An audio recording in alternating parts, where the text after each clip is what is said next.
We're back and better than ever. It is time to kick off what is going to be the highest staked day of Apex we have ever seen. Let us see how impressive you truly are. Oh my word! Oh my god, what is happening? Are you kidding me? Oh my god! That was insane. Let's go!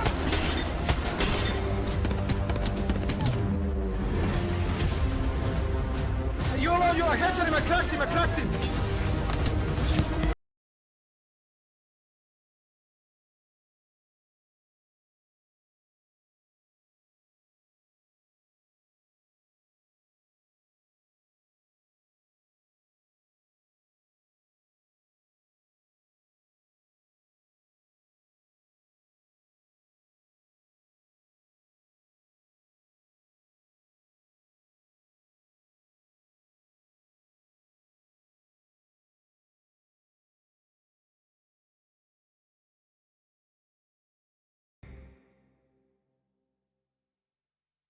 It's the season opening.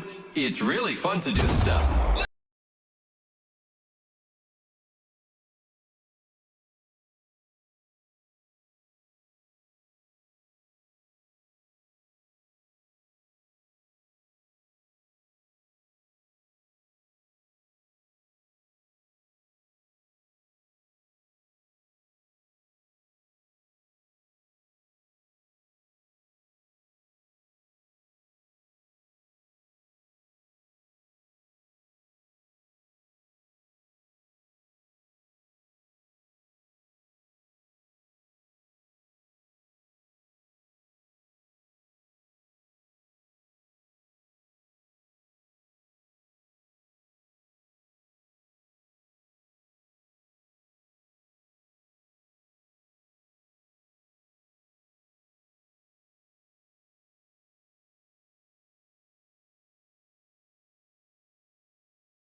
The city of Stockholm, beautiful, picturesque, and deadly for some teams facing elimination in today's do-or-die brackets. The best Apex Legends teams from all around the world are here and fighting for their chance at Guts, Glory, and of course the cool lion's share of $1 million.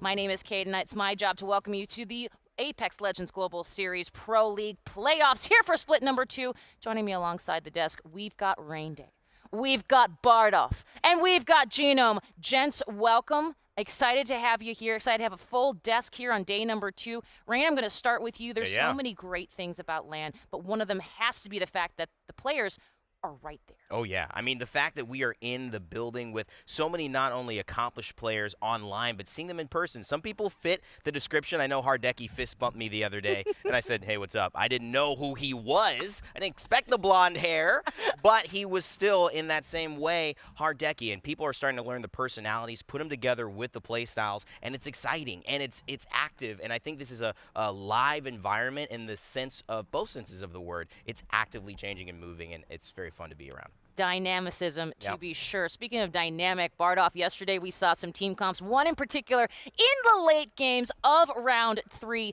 that I know you were particularly excited about. Kate, I was hankering all day for Team Empire to play the A game, right, to pull out the ace card. I feel like they were sandbagging all day. As soon as I leave, go back to the hotel, watch the remaining games, here comes the Caustic, here comes the Maggie, absolutely trashing teams. It was like they were pub stomping on Smurf accounts or something. It was absolutely ridiculous the way they were playing, and I can't wait to see more of that today. Myself included. Let's shake things up. Genome, one other thing we have to mention, Global Series, APAC is absolutely doing work here, and I want to know how you feel about it as somebody who's been knee-deep in that scene for a while now. I feel fantastic. I mean, I've known that these guys were the best for a long time, but now we're getting to see it. Or at least, you know, they can mix it with the best, right? I mean, look, APAC South, we've got 80% of our teams through to that winner's bracket. APAC North, they're doing fantastic. AD Raccoon are up there. We expected that.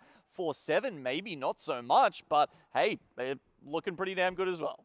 Absolutely. Well, you know, we have been breaking down the key plays and the key moments all day, and I know, Evan, you are somebody who on YouTube does it all the time, and I would love to know a little bit about some of this, particularly the green wall, and particularly one of your favorites, Skittle Cakes. I know you got something for me. You know what? I like to talk about these things most of the time on cast, but I think it's better if I show you. Please. Come on. Show and tell. Follow me, guys. Come on. Let's go on a Rain. little bit of a journey to start this one off. Now, what you're going to notice if you are a Twitter fan, I'm sure you should be during this broadcast and during this tournament. A lot of news is flying very quickly. This is a clip that went viral. The green wall is here, Optic Gaming in the ALGS, and this is one of the reasons why they're so deadly. I want to focus on this B-Stream clip from Skittle Cakes, Noct, and Duplex, one of our most exciting and I think interesting new teams coming in to online play and now LAN play for the very first time. They've dominated North America. Part of the reason is because of their synergy. Look at Noct here in this initial engagement. The Valkyrie is doing his best to attract a lot of attention. You're going to see him hanging here. There's going to be gunfire coming from this area that actually allows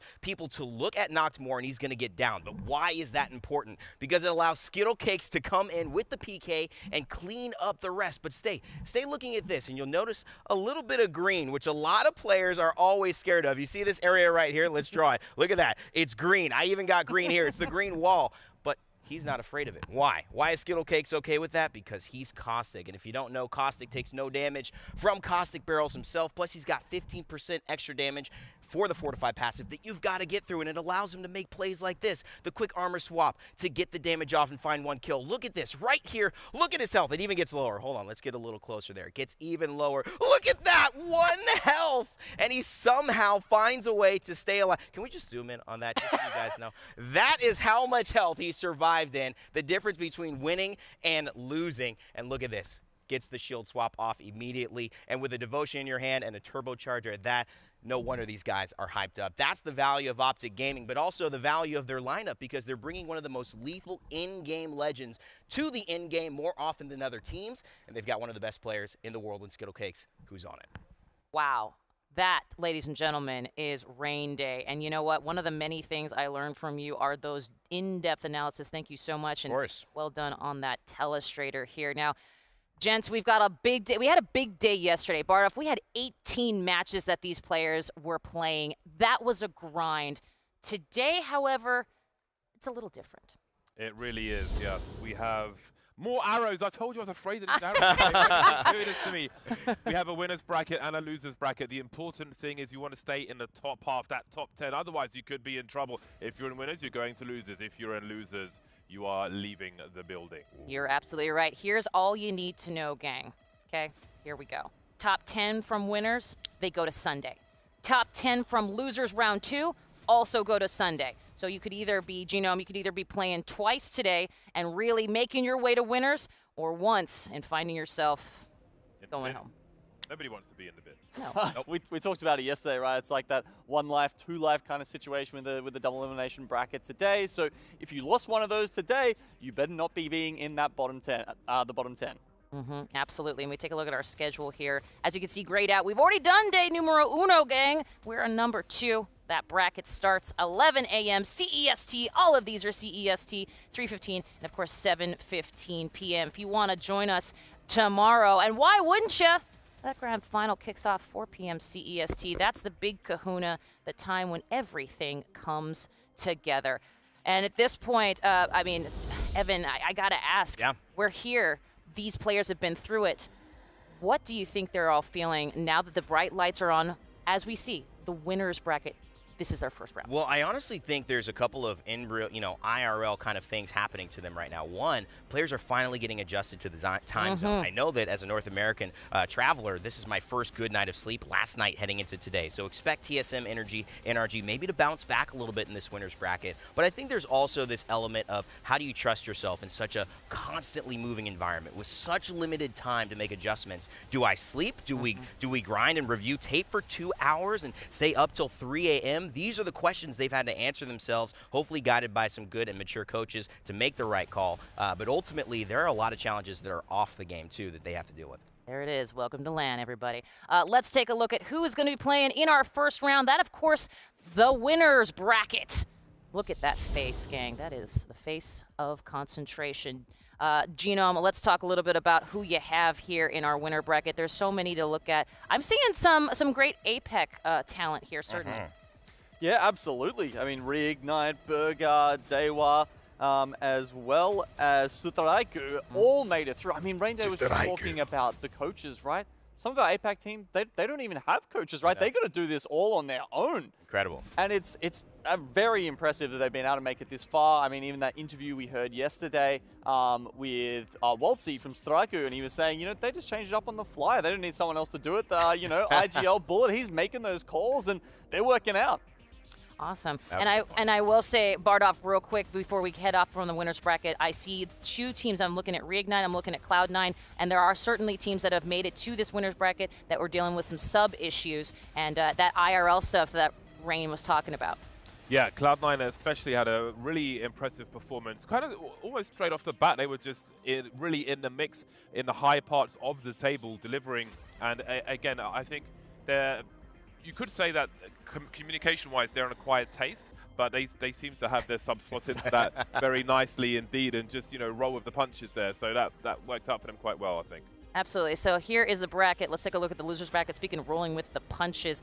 And Rain, we talk about this being the loser's bracket, but if I'm being honest, I don't know if I want to be in this lobby. I do not want to be in this lobby. Any of these teams here, and I see Ascend, GMT Esports, good competitors, even Detonator, who had a really good day for the first part of yesterday, we thought could be in there. But Space Station Gaming, G2, IG International, one of our top teams, CLG. I mean, there's so much firepower in this loser's bracket as well that the top 10 teams from here with the teams that lose in the winners, that's going to be almost as exciting as the winners. You're absolutely right, and I will say every team has proven themselves just to get here, Genome. And yesterday, the way they have been... Hey, there he is! Look at that hair. He knows things.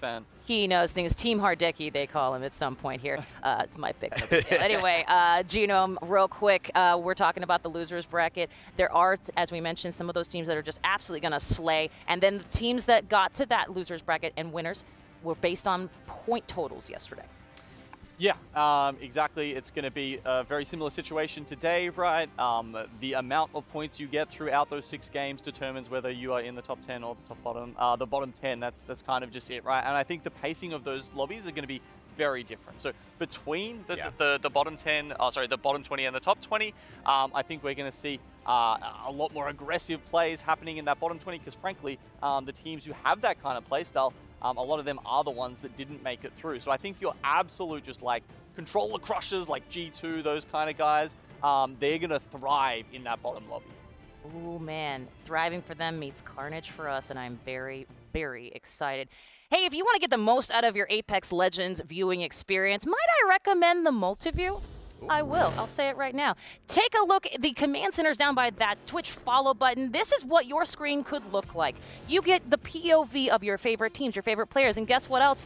In-game comms, y'all. And not just that, but we've got two things debuting here at the ALGS LAN, and that would be our Twitch extension. And one of those things is a stats subpage that you can have as a substream here in the Multiview. Not only that, that's going to give you up-to-the-minute stats, I should say, and you'll be able to be the pro viewer we know, we love, and you'll be literally in the same category as our data, as our stats. You're going to know everything as we know it. And of course, something else to remember, if you see a little bit of yellow around your favorite team, that means that's our fight indicator. It means that a fight's going down, so maybe you should find yourself over in that area watching it all unfold. A huge thank you, of course, to Multiview for having that.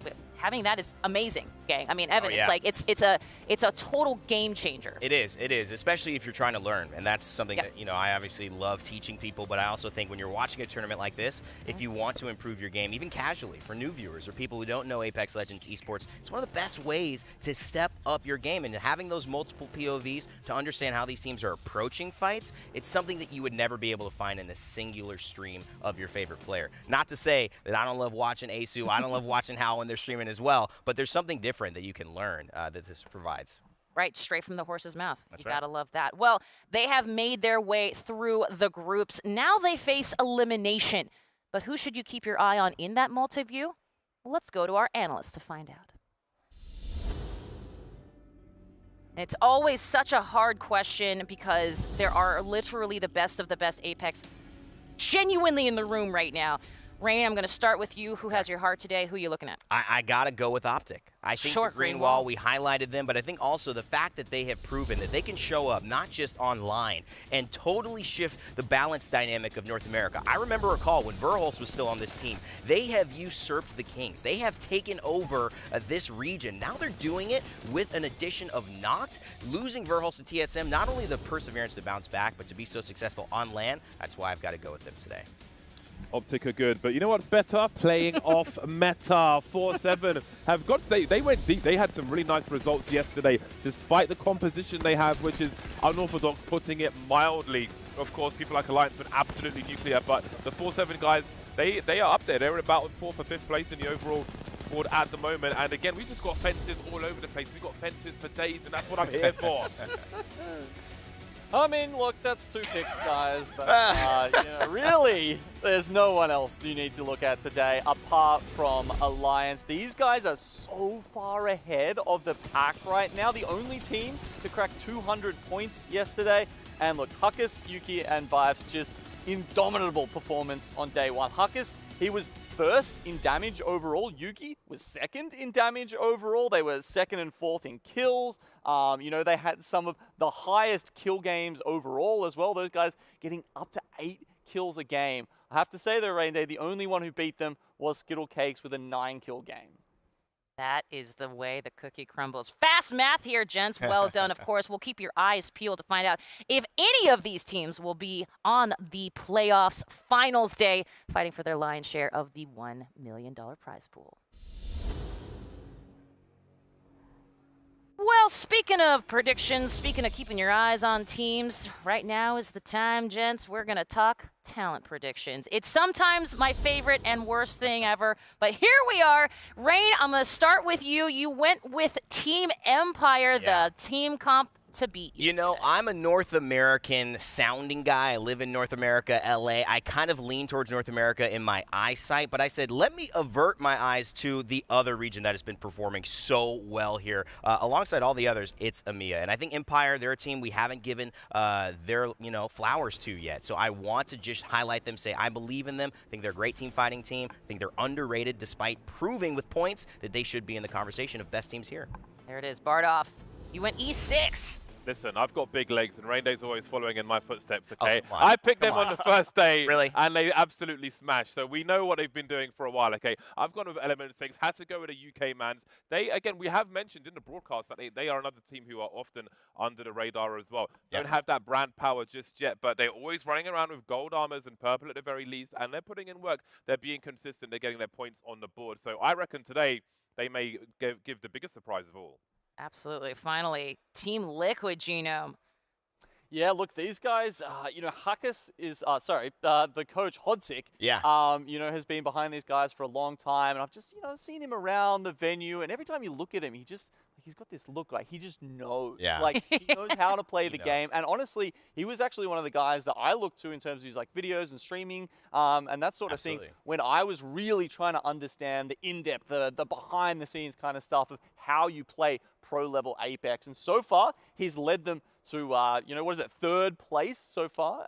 And I think today, against this high-level team, that's the kind of Apex you need to play to get ahead. 100%. Well, that Apex we need to play starts right now, which means it's time to throw it over to Fallout and Vicky Kitty to take us into game number 1 of our winners bracket. Gang, over to you. Let's go. Kate and the desk, thank you so much. Fallout here alongside Vicky. Listen, if there was a Greek team, I'd go for them as well, James. I don't blame you for supporting the UK boys. But one big shocker in that list, no Alliance. And I'm not going to lie, I was actually going to pick Alliance. I thought everyone else was going to pick Alliance. So I'm like, I got to change it up a little bit. But then none of us do that. Maybe we all had that logic. I don't know. I mean, what happened to Alliance? I mean, there's so many teams coming out here from so many different regions that we haven't been exposed to until we are now at this LAN. 4 out of 5 teams qualifying into winners from APAC South, APAC North showing up. 4 out of 10 teams making it into winners. I mean, this is fantastic to see after the results that we saw in the group stages yesterday. Absolutely, and I'm glad you're starting to set the stage. Oh my gosh, a Okay. little bit of a wink. This man has ultimate swag. I don't care. I drop all my predictions. That guy's winning. 100% a fact. Not even a question. No, but jokes aside here, it's amazing. And you set the stage so well. The regional breakdown, I just tweeted that exact stat line out. APAC South, 80% of their teams, 4 out of 5 APAC South teams have made it to this stage. This is the winners bracket, and while we can't get ahead of ourselves because it's not the championship yet, right? This is just the winners bracket. This is just group stages into the first round of the champ bracket. That's pretty darn impressive. Regions like APAC South are being put on the map here and really proving that they can play with the best. They maybe deserve some more slots to qualify for LAN competitions like this, Vicky. And here's the interesting thing. Built into the format is exactly that. Teams that perform at playoffs and LAN events will earn more spots for their region in future qualifications, which I think is brilliant. It's beautiful. I love it. Those top 30 teams, and that's what a lot of these teams are also looking for, just to find out more information on what's happening with champs. And to break down further from what you were saying, a lot of eyes were on North America, were on EMEA, but only 4 out of 10 teams made it into the winners bracket in EMEA. And when you take a look at North America, 7 North American teams out of 10. Looking great here for North America, made it into winners. I know we were looking at them earlier on in the group stage day, looking at a bit of a lackluster performance, but they really ramped it up as the day progressed. And I'm expecting NA, just like what Rain Day was saying, talk about some jet lag, talk about traveling to LAN. I mean, that's what comes when you have this competition in person. But these players got a good night's rest. They know what to expect, and they're here on the stage to perform. Well, here we go. Map number 1, ladies and gentlemen, in the chat. Blow it up right now. Let us know who you want to win. We got to jump on board with America's finest here, at least right behind Optic. It's Team Liquid. They showed up yesterday. I was heavily critical of this team based on their Pro League performance, which was average, above average at best. They were one of the bottom teams in terms of overall kills. They were one of the bottom teams in terms of average placement, but they showed up yesterday, and it's on the back of this exact player, Nocturnal, the longest lasting player of this team, the rock of this team, the IGL. I'm excited to see what they can do. On the flip side, it's Alliance. Yuki, the male model from China himself, was literally in a reality TV show in China just 2-3 years ago, moved back to the UK, pursued professional Apex, got picked up by Alliance after playing with Nasty, Strafey, and Dell. I'm excited to see how Alliance performs today because they dominated yesterday. Yeah, honestly, just looking at the personalities from our players too here, you can see that they're all having a lot of fun too. I absolutely love it. Just to set the stage too, setting up on World's Edge for the first 3 games, a bit different than what we started just yesterday when we started on Stormpoint for those first 3 games. And I wonder how that's going to affect teams like Team Liquid that we first saw because they were popping off with the Loba comp on Stormpoint. Absolutely, and I love this run through all of our teams. You saw NRG, such a poor disappointment by their standards yesterday, barely snuck in. Guess who another one is? it's TSM. A lot of us, including myself, predicted TSM yesterday. Didn't see any predictions from Talent to pick TSM today, which could be scary because TSM performs best in moments like this when they have to show up. Maybe they don't do good in group stages, but when it matters the most, winner go home or winner get knocked down to losers, TSM always seems to perform. So we'll keep a close eye on them. And then we just saw Sutaraiku as well. Sutaraiku, Australian team, really impressing yesterday. But take a look here, Vicky. We have a southeast pull to a Dome or Lava City-esque finish. Yeah, I love looking at this graphics too because we could break down so much, not only from the POIs of our players, but also looking at where that next circle is going to be pulling. You could already see a lot of these teams, like players who are taking some damage here. PKMK, though, now trying to run away from Luminosity Gaming, who also already has the information for that next circle. You could see the beacon on their mini-map right there. They're seeing players with their quick rotate. They want to secure a spot already inside of those buildings, right close to the Dome, but players are in some trouble here as PKMK just has only shield cells to heal up, has that med kit to potentially get away, but you already know other teams are in the area to try to go in for that third party. This is insane. I mean, look how fast these rotations are. Everyone immediately trying to get to the southeast. Teams that are known to drop towards southeast, get in there quick. STK dropping tree, they looted so fast, and guess what? STK, Sutaraiku, one of the 3 teams to win 3 games yesterday alongside Optic and Empire. Very, very impressive. And off the rip, Walton's going to get a knock here. Luminosity's very own. Mexico is down, but Ganjamin is popping off against players. Unite joins the fray. This is the third party that I was talking about. So many teams have already quickly rotated. Talk about high-octane action off the rip. Luminosity Gaming now trying to shoot back. And Amigo was able to get that first knock with a grenade, but now they're getting pinged from behind here. Hopefully they could actually hold them back with that lava just kind of separating them. Players was trying to get away in this situation too, but they were just caught in between so many teams. Now Rejects being another team making their way over to this next circle. Unfortunately, losing out on Jung-hee here. Reject now having to heal underneath this dome. But what action are we seeing off the rip already, Fallout? Absolutely. Reject drops Fragment West, by the way. So the fact that they're already here in this fight with teams that drop Southeast is crazy. Team Empire joins the fight. You know they like to fight. They're the most aggressive team, formerly known as the Major Pushers. They're not afraid to take any fight. Rocking the Bloodhound, only team in the competition still playing Bloodhound, which is my favorite legend. You love to see it. Same. Yeah, this is why we're on the desk together, Fallout. That's that synergy that I love to see. Love to see the Bloodhound. I mean, absolutely. You gotta support the Roller Boys out here. But also, Team Empire is that team that has been rocking the Bloodhound, has been rocking different compositions. We saw the Mad Maggie yesterday in the group stages. NRG now looking at all the chaos from afar, saying, "Hold on, let's rotate. We have the information for the beacon. Let's rotate out here." I actually was able to talk to Sweet a little bit to figure out what they wanted to do because we saw them take out the Watson later on in the day when they were having a bit of a lackluster performance at the start. Today, they said, we're not going to try out the Watson. We didn't feel like we were in practice here. We want to try out the Loba, and that's exactly what we're seeing so far on World's Edge. Yeah, Loba. It's kind of the NRG special as of late, but hey, again, they didn't perform yesterday. We'll see what their vibes are like today. Let's go ahead and jump into our first listening of the championship bracket with NRG. Get on, Rocker. Get on. I could go this direction, over this.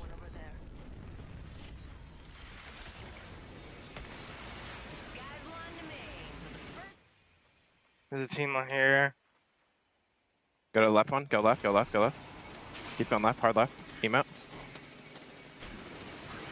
Are we going deeper left? Here, here, Okay. deep left, deep left. Need a bubble right here. Bubble Bubble, here, bubble. bubble here. Yeah, bubbling.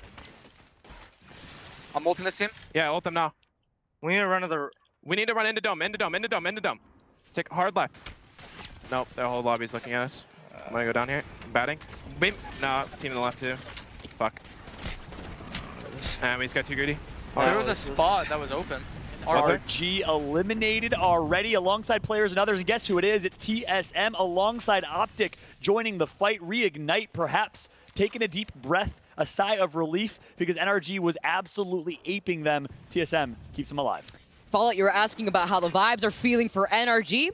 Well, they're feeling 18th place in that first game. 18th place and a little unconfident. I just sensed a little, I mean, obviously they're making plays, they're making calls, but not the confident NRG we're kind of used to hearing. I'm wondering here what's going on with the mindset of a lot of these players that kind of scraped by in the group stages yesterday. We saw how close the overall leaderboards were looking like. Alliance playing the edge. Alliance having such a performance yesterday. We heard it. I believe the only team to hit 200 points overall with their group stage performance. But now you can see them just trying to wrap around the edge. They don't want to get caught in the chaos. With this circle, breaking down the circle, there's just so much action going down here, Fallout. But where that circle is going to be pulling, we see it sometimes end up a little bit outside of the eggshell by Dome. Cloud9 channeling their Interfere. Yeah, they're going to take their time in this rotation. They love playing Edge. I was chatting with Alberlelli and Naughty this morning over breakfast. They prefer these far pull zones because they can play Edge, they can take their time, they can loot up, and they can take these fights. One thing I want to point out, though, Vicky, very important, this is the highest level of competitive play I have ever seen, and I've casted thousands of games of Apex. I've never seen a faster rotate. I've never seen teams so competitive in striving for God spot, best positioning that quick, and as a result, we saw 3 squads get eliminated that early because so many teams rotated to dome that quick. I wonder here if this means that so many teams are already quick with adapting after the group stages, looking at these team comps, looking at the fact that they want to hold the God spot, holding onto some of these buildings, looking at where the circle's even pulling towards dome. Look at this. We have a lot more Caustic out here in this lobby for a reason. It's going to be difficult to push onto a team that's holding onto some of these buildings already with those barrels. Team Liquid taking some shots at that team from far away that wants to try to get that beacon scan over by Harvester, but they're not going to overextend. They're just putting in some pressure, and they're looking great in terms of their Evo Shield charge. You saw them taking their time over by the Replicator as well. Yeah, these are our Edge teams. Cloud9 dropping all the way north in Climatizer. Team Liquid all the way northwest in Skyhook. They're going to take their time in rotation and actually get a chance to chat with Nocturnal and get his perspective coming in to the playoffs. Let's listen. Top 3. Let's say us, Energy, and Alliance. It's a little bit too late to just, throw a Hail Mary, and do you really want to risk it in a 6-figure tournament? But teams, I don't know, land nerves could definitely hit, definitely up some upsets for favorite teams.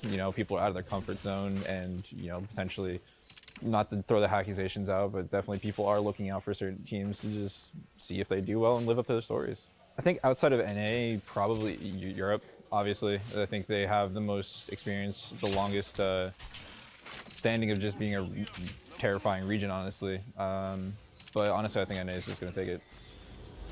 Well, I would have agreed with you coming into the competition. Europe always self-proclaimed to be the most competitive region. Only 4 European teams made it into the top 20 here in the winners bracket, which is surprising. NA with 70%, but APAC South impressing the most. 80% of APAC South teams, 4 out of 5 qualifying for this lobby. It's beautiful because we talked about the different sort of compositions that we see from all these different regions. Look at this Watson fences set up. Look at this already. Alliance is looking at this like, what is happening over here? Meanwhile, on the other side, though, Element 6 taking some shots at some teams that are trying to rotate away. Element 6 trying to fully send it, though. They see one straggler here. They get the knock onto Sharky. Unfortunately, they can't get away in time. The rest of the team's actually inside of that building.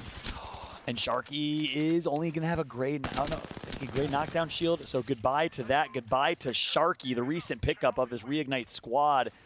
Former teammate of Zeros alongside MT back in the EXO clan days, who dominated the early ALGS online tournaments in APAC South. Had a chance to cast a few of those.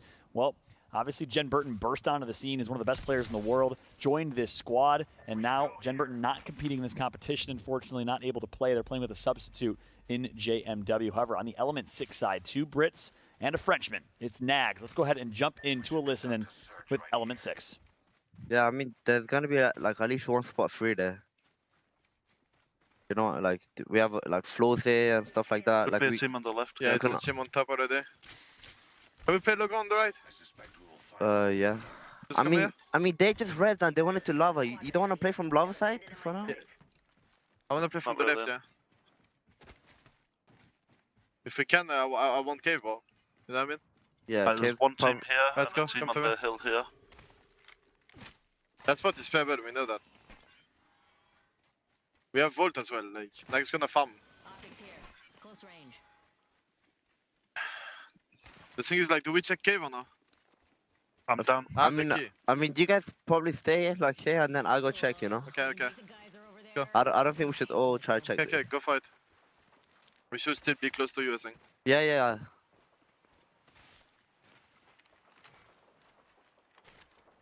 Web together? Yep. Probably riding on it. Careful. I don't see anyone. Probably riding on the left, careful. Yeah. I don't see anyone. I'm opening. We have golden pairs, I'm taking gold. I'm making it clear, it's free right now, yeah. Take the pearl. Gold bag as well. Nice. For you. Can we set traps up now? Yeah. Traps behind and on the left. They're fighting behind us. Fuck, I'm like freezing, bro.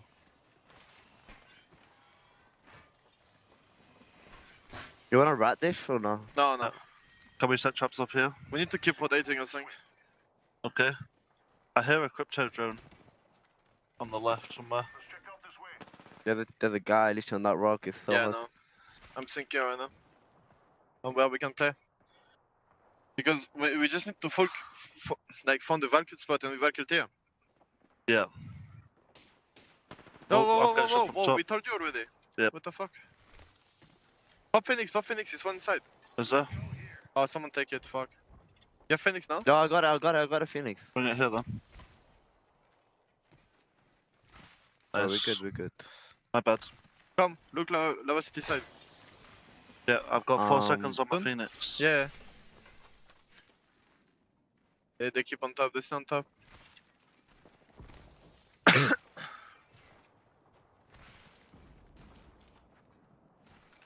Where are we going to Valkyrie from, do you think?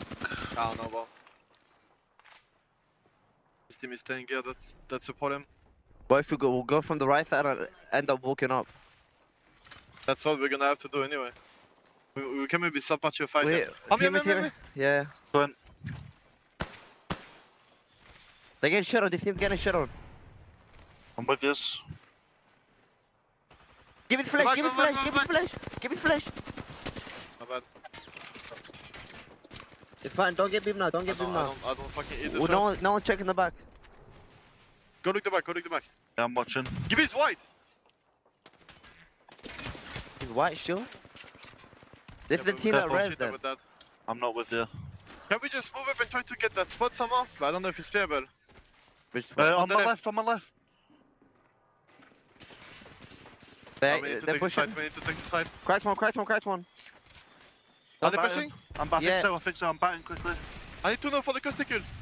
No, Can we just rotate? they're not. Can we just rotate? Yeah, I'm coming. Come, we can't stay here.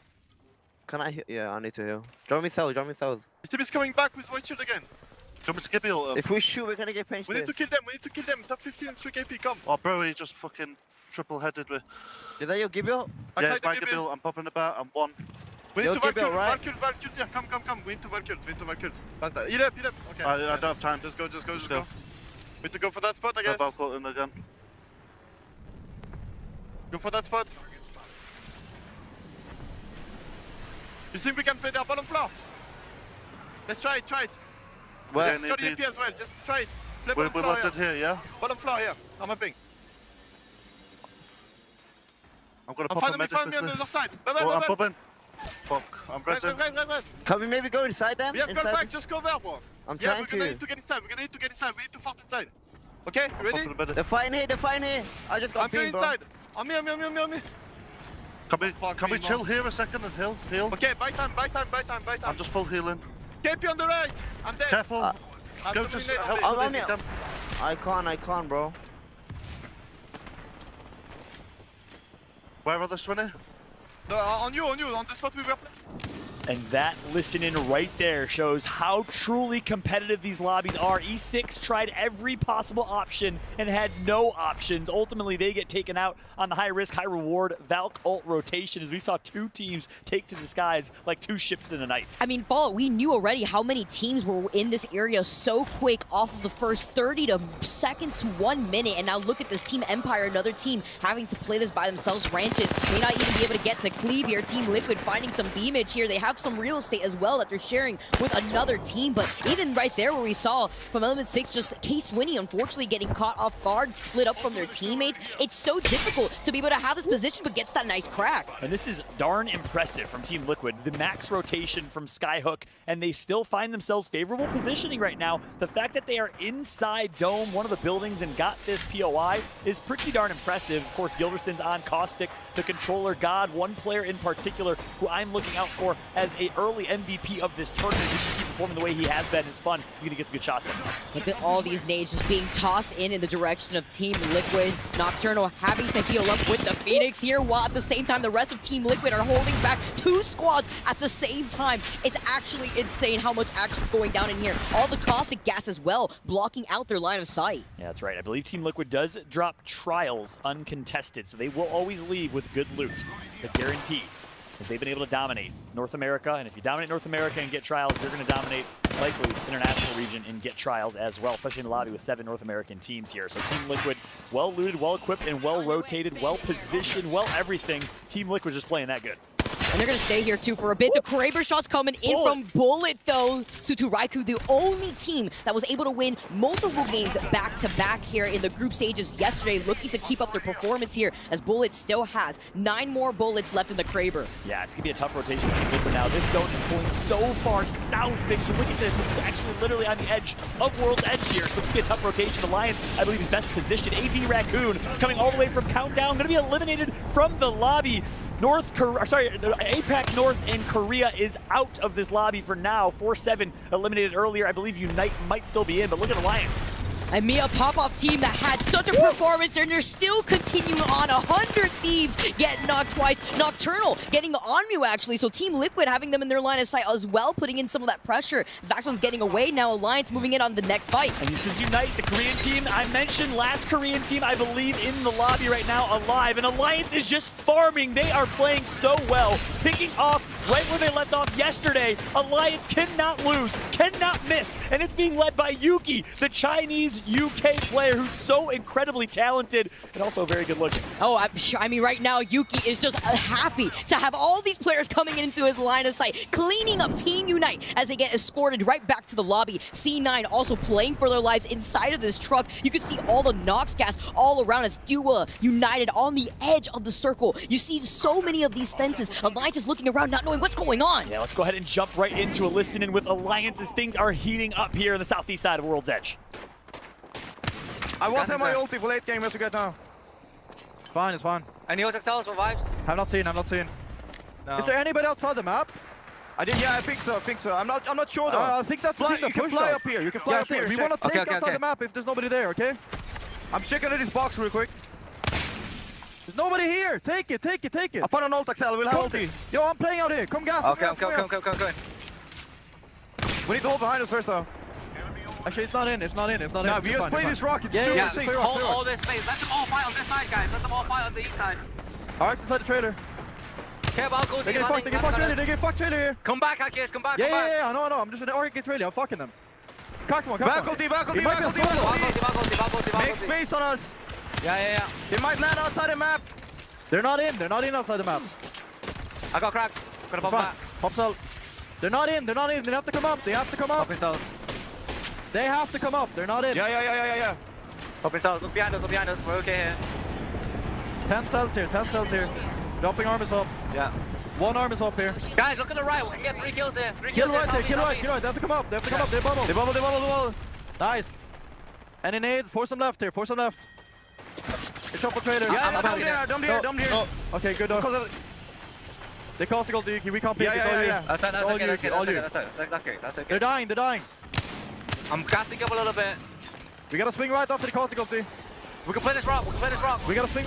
And if that listen-in does not tell you everything you need to hear, I don't know what will. Their communication, some of the best I've ever heard in Apex. Alliance is on fire. Shame on us talent for not predicting this team.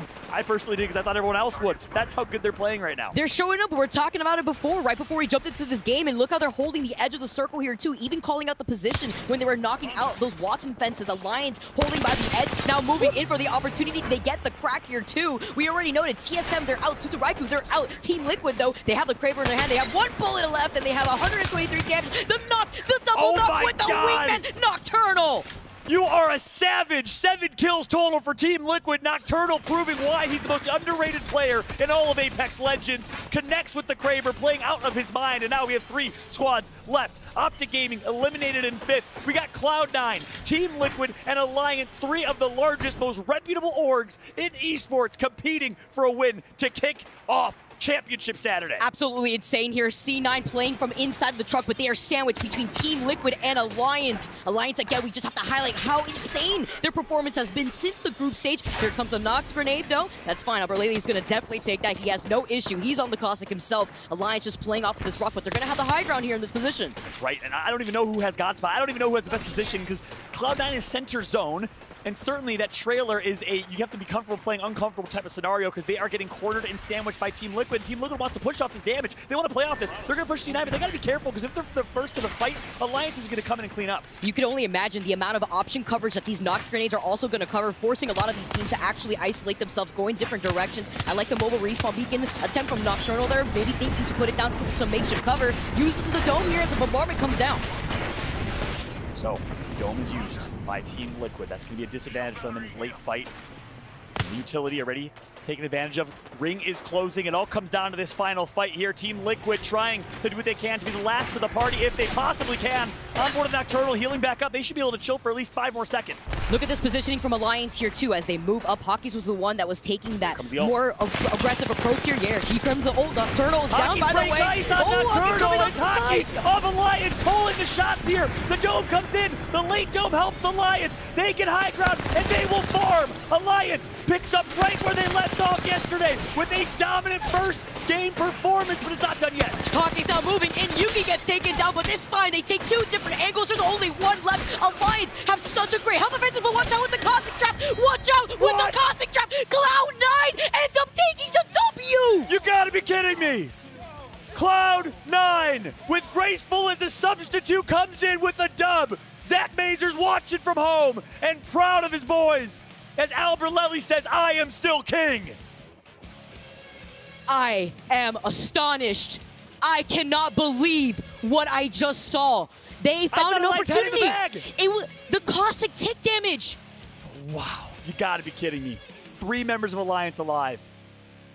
On high ground, they somehow throw that away. Team Liquid looking in astonishment, but you gotta be proud for a top 3 finish. High kill game from them. The young man Gilderson's far left. Graceful. The IGL of Kungarna barely does not qualify for this competition. Perhaps a blessing, as he has a chance at a piece of the $1 million prize pool. Stay naughty. The Greek warrior, controller player from the United States, performing so well. And then Alberlelli. Talk about Alberlelli. People forget that he is still the reigning champion of the back-to-back LAN competitions. People forget that he was on that TSM dynasty. You can't forget now. Alberlelli is still here as the king of North America. How are they looking so calm, so collected? I'm shaking for them. Their positioning Fallout inside of that truck, they were sandwiched. What are you doing in that situation other than hold your cool, hold your position? At the very end there, it was so close, playing off of the knockdown shields. Look at this, finishing with 6 kills and first place, taking those 12 extra points. Absolutely. Alliance right behind them. Well, guess what? On top of them, they got a couple more kills, which means they will be in first in the standings. But look how neck and neck this is. And then a team we didn't really see much, but we got to talk more about. It's Reignite. 12 points total, 7 kills from the boys from down under. The Aussies plus JMW representing their sister country in the United Kingdom. He comes in, substitutes for a player with the biggest possible shoes to fill in Jen Burton, arguably the best controller player in the world, and Reignite in the top 4. Optic Gaming rounds it out in 5th. How is this game number 1? How are we starting off the action like this? So quick at the start of our day, Follow. I mean, if the players weren't awake yesterday, they definitely are now. Now, looking at the second page, though, 100 Thieves, one of our more consistent placing squads yesterday, now falling in that 11th place spot. Overall, in the lobby, 2 kills, though, so they're going to be able to obtain that 2 extra KP here. AD Raccoon now coming in with 3 KP themselves. I mean, we saw how many teams have already made their quick rotations off the first 30 seconds to the first minute of the game. Exactly. Players playing with a substitute in PK, MK, also from the CIS, not playing with Artico. Our heart goes out to Artico in Ukraine. But of course, the players, aka EMEA God Squad dynasty of a roster, arguably the traditional TSM of EMEA alongside Alliance, the 2 kings of Europe. Fortunately not performing there, but guess who did? It's Graceful from Sweden. Hometown hero, Graceful performs, and again, this team so interesting. Was talking to them this morning, and they actually gave Graceful IGL responsibilities on this team, and he joined 2 days ago. He fills a co-IGL role with Alberlelli, who calls the early game rotations and calls. Graceful calls the late game calls, which is so impressive. And it's interesting because Zach obviously fills that co-IGL role, and they trusted Graceful with that responsibility. That's actually so incredible to hear from Cloud9, especially with their performance in game number 1. Look at the follow-ups to the support from both Graceful and Aberlele, with Stay Naughty taking so much damage, or rather putting down so much damage, 3 kills on top of it. But they had their priorities. They were able to hold down and lock down that truck with their composition, with the 2 big boys out there, the Cossack, the Gibby, and it's so important there too because they also held down to the dome at the very end there. So what an insane first game here. Yeah, it wasn't as frag heavy as we see from Alliance, but this is Alliance that we're talking about still. Pretty damn frag heavy. They dropped double digits. Yeah, oh, absolutely. Crazy. Still, they were able to still get 6 kills right there. Team Liquid with 8 kills, Alliance with 10 kills. I mean, what a first game Fallout. Absolutely. But my boy, Pari Guzuli, a.k.a. Stay Naughty, performing with the 1.3k damage, controller god from the United States. But hey, what a hell of a game number 1. What a start. We got to take a quick breather. These players are getting ready for game number 2. It's right around the corner. We'll be right back.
Welcome back, everybody, to the Apex Legends Global Series Day 2 of the ALGS playoffs here live from Stockholm, Sweden. Game 1 was a treat. It's going to be hard to top that, but something tells me we will. I mean, this is the winner's bracket here, Follow, and this is what I'm expecting from our champ. I mean, at the start of today, I was thinking about so many storylines, wanted to go into that first game to highlight what was at stake here. Like 17 pages long. I had so many notes prepared, and then winner's bracket said, hold my cup real quick, because we're going to go in. We're immediately going to rotate. 7 teams already in that next circle. It was just absolutely insane. So much action in the first 30 seconds. Yeah, that's right. And there's so much to break down there. We have a few minutes. So, gosh, that game 1, a lot to analyze. You know, what's so interesting is a couple things. One, how fast every team was to rotate. We talked about that. But as a result of that, we saw something we don't often see. Usually early rotate teams mean, well, you're early to rotate, you're going to get the apple. But instead, you got 3 other teams third-partying you because they were also there. And a lot of early game action we're not used to seeing. Players. Energy. Crazy. What happened in the middle of that rotation? They were not expecting all these teams to already quickly rotate in less than a minute because so many teams wanted to prioritize that God spot, that final circle positioning. We were talking about it before in the game, looking at the composition, so much caustic. So a lot of these teams, their priorities are to secure the buildings within Dome. A lot of these teams predicting that it was going to pull outside of the eggshell of Dome 2. Yeah. That's why you saw heavy-hitting teams like Alliance already situate themselves to clear out the entire southern side of that last circle, and it was insane how frag heavy they were. Exactly. And Alliance is the next thing I want to talk about here as we take a look first, though, at the comparison of the GOATs. Imperial Hal, CEO of NA.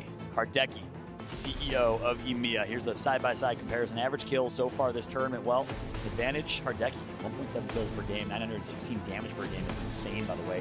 Hardeki right now in the top 7 overall damage with 17.3k damage. It's the second we've seen on screen, by the way. It's crap. I'm just kidding. Highest damage match, 2.4k in damage. Repping the Ashe. Hal's been repping a lot of Horizon, typically the Wraith Ashe player, but rocking Horizon this tournament a lot more often. We saw the swap actually yesterday. It was later down in the day actually, where Hal actually made the swap over to the Horizon. Maybe seeing a lot more success here, looking like they feel very confident still with that team comp. I'm interested to see how quick that they were able to adapt. What made them realize that after the lobbies that they were playing in the group stage section just yesterday. But you see usually a lot of people comparing these two players, so it's fantastic to see them now in one lobby. Exactly, and neither of them, neither team really performed to their expectation game 1, so I'm glad we kind of maybe are previewing, foreshadowing what's to come. All eyes on TSM and players. If you don't know Hardeki, you definitely do now. He's arguably the best player in the world in terms of individual skill, performance. Meanwhile, heading on down to Apex. Oh, look at this guy. My man rolled up his sleeves just to show us, you know, the guns. Yeah. Maybe the pistol, I'll call it. Oh, man. I love this. I love this. And I love the personality from a lot of these players that we get to see here for the first time on LAN. First time that all these different regions are facing off against each other. And then we've got to talk about him. Paris Guzoulis. Stay naughty. The 1v2 wingman clutch. You saw it in the outro replay as we went to break. I didn't see it from his perspective. None of us did. We were wondering how Alliance lost that fight. Well, it's because of him. He clutched up, simply. His first LAN competition. You think there'd be nerves. You think maybe, just maybe, he won't perform in the same way he does online. Well, all of that is out the window. He showed up big time. It was just insane the way he played the barrel for some extra cover. There was even the dome before it went out, before he was able to even strafe around the barrel. The dome was still out there, but the fact that he was able to utilize the gas from the barrel since it already deployed there and it was already letting out the gas, they were so fixated on trying to take care of Stay Naughty. That was just such insane play to ignore the gas, take the actual extra, take damage, and still go down. Stay Naughty, what a beast to be able to stay alive in that situation. He had no shield. He had half health. He was just a headshot and a body shot away from falling into second place for that first game. Yeah, that's right. And, you know, we were starting to talk a little more kind of an analysis breaking down that game number 1. The second thing I was going to mention was Alliance. They actually feast off of that southeast zone because they can come all the way from Thermal Station. No G2 in this lobby, so they get it untouched. And as a result, they're in first place here. But they love that far, far south rotation, riding the edge of the map behind every team, getting there quick, and they got what they thought was the God spot to close that out. And they had what should have been a win, another 3 points that they would have right now and 3 less points that Cloud9 would have. Instead, Stay Naughty clutches up, and that's what you love about Apex. High time to kill, the opportunity to make plays. It's not the first shot gets the first kill. It's not the 2v1 always wins. You can clutch 1v2s like we saw Skittle do yesterday and Stay Naughty do today. As we take a look at Alliance, the male model from China himself, Yuki on the right, Hockey's the coach of this team, the analyst of this team. the IGL of this team, the brain of this team. He does it all in the middle. And then Wipes on the far left, the support player. So soft-spoken, doesn't care, doesn't want the limelight, just wants to play his role, and he plays it so well. Right behind him, Chef Pontus, the overall chef and manager of this team. Look at Yuki. This man knows how to act in front of the camera. He knows. He's posing. He's posing. Smiling. He hears me right now. Yuki, you hear me, don't you? He's got to let you know, Fallout. It's like, yeah, I am the male model. What's up? So true story. Someone on the competitive Apex Reddit, shot competitive Reddit on Apex, by the way, posted a clip of him on a Chinese dating show doing yoga with the Bachelorette. Basically, it was like the Bachelorette. Is there anything that he can't do at this point? Honestly, no. Wow. Honestly, no. It's a brilliant clip. So for those that don't know, this man Yuki does it all. Meanwhile, Sweet Dreams, not the start they would like, and NRG not showing up the same way we thought they would. This is a team that performed online for many, many years. It's always been inconsistent, a lot of highs, a lot of lows. But so far, Rocker and Nathan, the young guns, their first LAN, I believe, not showing up just yet. We can see if we can turn that around. Just talking about NRG, I know I mentioned it a little bit in that first game. I couldn't dive into it just because it's so much action already happening at the start. But again, I got to kind of pick at Sweet's brain, figure out why they wanted to give the Watson a try. Well, he said he wanted to give a Watson the try on LAN despite not having to practice her up until they were already in Sweden. Yep. But they didn't want to give her a try anymore going into day 2. They already figured out what composition they feel comfortable with. But again, like you said, and like we saw in that game 1, just not the start that you really want to have, not even having any room to breathe to figure out if you're feeling comfortable today. Well, guess what, everybody? Game number 2 is here. Dropship is flying across World's Edge. Let's jump right into the action. Yet again, game 2 of the 6-game winners bracket series is live. And I'm excited to jump on board, likely with none other than Molly. Yeah, Seer? On Seer? Why are they like Are this? you and the kidding me? Maggie? Oh, I can't. It's so hard to What is not... happening? I honestly, I was thinking about this morning too when I was making my own team breads. I said to myself, Team Empire is such a favorite team of mine because I'm in it for the chaos. I love the BM. That's just the type of person that I am. Are they trolls? Literally just trolls? They were having so much fun yesterday. They were having so much fun with their trolling comps everybody yesterday. Yes, we saw them Animation canceling the animation. I mean, come on, man. I'm here for the BMO and the friendly competition that we got. The tactical crouching here, Team Empire, they're here to live for it here. But they're here with the Seer too, the Mad Maggie. I mean, we've never seen this before in the ALGS capacity. Literally, this comp has never been run before in ALGS, I don't believe. Seer, Mad Maggie, and Wraith. Would have never thought I'd be saying those 3 legends together in a competitive Apex tournament, but here we are. Team Empire, for those that don't know, is a team that likes to shake the mold of meta.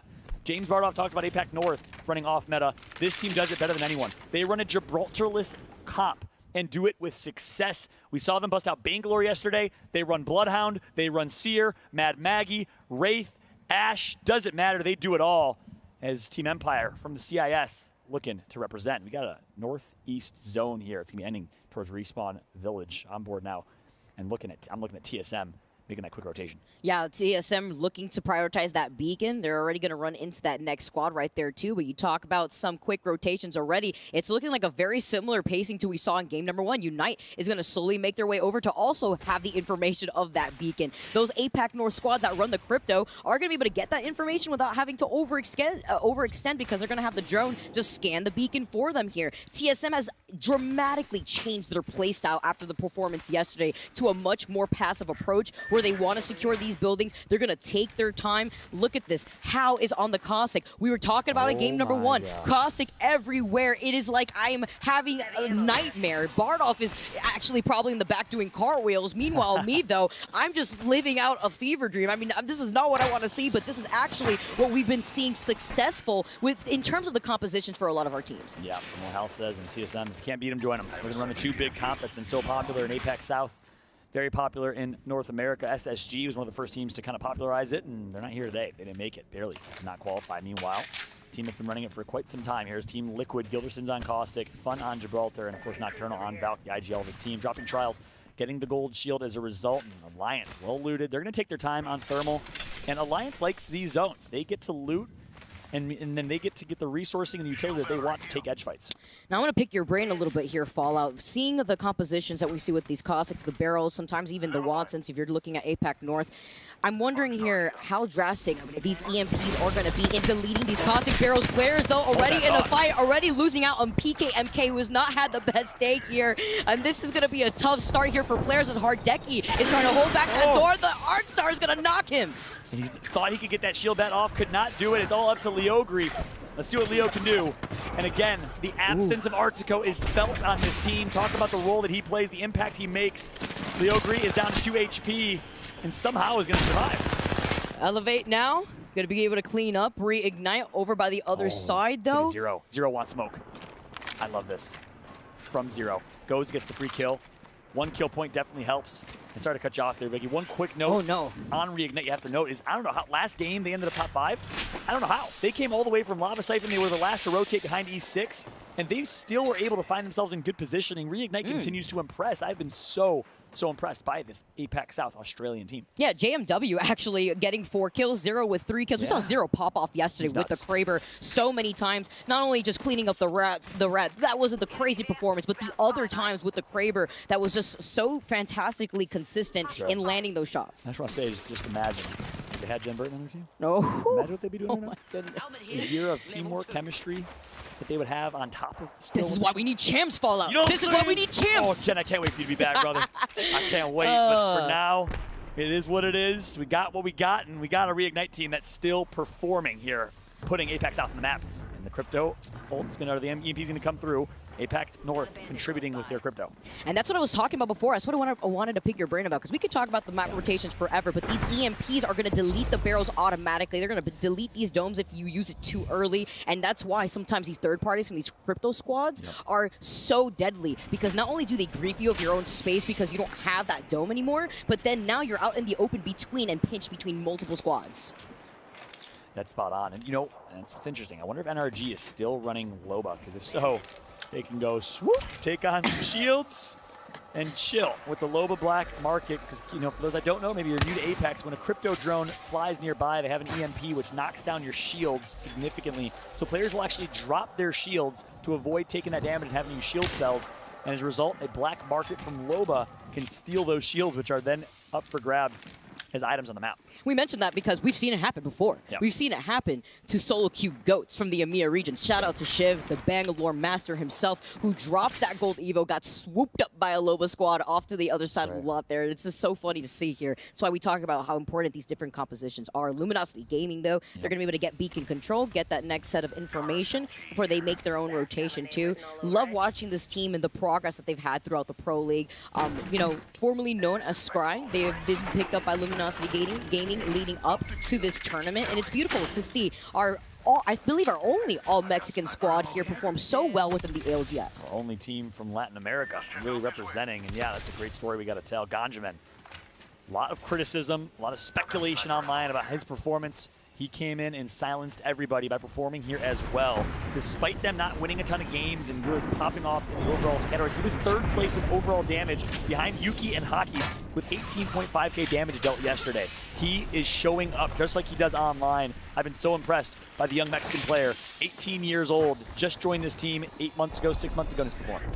Look at this, Reject holding the inside of this building. They have the crypto. Didn't get to see if the EMP was online just yet. I believe we were taking a look at Dogma, who may have the redeploy online. You see the ultimate accelerators, and that's going to be important. You see him scoop it up. He wants to get that EMP online, as the squad playing underneath them does have the Caustic Barrels set up to cover some of that extra space. But look how many teams are within this area alone. Look how many crypto drones are actually scouting out in the area. It's congested skies, not just from the redeploys, but from these drones too. That's right. And we're going to take a quick look over at Cloud9 here. If you watch Cloud9 scrims, if you know their play style, well, whenever they like to play edge, they like to fight on edge, but whenever they get a northeast quadrant zone or a upper right quadrant zone, they actually like to early rotate instead. But it looks like here, despite that kind of being in their playbook, they're going to opt instead to chill in Epicenter, just south of Climatizer where they drop. and out of zone. So they're technically going to be playing edge here and gatekeeping the teams like 100 Thieves, Team Liquid, and others that might be late rotating over from Skyhook. Highlighting the weapon loadout that I just saw from Alberlele here. Not only rocking the Caustic like we saw in that last game there, but he's got the Devo in his hand. He doesn't got the Turbo, but he's got a pretty stacked Devo in his hands here as 100 Thieves now up ahead from that scene that we were just watching. 100 Thieves wanting to take this high ground positioning. Looking at where the circle is going to be taking us here, though.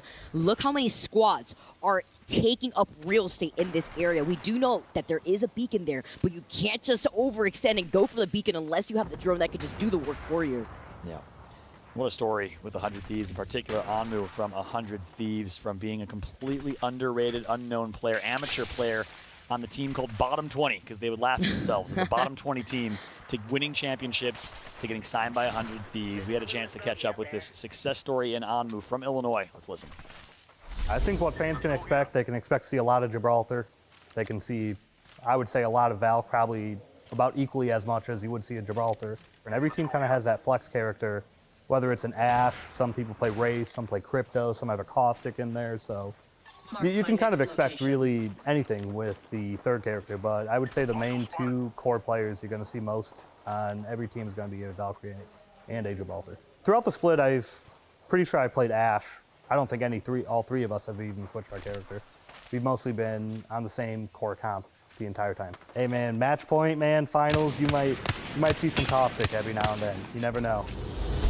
Ooh, all right, a little insight there from Onmu. Might run some Caustic, and despite that Caustic, Gibraltar, popular comp in North America, he still runs Ash. Oh, absolutely. You saw what they were saying here, too. Onmu talking about how they don't really move away from this composition, feeling very confident with this. Even on to Storm Point, where we talk a lot about how some of these teams want to go for more of that verticality, but they have that with the Ash here, too. You saw those wingman shots being put down as Alliance are actually kind of in the middle. Look at the Mad Maggie. We know that that's Team Empire now, trying to actually contest Alliance over by the other side, rejecting a fight here, too. They've lost out on Dogma. E6 was right below them and decides, hey, let's take this fight. Let's take it with confidence. We know it's an APAC North team. They're running Crypto, but guess what? Hal joins the fray, perhaps a misplay, and maybe TSM forced them into the fight. I don't know, but TSM is going to profit. Yeah, TSM rotating from Frag East now over to the spot. Not too far of a distance for them to actually come in, but the Arcs are knocking K-Swinny, looks like, on the bottom of the building. Having to play on the bottom and not having your own real estate here while running the Caustic is so risky, because we already saw how many teams are in this area alone. Look at this, though. Reject wants the fight. They know they have a 3v2. They know they have numbers. That's a wise decision. They're going to drop the Dome Shield behind them as cover, but that is not a good enough Dome Shield, because guess what? LG is right behind them, and they know there's so many third parties. They're going to get these kills, but they're going to get knocked as a result. A risky play. Oh no, Luminosity Gaming moving in. You're trying to find the opportunity, trying to finish up this fight quickly here. Hal finishing with Jung Hee too as Ganja Man wipes out the squad. Rejects is out of here now. You see, oh, Optic is moving in from the north now. The bombardment coming in, they're going to respect that, but they're looking out at everything happening. And I'm sorry, but that was such a misplay from Reject. Why push a 3v2 when you know there's 9 other teams within the vicinity? It's late game or mid game. That is not a fight you want to take. And guess who's going to succeed? It's Luminosity. They somehow get one of the best positions in the game here. Team Empire nearby, and we also have quite a few teams. The stick with the Arcstar too, and the quick get out. I mean, Team Empire, they're here to ruin everyone's day. They get the stick, and then they immediately boot out because they see the situation. Look at the Seer ult too. Now everybody in the lobby knows that there is a Seer out here, and they have the intel on how many teams are in this area, which is just Luminosity Gaming in that building. That's right. Have the information. Again, this really off-meta, interesting, questionable, arguably, pick of Seer and Mad Maggie from Team Empire. Will it pay off? And, you know, I was thinking during my predictions this morning, maybe Team Empire, you got to start putting respect on their name, but I decided against it. Ultimately, you know why? Because they farm lobbies that maybe have lesser tier, and they're really good at farming lobbies, as we've seen. But this is the best of the best. These are the best 20 teams, and I'm sorry, some of those gimmicks, I call them gimmicks, I'm going to call it what it is. I don't think it's going to work here against these teams, but maybe I'll be proven wrong. You got to see here. I love to see different compositions just coming out, seeing them work out for a lot of these teams too. The Seer, of course, having that nerf originally, but let's hold on. That Duwa finishing out. Team Liquid eliminated. Duwa united out here with 3 kills. Going in favor for Easy Flash. Love it here. They have to get the banner, though, so that way they can actually get Bastion here. Easy Flash Kids connects with the PK to the face over Gilverson. Controller player so good in those close quarter combat fights. But Easy Flash ends up on top. Duwa over Team Liquid. We didn't see the whole fight, but if that was a clean 3v3, you got to put some respect on the Indonesian team here. Love it. Love what I'm seeing here for so many of our teams. Again, we do note where the circle is going to be pulling more towards Frag East, which is what Alliance has predicted. That's why they're holding onto that train cart for so long. Even though they were getting pinched by 100 Thieves and Team Empire, they're going to still hold that position. Duo, though, they're going to have all the time in the world to loot up inside of here. They need this because they're playing this out as a duo. Hopefully, they have the opportunity to get a mobile respawn beacon. Well, look at this. Within Fragment East alone in the city itself, we have APEC North from Korea. We have Dua from Indonesia. And we have Team Burger from Australia. I'll just take that moment to say annyeonghaseyo to the Koreans watching right now. Hello to all the Indonesians. And good day to the Aussies watching from down under. We know it's evening time where you're at. We know you're proud of the performance of these APAC North and APAC South teams, putting these regions on the map when not many respected them coming into this competition, truly thinking that EMEA and NA were on top, but certainly they've been proven wrong. I just love this. I love so far what we've seen from so many of our different regions. The Mad Maggie still putting down some pressure onto Alliance, but this is Hockey's that we're talking about. He's got the wingman in his hand. He's still putting down some of that extra pressure with this Digi threat. See him now just holding onto the corner, and Team Empire is still not letting this go, though. They're still putting out pressure themselves. You got the Hemlock in the hands of Maliwan. And still with gray shields for Cleaves. I think they're actually going to spot Maliwan had it, so they give it, instead of Maliwan, I think Cleve probably has a sniper or something, maybe a charge rifle, something to kind of level up that Evo shield. We'll see. On board with Alliance now, performing last game, and they also find themselves in zone now. Look at the shot from the wingman. Yuki, are you kidding me? But it's going to be Enemy Go who gets the knock and gets the kill. Nice shot from Enemy Go, stealing that one. Straight from the hands of Alliance. He had no chance. He had no chance. He just opened his eyes and got out of the dropship, and he had no chance off the rip. I mean, that should highlight here what the priority is for so many of our heavy-hitting teams. I mean, you have nowhere to go. Alliance finding the opportunity to try to farm here, too. Elevate now. You see Sleep getting the knock onto Duplex from Optic. Optic Gaming, the team, the org with the most to prove in this competition. They started off by proving themselves yesterday, but they got to finish. Yesterday means nothing. It's in the past. This is a brand new winner's bracket. If you don't perform today, you won't be in the money, you won't place, and you will be forgotten in the history books. Optic Gaming coming in with such high expectations. They lose one, who gets knocked already. Dropping down at the tunnel, too, to get at least some extra room to breathe here. So many teams in this area. C9 now finding themselves in a fight as well. Close quarters fights. But you have to watch out. You have to respect this Noxcast. We already learned our lesson after game one. It's TSM that has taken up this real estate. Verho so low, though. The grenades being tossed in, forcing out the dome from reps. That's right. TSM forced to leave their building because it's not in zones. They want to be one of the first teams to rotate. They are. This is the spot that Cloud9 won on the same trailer. But no, Alliance goes down. Two members of Alliance are knocked. It's going to be C9's Alberlelli, who says, hey, we have your number, Alliance. Cloud9 over Alliance here in game two as well. Maybe getting too confident here, splitting up a little bit while still holding on their original positioning. It's C9 losing out on Graceful. Stay naughty now, trying to heal up in time. Hockey's just trying to find the opportunity right here. He's got the RE45 by the Hammies, but it's not enough. C9 now. They come out on top. They try to restabilize. Let's see if they can get Graceful. Hockey's a couple missed wingman shots there. He'll want those back. Instead, Alberlelli shuts him down. Cloud9 over Alliance again. Back-to-back games here as they have Graceful knocked. Can they get the res? Stay naughty with Valk in the escape. So slippery, needs to get back to his teammate. The caustic traps are going to come through. He says, come to me. I have respite. Come chill, relax, and we will be fine. Get down, Mr. President. He's going to get Graceful right back up. C9 already looking to the 6 just in case Elevate want to poke and actually try to contest them here. Graceful manages to restabilize. Look at this, though. Alberlelli knowing that there's a team in here. He's got the Devo. We talked about the Devo before for a reason. You got to be kidding me. Alberlelli is frying right now. 534 damage already. Let's go ahead and jump into a hectic listen-in with Cloud9. At the bat. I'm literally 1 HP. Is this free? I think it is. That's the team that we killed. Take it. Kill whatever's in here. There's nobody. Free. Selling. I need medkit. I only have vengeance. Mac. Medkit here. Where are our safe spots? How do we die? On me, safe. Safe. Crossing in the open. They're widening us like fucking idiots. We're fine. We have 3 bodies underneath us. I know. There's 3 bodies underneath my red ping. Yes. That are not looted. We can't go for loot here. Look up here. They're ooping, I think. Crack Valk. I can't fend that. Shoot that gen. Nice. I got a nade up there. Oh, I have flatline. I cracked them on the roof. That's fine. Guys, we just need to, listen, we just need to not die. There's a portal under us. Did you hear me? We just need to not die. I knocked one. Right here. The portal goes over here. Somebody look north, please. Somebody look north, please. Yeah. Body, watch north. I'm looking north. There's a team playing out on the rocks. All right, 10 squads left. 10 squads yes, left. they're dead when his zone is closing. Just keep chilling, keep barreling, and we're fine. How much heavy we have, Grace? 200. Okay. I have 50. I have 50. Here, take 60, bro. I got you, brother. Yep, my boy. Listen, we have full blues here. I'm dropping on the ground. I healed them off. Come on, now to hit I have your 150 fucking shots. energy left. Yeah, just hold these idiots. Yo, Mac, look. Shit for you right now. Pick this up. I still have my ult. Okay, well, you're taking You need your ult, Chris? No, I have mine. Okay, I have 2 ult cells. Just hold this team. Free kills with me.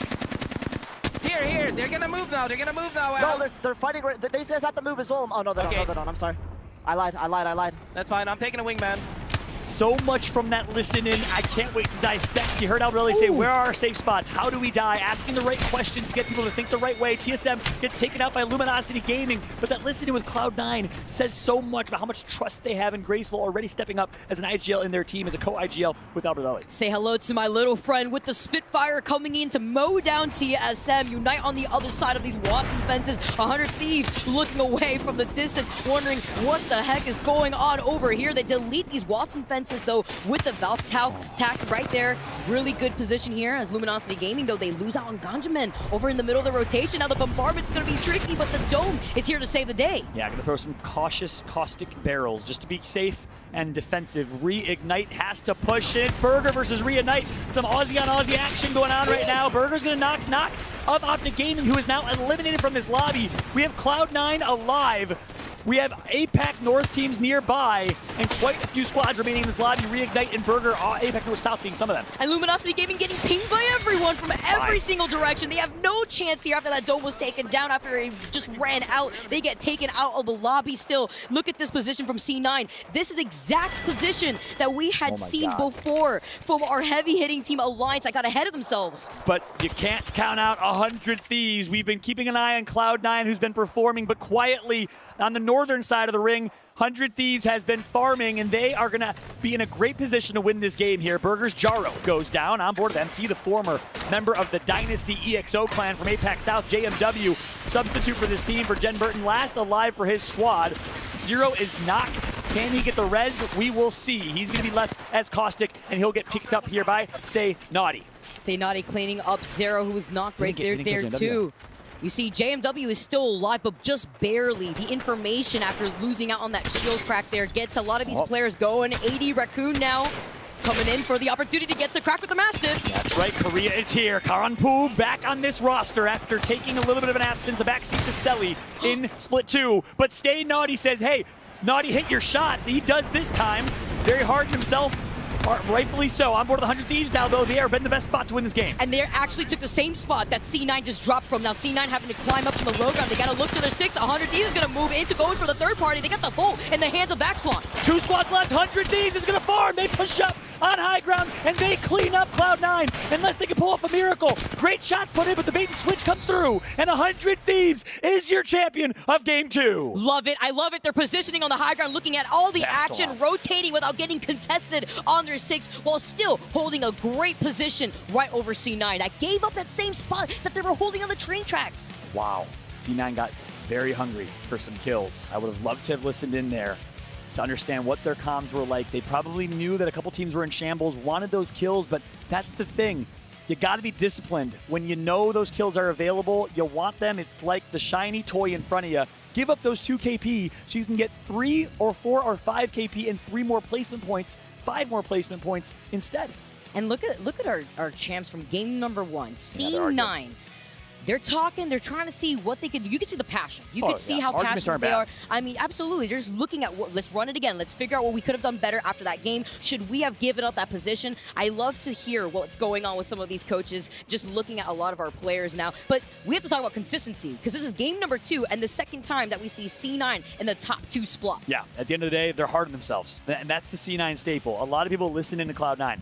A lot of people watch the streams of Zach Mazer and Albrelli and see them arguing all the time and think, what are these vibes on these teams? Why do they yell at each other so much? That is called discipline. That is called fire on any top team I've ever been on. Especially, back in my competing days, I played with Nick Merckx. We would argue. We'd be at each other's heads nonstop, and people thought we hated each other. No, we were good best friends. We hold each other to that standard. That's what Cloud9 does, and it's exactly what you just saw right there.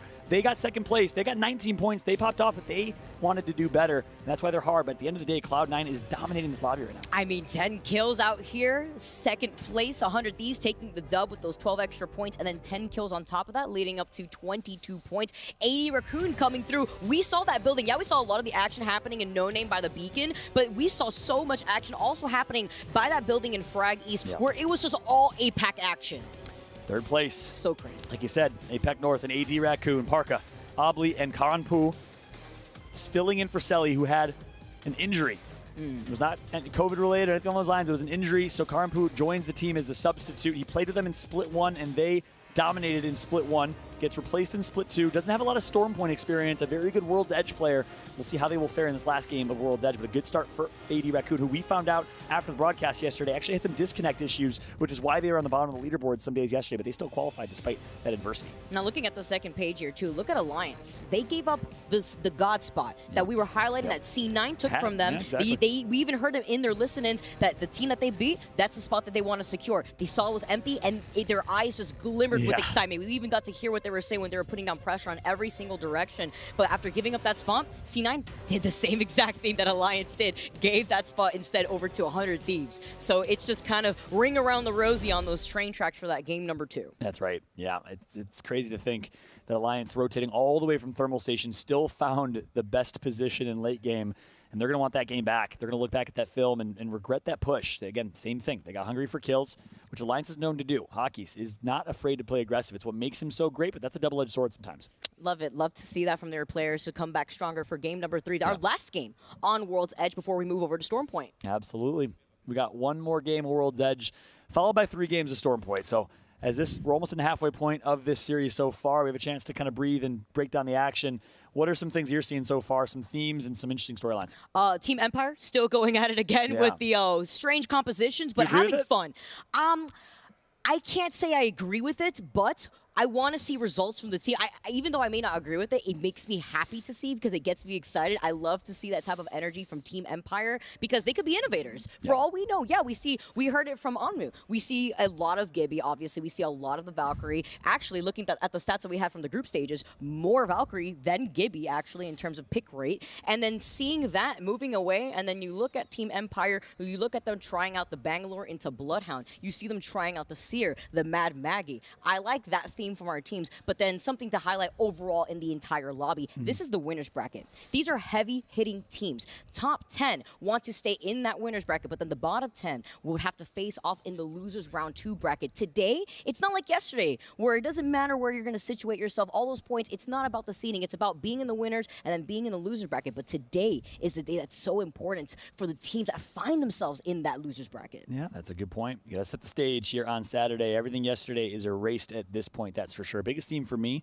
North America on top. Cloud9 dominating this lobby right now. 100 Thieves with the win. Team Liquid you saw in Game 1. Obviously, Alliance performed in Game 1 as well. APAC North, a lot more quiet. APAC South, despite having 4 teams qualify, the largest representation with 80% of their teams qualifying, fairly quiet as well. So we're going to see what's going to happen here. Going into game number 3, Optic Gaming as well. All eyes on those teams and those regions. We're going to take a quick break, though. Breathe a second. When we come back, we will have game number 3, our last game on World's Edge. We know you love it. We'll be right back after this.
Welcome back, everybody, to ALGS Playoffs live from Stockholm, Sweden. This is a $1 million competition, but more importantly, as we've been talking about all weekend, this is the first international and offline competition in Apex since Krakow, Poland, before the ALGS even existed with the preseason invitational almost 3 years ago. It's great to be back. Over 950 plus days Insane. follow, and we are here. And look at this competition. I'm so happy to be sitting, or rather standing, alongside you, even if it's a bit of an elevation on this Apple box, but it's all good. 100 Thieves taking game number 2, taking the God spot away from C9, who then took the God spot away from Alliance, and I love to see this. Absolutely, and we talked about some other kind of big storylines. Is Optic Gaming not performing up to snuff just yet in World's Edge? They're a great Storm Point team. Expect them to bounce back in the second half. And APAC North, APAC South, relatively quiet to the other regions in the grand scheme of things. So those are some team storylines, which we've talked a lot about. 100 Thieves with a dominant win just his last game here. Scurry on the far left. Vaxlon, the recent pickup from this team, former CLG in the middle, and the leader, IGL of this team, so humble, so kind, so well-spoken. It's Anmu from the Midwest, from Illinois, on the far right of your screen here. And what a performance we've had from this man so far. 1.75 kills per game. 1,000 average damage. He's the first player I've seen with over 1,000 average damage per game. He is performing. Actually insane. I always take a look at Anmu with this performance. If he's got the wingman in his hand, if he's got the Hemi, definitely be wary because Anmu is going to claim heads whenever he has that weapon load. I mean, just in general, he's just such a heavy fragger as a player. On the flip side, we got Cloud9 on the far left. Stay naughty. He stays naughty.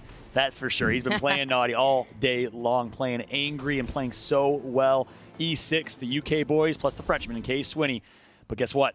Enough of the main stage. Let's jump into gameplay because game number 3, our last game on World's Edge is here. Blow it up in the chat. What are your predictions? We want to know. Tweet at us using the hashtag ALGS. I will read some of your tweets live on stream. If you tweet at us, at Fallout with 2 T's is my Twitter. At VickyKitty is Vicky's Twitter. Let us know your thoughts. We'd love to hear them as we, of course, are kicking off game number 3 here in Sweden. And again, we talked about some team storylines. Vicky, if it's okay, let's take a moment to talk about some individual stats and storylines as well. Yes, absolutely. So a couple important things to note.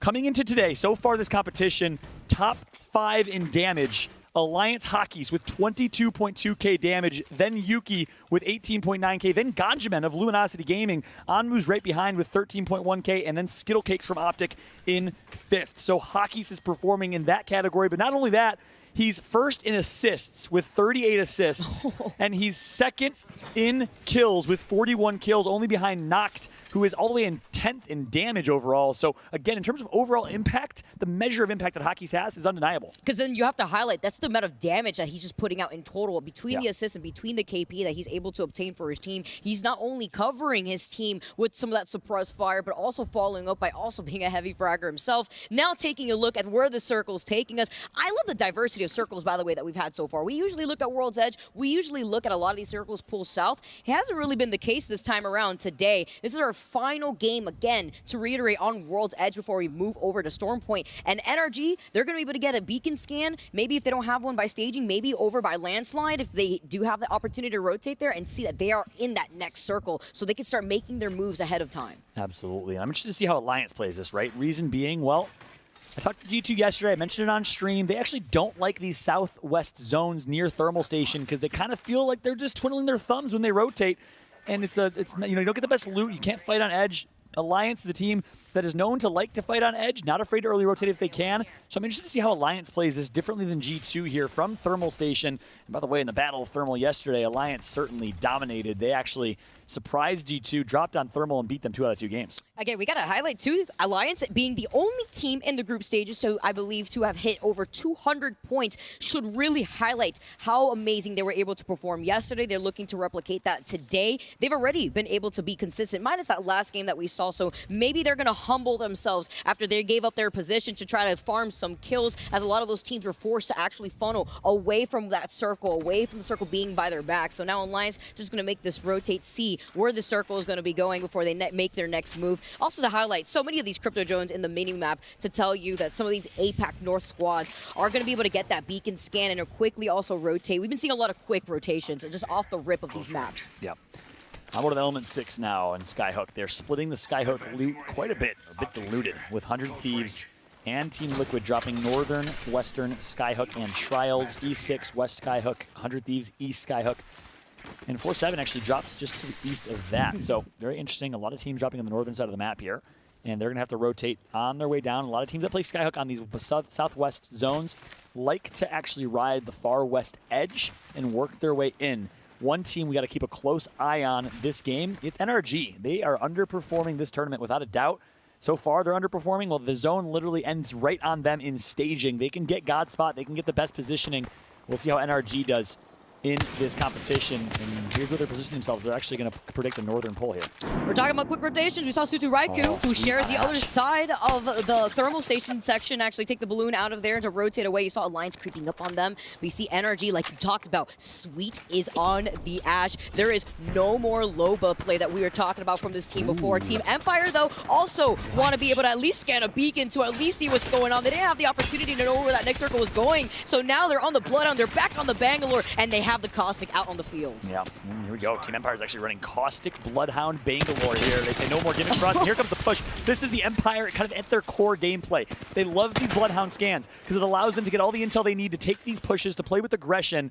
Will they get some kill points, though, is the question. Oh my gosh, and this is actually some friendly fire here. It's CIS, Team Empire, versus CIS, Hardeki, and the players' squad. And for those that are watching from Eastern Europe, Privyet, welcome. Hope you're enjoying the broadcast so far. CIS European Apex is dominant. And I got a question on Twitter here, wondering, any thoughts on players? They were dominating in the EMEA splits, but not performing so well right now. Unfortunately, having PKMK here, we could see that he's been getting bullied a little bit within the last 2 games. Players, unfortunately, overall, are in the bottom 20th place, right behind Energy, not even picking up any KP so far. So I'm expecting them to play this really slow. Yeah, we're seeing the Caustic Barrels come out, but look at their minimap. Look how many crypto drones are just trying to scan ahead, wondering here with these EMPs, they're just going to delete those barrels. So what can you do in that situation if you get caught up with an EMP when you're getting third party, but another stick on the Arcstar, make it 2, get the knock onto Easy Flash, who's not having a good day. Oh my god, Sweet, you're a monster! He connects for 400 damage in a matter of seconds. They clean one, dual united, and they immediately phase breach out. That was the single-handed best team clip, sexiest 10-second clip I've ever watched. That was amazing. That's it. Sweet is done. Sweet is done here. He's here to perform now. Yeah, they clean up that team so quick, and they quickly reposition too. They don't risk it. With the phase breach, they immediately go back to the position that they were able to situate themselves in, and they also have the beacon scan, so they know where that next circle is going to be pulling next. Wow, impressive from Sweet. The fact that he switched to Ash immediately told me that NRG is pissed. They are done with Loba. They're done with the utility. It's time to slay, which is what they're known for. You have Rocker and Nathan on your team, 2 of the best fraggers in Apex in North America. And by the way, we always say that, Sweet's just as good as a fragger. So you have 3 of the best pound-for-pound fighters in the game. It's time to fight. Yep. 100 Thieves now with a phase breach of their own, getting onto the high ground here. The bombardment being called in. Reject now. Gonna take onto the high ground with the grenade follow-up too. The Arc started trying to cover so many of these entry options. The EMP now coming in. This is Reject's green light to fully send it onto this team. 100 Thieves now. 2 of them taken out, only 1 left. We were highlighting North America, and so far it's gonna be APAC North shutting down NA. Ooh. The previous winners, Vaxlon, is the last alive. NRG moving it for the third party, trying to find the opportunity. Vaxlon trying to get away from both NRG and Reject, but Reject have the high ground. Amnu gets taken out. Yeah. Still alive, though, as Vaxlon is trying to at least find the safety of these crates. Look at Reject. He's letting it happen right now. He's letting him, trying to full focus him, pressure him out into the open, and now he's going to be able to fully send it on the Valk. He can just move right back to the high ground if he needed to. Yeah, Reject says, give me that high ground, give me that spot. They take it right from the hands of 100 Thieves, and they take out 100 Thieves from this lobby, barring something miraculous from Vaxlon, who's going to be down to 2 HP. The long-range PK. They took it from him. They took it from him. The kill. That is, again, the bread and butter of NRG. Kill points, high kills, high aggression. NRG with 4 already. Love it. Reject now with that information. They know that NRG is in the area. Yeah, that wingman scooped up that KP, but they were able to take 2 players out. As a controller player, I'm so mad right now watching this happen. Hey, you know, I'm already used to it at this point. It's all okay here. You got to go in for those quick shield swaps in case you're in the thick of it too.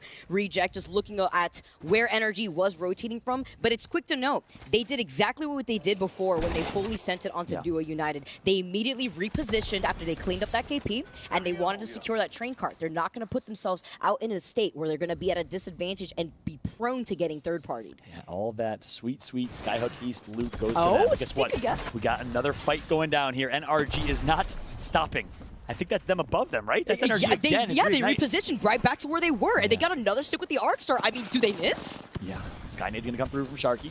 This is NRG versus Reignite. NRG's got to be careful here. Reignite's a very talented team in terms of individual mechanical skill, and oh my gosh, the quick charge rifle, 65 damage shot. JMW calls for a reset. He's going to get knocked here. Backs out. Zero, the longest lasting member of this team, is the last alive, and Nathan and NRG are going to capitalize once again. NRG farms the lobby. It's time to wake up the sleeping giant. All right, Nathan, you're disgusting. You're clicking on heads. You are cleaning these players up. It's insane. And like you said, another phase breach. Just get out of that situation. I think I saw someone pushing, though. Rocker on the bridge. I don't think that was NRG because they phase breached out. We'll see. NRG already with 6 kills. Very impressive. 5 or 6 players right now with 0 kills in this lobby. Never thought I'd say that. But truthfully, PKMK seemingly underperforming for this team because this team is underperforming to their standards. Players is known to absolutely dominate lobbies with Artico on this team, and they're not playing to that same level necessarily with PKMK, although it's obviously tough to substitute for a team last minute. They're doing their best. Really good highlight right there, too. And that's why we've been seeing players struggle a little bit here. This is such a heavy-hitting team, but they're still just trying to find their footing.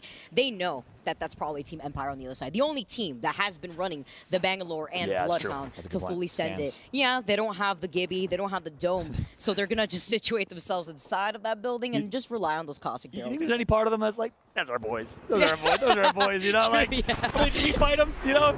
So obviously, no collusion happens in competitive Apex. All is fair in war here in competitive Apex.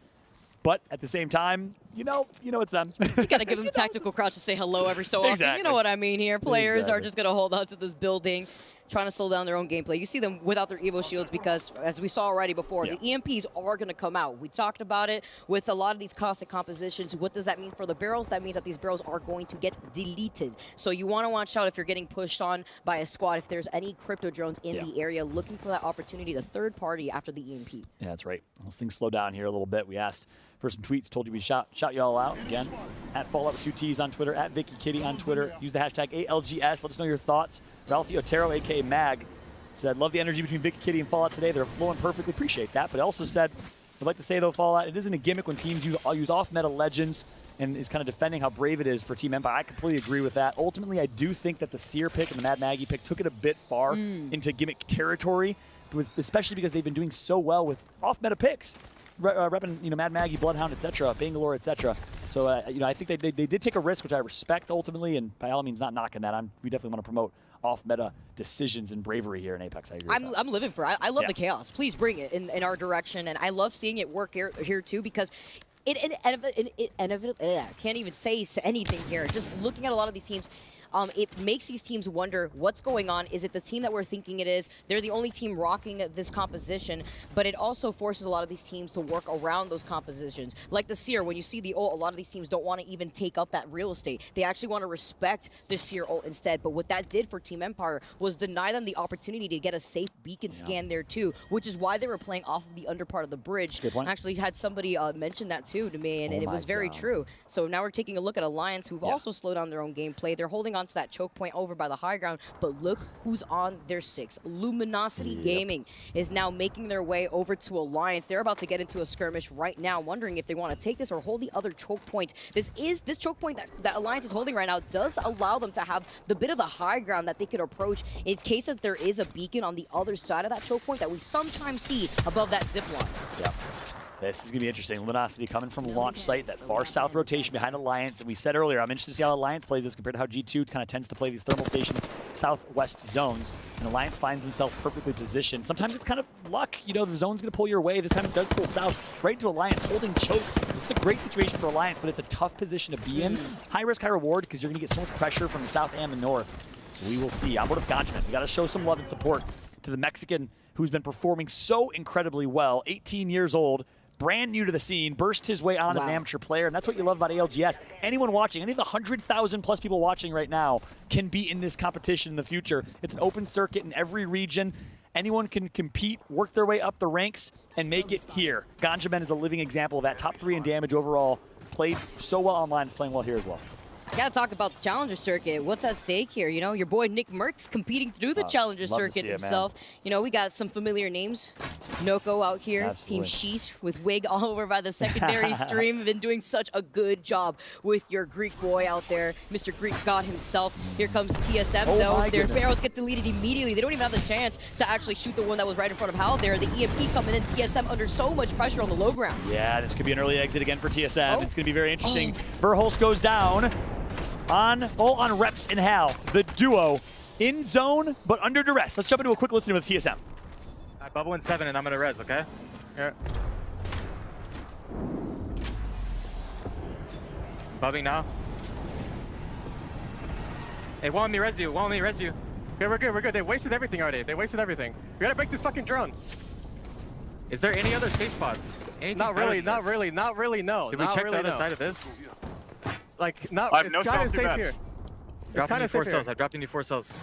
I dropped you 2. We're good now. They wasted everything. They would give you all everything. They're getting Cosmo here. Look here. Look below, look below. Valk 1, Valk is 1, dead! Thirst the Valk now! 1 HP on the ground, Thurston! I got him. Nice. Be careful. Fucking Yeah, idiot. don't, Evan, you need to use your head here. Like, don't just run around like that. We just have to hide, guys. We have to hide. I'm 8-1. Energy died.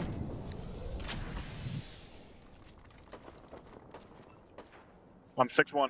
I'm 8-1. Get traps down non-stop. I have 7-3. I can drop a bat. Dropping 1.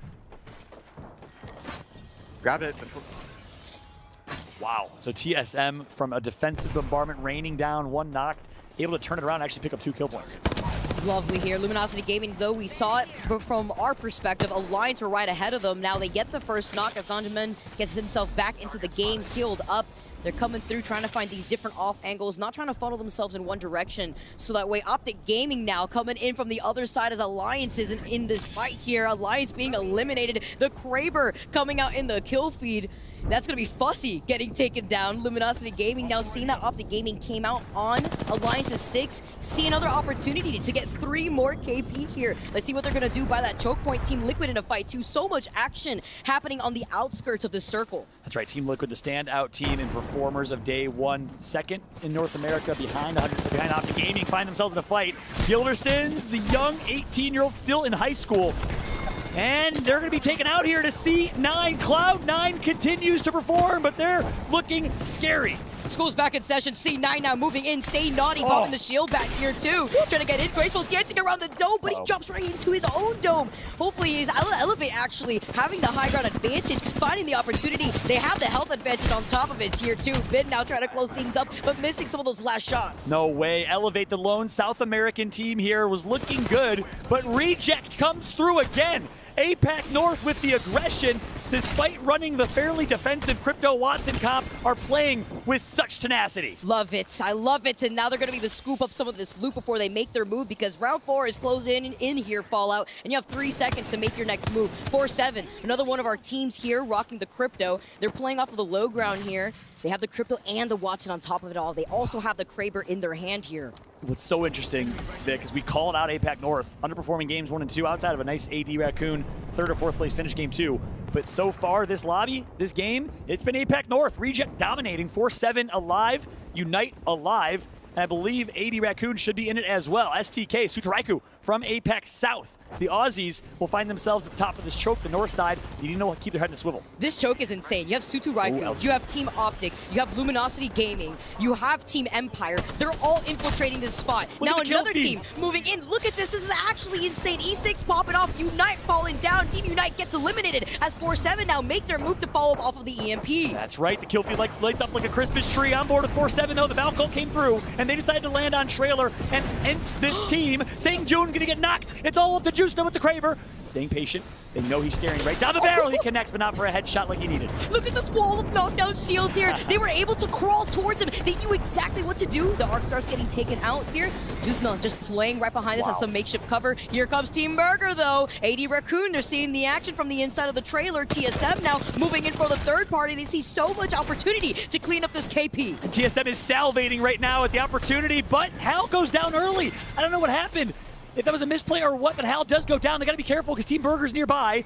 And we know 4-7 is alive as well. Hal gets quick res, and he's back to the action. So just like that, TSM flies in. TSM connects for great shots, and just like that, TSM farms up and gets himself 4-5 KP, and he's not done yet. Team Burger saw TSM in their line of sight. They saw Hal getting rested. Wow. They still wanted to take that fight over to the side, maybe thinking that they had enough time to clean up that team. Now they just gave up that real estate. They gave themselves up to TSM. Massive game from TSM. The black and white needed to do it. Game 3, backs against a wall, all the way down in the standings. You gotta place top 10 if you want to make it to the championship finals tomorrow. Win and you're in. You get to relax for the rest of the day and watch. Lose and you gotta grind through the losers bracket. It all comes down to these last 4 games, but TSM doing what they needed to do. And they love those fights, Vicky, because they know that there's that giant mountain between them. They're not going to get thirded. No one's going to work all the way through that choke, and they can take it without risk getting flanked. That's such a good point here. They want to have their backs covered. Here's a circle is closing in, but they have to worry about Element 6, who are holding the edge of that circle. Yeah. TSM could be put into a position where they're going to get sandwiched by Optic Gaming. The Cossack Grenade here, the Nox gas getting put out right before the dome was actually called in here. The bombardments are actually trying to protect them. They're all here in. Comes Reps, though, with the dome to close in that space. They have to watch out. Optic Games to the right. Nice flank for Burholes. He connects. Burholes popping off with a Spitfire, but Reps goes down. Burholes to 50 HP. TSM farms. They're going to shield swap quick, but Optic Gaming's coming.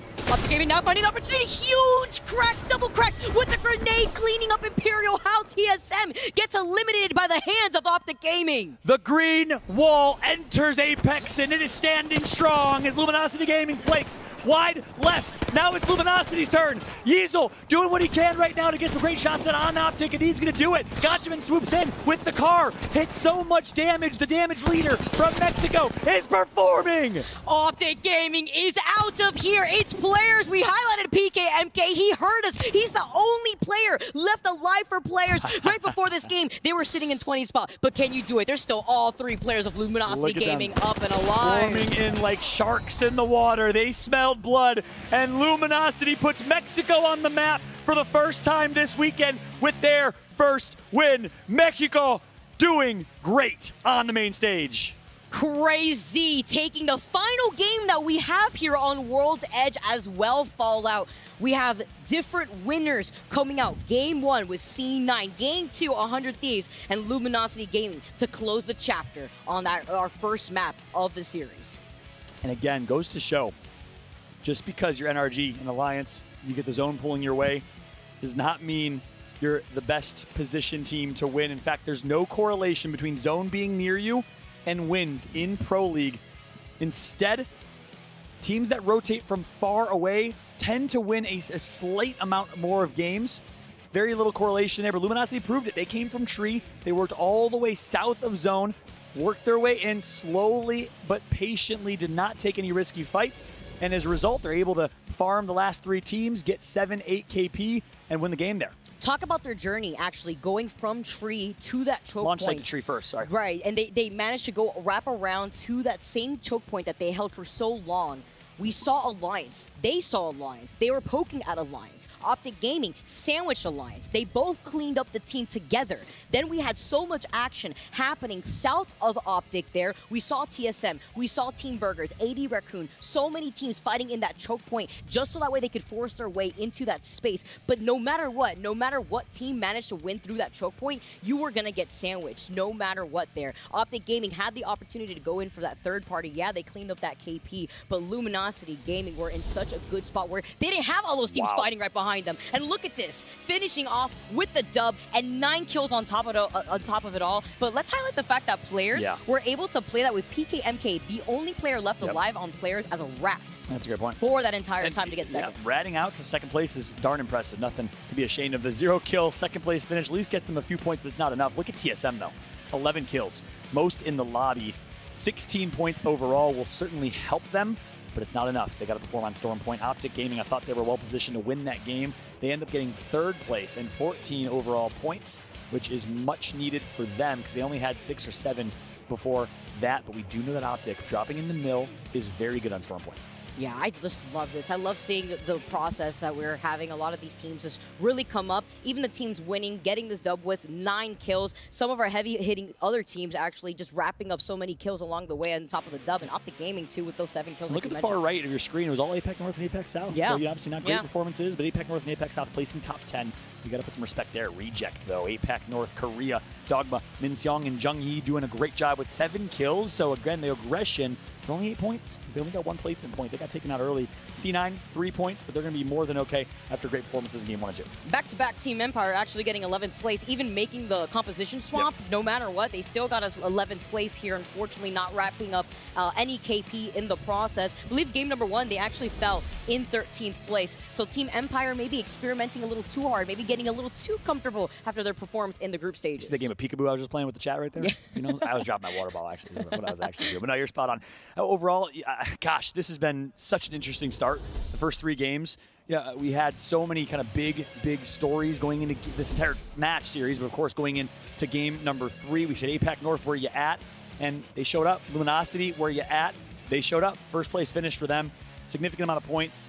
And Optic Gaming needed a big game. TSM needed a big game. So a lot of these teams that you had a microscope on coming into this competition performed in game 3. And at the end of the day, it's still anyone's series. And that's the crazy thing. Top 10 is wide open right now. And for those that don't know the stakes at home, again, just want to keep explaining this format here.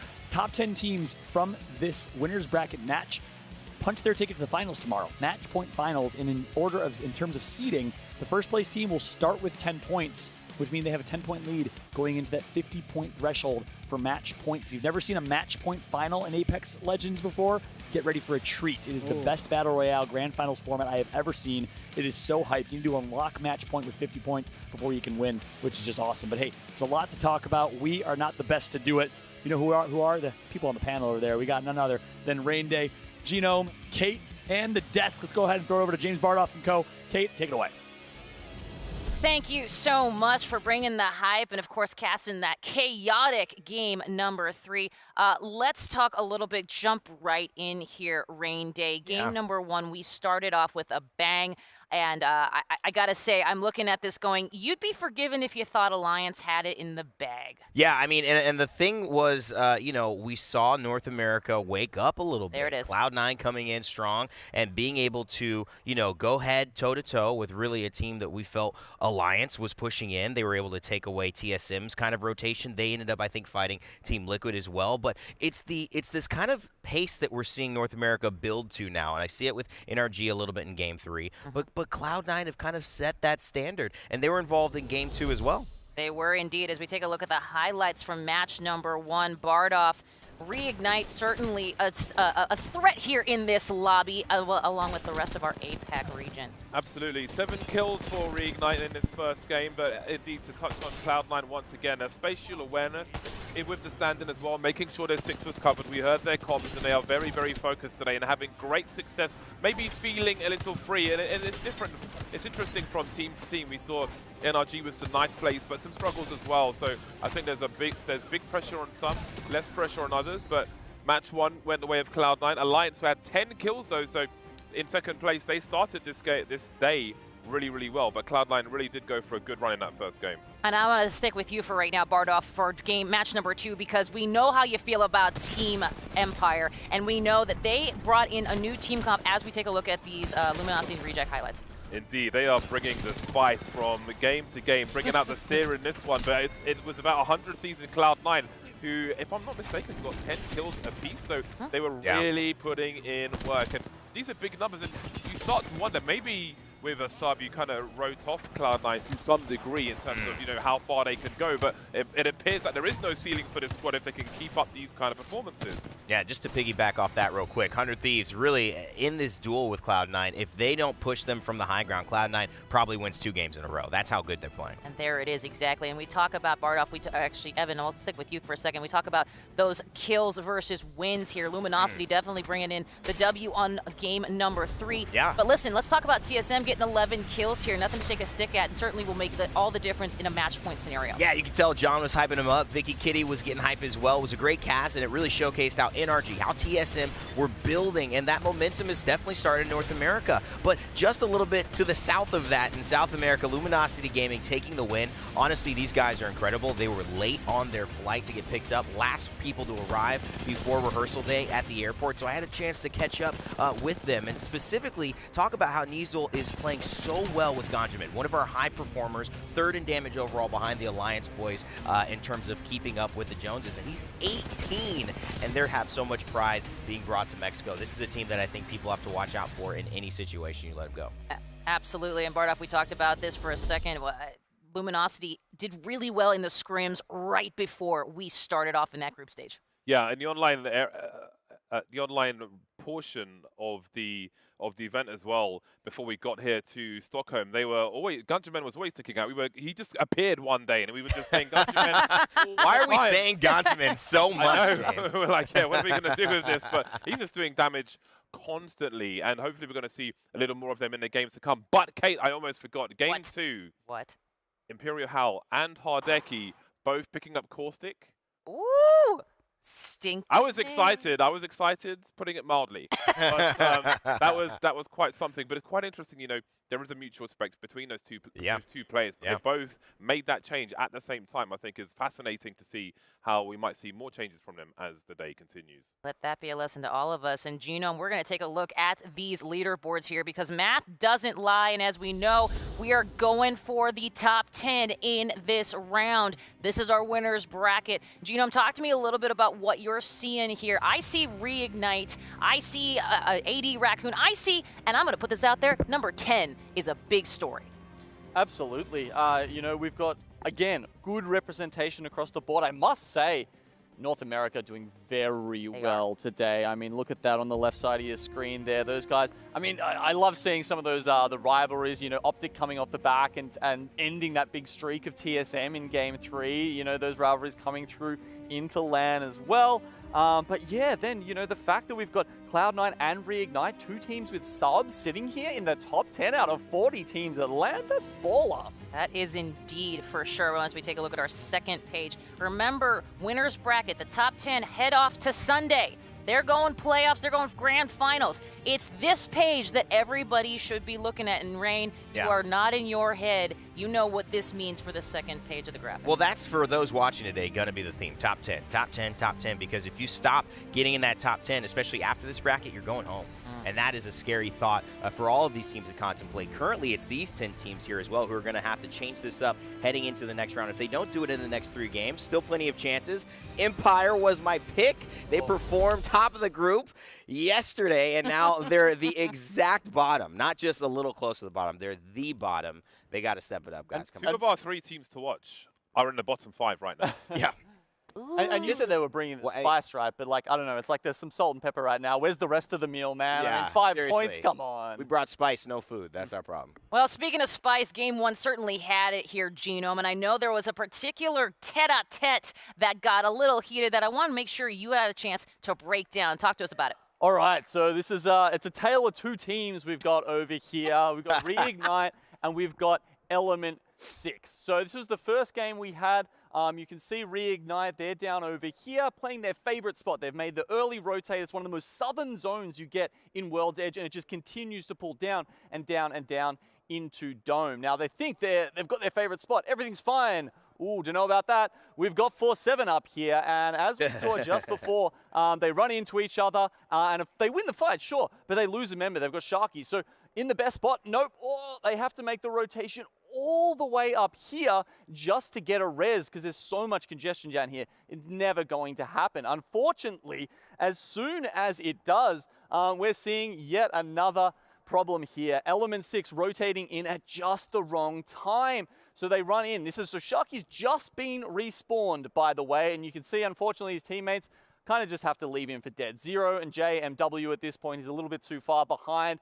He'll get taken out by Element 6 here. But luckily, you know, Zero's still alive. The Valkyrie, he's slippery. He gets away, takes JMW with him. And you'll see that Element 6, they've come down again. And Zero goes back for the banner. Has to go for a second respawn in the zone up here at Lava Siphon. Now, at this point, the zone's extremely congested. You're like, what can these guys do? And Element 6, the team who has just taken down Sharky, all of a sudden, they run into them again. A great spot there. They find them in the open. Bubble has to get committed here by Rig, and you think, oh, they've got this. But no, a good trade coming back from Reignite. And as you'll see in this next moment, both of the teams, Valk ulting out at exactly the same time. Their fates are intertwined in this game. So they make exactly the same rotation here, except this time we've got Element 6, unfortunately, they try and play outside. Too much crossfire coming in from every direction. Rig somehow make it inside the building. They're safe at this point. Element 6 eliminated, and despite the travails that we've seen for Reignite up until this point, they make it out into this circle. Unfortunately, the only spot they can find over here, they've got zero cover. The bubble from Gibby is all that they have to work with, and I can tell you, once that goes down, unfortunately, Team Liquid is on the other side of this, and you see 1, 2, 3, they're gone. So a 4th place for Reignite, but damn if that wasn't a good effort considering everything they went through in that game. I mean, well done, Gino. That was excellent. And I will also say, well done to Reignite. Just kind of, you know, you're trying to delete them, trying to get them off the map, and boy, they make it hard. Absolutely. Yeah, I mean, the resilience from them to come back at a double respawn game. That was crazy as well, where Element 6 landed. They landed on the roof, but they landed just after a team inside got crypto ulted, and I thought, what better time to try and storm your way in, get a dome down, and force your way, and they ended up getting absolutely wrecked on the outside. They lasted about 5 seconds after that, so potentially an opportunity missed there. And Rig actually killed Empire, who were in the building when they landed there, so that also hurt my pick. Good job, Rig. And there it is, indeed. Well, something to help your pick. If your pick is a Lenovo Legion 7 gaming laptop, head to twitter.com/Lenovo Legion for your chance to win that Lenovo Legion 7 gaming laptop. We're going to be giving that away on Sunday during our grand finals. Yet another reason to join us on Sunday. We got a lot going on, maybe an announcement or two. That's one more team. What are those, Kate? Uh-oh, what's that? Kate, well, what's that's for me to know and you all to find out Sunday during Grand Finals. Either way, we are going to be back on Storm Point, match number 4, right after this. So stick around. This is the Apex Legends Global Series Pro League Playoffs split number 2.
Only 3 games remaining here for the winners bracket, day 2 for the ALGS playoffs. It's do or die at this point, Jordan. If you want to get straight into the finals, only 3 games remaining. Yeah, 3 games deep, and it has been North American domination so far. That's kind of the story that is being written by the North American teams. 1, 2, 3, 4, and 5 in this lobby currently are all North American teams.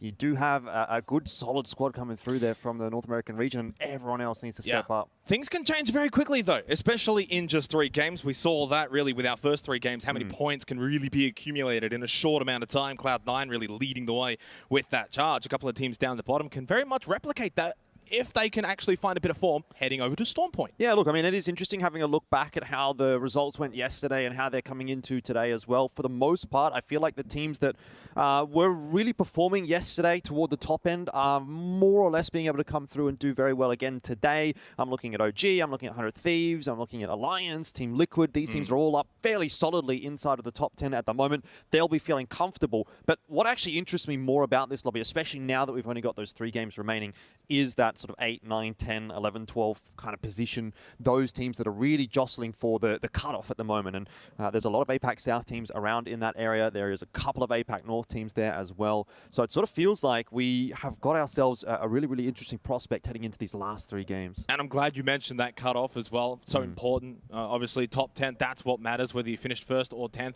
Really doesn't matter all that much, especially in the next 3 games. So 16 points at the moment, Team Burger in that 10th place position. So if you look at sort of last place right now, which is Empire, 5 points, that's only 11 points, Jordan. That's not a whole lot, right? With 3 games to go, we're in a position where the prospect is anyone can still make top 10. I mean, it's kind of crazy, though, the way that it has sort of shifted up for Empire in particular, sitting at the bottom of the table. I mean, even looking at players, they didn't start too well. They had 2 20th places in a row. They did manage to sort of bring it back with the second last game, but they didn't actually manage to get any kills in that game. So they're really not putting those points on the board at the moment. The fortunes of a lot of these teams that performed well yesterday do seem to be shifting in some cases. Obviously, some are doing well still consistently. Some are struggling, and they don't have too much time left to catch up, Xenox. But like you said, it is still possible for pretty much anyone to get inside of that top 10, but you're going to have to do it here and now.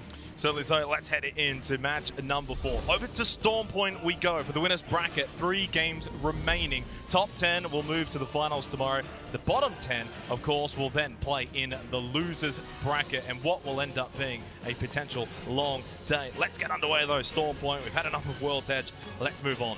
Indeed. And, well, obviously for some teams, they're going to be hoping that a change in map is going to be bringing a change in performance as well. Anyone inside of that bottom 10 really going to be looking at Storm Point to hopefully buffer their numbers up. And I can say, I know there's a couple of teams here that do prefer Storm Point over World's Edge, just in terms of their historical performances within Pro League, within their respective regions. So we may still be seeing a bit of moving and shaking when it does come to that scoreboard. But I got to say, super impressed with North America so far. Yeah, most definitely. I think in terms of moving and shaking, though, maybe some of the teams down the bottom that I've got kind of my eyes on, one of them being 4-7, who had such a tremendous day yesterday, really leading the way almost for APAC North, a team that even for myself, you know, from that region, I wasn't expecting them to really bring that much. But while they've started a little slow, they did start to pick things up. But back in match number 3, 9th place, they were starting to at least find a little bit more ground. That's a team to keep an eye on. You know, the likes of NRG, Players, Empire, just so many top teams here in the winners bracket. It's going to be very difficult to really guess who's going to be able to make it into the top 10. What you can say, though, is for those that started well, they don't have to do all that much. You're right. But you do want to make sure that you're not resting on your laurels, so to speak. And I dare say Optic Gaming, a team which has been performing phenomenally over the first couple of days of competition, will not be doing that. They've been really, really solid. A little bit of a contest going on, though, for the mill between Players and Optic Gaming, and this could really bring with it some problems for Players who desperately need points heading into Storm Point. Already having lost that first one, need to trade it back on in. It's a 1-for-1 so far in this engagement. Optic Gaming have the advantage in terms of the armors, Xenox. But Elevate is also lurking around looking for a third party. And I know Sutaraiku dropped down in C-Note Cave. Couple of kills come through there for Duplex. Players look like they're in trouble. Only PK, MK left standing for players, and I'm glad you mentioned sort of for 4 players as well. Only on the 9 points at the moment through the first 3 matches. They cannot afford many more games where they're not picking up points. And Optic, you know, in the top 4, they've already been able to establish themselves a decent position back on World's Edge, and so far it looks like maybe a good start could be on the cards. But Noct does eventually go down as we pan over top of Elevate. You can see there's a couple of teams really brewing in this area, so it's not going to be a clean exit for Optic. They do lose Noct, but they did pick up a couple of kills for it. Yeah, look, I mean, I was going to say, I think it's quite interesting how you see players contesting when they're so far down the scoreboard. It could really just be what forces them straight down into the lower bracket. TSM continuing where they left off. A lot of damage in onto that Trident. The team in there cracked for the most part, but TSM not going to push off the back of it just yet. They're more interested in the long-term play. Rotate coming through, but Team Empire close by, maybe a little too far to cancel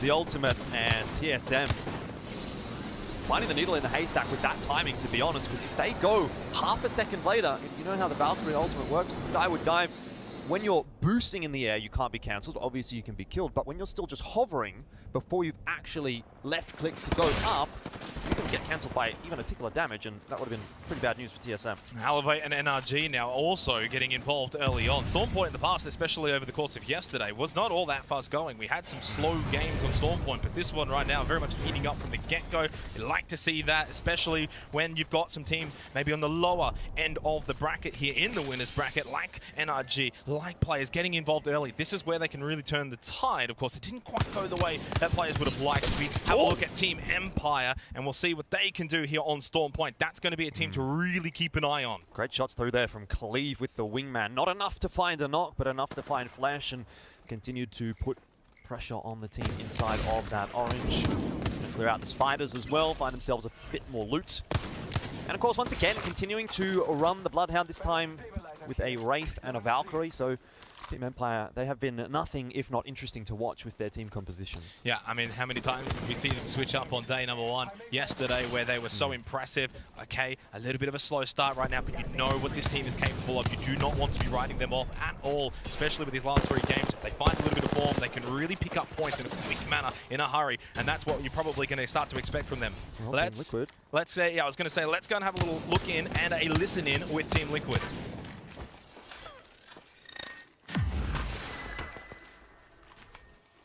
Honestly, we want all of it. I have so many arcs. Need that in my life. I'm 1-4, by the way. Gibby with no shotgun. 1-4. I'm 210. Here's 2 more cells. Brennan, come here.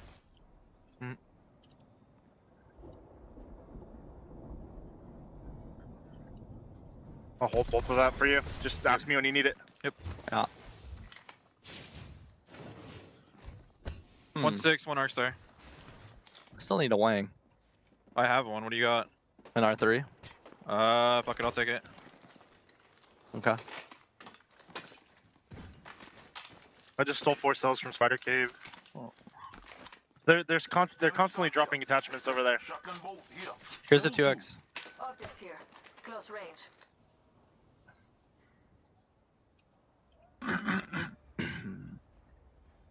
Knock, how many arcs do you have? 1. That Bloodhound scan is ominous. Yes. Crypto drone from southwest? They're outside team right here. here. There's a team all the way out there. Yeah. They're on edge right here. I hear Valkyrie. Northwest, on ping.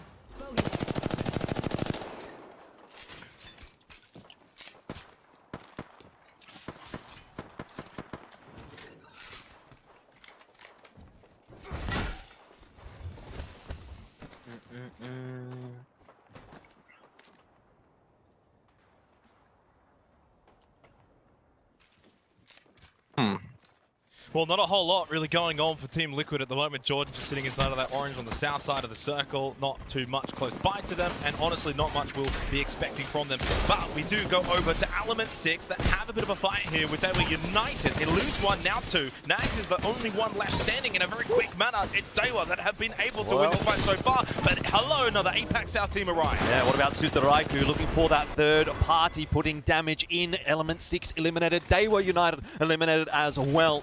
So both the teams, as we like to say, Xenox, mutually assured destruction for one another, and Sutaraiku just moves in, takes up residence and says thank you very much for the circle positioning, the loot, a bit of KP in there as well for them, I'm sure.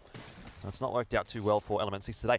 I had really high hopes for them. I really did think they played fantastically yesterday, and so far today, sitting in 19th place coming into this game, I don't know that they're going to be getting much further up off of that result. So Element 6, not much time left to make it into the top 10. 2 games left. Yeah, 2 games. Of course, still not the biggest gap per se to get into the top 10, but it will be increased off the back of this game that will get played out. So they'll have a little bit of work to do in the last 2 matches if they can move on to the finals here. We have a look over towards Reignite. Now AD Raccoon, who had some issues unfortunately yesterday. Hopefully for their sake they can find some fortunes maybe actually with their setup. So they unfortunately were playing with basically 2 players yesterday, Jordan, and they still made it into the winners bracket. Yeah, this is a team that's so strong from APAC North. Really good games, didn't they? They were really, really impressive in that initial lobby that we got to watch. Things did sort of slow down a little bit for AD Raccoon, but they did enough to get themselves inside of the top 20, and now they're hoping to get themselves inside the top 10. Just sitting on the cusp at the moment. You can see in 11th place, 17 points. They're not too far away, and as long as they keep that scoreboard ticking over, then they're going to keep themselves in that discussion. They've got a good spot here, high ground, easy to defend. Not a whole lot going on headed in their direction. They're mostly the aggressors in this situation. So they're feeling comfortable at the moment. They'd love to just upgrade those 2 sets of blue armors to purples ideally before they really have to take a fight. But at the moment, it's looking pretty good for AD Raccoon, I have to say. Certainly agree with you, and I think right now for most teams actually, I mean we've got what, 17 squads halfway through round number 2, most of them playing on the edge of these circles, which has become a very big trend that we've seen here for the ALGS playoffs. There's really not a whole lot of center play. Most teams just preferring to play around the edge, not forcing their way in if they don't have to. If they can find a spot, sure, go for it. I mean, we saw Team Liquid before in a very, very good position, center of this circle, a little bit maybe towards the south, but things will open up eventually as this game does continue to progress. And when you look at AD Raccoon's position, up above, you've got the crypto, you can use that drone, get more information and really scout out around. You do back them in from this spot. Indeed. Got a drone flying around. Probably multiple drones flying around, quite frankly. Information being gathered. I mean, account 5 in the minimap alone. There you go. So that'll do it. Cryptos are definitely making an impact here at the playoffs. You know, it's funny you say that because it's not something that I'm really used to doing, to be honest. Right, we don't really see them in APAC South all that much. I've been in a situation where I've seen about like 14 or 15 drones all up at once. Yeah. And at that point, you just wonder, is anyone really gaining much information if everyone is gaining information? Well, if everyone has information, no one has. That's how the saying goes. 4-7 definitely need to be putting in some work at the moment. They've struggled today. They had a fantastic day yesterday and now find themselves in an engagement with the zone at their backs. Not an easy situation to be in. Taiwan having already found a knock or 2, and 4-7 eliminated with absolute force from Empire. That was clean as a whistle. Yeah, and unfortunately for 4-7, you know, the sort of form that we saw from them yesterday, the great plays that just haven't really been able to find their footing here in the winners bracket. Of course, a very, very difficult portion of this event when you've got basically the best 20 performing team from day one playing here in the winners bracket. It's going to be a little bit more difficult. Now let's go and have another quick little listen in here with Team Burger.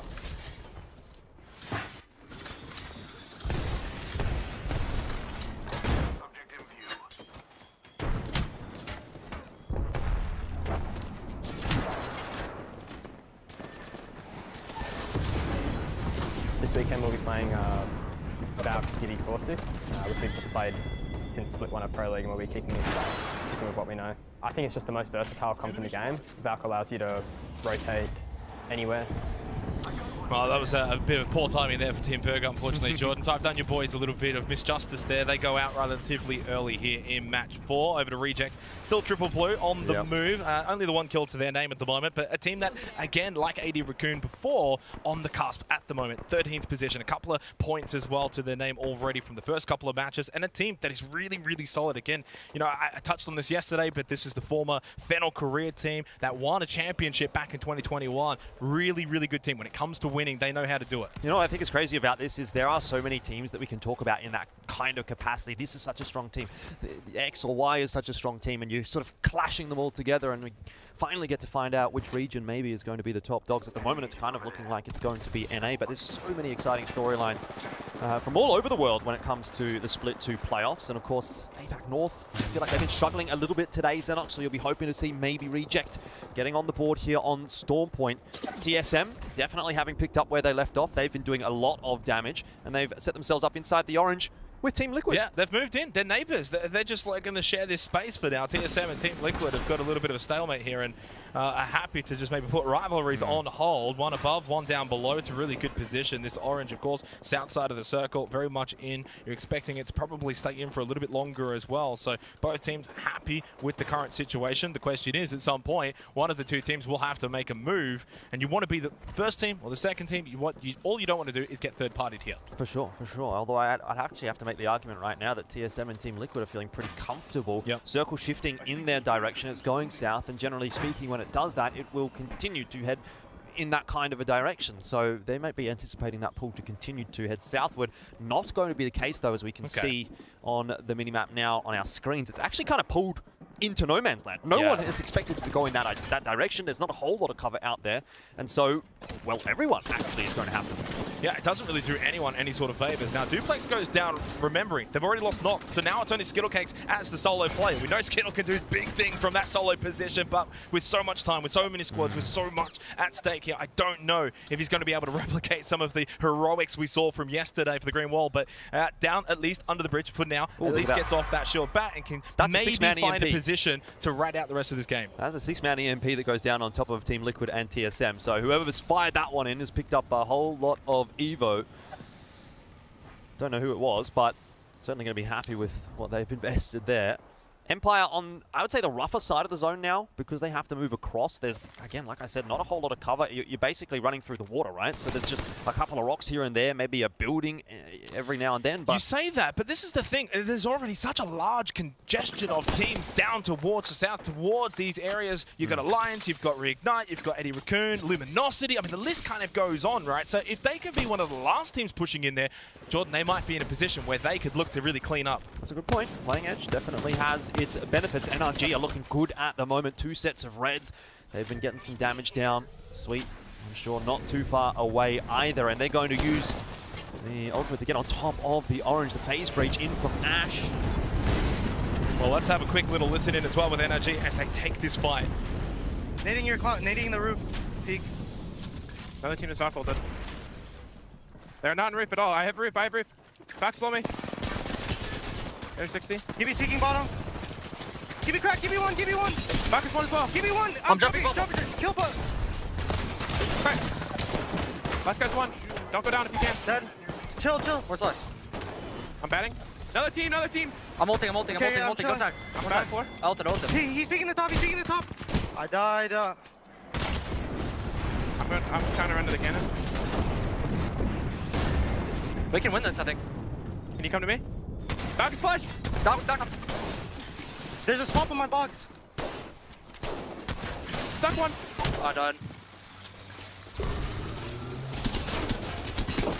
Not low. Hold your knock. Hop on the purple box. Stop on the purple box. I have a bat. Another team. I didn't get the kill. No, man. Really nice comps coming through from NRG there, but unfortunately not enough to get them the victory overall. Sutaraiku have been an annoying pest for a bunch of teams so far in this game as they come through for yet another third party. 100 Thieves also being eliminated. I did love listening to NRG there, though. Very calm comms coming through, telling what box exactly had the armor swap, how much HP exactly certain players had, and it looked like they might actually be able to pull that one off. In the end, not the case. Still some good points out of that, though. Yeah. Decent KP coming through. Well, and also decent positioning coming out for Sutaraiku too. Northern side, yes, northern side of the circle, but they can really wrap in on that northern side, pushing over to Cloud9 later on. And we mentioned the circle shift and the way that it pulled before, Jordan, not really doing any team kind of any favors, especially those towards the south. So if you're Sutaraiku, you're up north and there's no one really around you, that could play into your hands in the late game. Well, one thing I wanted to actually say at the start of this game, and I sort of did refer to it loosely was that there are some teams that do prefer Storm Point, and I will say Sutoraiku is one of those teams that tends to get a lot more points on Storm Point than what they do on World's Edge. So they might have started this lobby relatively slow, but expect that to pick up in these final 3 games of the day.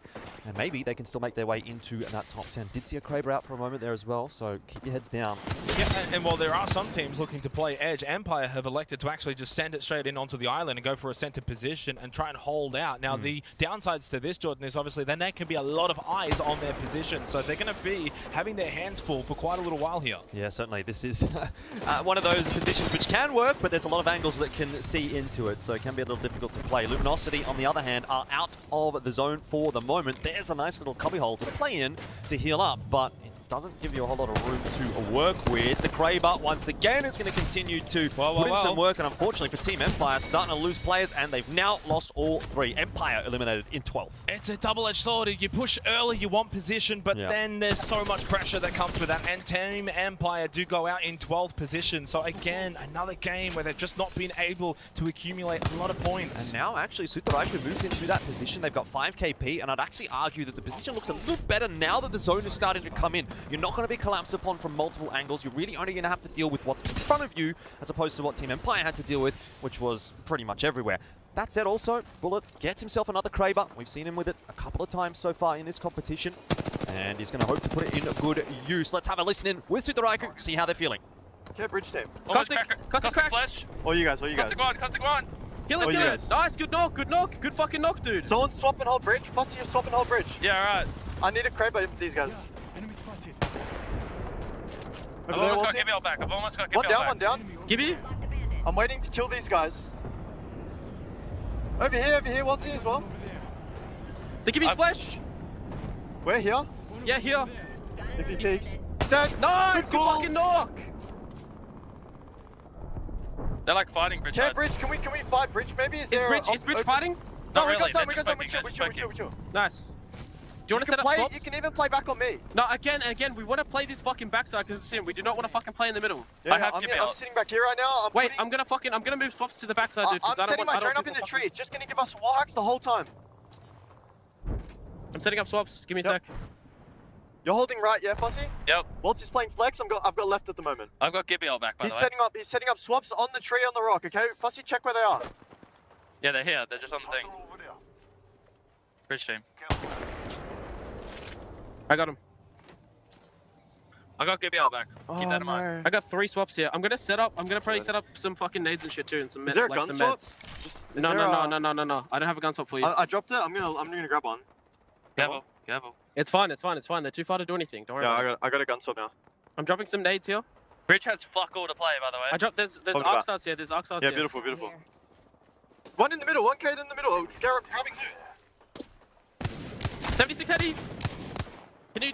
Yeah, I'm waiting for him. I cracked him. No, Can you tag him? No, I missed. It's fine. We burned his bob. Early. Yeah, nice. Good job. Popping about.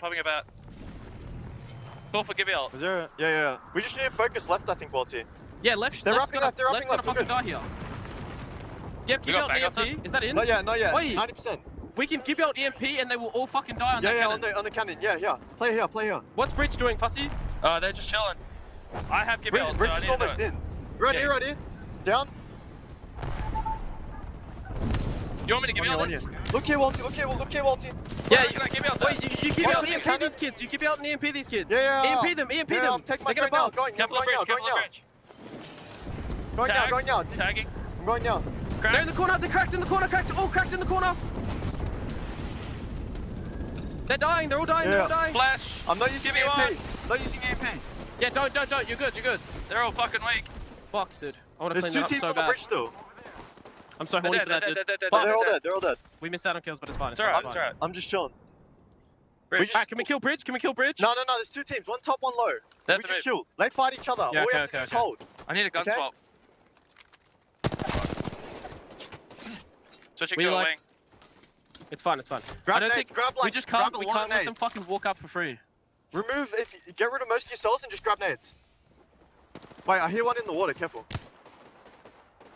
You know what, I'm gonna set up my drone. I'm gonna set up my drone in the tree. I'm fine. Don't and worry. it'll just scan through.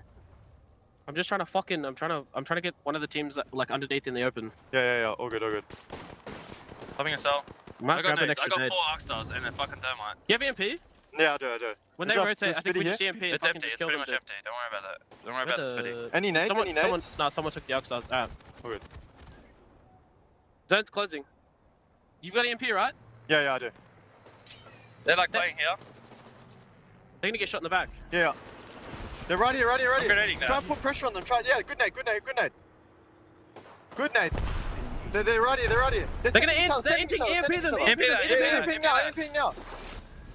Don't go too deep here. No, it's fine. In the corner. Spam nades. Burning. Spam nades. Val's dead. Give me one. Give me Val's dead. Back in the air. Val's dead. Oh my Good shit. We're fucking just so god. much better, dude. Let's go. That's so many fucking kills, cunt.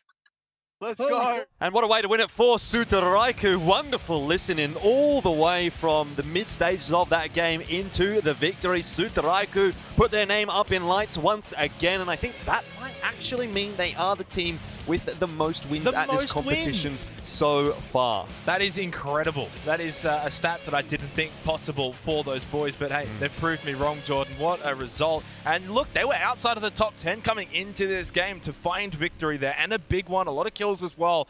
That's going to do them a world of good with 2 matches to go. I'm not going to lie, I kind of have goosebumps listening to that. You know, obviously that's my region. They're Aussies as well. We're both Aussies, and it feels like it's all coming together here at the LAN playoffs for Sutaraiku. They're feeling good. And what I have to say, listening to the listening, the way that they were communicating, the way they were talking, it sounded fantastic. You know, I've listened to a lot of their play. I've watched them scrim and that kind of thing. And sometimes they get a bit down. Sometimes things not going their way. But it feels like they're confident. It feels like they're happy. There was a lot of good vibes coming through there, which seems like a great sign, in my opinion, that Sutaraiku is really feeling good about how this is playing out for them here at the LAN playoffs. They're feeling happy. They're saying, you know, good shot, great stuff, 100%. nice EMP, blah, blah, blah. Excellent comms coming through. And what I also really enjoyed listening to and actually watching play out was the fact that, you know, it was exactly as Waltzy said in the interview yesterday night, that Crypto comes through for Bullet. He just sort of sits up in the air, makes comms, 25. tells the controller players what to do, and they execute. So he's kind of like the puppet master pulling the strings for his little minions, and the minions did a bit of work there. But obviously, a very favorable pull for Sutaraiku as well. Very beneficial. They had 15 points, Jordan. 15 points coming into this match number 4, and they've just gone and got 25. So that's going to do them absolutely a world of good going into the final 2 matches. Well, what did I say? Storm Point, that's where they play the best. Honestly, that's why we pay you the big bucks, Jordan. But other teams, of course, also soaking up points. You can see how toppy-heavy it was this game. Cloud9, Team Liquid, even AD Raccoon, all being able to get double digits. From there, it drops off quite massively. Indeed, indeed. Well, I have to say, there's still a lot of time left for some of the teams, but those that are really towards the bottom end of the table now are probably starting to run out of time, right? 2 games, it feels like a lot when you're already in the discussion, but if you're 4-7, Element 6, for example, they were United, these teams that are really sitting at the bottom of the table, not only in this game, but overall for the 4 games that we've played, have you run out of time now? Well, and also teams that did so well on day 1, 4-7, and you know, and Empire, I think were 2 teams that I had my eye on coming into the winners bracket, and I thought, can they continue the form that they had on day 1, bring it to the winners bracket, get to the finals, and get a bit of rest, right? Because if you do make it to the finals after these next 2 matches, you're not playing again until tomorrow. So that's a pretty big boon in itself. That's what you especially, want. Especially with the format that we've had. They're long days. They're long days. But, obviously, there's still 2 games to go, and as we've already mentioned before, you know, ultimately the 10th place position is still achievable for even the teams down the very bottom. Absolutely. Let's take a look, though, at how things shaped up for Sutaraiku. As expected, you're really going to probably be seeing Waltzy and Fussy doing the lion's share of the damage, because Bullet, a lot of the time, he's spending inside of that crypto drone, just getting the info. He's getting a lot of assists, obviously, there as well. But for the most part, it's really just going to be those 2 controller players rolling through the competition. Really, really solid stuff. I think Fussy and Waltzy have been super, super impressive. I mean, yesterday I did give a shout out to Waltzy on the analyst desk. I will reiterate that. It's his first LAN in Apex Legends, you know, coming overseas, playing phenomenally well and really, really stepping up. You combine that with the fact that Bullet is someone who has played at both of the major LANs we've had in Apex Legends as well. True. He was at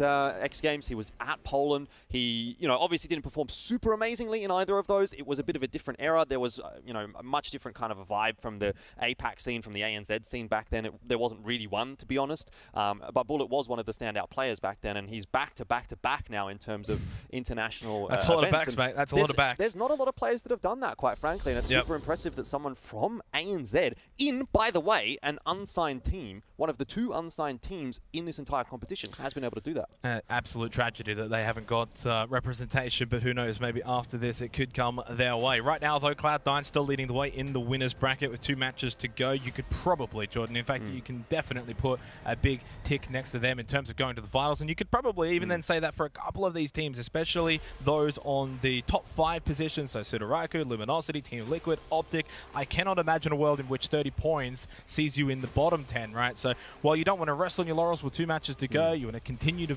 build form and momentum going into the finals, they can feel a little bit more confident and comfortable. Well, what I want to see here as well is what is the rest of the pack looking like? You know, is 23 a solid cutoff? Is it a solid lead? And actually, it kind of is. I mean, 7 points, it's not huge, but when you've only got a couple of games to haul that back, then it starts to become a little bit more problematic. Maybe if you have one stumble here, if you're Burger, Dewa, players, you come down to one game and you have to overhaul like 7 to 10 points, and that kind of doesn't happen every time. So is there any teams here that you think can get the job done? 2 matches to go to overturn their fortunes that we've seen from them in the first 4 matches and make their way into the top 10? I mean, for me, 100% you have to be looking at players and saying they're underperforming at the moment. This is a phenomenal squad. They did really well yesterday, but they're going to need to step it up here today. So we'll have to wait and see as Xenox, because we do have a couple of games left to play with. That was game 4, done and dusted. 2 more here on Storm Point to decide which 10 teams will go through to the finals. Don't go anywhere. We're taking a break, but we'll be back in just a sec.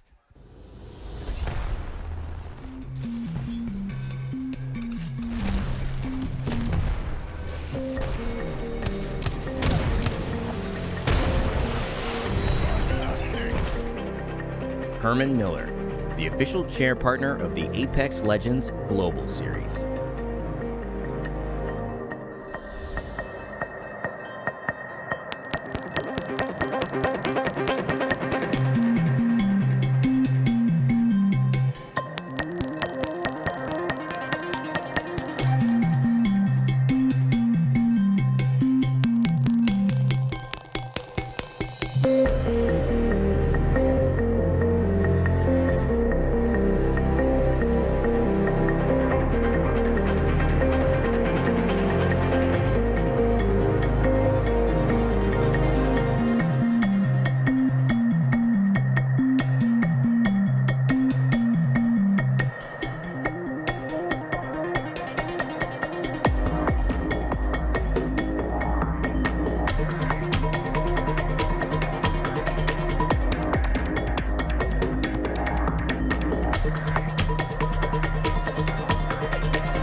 wins overall for Sudoraiko here at the ALGS playoffs. They are exceeding expectations. Currently second place now in the winners bracket, only behind Cloud9. You could probably say both of those two teams will be going to the finals, Jordan. It's a matter as to who's going to join them. It's a big question, isn't it? There's a lot of teams still sitting on that precipice. It's not a massive lead right now for Reignite, who's sitting in 10th place at the moment. It's maybe enough to feel comfortable, but if you don't get anything done in this next game coming up, then it starts to become a little bit more of a question mark. So it's still imperative that you keep that scoreboard ticking over. Most definitely. Obviously, the cutoff now, 10th place, 23 points or so for Reignite. They're the gatekeepers of the bottom 10. True. 2 matches to go, Jordan. Now, this is it. It's still a day. If you've been struggling a little bit, this is where you need to get those points if you want to go straight to the finals. Yeah, I was looking at the split of teams that we managed to get into the top 10 after the halfway point. It was 6 for North America, 2 for APAC South, 1 for EMEA, and 1 for APAC North. No South American teams inside of the top 10. So we'll keep you updated on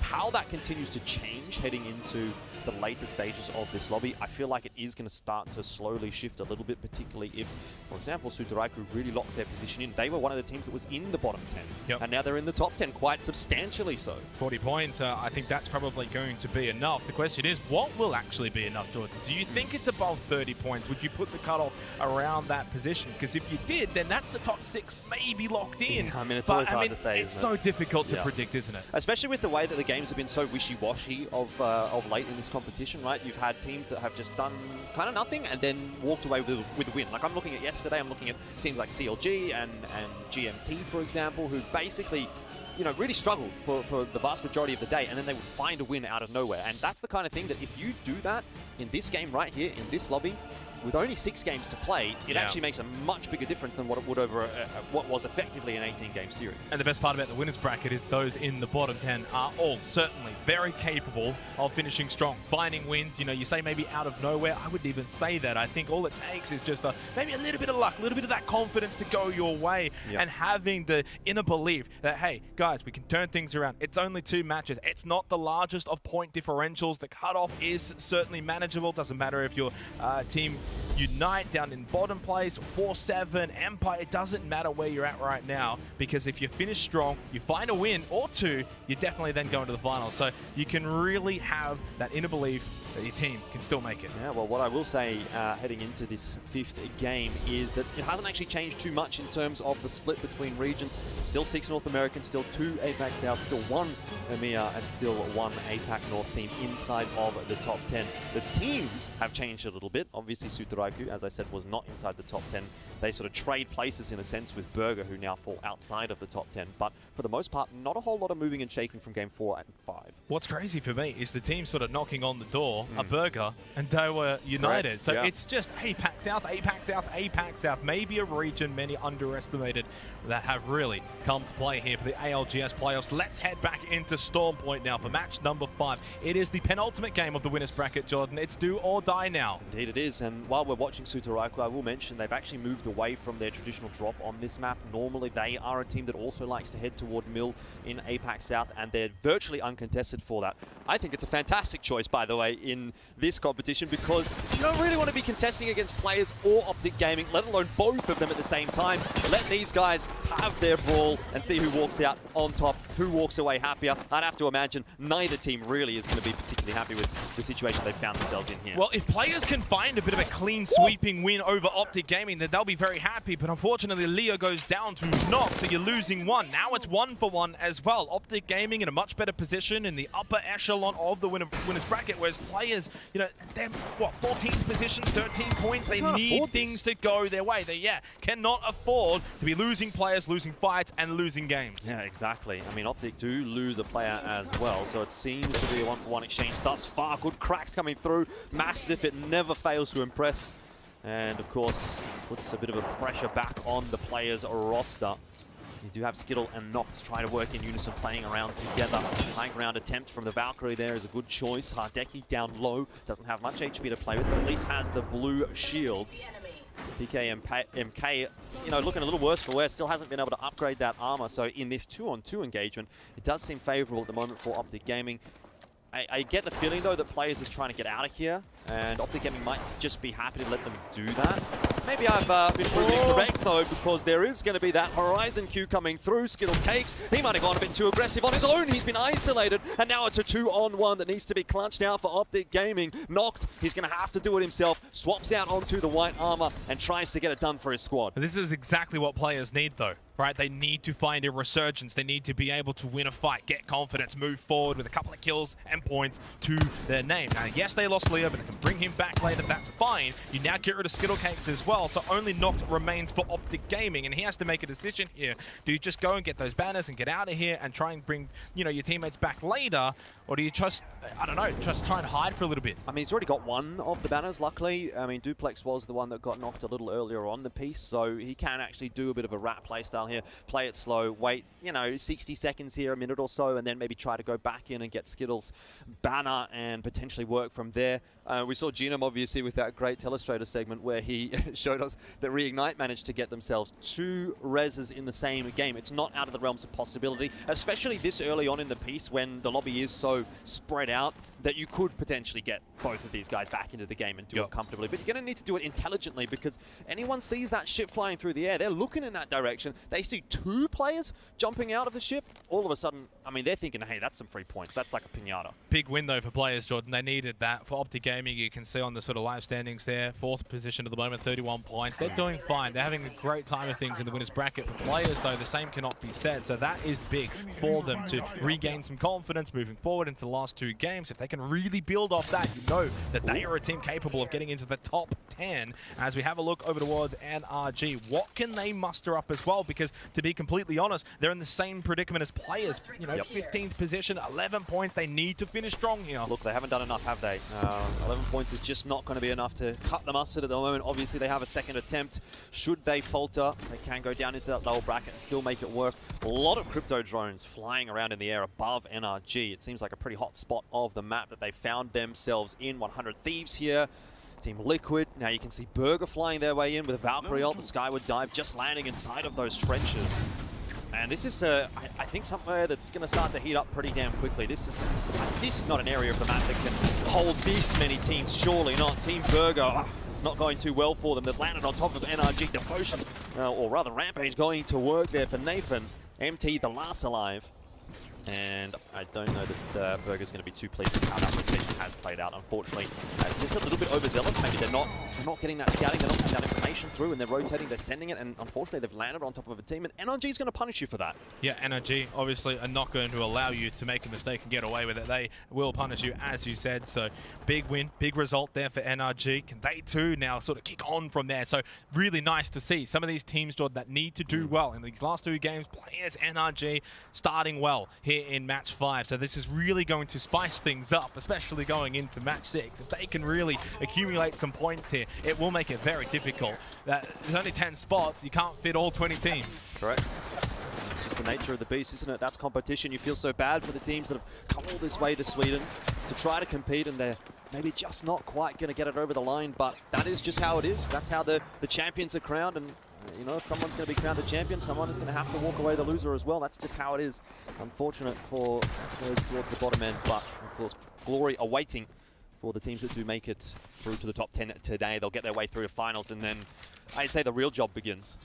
Bit of a long rotation here for Cloud9, just north of Launchpad at the moment, and they need to get over towards Northpad on the other side of Stormpoint, so they'll be getting a bit of a wriggle on. They have Luminosity just south below them as well, actually at Launchpad, but I think both of these 2 teams, of course, not in a hurry either, Jordan. They're doing very, very well at the moment in the winners bracket, so feeling very confident and comfortable as we switch over to TSM, who find the knock and the elimination onto Jungi. Now, Waltzy also makes his way in for Sudaraiku, so TSM suddenly only have Verholst that's left standing. Arkstar thrown behind him, just trying to play behind those knockdown shells, and he is running out of space and time. TSM obliterated. I mean, just look at the confidence that Sudaraiku is playing with at the moment. They're not shying away from fights. They dislodge Reject as well. So 2 teams in the blink of an eye fall at the hands of the ANZ squad. Sudaraiku, they picked up a win already here on Stormpoint, and they are hoping to go back-to-back once again. Hey, they've done it before, Xenox. Yeah, they might do it again. They certainly have. Now, Quickly though, TSM 27 points.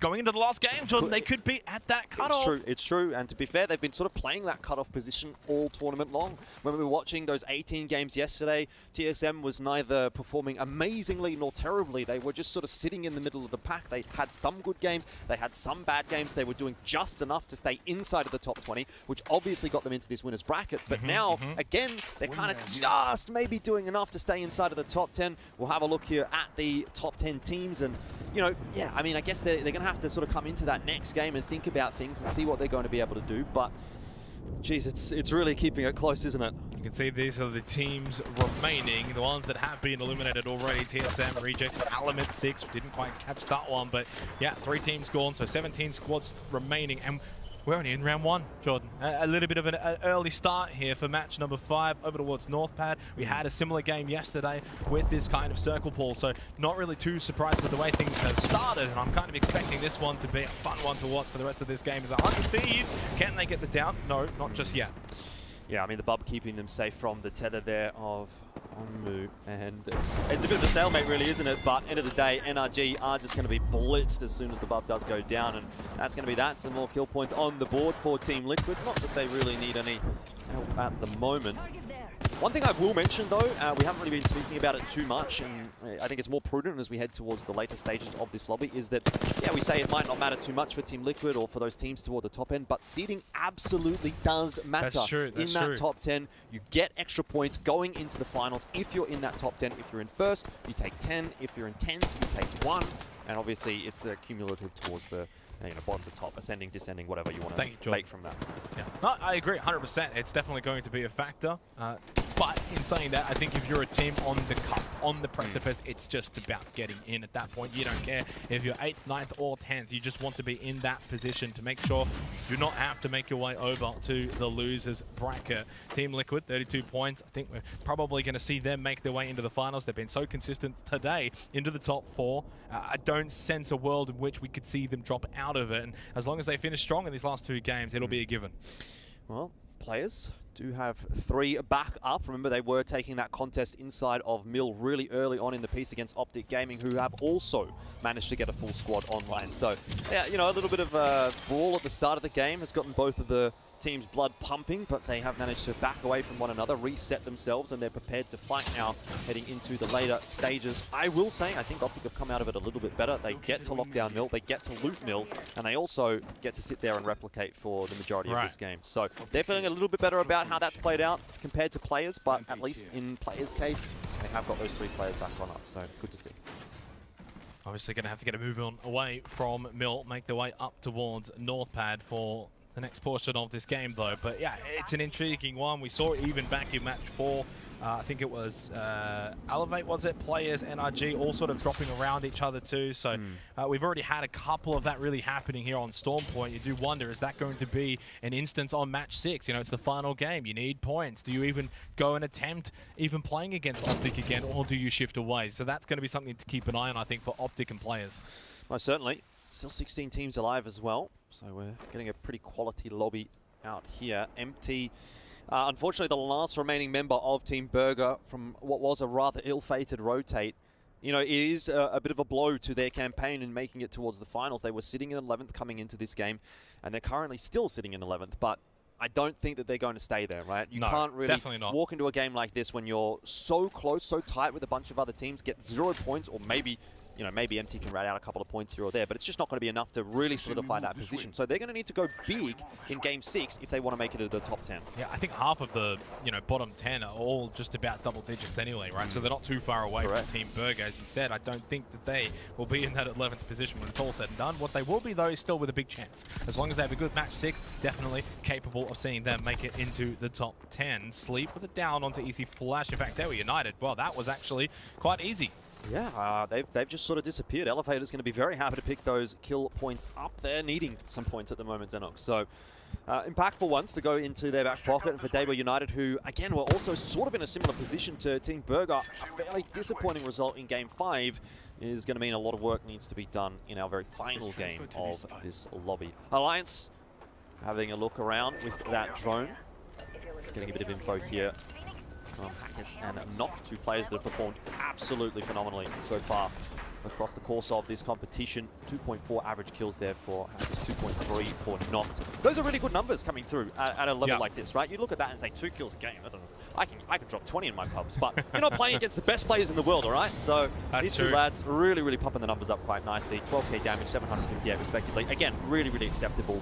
And they both picked up a couple of wins as well, so very solid stuff from both those teams. I guess you give Hackers the win because of the extra damage. I'll give him the benefit of the doubt, yeah. Just a little bit of an edge there over Noct, but still a very apt comparison for Alliance, of course, still, well, holding on to a top 10 position, 9th currently, 27 points. So job not done just yet, but you finish strong here in match 5 if you're a team like Alliance, and you probably can wrap it up before you then have to get points in match 6. Sudaraiku, of course, well, they kind of did that in match 4. I want to say Sudaraiku played this ring relatively well once again. They're on the safer side of the ring. This is going to be the side that's obviously pulling in that direction, and they're feeling really comfortable with the position that they've locked down. They've got 3 sets of purple armor, they've got heaps of ammo, they've got lots of grenades. You can see 3 arc stars there for Waltzy. So they're in a really good spot right now, and it's way too early to call, but for Sudaraiku, this should be another fairly high placing to once again solidify their placing in this lobby in general. 100 Thieves, we've been seeing them put in some good work today. Let's hear from them as they take out this fight. Underneath here! Can we look at this? Walk up a bit? I hit 25 blue. He's in trench, still in Maybe trench, be right careful here. of this team. We can kill this Watson, dog. 45 down. Yeah, look at her. Crypto's dead. I'm on red, but the team in the trench is looking at us too. Okay. Like the Loba team from the left. Where's the Crypto? Down on anything. No one's watching back here. I'm looking left right now. I'm gonna go back here and watch her back. I finished Crypto? It's just there one. Watson? It's just one. I'm coming. We clear her. Kill her. There's a Valk here. Grab your armor. This team, I can hear them here. Getting shot in the back too. This seems gonna be an issue on the right. Yeah, we gotta look behind us first. We gotta push this Loba team away. We're in between 2 teams that are looking to like creep towards us. We are. I'm gonna look on the right then. We just need to keep them off us for the zone and we'll be fine. I broke the drone.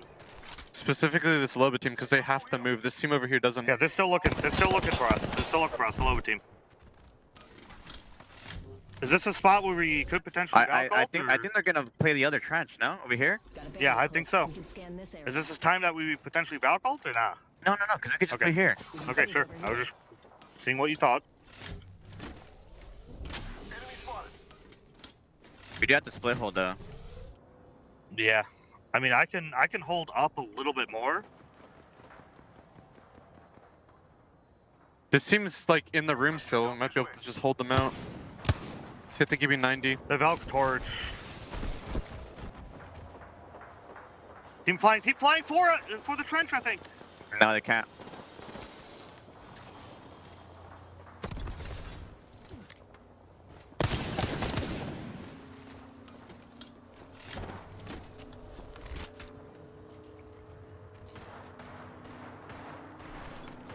I'm playing the edge right now. Yep. Be careful of the trench here. I don't know where this Loba team is. Yeah, I'm in on me too. Team flying right above us. You just need to anchor, Luck. I'm gonna hold across here. Is this rock good? Yes, yes. You can play the rock. I'm gonna hold across here. They're getting fucked here. I cracked the valve. There's someone right here. Is this clear? Did you clear that? It is. Yeah, that our trench is clear. The other one is not. There's a valve here.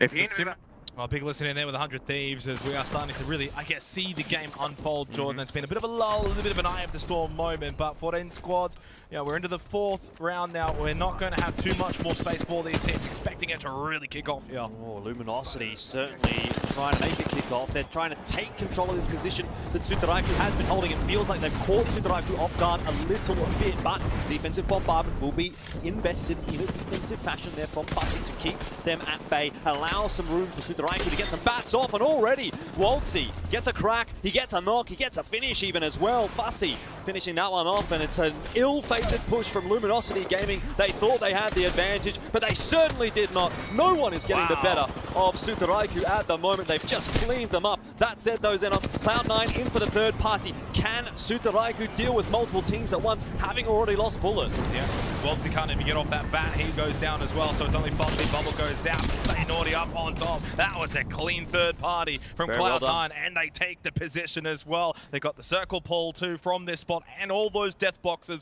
Cloud9, top of the winners bracket at the moment. That is about the best third party you could expect to get as Cloud9. Not only do you get those KP, not only do you get a very powerful position to play from, but you also knock out your closest competitor for the top of this lobby, for the 10 points going into finals. They took out Sutaraiku. What could be better? And are those 10 points going to be the difference maker come finals? We know Cloud9's going to be there now. It's just a matter as to maybe how many points they will have. Now, as we launch up and away with Optic Gaming, let's have a listen in.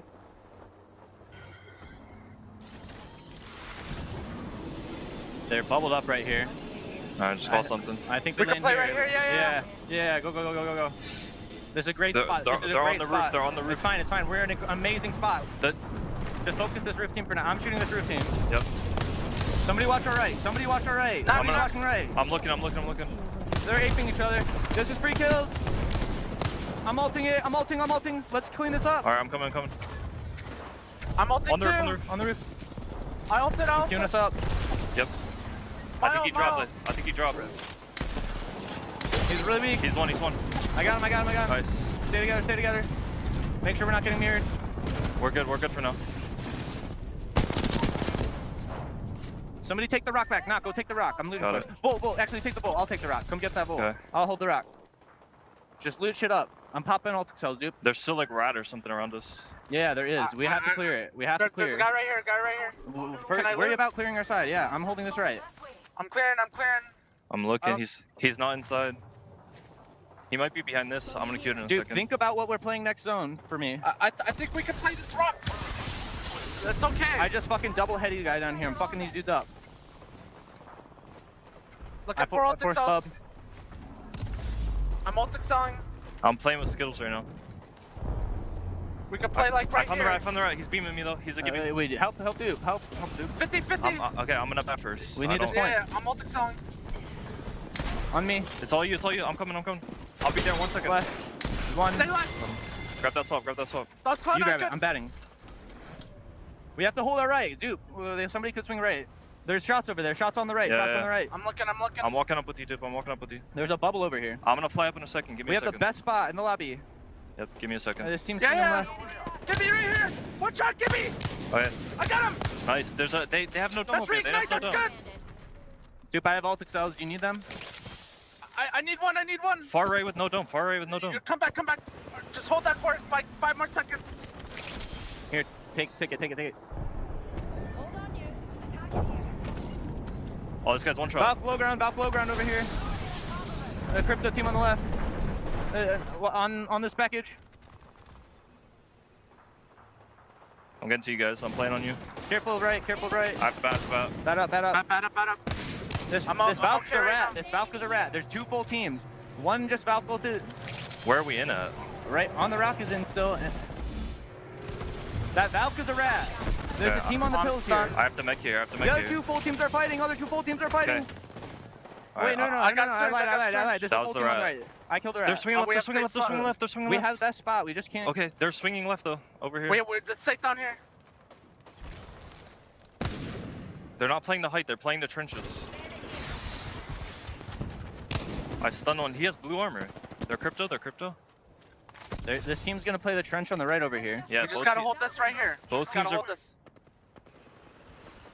are playing I only trenches. have 60 heavy knock. I have a lot. I have 230. I'm trying to destroy their drone. Thank you. I just need recalled it.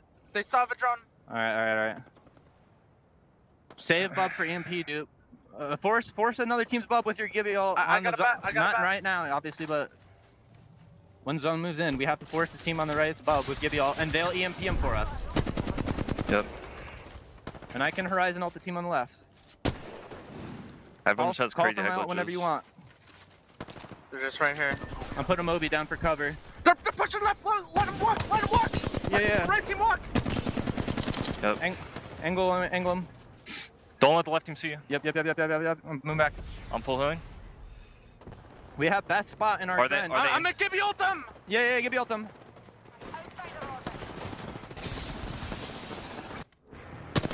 They bubbled. They should get EMP'd now. I'm gonna let them EMP. They're not EMPing. I'm arcing it. I'm gonna horizon ult them.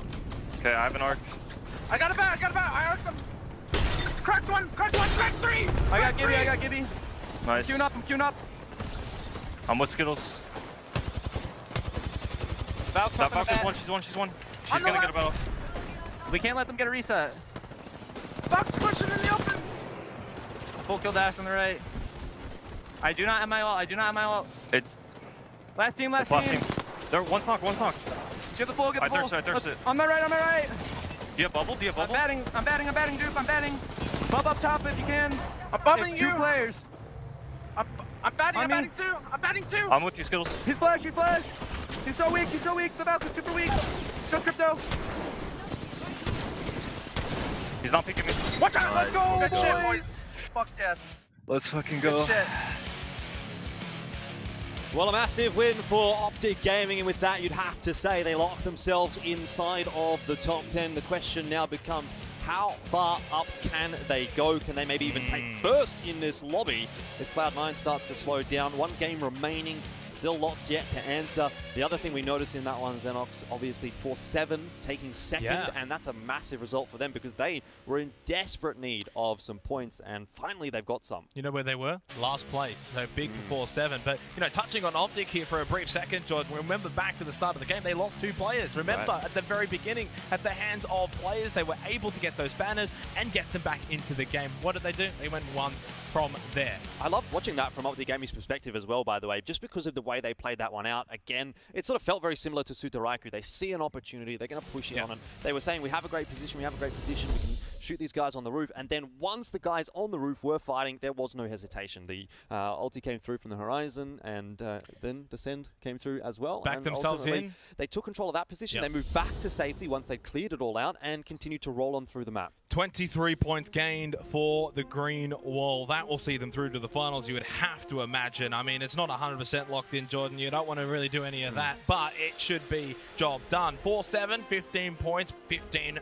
massive points for a team that was at the bottom. Now going into match 6 puts them in a position where they can still get top 10. 17 points or 100 Thieves as well. We didn't really see too much from them. Of course, we were keeping our eye on Optic Gaming, but still, big game from them too. Liquid finishing strong on 10 points as well. Yeah, I wonder if it's going to be enough for 4-7. I think a lot of that is going to come down to what happens in the next game. Elevate chiming in with 5 points. Again, you know, maybe not quite enough given the position they have on the standing, but anything is important at the moment. Sutaraiku, they did well enough. I mean, 7 points there. I think they're already locked in. The big, unfortunate quote-unquote losers in that game would have been, in my opinion, Team Burger and They Were United. They were in 11th and 12th, respectively. Maybe you can throw players into that discussion as well. That team was in 13th, and all 3 of those teams don't really manage to get a whole lot done. Reject in 14th, get 1 point, so they just haven't, unfortunately, done enough to really solidify a position. But around the top 10 even. It spices things up going into the last game, and that's really what we want. We want that action. We want those storylines. Match 6, of course, Jordan, that's going to be last opportunity for some of these teams. You know, even the likes of TSM, you know, only 2 points from that match. They're going to have to be fighting it out going into the last game, just as we saw from Optic Gaming, our champion squad from match number 5. Pretty decent spread of damage. I mean, knocked with the kills, 5 in fact. Of course, they started off the game against players, and from there, yes, it wasn't the best team fight. They lost 2 players, they got them back in, but from that position onwards, they were able to be dominant. I mean, let's just have another look at Nox, right? He has been performing so well, Skittle as well. These 2 individuals sitting towards the top of the damage charts, sitting towards the top of the kill charts for the competition as a whole.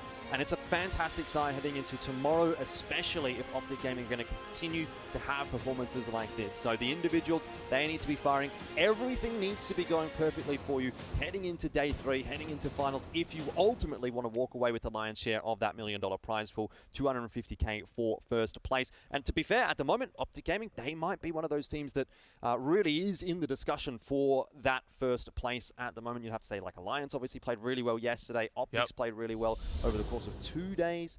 Cloud9 having a really good day today. Sutaraiku, the team that's picked up the most individual wins, and of course, how important are wins tomorrow more than ever. So maybe they're another one of those to throw in, a dark horse perhaps. That's a big talking point though, Jordan, right? Being able to find wins, that's where it's going to matter, obviously, on the day for finals. So yes, it's one thing if you're collecting points, but you do need to be capable of being able to get those wins. For now though, it's all about getting inside of the top 10, which these teams are. So 28 points though for 10th place, reignite. The big question is that going to be enough to keep you in the top 10? Probably not.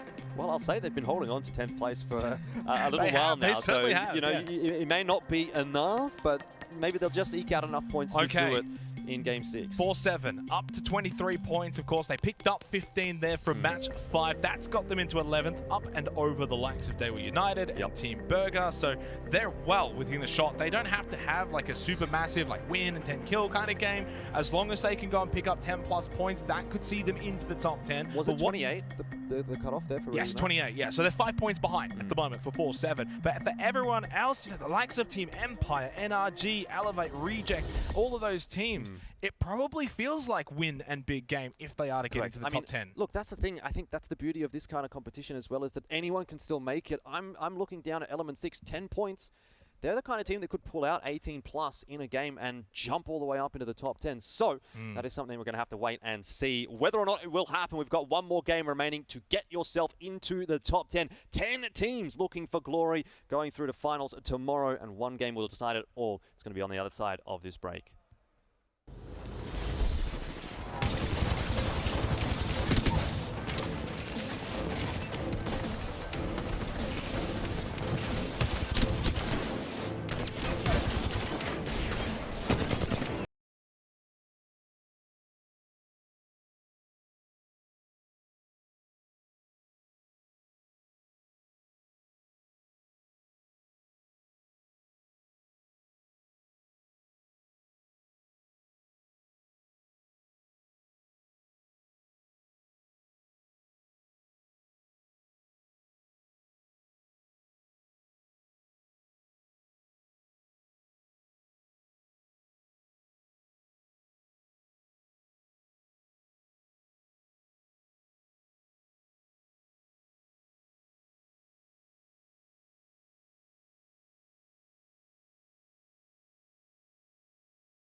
Nah, my ult. It's Last team, last team. They're one. Get the full, get the full. I thirst it. On my right, on my right. Do you have bubble? Do you have bubble? I'm batting, dupe, I'm batting. Bub up top if you can. I'm bumping It's you. 2 players. I'm batting, On I'm me. batting too. I'm batting too. I'm with you, Skittles. He's flash, he flash. He's so weak, The Valk is super weak. Just crypto. He's not picking me. Watch out, let's go, Good. boys. Yes. Let's go. Nah. Good, man. Quad, boys. Good call. We qualled. Good, boys. Let's get this first.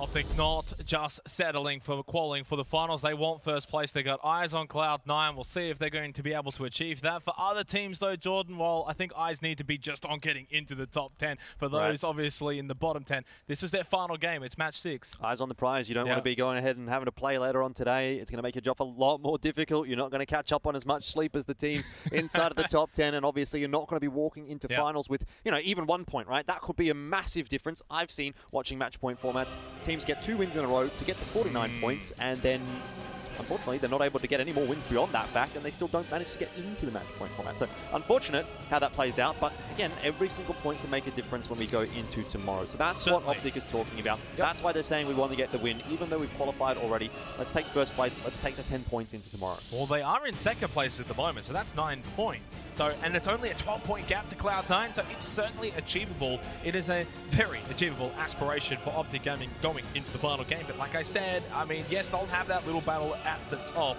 but the real battle is going to be for the, positions like 8, 9, and 10. Currently, those positions being occupied by TSM, Alliance, Reignite, 29, 29, and 28 points respectively. Now, the only team really knocking on the door, Jordan, is probably 4-7 on 23 points as we head once again to Storm Point. Match 6, our final game of the winners bracket. Who is going to the finals and who has to make the run through the losers bracket? Well, you know what I'm actually looking for is not for teams knocking on the door, Xenox. I'm looking for teams walking up, rocking up with a battering ram and smashing down the door, because that's what it's going to require for a lot of the teams remaining in this lobby. If you're Element 6 or one of those teams sitting down towards the bottom, you are going to need to have a massive game right here and now. I'm talking 20-plus points, 25-plus points maybe, to solidify yourself inside of that top 10. It's very much possible, but of course, one game to do it in, it doesn't leave you with many opportunities to do so. Certainly, and for those teams that maybe have a decent game, but then it's not enough, they'll be kicking themselves that maybe they could have got a little bit more from those earlier matches, our first 5 matches. Of course, now though, it is the final match of the winners bracket as we sort of follow Optic Gaming down below, fresh off of their win, into the top 2. They were pretty comfortable for the most part after really match 4, so going into the last 2 games, not a lot of pressure on Optic, and yet they performed anyway. Big win, their first win of the winners bracket. Well, what we wanted to see was whether or not there's going to be a contest here on Mill, and I believe there is. Optic Gaming, they're probably going to have to deal once again with players. I thought I saw them landing over to the left. That said, Optic got control of the middle bins, and those middle bins are absolutely massive. You can see what's come out of them. 2 blue armors and a purple armor, and often I've seen the discussion around the contest on Mill. If you get control of those middle bins, you basically win the contest because you just get absolutely charged up with loot. Close by, but no real direct engagement. And you're right to bring that up. We thought about it really at the conclusion of the fight between players and Optic at the start of match 5, which, in the end ended up being relatively a draw for the most part. I mean, players picked up a couple of kills, but Optic, of course, they got their team back up, and from there were able to go and win the game. So what a big turnaround for them. But yet, no engagement. It looks as if Optic and players will be able to sort of separate from each other despite both landing over towards the mill. Working in harmony, I suppose, but players do have to, again, sort of walk away with the lesser loot, I suppose. You still got 1 armor there for PKMK, and they're starting to move away from the mill itself. So just looting out the smaller compounds around the area, it's not going to have as much loot. It's certainly not going to have as much in a small vicinity, so it'll take you a little bit longer to hoover up what you need to. Obviously a couple of flyers around, but maybe a bit too far away to really result in a whole lot there. So Circle Shift has gone off in a different direction this time. We've had a couple of interesting ones, and I think we're probably going to have a pretty cool one to finish things off once again. It's up towards Thunderwatch, Stormcatcher, around that area of the map. Not somewhere that we see a lot of finishes, and certainly going to be a difficult one to play for those teams down toward the mill, the ones that we've been seeing really having some decent performances. Optic Gaming, Sutaraiku, 2 of the teams to make a big note of. will have a massive rotate to make. Yeah, and just taking a quick look at sort of teams around Thunderwatch and Stormcatcher already, the biggest one that stands out for me, Jordan, is probably Team Burger in and amongst it early on. Yes, it's only the first circle, but ultimately you do want to be in a good position, especially when you are that close. They're only about 11 points behind the top 10 at the moment. They were in the top 10 for a fair amount of games as well. So Team Burger, you know, they kind of started off well, but in the last 2 games, 16th with no kills, 14th with no kills. They'll need to turn that around here in match 6 as we go towards Reject, a team that unfortunately has not really been able to do a whole lot thus far, but maybe this is their time to turn things around. Down to 2 MVPs. Now, Dogman going down 2 though, so 1 for 1. Not too bad, at least for Daewoo United to maybe bring this one back, but they lost Bastion, so now it's only a 1 versus 2 in favor of Reject. Jeonghae just going absolutely crazy with the Peacekeeper right there. Good R99 spray out from him as well. He's got the car in hand now, but as you said, a 2-on-1. Still potentially winnable. Jeonghae has no shields to play with. Min Se-yong very low on the HP.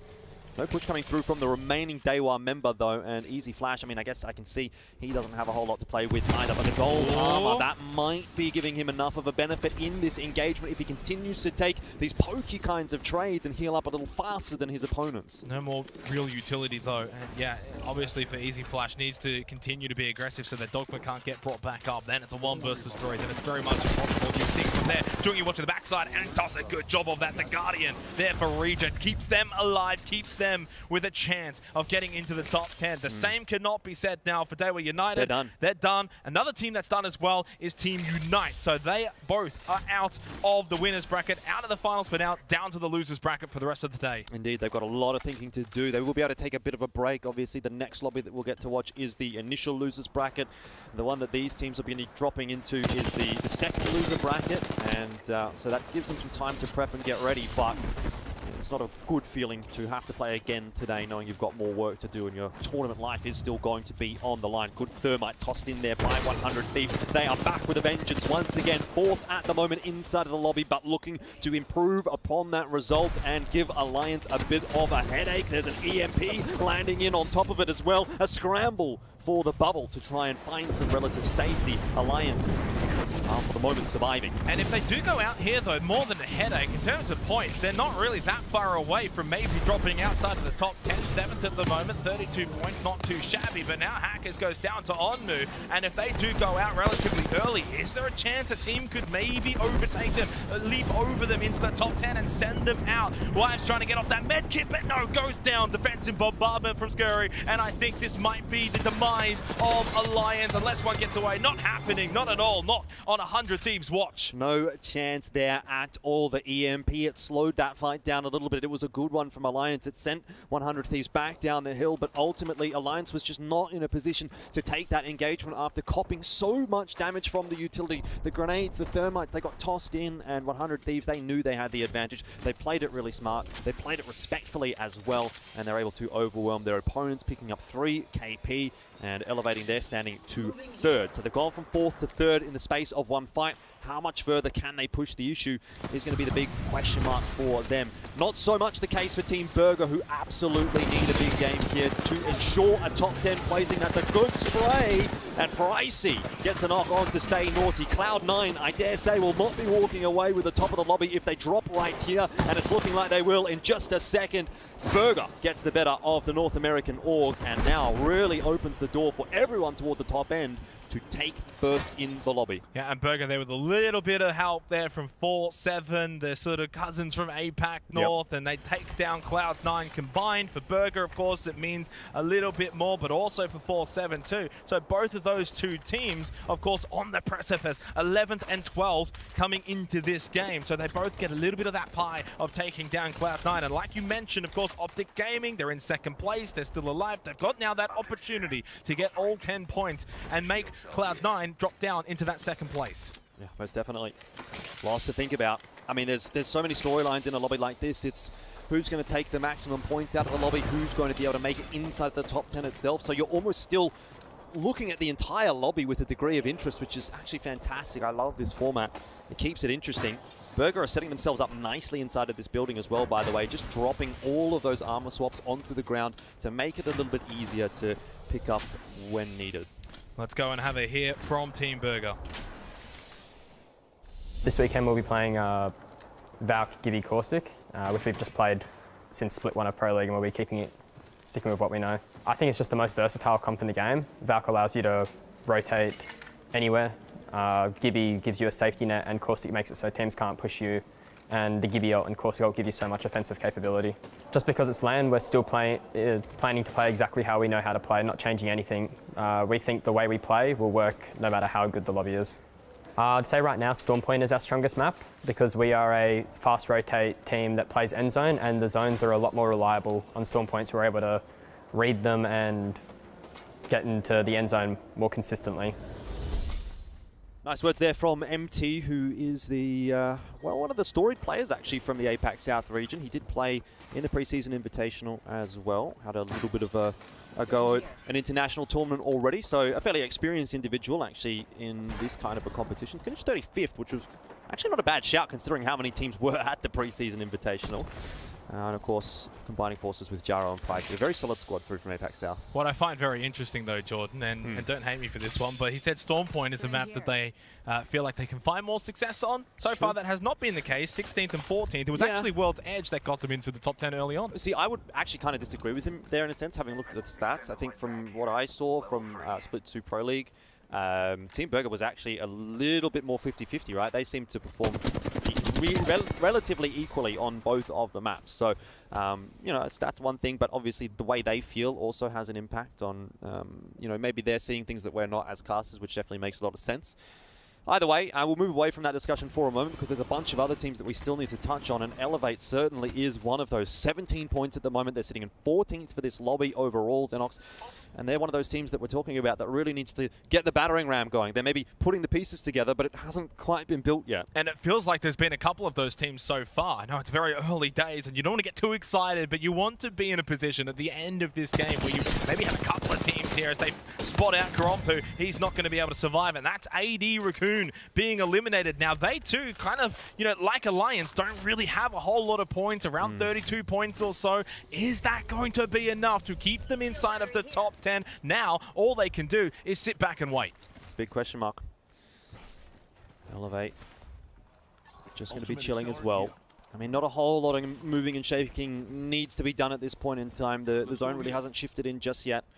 Still got a lot of time to work with, but they know they're on the southern side of the circle. They know that they're going to have to move inevitably, and that's where they're going to start to try and sweep out through the eastern side of the map. And actually, you know, it's not the worst of places to be honest. It's quite a relaxed rotate in until they actually get inside of that next zone, where 100 Thieves and TSM have already holed up inside of buildings. But at least for now, for Elevate, they're doing okay. So the short term's nice. The long term maybe won't more be difficult. won't be as nice. Pushing into TSM, 100 Thieves Short does term not gain, sound long term like pain. Maybe is the way to think about it. Doesn't sound like the best prospect as Sweet finds the kill onto Fussy. NRG, I mean, you can see it. Don't have to spell it out. 18th position currently in this game. But I mean, as we said before, all of these teams are capable of finding wins, capable of big games. This could be the one for NRGs. They look to push forward now. A little bit of a high ground here for Sweet. Doesn't really elect to take any shots just yet. There's actually one directly below him and goes up. This could be dangerous for NRG. Rocket has no health. Needs to get that syringe off. Maybe a med kit if he has one. The bat as well for Nathan, and Sweet just gets called out. Element 6 come and say hello to NRG, who cannot find any fortunes here in the winner's bracket. It's only Nathan left alive. It looks like loser's bracket is awaiting NRG. Certainly. I mean, you'd have to say it's pretty much over for NRG now here in this lobby. Nathan, I mean, look, as good as he is, I'm not sure that he's going to be able to clutch this one out and get the amount of points required on his own. Rez at this stage of the game as well, probably going to be pretty difficult with the zone having shifted in. Team Burger continue to lock down their building. Players gone as well, so they are out. That's another team down towards the second losers bracket. Just hasn't quite clicked for players, unfortunately, here in the winners bracket. Down to 14 squads remaining. So while we've had a couple of teams now eliminated, Jordan, heading over to that second losers bracket, there's still quite a few that are fighting and have started well. 14 teams remaining. 4KP here for Team Burger, so they are putting together a much better game than what we saw from them in the previous. If they would have done this last game, you know, we'd probably be talking about them in a different kind of a context where they don't need to have a really solid game. They just need to have an average game. Here, though, they actually need a pretty high placing. They need some KP. They're getting it done at the moment, but things can go wrong so quickly in a game like Apex Legends. About 10 points behind the likes of AD Raccoon, the likes of Alliance. That's sort of the task at hand for Team Burger. At 4-7 as well, in a very similar position in terms of that points tally, about 23 coming into this particular game. So right now, while we've had a couple of teams in the bottom 10 bow out, the teams that we think maybe have the best chance of getting into the top 10 are starting well, are playing well. The likes of 4-7, the likes of Team Burger. Here's that leaderboard that you're talking about. The teams going through to the winners bracket inside of the top 10 at the moment.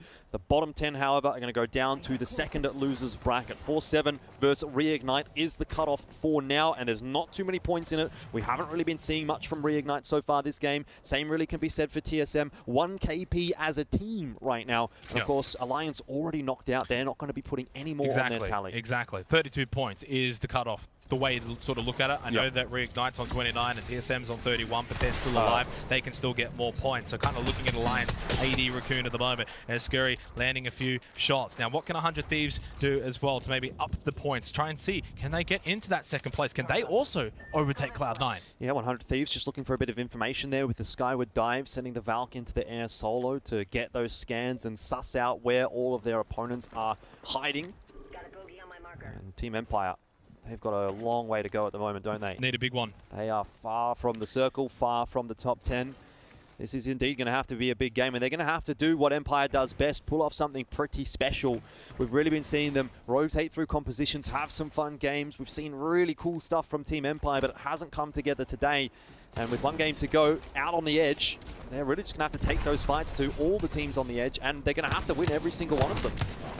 From top 4 in the group stage for Team Empire, finding themselves in a tricky predicament in the bracket stage, in the winners bracket portion currently. Do they move forward to the finals, or do they go down to the loser bracket? We'll have to wait and see. For NRG, well, they're all back up and alive, so they maybe still have a chance. And we saw from Optic Gaming before, Jordan, and from a couple of teams so far at this event, if you get that second chance, we've seen them really make it count. Well, Reject just jumping off the top of the cliff. Going to check behind them as they go across past that tunnel. They don't see anyone. NRG was sort of sussing out that tunnel as Reject dropped off the top. So it's sort of a situation where two ships in the night have passed one another without seeing one another.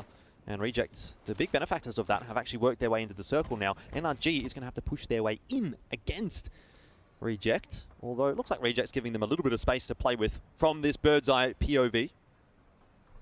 So I'm counting about almost 5 to 6 teams basically in that bird's eye POV. Very congested currently in that position. 13 squads, so just about almost half the lobby really on your screens right now. Reject, Optic, NRG, Empire, TSM. You can almost also see Luminosity Gaming as well further back on the other side. They're coming in through that choke point, which they were close by to Elevate, who have rotated in and away from that choke point. So it's Luminosity who does control the southern choke point at the moment, but really no teams pushing in from that position anyway. So really not too much to worry about there. For Optic Gaming though, 55 points. Of course, Cloud9, they've been taken out this game, so they've got a chance, a pretty decent chance as well for that top spot. That said, this is one of those awkward positions to play with. When you're outside of this building, there are a lot of angles. There's obviously high ground all over the place here as well. There's a massive hill that you have to keep an eye on.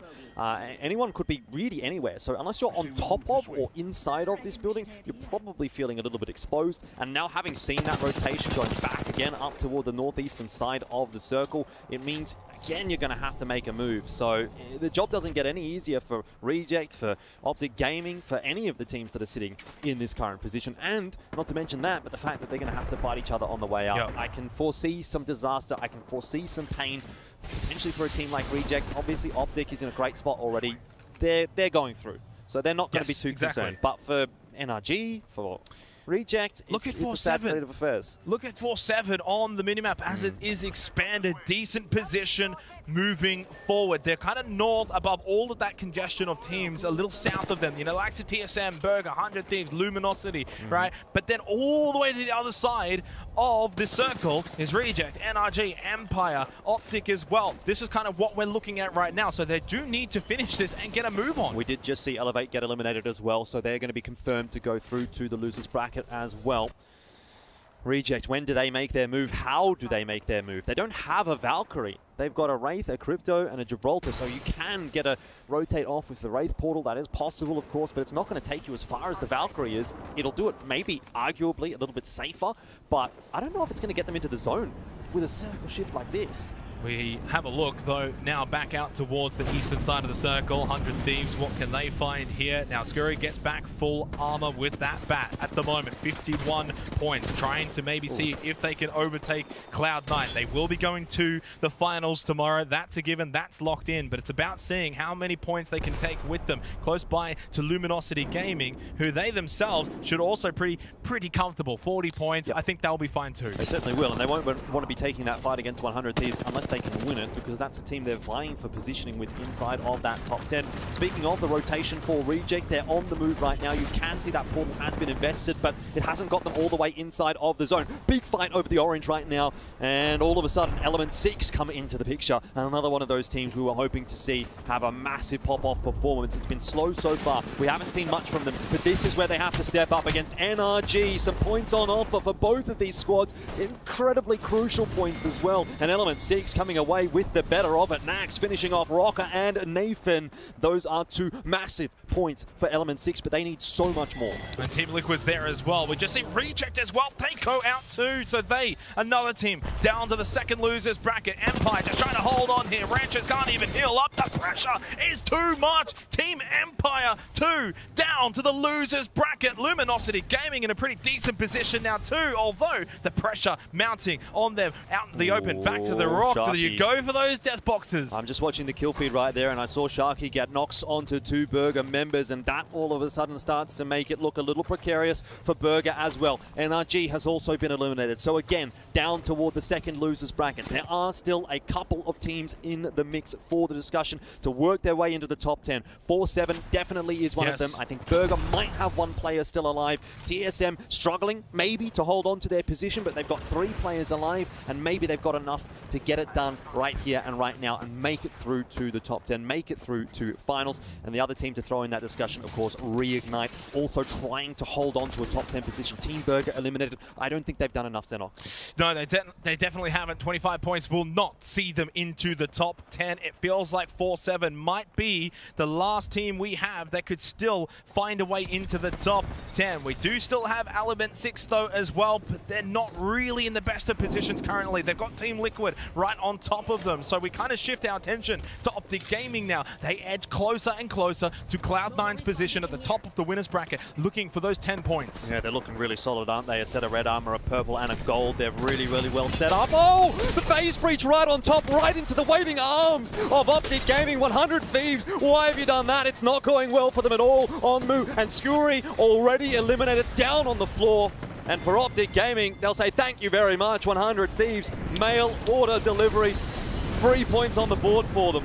Only about 6 points away now from Cloud9 for Optic Gaming, but feeling a bit of pressure now too as well with that defensive bombardment. Team Liquid, of course, they've got the points, but can they maybe deny Element 6? A bit of a story tale finish here, because Element 6 towards the bottom, if they can push forward, no, not happening at all. They only had the 2 players, they too also down to the losers bracket. Now the pressure on to Team Liquid, but it's 4-7 that we probably want to see later on as well. Can they make it in? Now only 2 points away from that cutoff position. Luminosity Gaming get that down onto fun for Team Liquid. They're in a great spot too. Yep. Where's 4-7 though? They're getting so much closer, Jordan, to a top 10 finish. TSM, the pressure on them too. Raptors down, but Holtz has lost all of that armor inside of the toxic gas. Luminosity, they're the ones losing the players and now losing the fight. Well, they're not going to make it into the top 3, Luminosity, but they should have secured themselves inside the top 10. They'll be happy with their performances today. The same, obviously, looks like it can be said for TSM, but they're still on the precipice. Have they done enough? We'll have to find out, because they're eliminated now. They're top 7. No one else can really take over them, I'd say. Even if they do, they probably still survive. Reignite still looking to take control of their position, and 4-7. I think those are the 2 big teams to look at the moment. Team Liquid and 100 Thieves. the other two to kind of keep an eye on. Reignite, though, 35 points. That will see them overtake the likes of Alliance, the likes of AD Raccoon, so that should see them as well confirmed into the top 10. They were the gatekeepers. They were the team in 10th place, and they've been able to get points too. Well, it might be Alliance and AD Raccoon that also do end up missing out. We'll have to wait and see. Optic Gaming, the big storyline for them is whether or not they can take first in this lobby. With Cloud9 out of the picture, it's not so much of a discussion of what Cloud9 can do now, rather can Optic Gaming get enough points. 65 is the break point, I think, for Cloud9 at the moment. So only a couple left there for Optic Gaming to get, but they're in a rough spot. The big one right now is 4-7 are on 31 points, so they're just 1 point short of the cutoff, and you can see them on the northern side of your screen there. Reignite, they've got 35, they're fine. With 4 squads left, I think what we need to see for 4-7 now is probably one more team get eliminated. Now, might that just be Team Liquid here as Nocturnal makes his way back down to Earth? He loses his life. Now it's just Gilderson. Does he fall, or does 4-7? He's just going to stay alive for a little bit longer. Can they do it? No! 4-7 eliminated just mere moments before Team Liquid. Top 2 right now, it's Reignite looking to stay in control. Optic Gaming, have they done enough? I saw a number 1 on the left there. Optic Gaming, I think, topped the lobby, and Reignite, of course, with the win right at the 11th hour, will secure their place inside of the top 10, meaning, of course, they go through to finals. I don't know the results, Jordan. I'm trying to keep track. I don't know. We don't have it in front of us just yet. 4-7. Did they make it? Were they 1 point short? We'll have to find out very shortly. But for Reignite, a big win. Of course, they were 10th place coming into this final game of the winners bracket, Jordan. And boy, well, they got that battering ram from you, and they knocked the door right down. That's what I was saying. I wasn't necessarily referring to Reignite with that whole discussion. More so the teams right at the bottom of the table. But hey, no better time to bring out the battering ram than right then for Reignite. Their first win here at the Split 2 playoffs as well, and what a time to build up a bit of momentum, obviously heading into tomorrow. They'll be much happier with the position they find themselves in now than what they did in games 4 and 5, where they were really looking like, oh, who knows what's really going to happen here. Maybe we're going to get enough points, maybe we're not. A win, unequivocally, is going to be enough there for Reignite. That's another win for APAC South, Jordan. What are you feeding those guys down under? Weet-Bix. Yeah, Weet-Bix. A lot of them. Massive result for them. Massive result again for APAC South, another team. A couple of teams now into the top 10, into the finals. There's a lot of teams that have made their way into the finals. A couple, of course, that unfortunately will have to go down to the second losers bracket. That'll be later on today. But, I mean, at the end of the day, Jordan, what a result. What a way to finish off. 4-7. Have they done it? We'll have to wait and see. Not 100% sure just yet. They had 11 points. Reignite 17 from that game. They were in a bit of a different spot, though. In that 10th place position, not as much pressure, but hey, they still got the win anyway. Yeah, exactly. I mean, for Reignite, what they kind of had to do there was put on 5 or 10 points just to get enough done to survive. Obviously, they've just gone through and smashed it out of the park and got 17, so that'll be plenty. Optic Gaming did manage to grab 15, which should be enough to put them up into the first place position overall. Very happy with my prediction, by the way, today. Just want to shout that one out. I did say yesterday was a warm-up. Today was the real deal, so I'll give myself that one pat on the back. Thank you very much, Elfish Guy. Well done. Team Liquid, very good stuff across the board inside of this lobby as well. They take 12 points out of that game.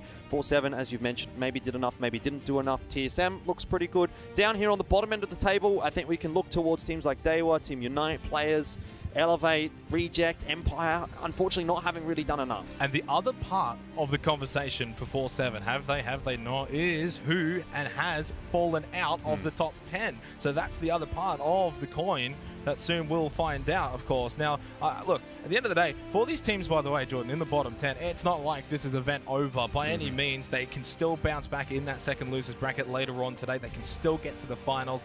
Obviously, they won't take any points with them because you only get the points by coming through the winners bracket, but they still have then a chance later on, maybe tomorrow. We'll see how that all plays out later today, because those teams in the first losers bracket, of course, they'll be playing after this, and they'll be hungry. Yeah, look, a lot of the teams are going to be probably a bit happier about today. Not as many games to play, but if you're down in that losers bracket, it's an even higher stakes situation, so maybe the mental aspect of it is going to be a little harder than yesterday. Having a look at this, that is a massive damage number coming through from JMW, especially for only 2 kills. He's done 2.3k damage. He's got 2 kills out of it. End of the day, though, it doesn't really matter how those kills come about as long as you're getting them over the line, getting those points up. A very, very good game coming through from Reignite. Great damage numbers and very well played in the end game. I remember at the start of the day, we had a very, very small discussion in the green room. Have they exceeded expectations? We know obviously Jem Burton's not here, and we thought maybe that might see Reignite maybe not live up to expectations, maybe not play to their full potential. But JMW has been amazing so far, Jordan, and they've done so well. Certainly, indeed. And obviously, our thoughts are all important, of course, Xenox. I love to pat myself on the back. But I tell you what, we've got some more important people to hear from. Let's jump back over to the panel and see what they think about that first lobby. Well, thank you, gents. Well done. Thanks so much for getting us here to our final game of our winners bracket. And joining me on the desk, of course, once again, Bardoff and Genome. And as we take a look at and really categorize games 4, 5, and 6, I want to ask you, Bardoff, game number 4. And I knew I was going to get this wrong. Sutaraku. We got to know the name. You have to know the name. Rehearse it if you need to, because they have shown they are here to stay. Yeah, they had a huge game, 13 kills in that one, and that's not the first one they won. They put in work yesterday as well, so you really wonder how far they can go. And yeah, the match 4 was definitely a wake-up call for a lot of people. Shout out to Cloud9 who came second place with 7 kills. Team Liquid as well, 7 kills. There was like the top 5 did work from top to bottom in that little quarter, but again, Sutaraiku with 13 kills. They were all over this lobby, and you know, coming into this once again, we're always talking about these big brands, but they are making a brand of themselves today. They absolutely are, and of course, all numbers lead to 10. Genome, we're going to take a look, and actually, this is a fitting moment here. Crypto being used in that final circle. Oh, it was a killer moment, right? I mean, they timed it so well. I think we had the listen in at that point as well, and you saw them just waiting. Bamboo near Barometer is honestly one of the hardest spots to play from. I swear every time I see someone go in there, they just get deleted. I call it the Bermuda Triangle because you've just got angles coming in from everywhere, and it feels like no one ever comes out of it. But the way they used the Crypto there, waiting for just the right time to get both bubbles, do a ton of damage. We saw grenades raining in after that. It was just impossible for those other two teams to come out. Strike, who just had it in the bag. The Bamboo Triangle, if you will, as we take a look at match number 5. Bardoff, Dreamwork. Teamwork makes the dream work. This has to be said for OG. Yeah, and this really was a game of 2 halves, because TSM went out in 20th place, NRG in 17th place. Again, 2 teams that have had inconsistencies at best in many of these games. But of course, at the top, you've got Optic there with 11 kills. 4-7 with 6 kills in this one in second place as well. 100 Thieves, though, really racking up the points with 10 kills in third place in that 5th game. So again, it was we're seeing beauty and brightness at the top, but darkness at the bottom as well. Much like myself. Either way, Genome, game number 6. We're going to take a look at the boys from Rig, who of course pulled out that W just when they needed. Oh, incredible stuff from them. It was a pretty tense end game there, but in the end, Rig showing that even without Jen Burton, they are still a force to be reckoned with. I mean, sure, only 5 kills, you know, kind of striking at the right time. Yeah, absolutely. Indeed. We're doing some math here on, I can see everybody's sort of going you thought, no, I'm doing maths in my head about I was trying to remember stuff.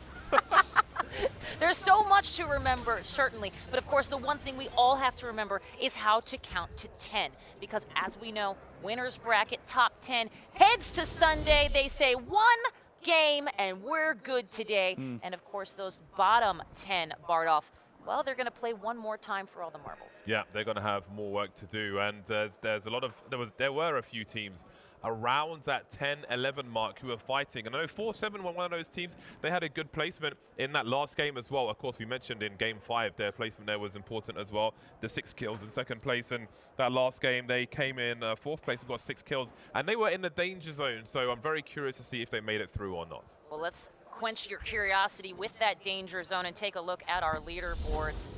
Talk to me here, Bardoff. Looks like OG really showcasing what they can do, but Alliance coming in and sticking at that 10 spot. Yeah, they squeezing in the back door. TSM making it into the top 10 as well. So they're struggling, but they are delivering enough to keep moving forward. That is important. And we do have some names who are missing from this top half. We'll get to them later. But have a look at this from Cloud9. Second place, 64 points. Just 4 points away from top place with a stand-in as well. They are having a hell of a time. And I will say this, Genome, I know what you're going to say. We're going to take a look at the regionality here, and I'm seeing that there is quite the balance. Yeah, we've got a couple, 4-7, as you said, sneaking in there. Alliance on a tiebreaker. Actually, I think managing to sneak through there. And yes, exactly, Rig 4-7, as well as Sudraiku getting in there from some of the lesser known regions. But I guess the other thing I just want to touch on quickly about that top 10 and what we're seeing here is that, sure, these guys are going to have to play another match now for their tournament lives, but you would expect them to be some of the favored teams to go in, right? So the teams who performed well in this lobby, this could be what we see on Sunday. So performing against these kind of teams, extremely important as an indicator of success. Absolutely, and just another chance for us to take a look at the likes of NRG and, of course, E6 there, Bardov. Certainly a lot of teams that made it to winner's bracket. Yeah, and we have to, one team we didn't mention in the top half there was Luminosity. We didn't see all their action earlier on. We definitely saw a bit more of it in the recent games. Ganjaman, always a man whose name is on our lips. But moving into the second half, again, you've got NRG in 17th place there, Players in 18th place as well. Empire, we've had some great highlights from them, some great legend selections. However, not enough. They're in 15th place. And I'm telling you, these guys I feel like they're sandbagging when they're not bringing out the Maggie and the Caustic. So I think they need to pull their socks up and get back into that top half in the next games they play. Well, we talked yesterday about them, like, oh, it's the first day. Maybe they're just trying some stuff out. I'm sure they'll play, what works when it matters. But after today, now I'm a little bit less sure. Maybe, they're just struggling to find what works for them and struggling to decide on something and get enough reps in on that until, they can make it work, get that top 10, and eventually, if they manage to get into Sunday, walk away with the bigger part of the prize pool. Honestly, maybe Team Empire just wants to be on camera a little bit more, but that's okay. We love them for it. Speaking of on camera, our own Fallout is with somebody you know and love, and you'll see again very soon. Fallout, over to you. Thank you so much, Kate. Yes, that is right. As we zoom out, you will see I am live with the man himself, King Dupe of North America of Optic Gaming. After dominating the Winners Bracket Finals, #1 in that series, they punched their ticket to the finals. First things first, right now, how are you feeling? I feel amazing. We got the extra 10 points going into the finals. We feel confident that, we could take the dub. You shaved the mustache, which is a shame. The people love the mustache. Is it going to make a return tomorrow? Is it going to grow overnight? I don't think it'll grow overnight.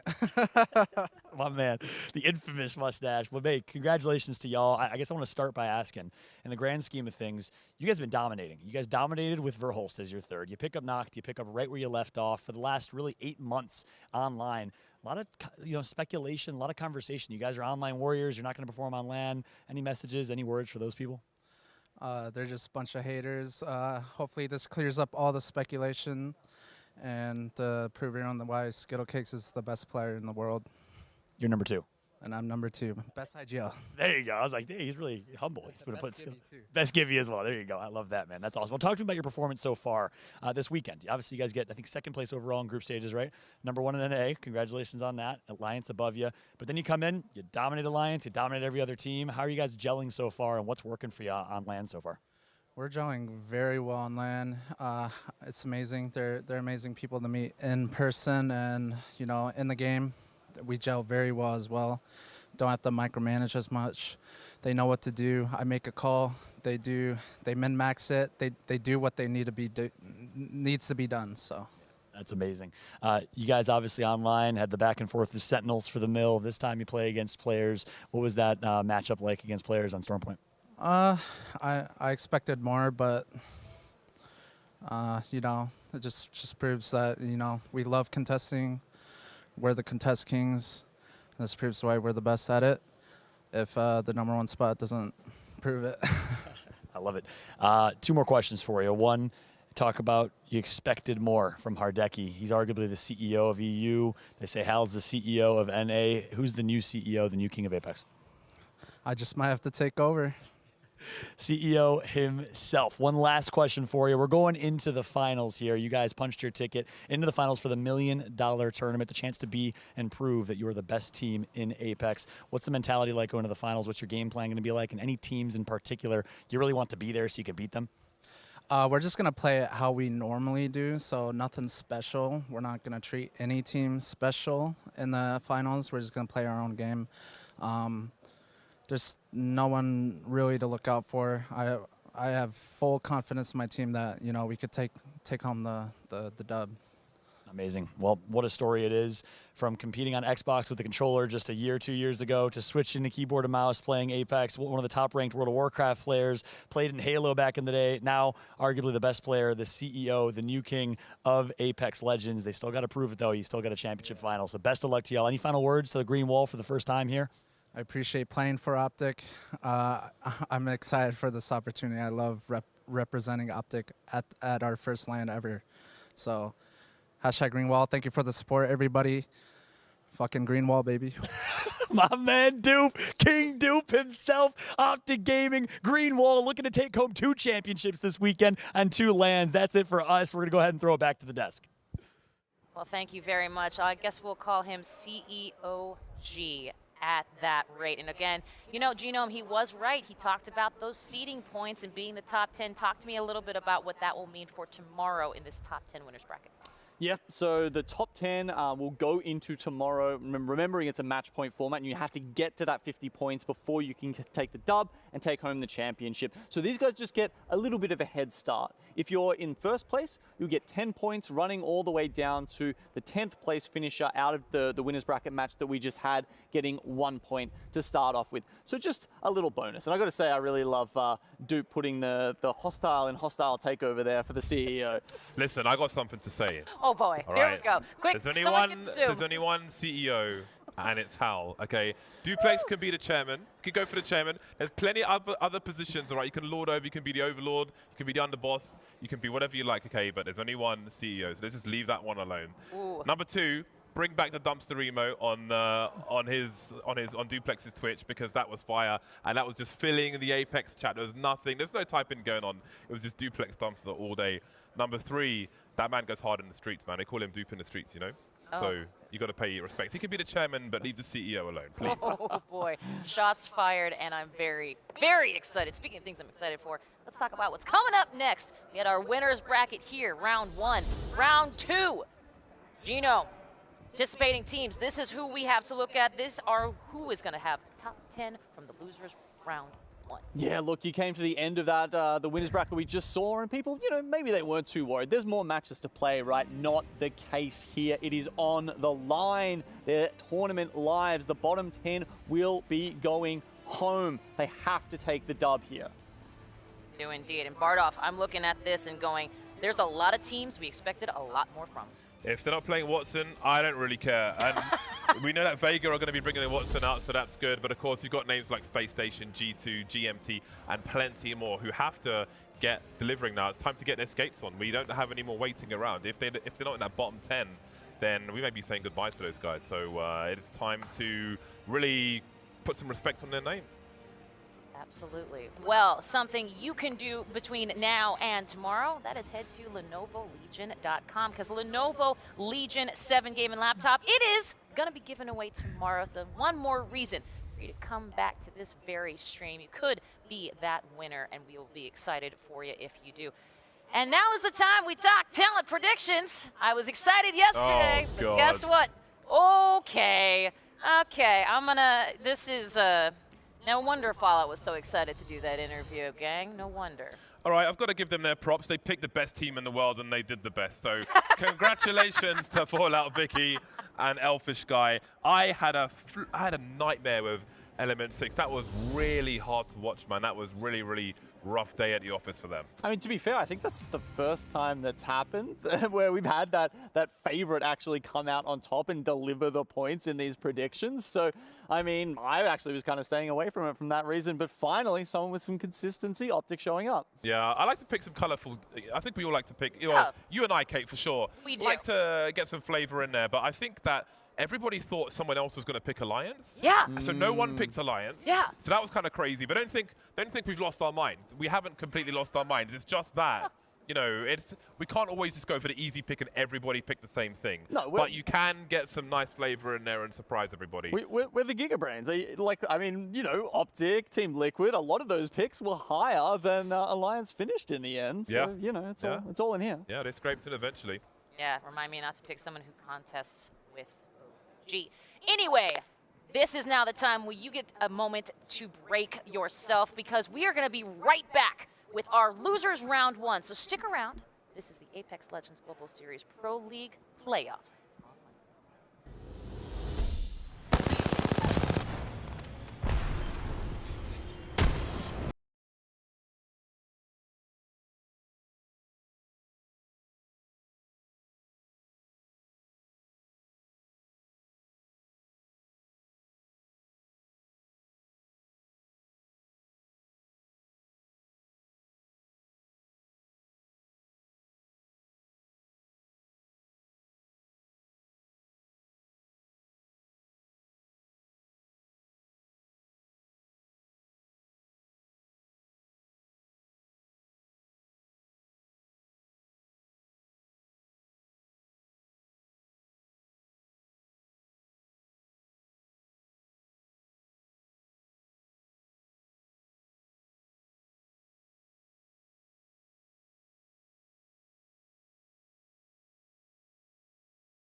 the guy who's replacing me?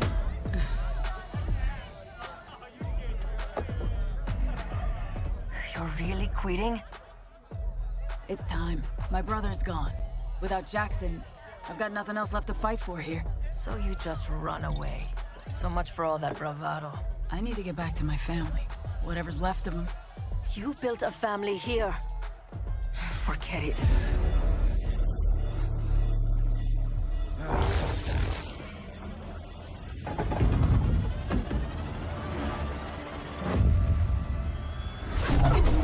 First time? I've been at this a while, young buck. Stay behind me. I'll keep you safe. Keep me safe? Wait, didn't it take you like 40 tries to get in the game? You shut up and focus. This is my last match. I'm not going home without a win.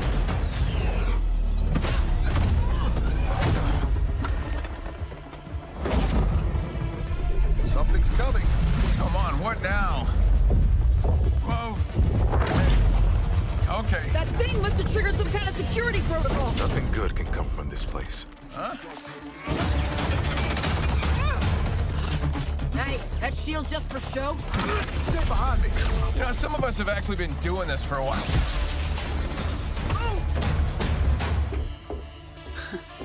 Now we're talking.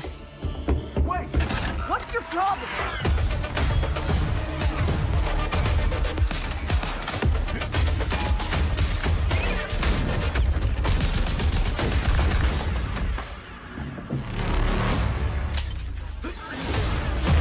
Whenever you're ready.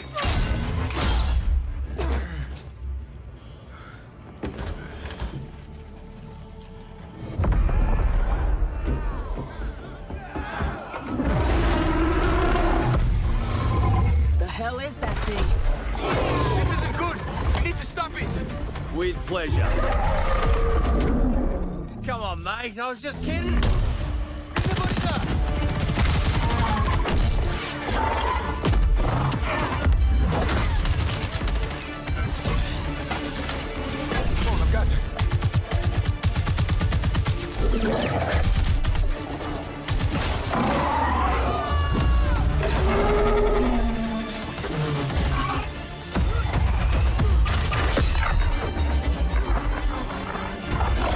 Hey, with me.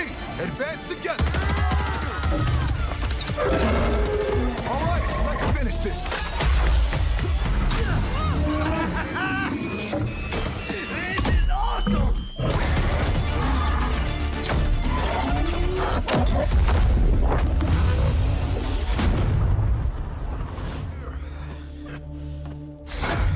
Checkmate.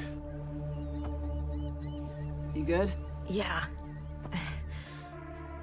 Thank you.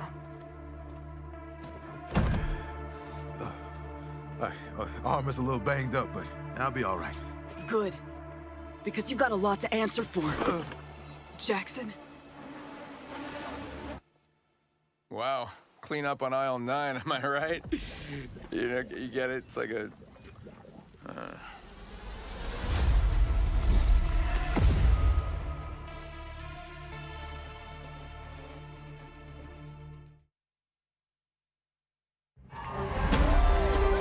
I have returned. This armor may have a few dents in it, but the battle is far from over. Is Newcastle ever actually gonna qualify? He's fighting for us. That's what matters. We'll get him next time. Go Newcastle! Let's go Newcastle! You. Bangalore is an IMC jerk. Newcastle's a real hero. Can I get a stuffy, please? Man, it's a bit steep for a dog. Take good care of him now. Next. Newcastle is so cool. Now, you do know I repair that armor sometimes, right? Yes, Dad. You remind me. All the time. All right. Okay, time to go to bed, baby girl. Stuffy. Oh, I'm no knight in shining armor, but I can find your stuffy. Are you wearing your protection bracelet? Mm-hmm. You know, I never take this thing off. Dun, dun, dun, dun. Found it. Huh? Where's our money, Renee? Fellas, come on. No wonder you haven't gotten into the games. Look, man, it's not me. These crappy teammates are dragging me down. Doesn't matter. You haven't made it in. And you've got no other way to cover your debts. Not anymore. Please, believe me. It's not my fault. Just give me another shot. There's your shot. Loser.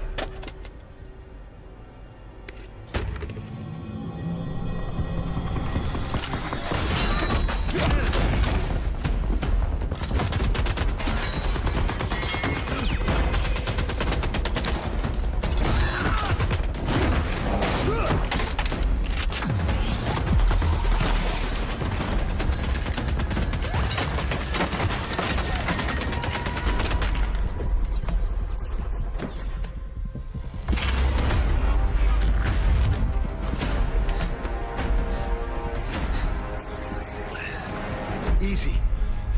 Easy, big fella. We can work this out. Leave Harris Valley and never come back. Leave? But the Forgotten families own this town. Your hero sold it to us. And sadly, it is not nearly enough. No one here is safe until my boss gets paid. There's got to be a better way to settle this. He couldn't settle it. Deadbeat thought he could get into the games to make the money. I'll do it. You must be joking. All right. I'm feeling generous. You got one shot. You fail, the town burns. You win, you pay us back. With interest, of course. Fine.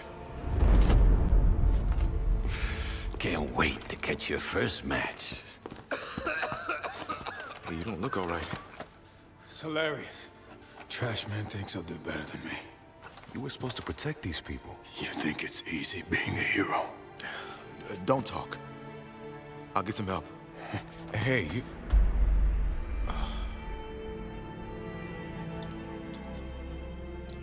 All right, baby girl. Hope this thing works.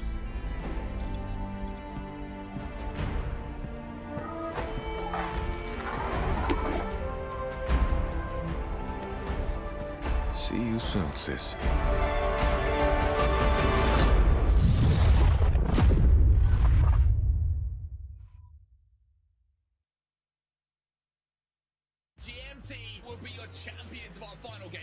My name is Casper Prestonsgaard. In game I go by the name Nasky, and I'm a crypto master. My first tip with crypto is that you can fly up to 200 meters away, but if you leave it somewhere, you can actually go further away. That comes in handy if you want to hit the next zone, but you can't because you would be entering inside the ring and taking damage. You can then park your drone at the nearest beacon, head outside the zone, and then get the next zone information. As you might know, the drone goes up to 200 meters away. I can't actually move further than this. And if you look at the bottom left, it says 201 meters and it's red. That means I can't move it further than that. But I will actually be able to move way further than that and then still enter the drone and hit the beacon. My second tip with crypto is that there are certain places on the map where the glass allows you to scan enemies through the glass. This comes in handy if you want to push a team and you want to have permanent wall hacks on them. You can park the drone outside of the glass, away from them, so they can't shoot the drone, but you will just have wall hacks on them once you're initiating in the fight. This is a good example of where it works. In this particular case, this is the strongest one on World's Edge, in my opinion. But in Lava City, in these zipline buildings, there's massive windows, which you'll be able to basically scan enemies through, like you see here. The same buildings are also in Skyhook, and there is one in Fragment West as well. The second example would be in the diner buildings, which you see all over the map. You'll be able to scan enemies through as well. The third tip for crypto, it might be known by a lot of people, but the EMP does in fact go through walls, which makes it so that you can park your drone on the outside of a building or on the outside of a wall or whatever it might be. You use your EMP And because of the way it works, they can't actually shoot the drone in time to get rid of the EMP, and that way it's guaranteed damage will hit. So my fourth tip with crypto is that if you EMP a team, be that through a wall or in the open, sometimes you have to EMP when you're in the open field. But regardless, if you do keep moving your drone up to a second or two after the damage goes through, the team that you have EMP'd is most likely going to be using a bat, using cells or whatever it might be. And it leaves an opportunity for you to move your drone around and place it often behind the enemies and allow for wall hacks throughout the fight. If you do park it instantly after the damage goes through, usually the team will be able to shoot the drone and then start healing. But if you then move your drone beforehand, it works. So if you use this tip together with the other tip that I mentioned before about EMPs going through walls, if you do EMP through a wall and you want to go collect your teammate's banner who has previously died and is now getting camped on by a team, you can EMP through the wall, wait for them a second or two while they're popping a bat or whatever it might be, wrap around with the drone, and then pick up your banners, and they won't be able to shoot the drone because they're healing. But in that example, you could see how I EMP him, he starts shooting at my drone, but I kept my drone moving, making it hard to shoot the drone. And then once I saw him starting the heals, I parked my drone so that we can get the scans to the walls. Tip number 5 for crypto is a tip that a lot of people might not know about and a lot of higher players probably don't use correctly. And that is the fact that you can pull out your drone and look at the champion banners. When you do that, it shows how many teams are near you. And a common misconception is that the 200-meter radius is around the drone and not the player. But the radius is in fact around crypto. This comes in handy if you're on the edge of zone or in the zone and you want to, for instance, craft, and you're not sure if there's teams near you that might be able to run up and shoot you while you're crafting. You just pop out your drone, you check how many teams are near you. If there's 0, you're good to go. So as you see, there is an enemy within 190 meters of us. But if we back out a little bit and to go over 200 meters, if we then look at the player banners, or champion banners, it says 0. But if we were to go back in range, it'll start saying 1. And the radius is 200 meters, and that's around crypto and not the drone. My 6th and final tip for crypto is that you should always enter the drone while crouched. Sometimes, if you really need to EMP the enemy team, you whip out the drone fast, you EMP them, but often you're in a bad position because it's very hectic. But if you just make it a habit of crouching before entering the drone, your teammates can easily punch you around and position you better. Obviously, they can't punch you around if you're not crouched, but when you are crouched, you get the extra slide effect and you'll be able to move around faster while in drone.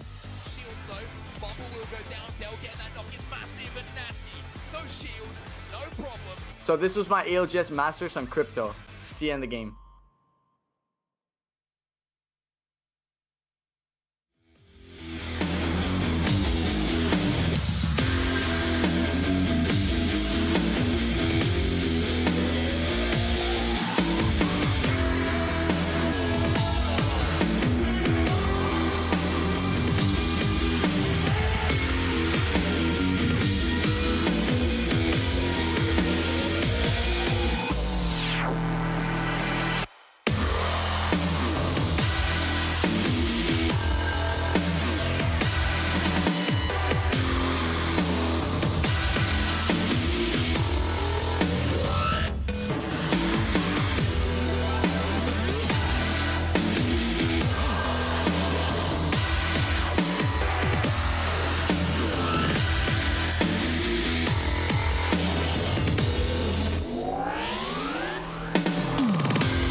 Welcome back, everybody, to Stockholm, Sweden, where we are live for the ALGS Split 2 $1 million playoffs. It is time for the losers bracket, which means it's go big or literally pack your bags and go home. 10 teams will qualify through to play in the losers bracket finals.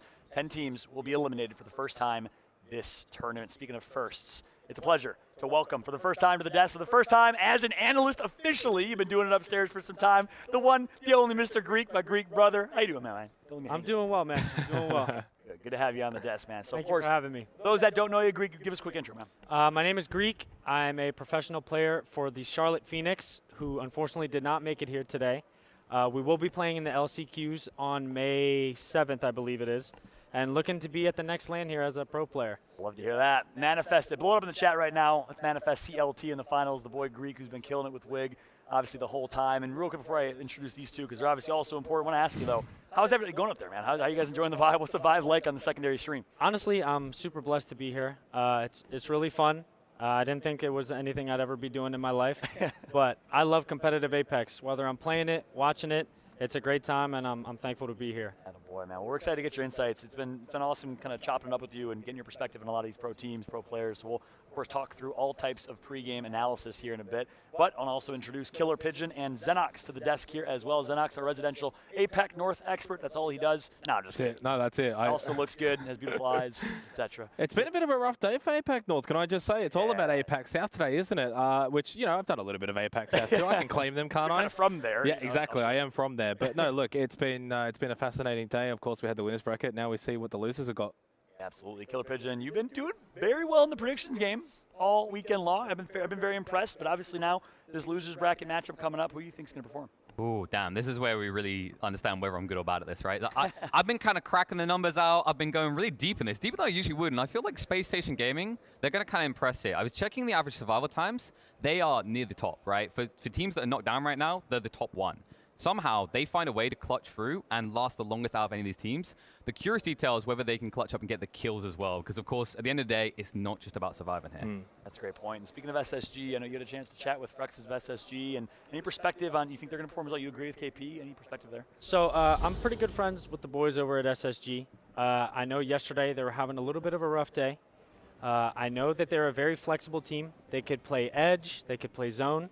They opted to play a lot of edge yesterday, and it didn't really work out for them, so I would be looking out for them to be playing a lot of more zone-oriented spots now.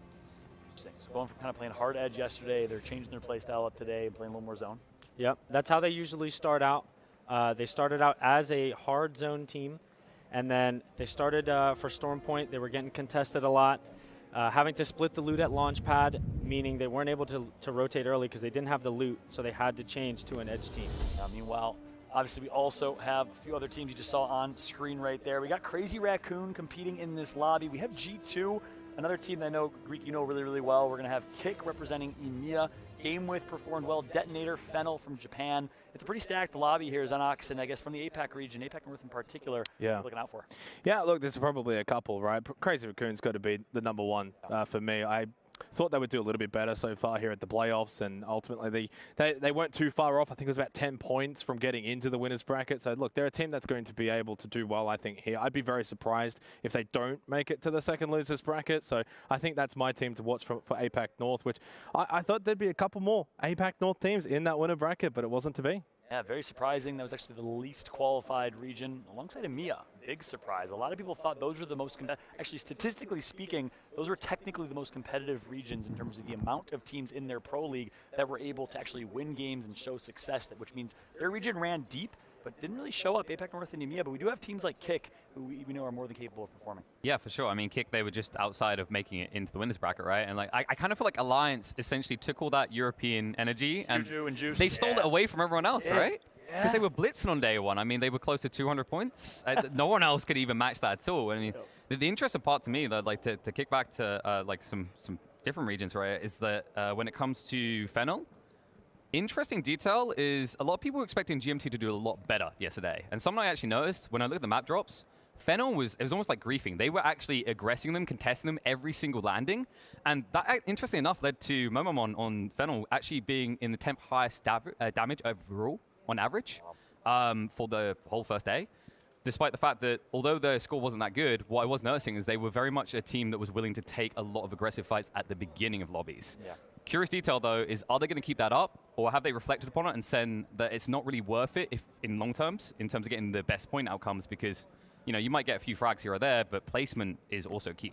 Yeah, that's a great point. That's a key storyline. The rematch of Fennel versus GMT. They were in scrim lobbies. For those that didn't know, they were both landing and boot camping at a LAN center here in Stockholm. In scrim lobbies, handing each other candy if the other team won in that drop at wall. But both the GMT thought they would not contest live at the tournament, and actually Fennel faked a two-man push to make GMT think they were fighting a 3v2, had one flank, and actually ended up winning that fight 2 out of 3 times. So that's going to be an interesting one over at the wall on Storm Point. But to that point that Killer Pigeon just made, I'd love to get your take on that, Greek. The whole kind of toss-up of do you play aggressive early, which TSM was in a lot of ways doing. They were early rotating, but taking a lot of fights in kind of round 3, round 4 zones and dying and not getting the placement points. Is it worth taking those fights if you're not going to make it to placement, or should you just focus on making it to top 5? It's really tough to go into the games with a specific playstyle because a lot of different teams, you could go into a lobby and there's a lot of edge teams. You could go in, there could be a lot of zone teams. So you kind of got to feel it out.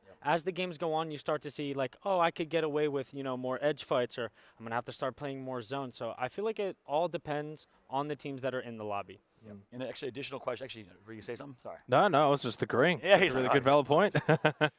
My man just mesmerized. On a similar note, quick question for you as well on some of the North American teams, right? You've competed against, you know them, obviously playing with CLT.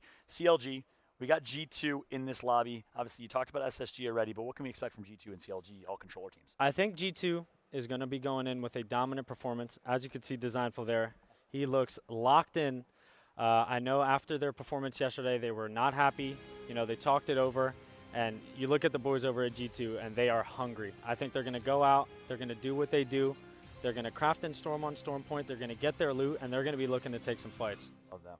And that's an interesting thing about G2. I feel like whenever they these kind of strong points, like a solid high ground to hold, they're looking pretty clutch. I remember the Bocek plays, right, coming out of Designful. Like, he was looking like Robin Hood in one of those games late into the night. And I think that's the critical detail. I think maybe TSM kind of had the same in this, is whenever they got rotations that enabled them to play from a strong point, when they got that kind of static play, that's when they looked solid. That's when they were able to actually not only establish a dominant foothold for the late game rings, but they also netted a lot of kills. So I think what I'm looking for G2 is early rotation to secure those critical points instead of floating around the outside of the rings for a long time.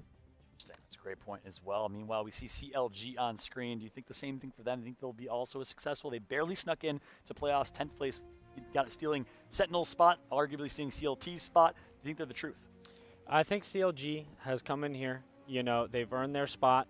They had a lot of haters early on, and they fought for their POIs. They actually, in NA, they look like one of the stronger Storm Point teams. They have really good loot out of C-Note Cave. They rotate. They know what they can fight for. And I think they're a good squad. I think they're definitely a team to look out for. Well, mentioned on Storm Point in particular. Let's take a look at the map schedule. Obviously, both Storm Point and World's Edge being played. We're starting on World's Edge yet again here to kick things off. First 3 games on World's Edge, then 3 games on Storm Point. Important to note, in the grand finals, it'll be 2, then 2, then 2, then 2. You're going to be rotating World's Edge times 2 to Storm Point times 2, and so on and so forth. And I'd love to get your perspective on that as well, Greek. I mean, adding a second map to the competitive rotation, what was that like? Do you like the diversity from a player's perspective? We love it as casters. I think the fans love it as well. But what's it been like adapting to a new map? So one thing about the maps, for me personally, I enjoy having that second map. Coming into competitive a little late, there are a lot of teams that are veterans. They have the spots figured out. They know the rotations. But you add in Storm Point, and it basically comes into a grind aspect. Who's going to learn the rat spots? Who's going to learn the rotations? What can you play early? What can you play late? And it adds an entire new grind aspect to it. And it also is a completely different character meta than you see on World's Edge. And it allows teams to be a little more flexible than they can be on World's Edge. Interesting. So it's almost like a brand new game of Monopoly. Who's going to pick what real estate? Where can you drop? Where can you go? And what was that like in North America, at least? Where did CLT drop? And what was it like early on when people were really fighting to kind of earn these spots? So right before Pro League started, they announced Storm Point. It was a little tough because you had a lot of teams contesting for their spots, trying to solidify, where they wanted to land. As you could see yesterday, G2, they didn't play as well as they wanted to. But an important note is that they were contesting on World's Edge against Alliance. And having a contest in a tournament in a big stage like this, you know, getting a 0-point game can be very, very costly. It's interesting you bring that up, because something I was noticing when I was looking back at the data is like a lot of these teams, they weren't getting contested, they weren't doing too well, but they weren't really changing up their drops at all. Like, how do you feel about that whole concept of like midway through a match switching up your drops? Because I know some teams kind of see it as an ego check thing, right? Like, I've got to feel that I'm good enough to beat them, but surely there's got to be a point of like diminishing returns, right, where something has to change. So when it comes to the drop spots, not many teams are flexible and react drop. So going into the groups, I'm sure not every team knows where every team is going to land. So you go in, you might lose a contest or two. You know, you have to spectate the entire game. But at the end of the day, that is the drop spot they've chosen. They know that drop spot the best. So if they win their contest, they know how to rotate from it and loot. And it's a whole different ball game, because at the end of the day, if you leave that drop spot, you're most likely going to have to contest somewhere else, and that's got to be a little more uncomfortable. Yeah, you're almost starting from scratch, right? People think it's just the drop spot. No, it's not just the drop spot. It's not just being comfortable with the familiar fight. It's the familiar rotation after that. It's the amount of practice that goes into zones and knowing based on which zone how you rotate. There's a little deeper of kind of a meta than people realize. Any insights there? Yeah, I mean, you see sometimes, for example, Alliance yesterday, they were contesting G2. Certain teams run a different character loadout when they're contesting versus when they don't. Wow. A lot of times you see teams run Horizon when they're 50-50ing. For example, the Optic Gaming roster. Having Horizon early on, you get that glide when you first land. So when you 50-50, you actually get the first pickup of the gun on the pill. Wow. I mean, the thing about drops as well is also when the fact is it's only 6 games. You've got to be absolutely perfect, don't you, right? Because otherwise, if you lose, say, the first 2 games, 3 games, if you're, like, say, on World's Edge and that's where you're contesting, that could probably be make or break for any team. Yeah. In a game like this, having 0-point games is very, very costly. Every point matters, whether you can squeeze in an extra placement point, you know, getting an extra knock on a team that just got third-partied. Points matter so much, and at the end of the time, you see a lot of tiebreakers, and then teams start doing the shoulda, woulda, coulda. I could have got this extra point if had I ratted, you know, from this 7th to 5th place, like we'd be moving on. That's a great point. And on that note as well, obviously every point does matter. It was the difference of 6 points between 7 teams yesterday in the leaderboards, game with Kick and G2, the teams that were not able to qualify just barely. Speaking of G2 and Kick, a Gibraltar comparison between Iarka from EU on the Kick Esports roster and Resulta. Look how neck and neck their stats are. Average kills, very, very similar. Average damage, well, Iarka has the advantage. Only 419 damage per game for Resulta in G2, which is low compared to a lot of people we've seen. But a big part of that is because they are getting contested and they're dying early. Thoughts on this kind of Gibby comparison and where Resulta ranks as one of the best Gibraltars in the world? Resulta, for me, is definitely up there. Top 5, in my opinion. Iarka, also a very, very good player. I honestly think that Kick and G2 are very, very similar in playstyle. I played ranked with both teams, and they like to fight. The boys at Kick are very, very aggressive, and they love to fight. That's interesting. Do you feel like they've been living up to that standard here? Because they were another one of those teams that's had surprisingly high survival stats, despite the kills maybe not actually adding up to it as well. So do you think they've maybe kind of let off the brakes because they're getting a feel for everyone else in the field? Of course, with different regions being seen for the first time, it is kind of alienating for these pros who are familiar with their Yeah, you know, a lot of times LAN experience comes to play. You know, nerves can build up. You don't know, like, how everybody's going to play, because a lot of the times the scrim lobbies before this day started did not add up. You know, it was a lot different. Kick is also playing with a sub, so it's got to be a little bit of a team chemistry issue. Chaotic, obviously, a very amazing player, very mechanically gifted, puts out a lot of damage in fights. So I think as time goes on, they'll be a lot more comfortable with how they fight.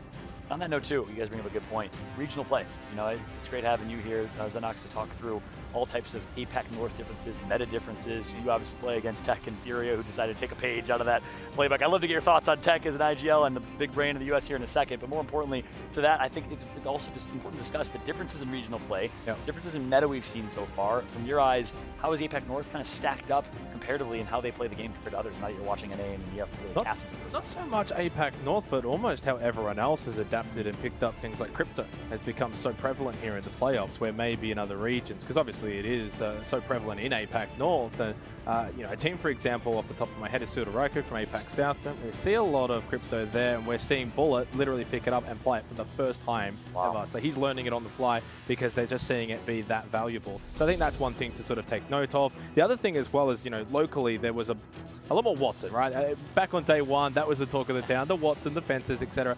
A lot of those. James Bardoff only, let's be clear. James was so excited about the Watson. A lot of those teams, of course, didn't quite make it here, the ones that do play the Watson, because the best APAC North teams, they have really solid Gibraltars, Obley, Maney, for example, from the two Raccoon teams. So Gibraltar is still very much the play. So when you're looking at some of the compositions, I think Valkyrie and also Caustic has also been another one we've seen really ramp up the pick rate here at the playoffs too. So Valkyrie, Gibraltar, Caustic, you almost look at those three, and then there's the Crypto, right? So those are probably the four, and you've got the graphic here that basically says that, which I think have been the most, prominent and most prevalent.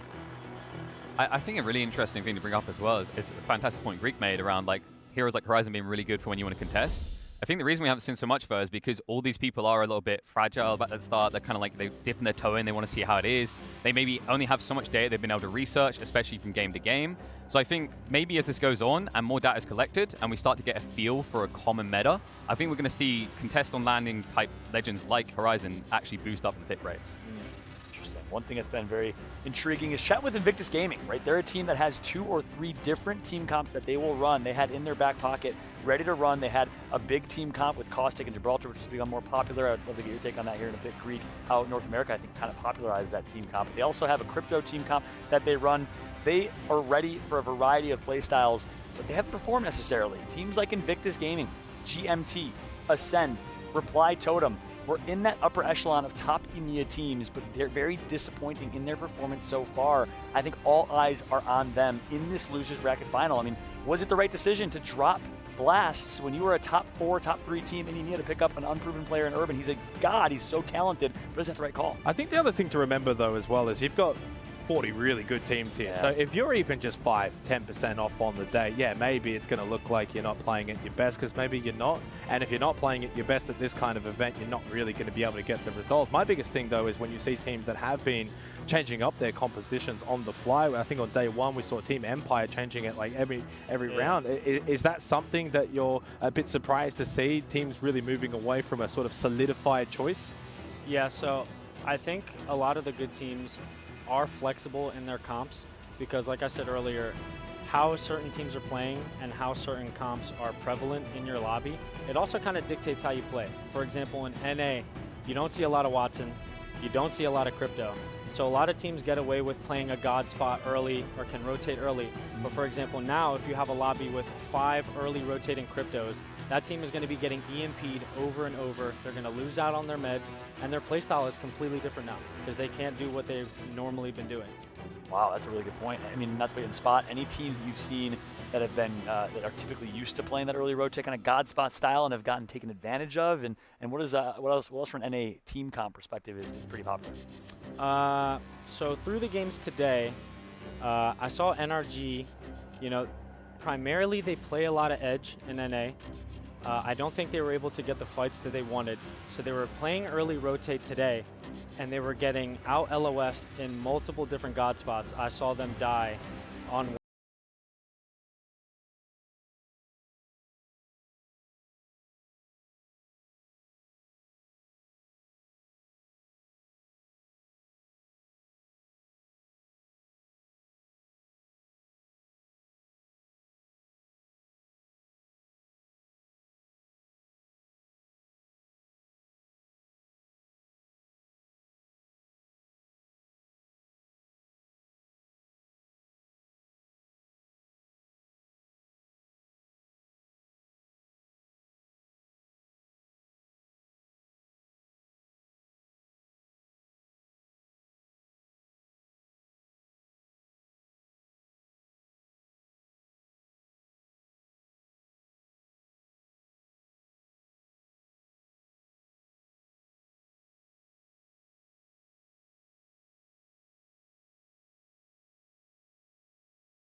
If you're just waking up in North America and didn't have a chance to watch the winners bracket finals, Optic Gaming dominated that. We started talking about teams like TSM. Wanted to give an update. TSM qualifies through. Alliance qualifies through. They inch in, tied with 32 points with AD Raccoon from APAC North, the #1 team in APAC North. And Alliance wins the tiebreaker in that one because they had a second place finish versus AD Raccoon's third place finish. So with that said, our top 10 teams in the winners bracket, they've punched their ticket. They're going to be watching and waiting, commiserating, if you will, as they're getting ready to see who the final 10 teams will be. It's going to be Luminosity Gaming, Mexico represented, Sutaraiku representing APAC South, and Australia. Also Reignite, Jen Burton at home. Controller player. You know controller players really, really well. And obviously, it's tragic that he's not playing with the seed, but Reignite's still been performing. What's your thoughts on Jen Burton? I don't know if you had a chance to play with him or watch his gameplay and how Reignite's playing without him. So I never got to play with him, but from what I know is that he really, really wanted to be here. He was very, very excited to get to show.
He said SSG or G2.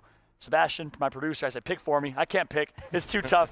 We got KP, the solo SSG pick. I'm a believer. Like I've talked about it already, right? This team knows how to survive the late game. It's just a matter of whether they can follow through. And you know, after what Greek gave us in the analysis, I'm a little bit more confident about my pick. The big question mark, I gotta throw him under the bus. I know he's not here to defend himself, but Genome, let's talk about Zen a little because they, after the group standings, they were the lowest. Yeah. Singularity with 2 players ranked higher than them. This is a very bold pick from Genome. He could be the most godly, most wisdomly person we've ever met if he comes through this. But yeah, I've got but I don't know if bold's the right word. I'm going to say suspect. Uh-huh. I'm going to say idiocracy. No, I'm just kidding. Did they offer him the flag, maybe? Yeah, I mean, that's what it was. Yeah, the Brazilian flag. They say, hey, you will have an entire country, Brazil, the most passionate esports fans behind you if you pick Zen, who got 40th place behind Singularity playing with 2 players. But hey, I respect the bold prediction from my man Genome. I'd love to get your thoughts. Obviously, your graphic wasn't on screen there because you were just joining us for the first time. Who do you think's going to take it? I am also on the SSG wave. That team has a lot of experience. Frex and Dropped have been to many lands before. They know what they need to do. Yesterday, they tried out a couple of things, and I think they've got it down packed now. So now, very mechanically gifted player as well. So I'll be looking for SSG to make some noise. Can I change my prediction? If he says SSG, I want to follow his. I said SSG or GT. I'm changing my prediction to SSG. Let it be known. Right now, Sebastian in my ear says no, not allowed. I have to stick with G2. But hey, fun times on the desk. Welcome, of course, and big thank you to my man, Mr. Greek, joining us for the first time ever on the desk, giving us all such a great insights, analysis. But guess what? Gameplay is around the corner. Again, apologies for the slight delay there, y'all. It is win or go home. 10 teams will prevail to the winner or losers bracket finals. 10 teams will pack their bags. Will the likes of Invictus Gaming, Ascend, Kick, GMT perform and put EMEA on the map? Or will NA continue to dominate with G2, CLG, and SSG? We will find out because gameplay is ready. Let's go ahead and throw it over to our Aussie boys, the casters, for the gameplay. Take it away, guys. Well, you thought that the winners bracket final was going to be a big deal. This is where it gets even spicier, as Fallout and the guys on the desk have been explaining. It's elimination time. There is no more opportunities past this one. If you drop into the bottom 10 of this lobby, you're done, you're out, you're going home. Sweden says goodbye, and unfortunately, your run would be at an end. pretty early on in the piece as well. That would be bottom 30, 30 down to 40. Unfortunately, you haven't done too much today and yesterday, if that's the case for you. But Genome, of course, there are going to be 10 teams that are going to be happy to take the top spots and go into the losers bracket number 2 to give themselves an opportunity to go through the finals. I mean, honestly, I think the organizers have been pretty lenient. They had a whole day. They had a whole day where their lives weren't on the line, Elfish, and now they are. And you know what? If you were too complacent, you just weren't up to standard, well, look, today is the day that we're going to be seeing the back of you. And look, let's not downplay it, right? I mean, these guys did amazingly in their regions. They've come from all over the world. They dominated the local competition. But that doesn't mean that they can dominate the international competition. Completely different levels, completely different stakes. I mean, you get 15,000 if you're in an APAC South. I think it might have been 30,000 for some of the bigger regions for taking out Split 2 and in the #1 place. But what is it, like 250,000 for first place here in the LAN? So the stakes are so much higher, tenfold. Yeah, obviously those points going through to champions as well. That's going to be something a lot of the teams are thinking about. It's not even necessarily just the top 20 that get involved there. I think they do actually get paid out, in a sense, quote-unquote paid out, down to all the way down to 40 based on where their placement is. Anyway, we'll get that one confirmed. Tomorrow it's probably a bigger discussion point rather than today. Today is all about survival. Tomorrow is more about what the what the implications of this entire tournament are going to be. Who's going to walk away as the best team in the world when it comes to Apex Legends? Is there going to be a discussion around the best region in the world? Who's there at the moment? Looks like we're still working through some things on the stage, Genome, but obviously a lot of interesting storylines coming into this one. You were getting roasted a little bit on the desk with the old Zen prediction, so do you want to tell me what that was about? Well, yeah, I'm pretty sure the producer came to me and he's like, which team has the coolest team name? So I said, oh yeah, Zen. Okay. It starts with an X. That's what we were predicting, right? Like Right, yes, that was, yeah. Yep. So anyway, I guess maybe you're correct in that one, but we'll see whether or not you're going to get any points out of it. I think it is a bold one, of course, and for me, Zen... And to be honest, a lot of the South American teams are going to have to be teams to step up. I know it's going to be tough in the case of Singularity in particular, just playing with the couple. But the only South American team to make it through to the top 20 was Elevate. They didn't end up making it through to the top 10. They'll drop down to the losers bracket round number 2. And for the rest of the South American teams right here in losers bracket number 1, they need to get some work done to make it through to lower bracket 2. Yeah, well, we're having that regional discussion, right? I mean, you can look at the top end and you can look at the bottom end to give you some sort of indication of what's going on there. I mean, with who's getting through to the top 10, a couple of Apex South teams, the NA, the EU, it's all happening there. But then, yeah, who's getting eliminated first is kind of giving you the other half of that story. So if we do end up seeing a couple of those South American teams go out here, say, Zen and Odic, if they fall into that bottom 10, then, it does kind of start to give us a sense of the strength of the 5 regions throughout the ALGS. Yeah, definitely something that I think we can speak more informed toward at the end of today rather than right here and right now. There is still opportunities to prove yourself, still an opportunity to put your name up in lines. And the biggest thing for me as well that we've been seeing over the course of this tournament is sometimes the previous results aren't necessarily indicative of what you're going to see today or what you're going to see in the next lobby or something like that. CLG, a perfect example of that while we've got them on the camera. They had 2 awful lobbies to start off yesterday, and then they came through in the 3rd lobby and did really, really well. They did incredibly well, and they almost actually managed to get themselves into the top 20 off of just 1 lobby. And so you kind of see this inconsistency maybe from a couple of teams, and in some aspects that's kind of a good thing, because at least, if you're consistently bad, that's not great. But inconsistently good at times might just be enough to get you through to tomorrow. Yeah, it has been changing, and as of today, the teams didn't know what to expect. It's been a while where we've understood the groups A through D, and the teams were able to look at that and sort of work out where they're going to be dropping. Today, they didn't have any idea, and that might be causing some ruckus. Yeah, certainly. Vatro and Jay Savage are going to be the ones that we'll be taking a look at here in the player comparison. And I think for me, it's pretty easy to say on the desk, but every single one of these players is going to have to step up their individual play, because today is the final day that you might be playing here at the Split 2 playoffs. So for these two, decent stuff, especially yesterday from Vatro right towards the end. We did see Reply Totem finishing with a win the very last day of yesterday as well, so they definitely had their moments. But I'm looking at this and saying, look, yesterday's performance from literally every team in this bottom 20, not good enough. They need to step up. They need to do more. And that's why we see in those stats, I mean, you know, throughout the day we've been, throughout the weekend really so far, we've been highlighting all of the real stars, the standouts from these amazing 40 teams. But obviously some of them haven't performed as well. That's why they find themselves here in the losers bracket round 1. And that's why those numbers we're seeing, less than 1 average kill per game, right? We're expecting those to rise here. Yeah, looks like we've got a little bit of time before we jump into the game. Ladies and gentlemen, in a few minutes, I'm told things are getting sorted out. So we're going to keep chatting here and have a bit of a discussion around, you know, what teams have been performing, what teams haven't been performing. We've got the top damage charts from this season playoffs so far, and Alliance right at the top. Yeah, and I was talking about this on the desk earlier, right? I mean, it was Yuki and it was Huckers who were #1 and #2 in damage, so it's no surprise at all that they're all the way up there at top. Huckers himself actually was, I think, several thousand above the next closest. It was like a couple sitting there on 18k per person. Huckers had, I think, maybe 21? You know what's crazy to me is to see players there in the top 5 when they had such a difficult time in the winners bracket lobby. So they were certainly getting the damage out. Okay, well, I was close. I was rounding up to 21,000, I guess. But yeah, as you can see, Gunjamen with 17k. I mean, yeah, look, Bardolph's been, you know, vocal about what an interesting and a player he's been so far and just how well he's been performing. And then you go down to players like Hardeki, some of them considered by many as you know, the best player in the world, and then Gildersons, who really kind of just, you know, came out of nowhere. A big pickup, the scouting from TL, immaculate. Yeah, he was certainly a player as well when we were talking about that Monster MVP yesterday, and we were having to choose right at the end of the day, if you remember.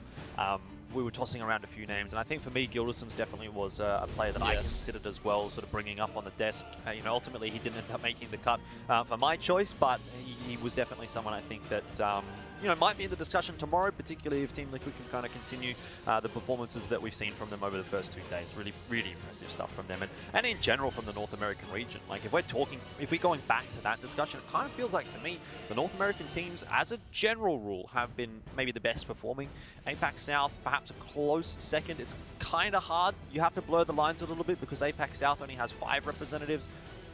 You know, North America has 10, so it's kind of a little bit wishy-washy there. But I mean, Team Liquid, OG, Optic Gaming rather, Cloud9, 100 Thieves, all up towards the top of the winners bracket lobby. I don't think you can really make an argument against that. Yeah, and what's up with that, right? I mean, I think we need to go straight to the commish after this Elfish and have a chat about that, because man, those APAC South teams have been performing. And when I keep talking to them, one of the things that really comes up a lot is just how mechanically gifted a lot of these players are. And you know, that you come to LAN and sure, the level rises, everyone's better at generally everything. But the one thing the APAC South players don't feel like they're struggling with is, you know, aim on aim, reticle to reticle, how they're playing this. And that's why we had teams like Revenant at times, and they were united largely throughout that first day, really running away with a lot of games and racking up large numbers of kills. And, you know, sure, there might be some macro aspects of their game to work on, and they've got time for that, hopefully before the championship if we get to see them there. But it's the micro aspects that they're definitely excelling at and showing the rest of the world how good we are at those. Well, I want to hone in again on this lobby that we're about to watch and start to talk about some of the teams here as well that we think are going to be pretty important to focus on. I know you mentioned Invictus Gaming when we were having a chat a little bit earlier. You know, high hopes for that roster going into yesterday, and ultimately I guess they didn't really perform to the level which you had expected or maybe wanted from them. I think they probably wanted more from themselves as well. And again, we were talking about it yesterday, saying, look, this is not do or die anymore at that point, but you know, now it's kind of now or never. Invictus Gaming, if they're going to want to have a solid performance, it's going to have to happen now. It's going to have to happen over these next 6 games. And I think the format actually might be working a little bit against them here in that way, Elfish, because this is a team that's not necessarily like, say, your G2 or your Revenant, those teams that like to get aggressive and push in. I don't think they're necessarily in that sort of bracket. They're a more reserved team. You might see them get a little bit more on the side of placement points, and that's not necessarily what is going to get you through this losers bracket round 1 match. And it pains me, you know, because I mean, look, you know, EMEF, the coach of IG, he's been a friend to many of the casters, and always really helpful and giving with his time in how he sort of, helps us understand the game as well. And so, with that kind of backing behind IG, I really thought that was going to be enough to put them in a good position for our Split 2 playoffs here at LAN. Well, look, it's not over just yet, and to be honest, you could write the most brilliant comeback story of all time if something Let's do like it. that Let's do were it, to IG. happen, right? Invictus Gaming, or in fact, look, it doesn't have to be just them. It could be literally anyone in this lobby. Win this lobby, or at least place top 10 in this lobby, go through to the second losers bracket round, go through top 10 there again, make it into the finals tomorrow, and then once you're in the finals tomorrow, look, it's not exactly an even playing field because the top 10 get themselves those 3 points coming through from the winners bracket. That's fair enough. But it's not impossible to win from 0 points in a winners bracket format like that. It is completely possible, completely doable, and of course, that is still on offer for literally every single team playing in this competition right now. We haven't eliminated anyone just yet. Not just yet. Noises and Kashira here, seeing how many people they've eliminated throughout the tournament. Again, like the other comparison we saw just before. Not as many as perhaps they might like, but Ascend and Kashira certainly ahead on those stakes at the moment. I mean, I guess another thing looking at that leaderboard again and just sort of thinking through this is a lot of these teams, of course, are the ones who have the subs at this tournament. Right. And I now wonder, how is that learning process going? How quickly can you adapt? How can you fit those players into your team? Some of these guys, let's say Scars, maybe yesterday it was just sort of, there were some teething issues that they had to work through. Maybe they've gone away and had a good chat about those, and now today they can come back and show a more gelled, more put together team. Look, I think it's a bit of column A, bit of column B, right? Sometimes you're going to find a player and they're just going to jump right into your roster and perform pretty reasonably. They're going to gel with you quite nicely and fairly comfortably. And I think there is very much a world where you can make the argument, yeah, obviously you are at a detriment if you're having to play with a sub. But as we've seen from some of the teams in the lobby just prior, it's very doable even if you're playing with a sub. Obviously for Cloud9, and the same for Reignite. All these teams are playing with a sub. Players as well, but they didn't do too well in that previous lobby. They're obviously still in the top 20 though, so there's a discussion around that. I think you can still get it done with the sub, and I mean at this point, right, you've probably been playing with them, hopefully, for obviously the last 2 days, and maybe a little bit prior to that if you've been lucky to get that information through a little bit earlier. Not so much in the case of some of the teams like Reignite who had to make that substitution quite late, but it's still very much doable and it's still very much possible to make it happen with a sub. So at this point in time, I don't think it necessarily becomes a conversation around sub or not sub anymore. This is the team you've got. This is what you've got to play with, and you're going to have to make it happen here today with what you've got. So that's how it is. Yeah, and I guess on the other side of, talking about the winners bracket and being like, this could look like the lobby that we get to play for all that big cash on Sunday, right? But then for the lower bracket, then you've got to think about, can any of these teams make that Cinderella run, get through both of the lower bracket matches to actually find their way into the final? It's going to be tough for any of these guys. Indeed it is. All right, well, there are a lot of questions that we still have yet to answer. We're going to take a little while before we get in there, though. Some tech issues on the stage. We're going to get them sorted out. We'll take a short break, 5 minutes or so, and we'll be back. Don't go too far away.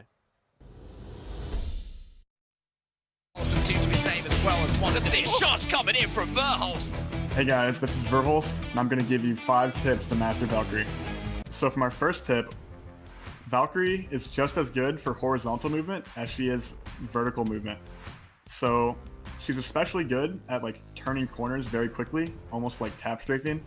And so running around a corner like this, normally on the controller you have to turn around like this. But on Valkyrie, you can do it instantly with a jetpack momentum. So every time you trigger your jetpack, you get a small boost of momentum in any direction you want to. So this is basically the closest thing you can get to tap strafing for controller players. And it's very, very good at running away from people or closing the gap on somebody while using cover.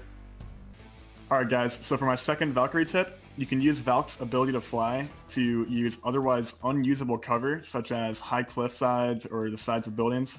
So when he starts shooting at me here, I can jump off onto the side of the building to stall for a little bit of time, which would give me time for my teammates to come help me or a third party to come, and I can fly back up. And you couldn't do that on any other character, so that's really good to do on Valkyrie. Alright guys, so for my third tip, you can use Valk's jetpack to fly directly over someone's head to make it much harder for them to shoot you.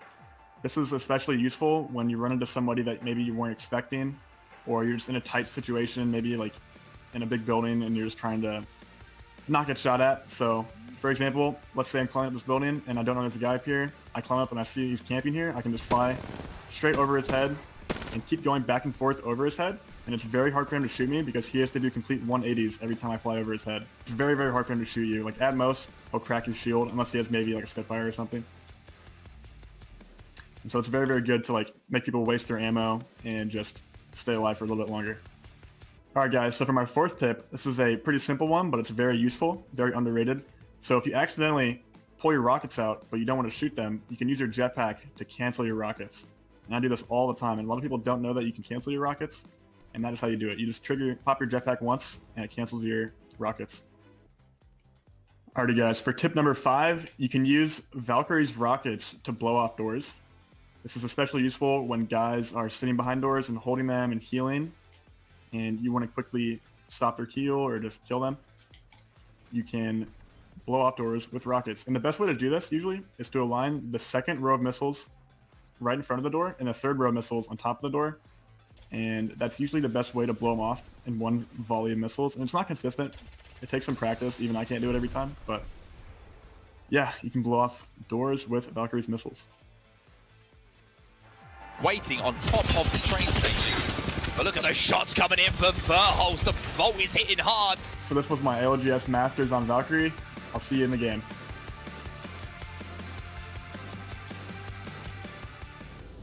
Well, thank you very much for the tips, Verholst, but we won't see you in this game. He's already managed to make his way through to the top 10, through to the finals. TSM having a good day today. What we're here to find out, though, is which 10 teams we are going to be saying goodbye to. It's an unfortunate reality, isn't it, Genome? But we are at that point in the tournament now where we do have to say goodbye to a few teams. Yep, it had to happen at some point, Elfish. You can only fit 20 teams in a lobby, and that means the final day can only fit half of the teams that have made their way over here to Sweden. We'll make those cuts in 2 lobbies in succession, so this is the first one of those, which will, as you said, we'll see teams 31 down to 40 getting placed. Yep, indeed, indeed. All right. Well, I know you guys have been waiting very patiently at home for the game to get underway. It looks like it's going to be very, very soon. As I'm told, we're ready to go into the lobby in just a second. So very much appreciate your patience sticking with us as well, of course. I know there's plenty of you watching along at home supporting what is really a massive celebration of Apex Legends this weekend, isn't it? You know, it's been so long since we had a LAN event. So long since we got to see all of these teams from all over the world competing against one another. So it'll be fantastic to see which of those are going to be able to put their name up in lights. I was just on the couch last time. I hadn't cast a game of Apex Legends. True, me too. The last time we had a LAN for this game, it was that long ago. I mean, the last time there was a LAN on this game, it was Kings Canyon. So Yeah. that just goes to show how far away it was. There was like, I think it was Raid Pathfinder and Watson was the meta comp, and You we were on didn't Kings start. Canyon. You didn't drop out of the dropship with shields. Yeah. Elfish. The crate weapons were yellow. Yep. There's so many differences between the game back then and the game that we have here now. There was an extra round.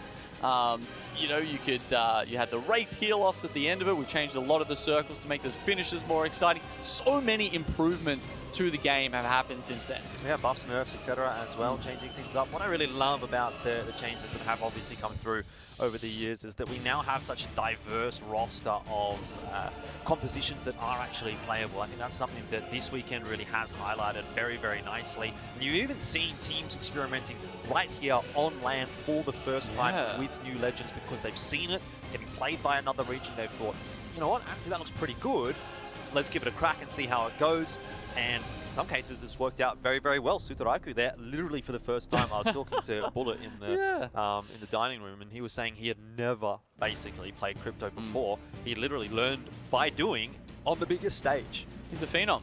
It's crazy. I mean, even looking at some of the teams who might have been here last time, or not here, but in the LAN competition last time it happened around. We've got SSG in this lobby, Frex playing for them.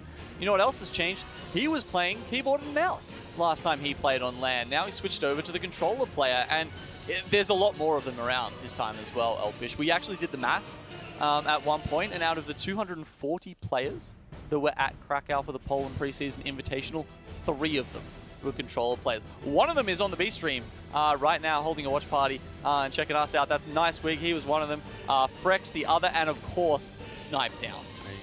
So it was roughly 1% of the players who were on control last time. You fast forward now to Stockholm, and we have roughly 30% of the players on controller. It's been very interesting to watch that aspect of competitive Apex, really evolve over these years. And I have to commend the game as well for really making that possible. I think it's quite difficult to have that sort of balance struck well between mouse and keyboard and controller. Traditionally, those are two separate sort of entities. I've never seen it before. And yeah, it doesn't get put together as seamlessly as it does in Apex Legends. I know we have arguments about aim assist and whatnot, but like, let's be real. I mean, it's fantastic. It just opens up the pool of players, in my opinion. I'd love to see that. Like, I think it's great that you get everyone involved. Your queue times go faster, etc. when there's more players to play with. So I'm all for it, and I think it's really impressive the way that the controller players, to be honest, are actually able to compete at this level. Because I get my hands on a controller and I'm like holding a stick of butter with warm hands. It's just no good, right? And there's so many stars we have here that we wouldn't get to see if that wasn't the case. Verhulst on TSM, he wouldn't be in these lobbies. Waltzy, who we had that interview yesterday with Strike, they've made it through to that top 10, off the back of two of their controller players. It's just incredible to see how many people have made their way from console to, admittedly, most of them use a PC when they're connecting to play online through the ALGS, and certainly here in Stockholm as well. But, the input, of course, is still that controller. And look, speaking of controllers, we've definitely got a couple of them here in our elimination lobby. SSG, as we just mentioned, have some. G2 are probably the most notable one out of these teams. They are a triple controller team. You often hear some discussion about, what's the optimal setup between the split on your team? Like, is it better to just have the absolute beamage that we sometimes see out of, the controller players? Or is it good to have a mix? You've got your bullet in there for Straiku, let's say, to dance around with his tap strafes and wall bounces that you can't necessarily do quite as effectively on the roller. Yeah, certainly an argument, I suppose, a discussion to be had, and maybe whichever team walks away with the victory right here in the Split 2 playoffs is going to influence or shape the way people think about that discussion.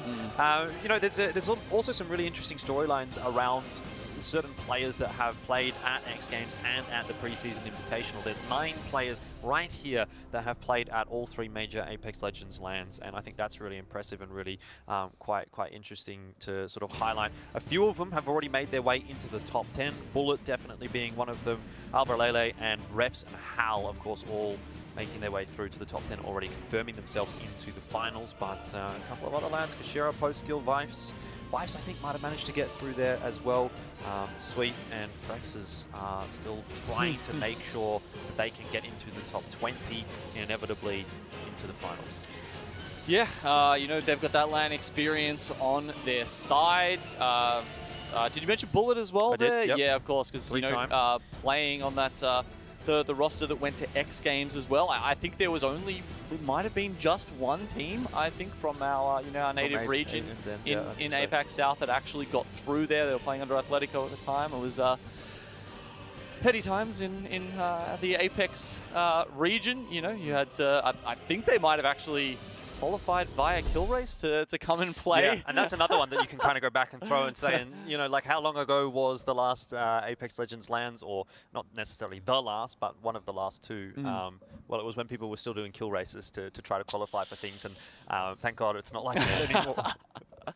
Yeah, I think both us and the viewers are pretty happy about that. I remember some 24-hour marathons with people running through trying to grab those respawns and get as many as they could. The kill damage, the kill world records and stuff. People were chasing after them instead of ALGS points. Indeed. Anyway, look, unfortunately, ladies and gentlemen, I did lie to you a little bit earlier when I said the game was going to be ready to go. Doesn't look like that is going to be the case, so we are unfortunately going to have to head to another short break. Please don't go anywhere. We'll be back as soon as possible with the games.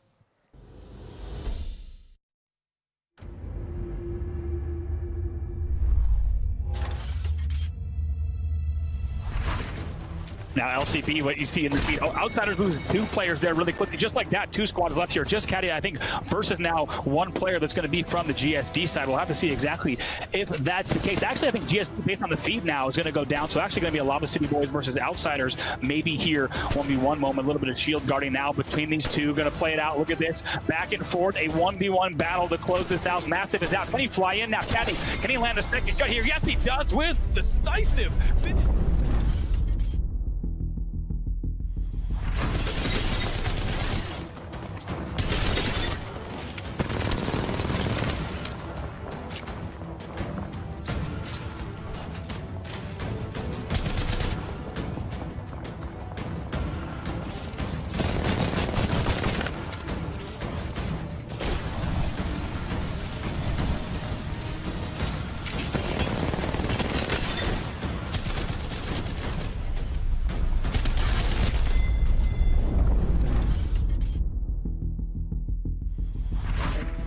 Então uma vez um perdido, né? Mas foi por muito pouco tempo. O arco é uma arma que... Opa, Isso, parou, hein? Já foi o primeiro, o Gibraltar caiu. O Gibraltar já cai. Menos um jogador ainda assim, apenas ele, 1 contra 3 ainda assim, fazendo essa situação, tentou o spot, brilhou, deixou. Caiu! Nossa. Ele levou! Ele leva 3, joga! Flavor of the month. They know this could be their moment as another player is going to be challenging. Flavor of the month, deal with it. And now the entire lobby is trying to jump on these 3 players who are so close to calling themselves the Winter Circuit Playoff Champions. Well, a short break is a good break. That's what I always say. Welcome back, ladies and gentlemen, to the ALGS Split 2 playoffs here in Stockholm, Sweden. It is a fantastic time to be around because now the game is ready to go. The players have been cheering behind us. They've been getting ready. They've been pumping themselves up because this is a very important time for all of the players inside of this lobby. 60 players with their opportunities of making it all the way to the finals. On the line right here, right now, you need to stay inside of that top 10. Otherwise, it's elimination. I mean, it's a dream to be here already, isn't it, Elfish? But there's levels to that. You know, just making it here, that's fantastic. Being in the top 5 or 10 from your region, that's fantastic. But making it through to Championship Sunday, where they have everything to play for, that is another level. All right, so we're in the legend pick, I'm told right now, so it should be moments away if all things go to plan. I'd be interested on your thoughts, actually, Gino. If you were playing in a team right now, what's your ideal composition? What do you reckon? Ooh. I'm definitely a Valk, 100% Valk, GB. I'm on that hype train, but what's your third? Right, so you're on the Valk. We're getting someone else to play the Gibby because I just don't want to be trusted with that bubble. It's just too damn important. Sure. Yeah, look, I actually don't mind running the Mad Maggie at the moment, honestly. It's fun to just drill Team people. Empire vibes. Yeah. All right. Well, we'll see how that one goes, whether or not any of the teams have picked that one up. Of course, that all aside, it's time for match number 1 of the losers bracket. And it has never been more important than this. We have not seen so far over the course of this competition an elimination match just yet, but these 6 rounds are going to be the ones that decide which 10 teams go home first and most disappointed. There we go. We can see them dropping in, getting into game. It's World's Edge, as you can see, nice little tree popping up over the side there. And well, I guess we'll get to see whether these teams have really sorted this all out. You know, and think about how many contests we're going to get between them. FC Destroy, certainly a team that we're expecting to take, you know, if not contesting someone at their drop location, someone else. Yeah, almost definitely. I mean, Reply Totem, their day didn't start very well yesterday, and it looks like that's going to continue into day number 2 as well. Odik on the other side of this engagement with that Arcstar you mentioned already, finding themselves a way to get a knock. Jay Savage, I'm sure he's done. There's no way he'll be getting picked up right now. SHRP and Amaz just trying to escape with their own lives. Massive has to come out. Good shots in. One worse, he might have just gone a little bit too over-eager on his own, isolated the fight against 2, and now all of a sudden it's back into the 2-on-2. Maybe winnable for Reply Totem, down to just SHRP, and unfortunately he cannot get it done. So we'll say goodbye to our first team in our very first game. Reply Totem out in 20th, and Odik with 3 points on the board. Draw your guns, pistols at dawn. We had the RE45 versus the P2020 there. Interesting start. And As we look over to the map now, we can see that this is very likely, I think, going to be a Skyhook ring. Not many people, however, it looks like actually dropping over there to start with. Yeah, what's interesting about it is that yesterday we saw so many contests on Skyhook, and Yeah. I think for the most part, a lot of those teams actually made it into the top lobbies. Yes, we did, because then we were seeing that situation where you had a Team Skyhook East, a Team Skyhook West, as well as a Team Trials, and Team Liquid seeming to be happily just playing their PvE to start with. We didn't get the vision right from the start, but I think maybe GMT might have started Landslide there. It'll be interesting to get confirmation about that, because obviously they're a Loba team, and we know from watching Apex South that we had a Loba team actually who liked to start Landslide purely because you get your ult up straight away. Yeah. It's one of the closest POIs to a vault, and you can immediately nick one of those gold items straight out of there. Yeah, hoover up all the loot as you do. Obviously, a lot of teams dropping down toward the southern side of the map. Revenant is there at the tree. You've got Fennel down towards launch site, and Phoenix at the dome. And those three teams are going to really have a long way to travel. They're going to take their time to get up into Skyhook, and by the time they get up there, maybe all of the real estate is going to be locked up, so they'll be looking to probably play edge for the rest of this game. Space Station on your screens right now, that was a favorite amongst the talent predictions. Didn't really have an amazing day yesterday, and that's why they found themselves here, but we know what kind of potential they've got. Probably the same can be said for CLG. They showed flashes of brilliance yesterday. It was just more of a consistency thing for this North American squad. Yeah, and now they're looking to try and gatekeep some of the other teams pushing in. It seems like IG is one of them. They do get the high ground to start with, Elfish, and that's a hard one to get them off. Urban, of course, is going to be popping that missile swarm on cooldown because they don't have a roof over their head, and it can be a good way to start pumping in some damage, especially if they haven't managed to get too many meds at this early point in the game. Yeah, it looks like CLG is just going to get on the move, and I think that's probably a pretty wise decision. No need to get locked down in a fight in Landslide of all places. Here we go, back over towards Skyhook, and this is probably where we will be spending quite a lot of time. These early fights are really important in locking down positions, which could ultimately lead you to the win in the end game. Hasn't gone very well there for V3 Vega. Have already lost a player, another one knocked down on the floor, so maybe a swift end for them as well. And it's very much the opposite of what we expect to see with the Skyhook circle. There's so much cover. There are so many opportunities, especially in the first 3 rings, and you expect them to be able to make those rotations very cleanly. So V3 Vega, honestly, a little bit disappointing that they've found themselves in boxes so quickly. Yeah, most definitely. One player just going to get eliminated there. I think that might have been full ended squad. up being V3 Vega taken out of the picture. Mia K from Detonator going to be able to pick up some of the loot there. We'll take a look back over towards Tree. It's G2, and I want to say maybe Revenant. Indeed it is, as Lahim gets knocked inside of the black hole. Not a whole lot that he could have really done about that one. Isolated away from his team by the looks of things, and G2 have just found the perfect time to strike onto Revenant. The team from the APAC South region, they had a couple of moments of brilliance yesterday, didn't they, Gino? But it doesn't look like they're going to be starting the day off here with any of those. Yeah, they did. It's unfortunately, they are going to go down, it looks like, to G2 here. That said, we've got some other people in the vicinity trying to hunt. Belkin does manage to get away, but Zen now pushing up, wondering, after hearing the shots, if they can get back in off the back of this. I don't know if I'd recommend the fight, though. Yeah, look, I mean, G2, we definitely expected more from them yesterday, and they also picked up a lot of the talent predictions. They got my prediction for this lobby as well. I think they're really going to pop off today. I think this is definitely a lobby that they're going to look to dominate and really get some momentum going into tomorrow. And the way they've started off as well is a good indication of that. Trying to take that aggressive fight against Revenant. They're also not shying away from Zen either. Even though Zen was the team to get the drop on them, it looks like G2 have actually got the benefit in this fight. They have the high ground. They won't quite be able to cancel the Valk ultimate. Can they land the shot? That's the real question. Just not quite in the end, and Zen will get out to safety. Nope, so spinning around does enough to hide them from the aim of G2. Belkin has been lurking, though. He's going to try and go back and get those banners eventually.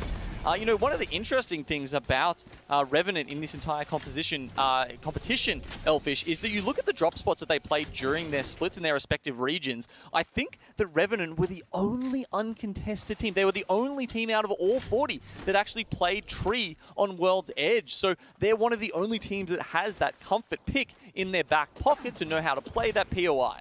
Well, we're looking at IG International at the moment. We've been having a big discussion around them as well, and I'd love to hear what they think about how things have been going for them so far and coming into the competition. So let's hear from Noises. Within the NA scene, you have very heavy hitters, so the NRGs, the TSMs, the G2s, and then you have a lot of other teams who are coming up.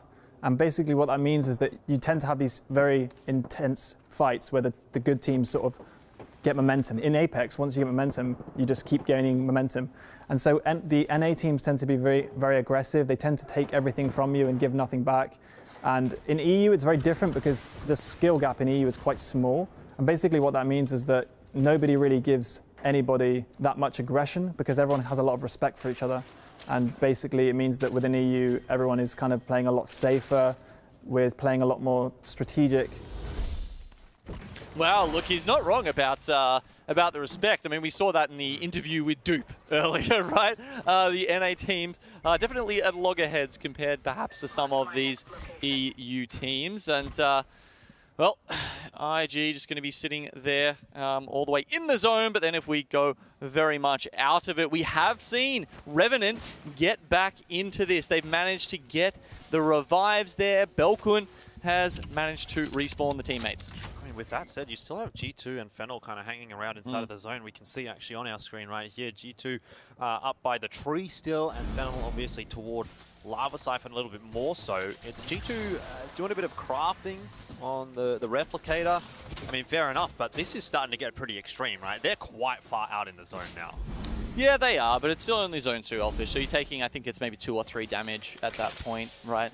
So, you know, as long as you're crafting a couple of med kits, there's really no issue with that. You can stay alive, I don't know, maybe like a minute or something, you know, before that's going to take you down, even if you had 0 meds. So plenty of time to rotate into the circle. At least that's what Revenant is hoping. That said, there's a couple of other teams, as we pointed out, that could be in front of them. There are some of them. We've got Fennel and G2. Yeah, indeed. Obviously still really early days for this lobby. I don't think that we can really be getting a great indication of how anyone is playing at the moment off of what we've seen thus far. We'll have to sort of go a bit deeper into game number 1 to really start to figure things out. But I kind of like the way G2 have gone about things early on in the piece. They've been aggressive, they've been decisive as well in their calls, and they haven't shied away from fights. But I am just wondering whether it's going to be a little difficult for them now coming in late on the rotate. And there's no one better to hear from than G2 in a situation like this to get all our answers. We're going here or up top? Just go through staging. Alright. We gotta swing it quick to countdown. Get our fucking building. Throw me Q. Okay, that's not gonna get me up there. Fucker. Yeah, would've. Oh. The angle was weird, man. And I just threw super far. I threw it at the very bottom of my fucking eyesight, but it still just launched that bitch. Boosted right here. Gold bag right here. Nice. The hell? Grab the ult excel with it. Ultimate accelerant here. Dealing with these bins.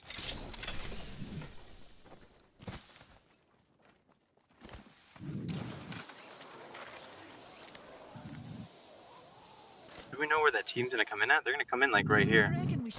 Most likely. We could low-key rat them in the fucking tunnel. Like that No, one but then team with us. I'd rather move left though. I don't want to. Yeah, we'll move left after. No, I don't want to be in storm either way. I have 3 medis. Gate storm. I don't know about y'all. I have 1. I have 2. Okay, then yeah, we'll go on. I'll give you this medkit, Jordan. Alright. Medkit here. There's no crafting nearby anyway, so. Yeah, there's literally one right outside well, the I mean, gate. if you have that money or what? 75. 60. Yeah, we would have been able to do it. Whatever. Or Ava. We'll just hold it. We'll just swing right over here and see if we can see him come in. See if anyone's over here. We should try and hit that lava fissure beacon maybe. If we can rotate that way. Look for these guys to come out.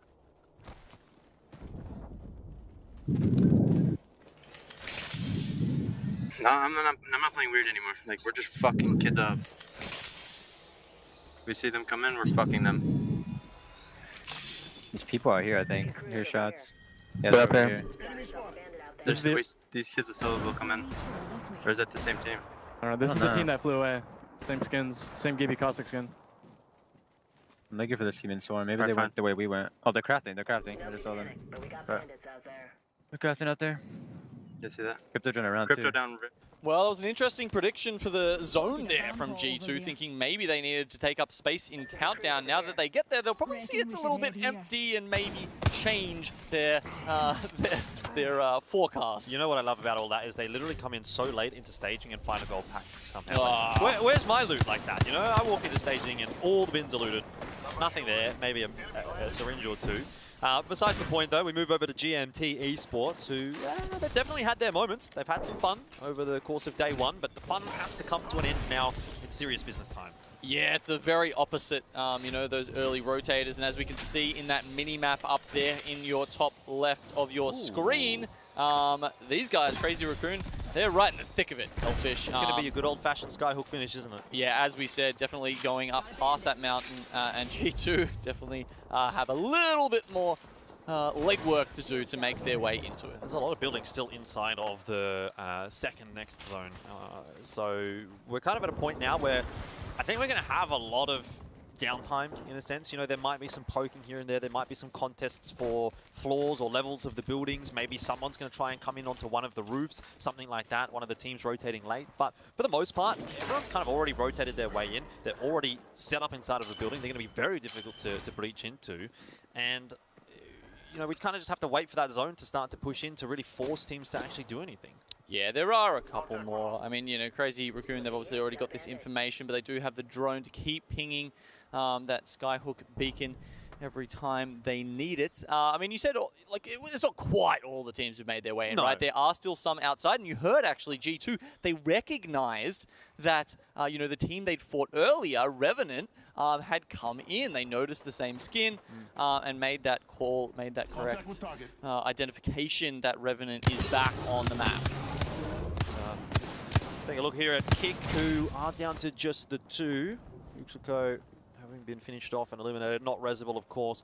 But they do have the position on top of Skyhook, and you know, that's definitely a power position at times, and it's really nice to play from, again, at times. But once the zone shifts away from you, it can kind of leave you up the creek without a paddle. Not a whole lot you can really do on the rotate off of the top of Skyhook. You're, generally speaking, very open to a bunch of teams, and they're all going to be looking in your direction. So this will be a tough game to play out for Kick once the zone shifts again. Yeah, it's often a blender. You know, you very often see a team on the top, on the middle level, and actually hiding underneath those ramps, and then they all have to pop out at the same time, and it's just kind of bubbles galore. But, talking about that, Zen doing too well here, the first down. Yeah, of course, Gold in on top of them as well, so it's not going to make for fun times unless you are, of course, it yourself. Starless, he tries to get the defensive bombardment out and does, but immediately gets knocked right after the fact, and Zen is now down to just King. We'll go back over to G2, who are having a massive battle right now with Revenant again. Revenant looking for that revenge. I'm not sure they'll get it. No, they do! Lahim comes up huge, and G2's eliminated. Belkin finished it off, but Lahim got a couple of knocks, and end of the day, Revenant send their regards. They're really hoping they can get these revives in as well. I mean, incredible G2. They were watching them. You know, we heard that they identified it was that team, and they just, instead of moving further into Skyhook and trying to find a position, they really wanted to make sure they got those extra kills on the edge. That's their style. I love that storyline with this gold backpack. You know, it's popping up all over the place, right? G2 picked it up, they died. Now it's really going to help Revenant out on their reset. Odic back up to the 3 players, but down on the shields. Need to get some of those bats popped. Again, sitting inside of a building, coursing gas all over the place. No one wants to push them.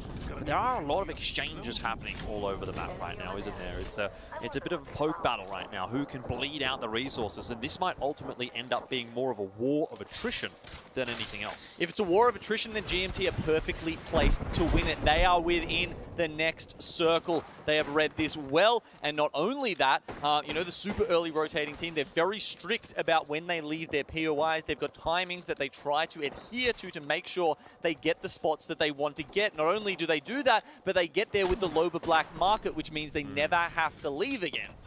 That's a good point. This is actually the dream scenario for GMT, isn't it? I've played a game or two where I've had a Loba on my team and you've just sat in God spot, and it feels sometimes like the freest win you've ever had. Maybe not the case for GMT. This is going to be a really stacked lobby and difficult players to go up against, and I'm sure they'll get contested for the roof of their building as well. Fennel are flying their way in. Mamon is leading that pack on the Gibraltar. Jacobo does land a little behind his teammates, but seems to have gotten across okay. Being on the Valk, a little bit more mobility does help out.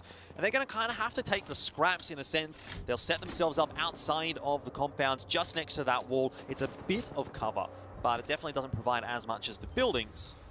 Yeah, and it feels like it's a lot more likely to end either in between those two buildings or the market where we're looking at right here that Space Station is on. So I think GMT is safe for now, but they will eventually have to take a step off the ledge there. So, you know, we've got barrels starting to be set up here, the traps ready to go for Space Station. This is a fantastic spot for Caustic to sit in. Yeah, just chilling. I mean, I know, again, a lot of the guys did predict for Space Station, and so I might be feeling pretty happy if this game goes the way we do expect it to.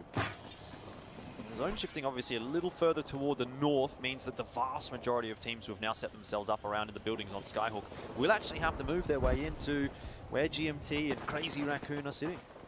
And you can see with that Loba ult, the black market actually encompasses the entirety of that 5th round circle. So, you know, anything within this circle that gets dropped now is fair game. So, you know, you're worried about an EMP or something, don't drop your armor for too long.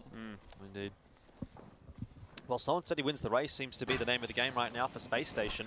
For the most part, just more than happy to keep their heads down, continue to toss those caustic barrels out and down to their position. And Arcstar does come flying through, and all of a sudden it now requires a bit of action from the North American team. Not too much. Bump goes down. Shields once again healed back on up, and we're back to square one once again for Space Station Gaming. IG International on top of the roof. We've heard from them already today, but now we want to see how they're feeling about this very game. Time for a listen in with IG. About 1 second, done. Can we take space now? I'm probably by myself. Yes. Another give ult. Shitload of give ults. I have bubble in 10 seconds, I'm fine. I just got, I to give ult. Can you crawl here if you can. I'm gonna bubble as soon as I have it, okay?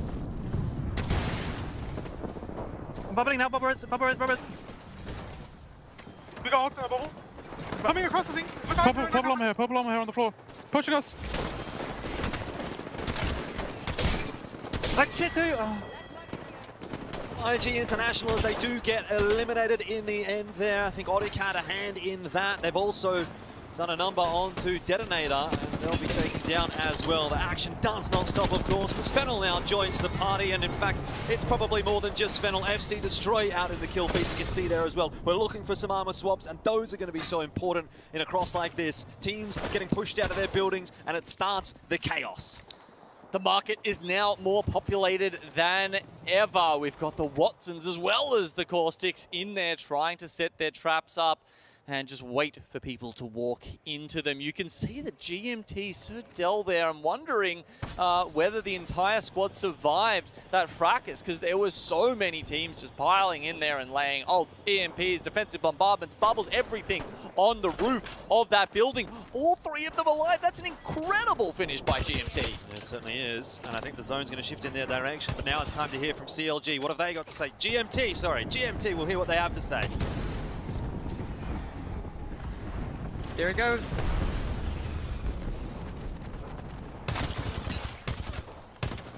I have no LOS. Fighting here, big fight, knock one. Yeah. Big fight here, on my ping. Don't let's close it out, we need nades.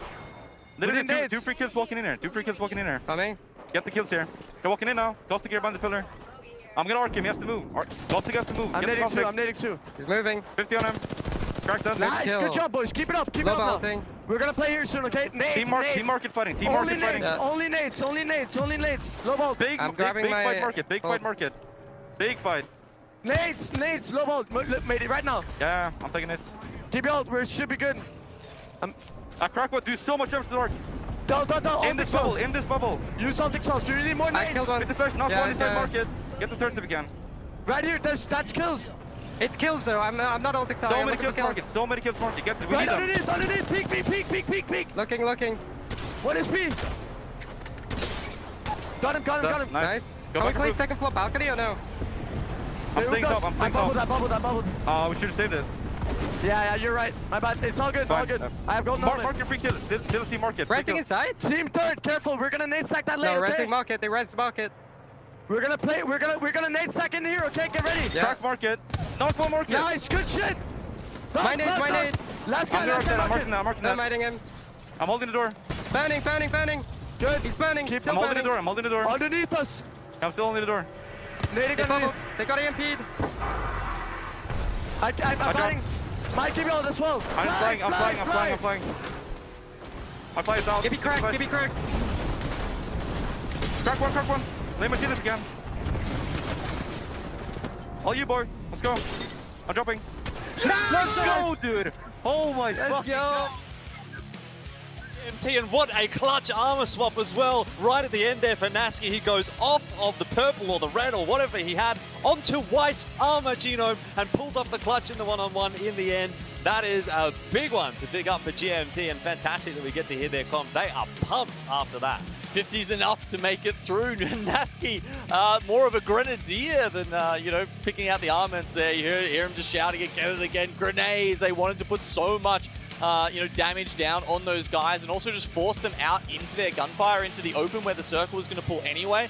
Not happy with his bubble decision, actually. Luckily, it doesn't matter in the end. Luckily, there was about 50 bubbles on the ground when they dropped anyway. You know, it doesn't matter whose bubble it is, it's going to have the same value for you or your opponent. But they drop off the roof at the perfect time. They come in essentially as the quote-unquote third party, which they were doing already from the roof, so they bided their time really well. They used their resources to perfection, and as we said, it was a bit of a war of attrition. GMT comes into that late fight a little bit healthier, having popped a couple of bats as they're falling off the roof, and they're ultimately able to win it out in the end. A very close thing, though. That really comes down to the wire, those kinds of bubble fights. Yeah, and with that kind of circle as well, it is a very classic sort of Skyhook one, and 26 points GMT pick up there in the end because they get to play from the high-rise building. When it ends there in the middle, as you said, they just get the last chance to drop off, and they have high ground for so long to pressure those other teams below them. And the ones in market, they can survive for a little while, but certainly it's hard for them to survive all the way to the end. Yeah, Game With was one of the teams in the market. They pick up 15 points out of that game. Definitely not a shabby one for them. Crazy Raccoon,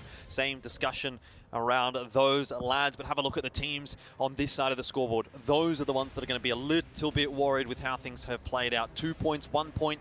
Hey, 4 points there for Ascend. I guess that's not too bad, but for anyone else, it's a really rough-looking start to the lobby. G2 in particular, they looked so good, didn't they, Genome? They got the 2 knocks initially onto those Revenant players, and then Revenant came back and sent their regards. They got the 2 reses. They came back to fight G2. They took them down, and Revenant, I think, walked away with a top 5 placing. But, of course, the major storyline, GMT Esports, massive game from them. 8 kills from Nasky. The IGL absolutely putting up the numbers there. A couple assists coming through from Matey to help him out, and then Surdell as well. Obviously, that black market integral to how they played the position for the longest time. I think one of the other important parts of that game was when they took the roof, because they were playing a little bit lower down earlier than that. And sure, that's a kind of a safer position. Sometimes you saw all the ordnance that can come in if you're trying to hold that roof position. But eventually it netted them a couple of kills. And it meant that when we got to that end game, they were able to look down on everyone and have the safe exit and the vantage point to net them the rest of those 26 points. Indeed. Well, 26 points, that's not a bad start to the day, but that's all that it is. Just a start. We've got 1 game done, 5 more to go with the lobby, and of course, plenty more action. It's time for us to take a short break. Don't go too far away because Game 2 is coming up next.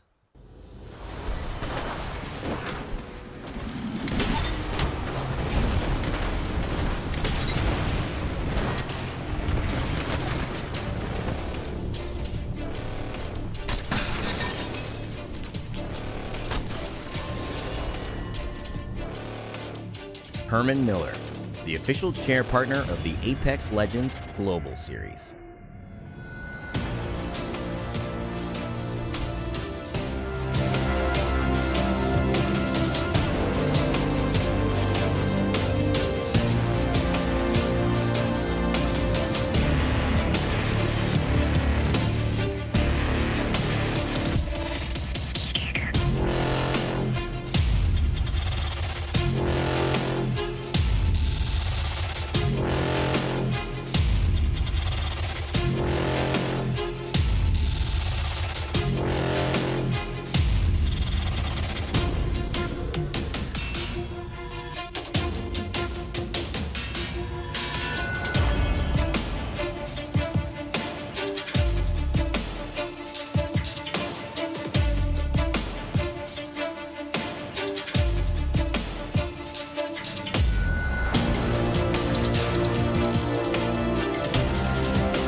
I'm holding the door. Fanning. Good. He's fanning. I'm holding the door. I'm holding the door. Underneath us. I'm still holding the door. They bubbled. They got EMP'd. I'm fanning. Mike, give me all this well. I'm flying. My fly is out. Give me cracked. Crack one. Lay my shield if you can. All you, boy. Let's go. I'm jumping. Let's go, dude. Oh my. Yo.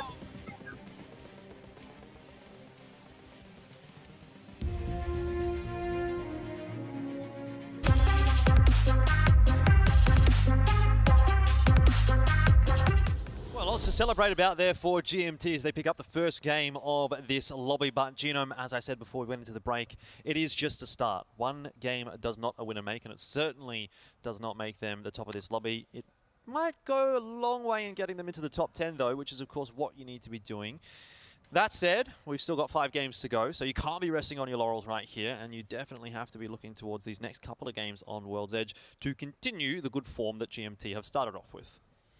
Yeah, you have to worry about being in that bottom 10 Elfish. We've said it time and time again, because that is what's at stake here in our losers bracket round 1. So 26 points, as you said. Honestly, like, what is the cutoff usually for a 6-game series? Well, we can look at the last series, and actually. being in the bottom 10, right? I feel like it's usually maybe about 30 points. So that's GMT have got, 90% of the way there with that one big game. I mean, 14 kills on top of the placement points is a hell of a start for them. And man, we watched that the replay of the finish there. It wasn't even 50 shields. I think it was like 25 that he picked up. It was half half the a ground. white armor that he picked up. So he had like one shield left on the red armor, and then he picked that basically that exact same thing up off the white armor. He basically found an eggshell in there and like stuck it on his head, and he was using that for protection. That's about it. Goes a long way, apparently, because it helped him pick up the win. Either way, end of the day, as you say, 32 points actually was the cutoff for the winners bracket between 10 and 11. So maybe that's the number we can think about. Maybe that's what we can look towards right now. It feels like GMT have gotten pretty close to that in just the one game. With that all said, though, a lot can change. You know, sometimes a lobby can be really top-heavy. Sometimes a lobby can really be quite tight, which is kind of what it felt like with that winners bracket lobby. There was a lot of teams getting a lot of points in towards the middle of the pack as well. So I'm not sure. We'll have to wait and see what we're going to get. There's a team on your screen that's going to want to turn things around after game number 1, G2. They started strong, and then they paid for it a little bit. I suppose they tickled the Tigers' feet, and then the Tiger wasn't too happy about it. Revenant turned around and just took their head off.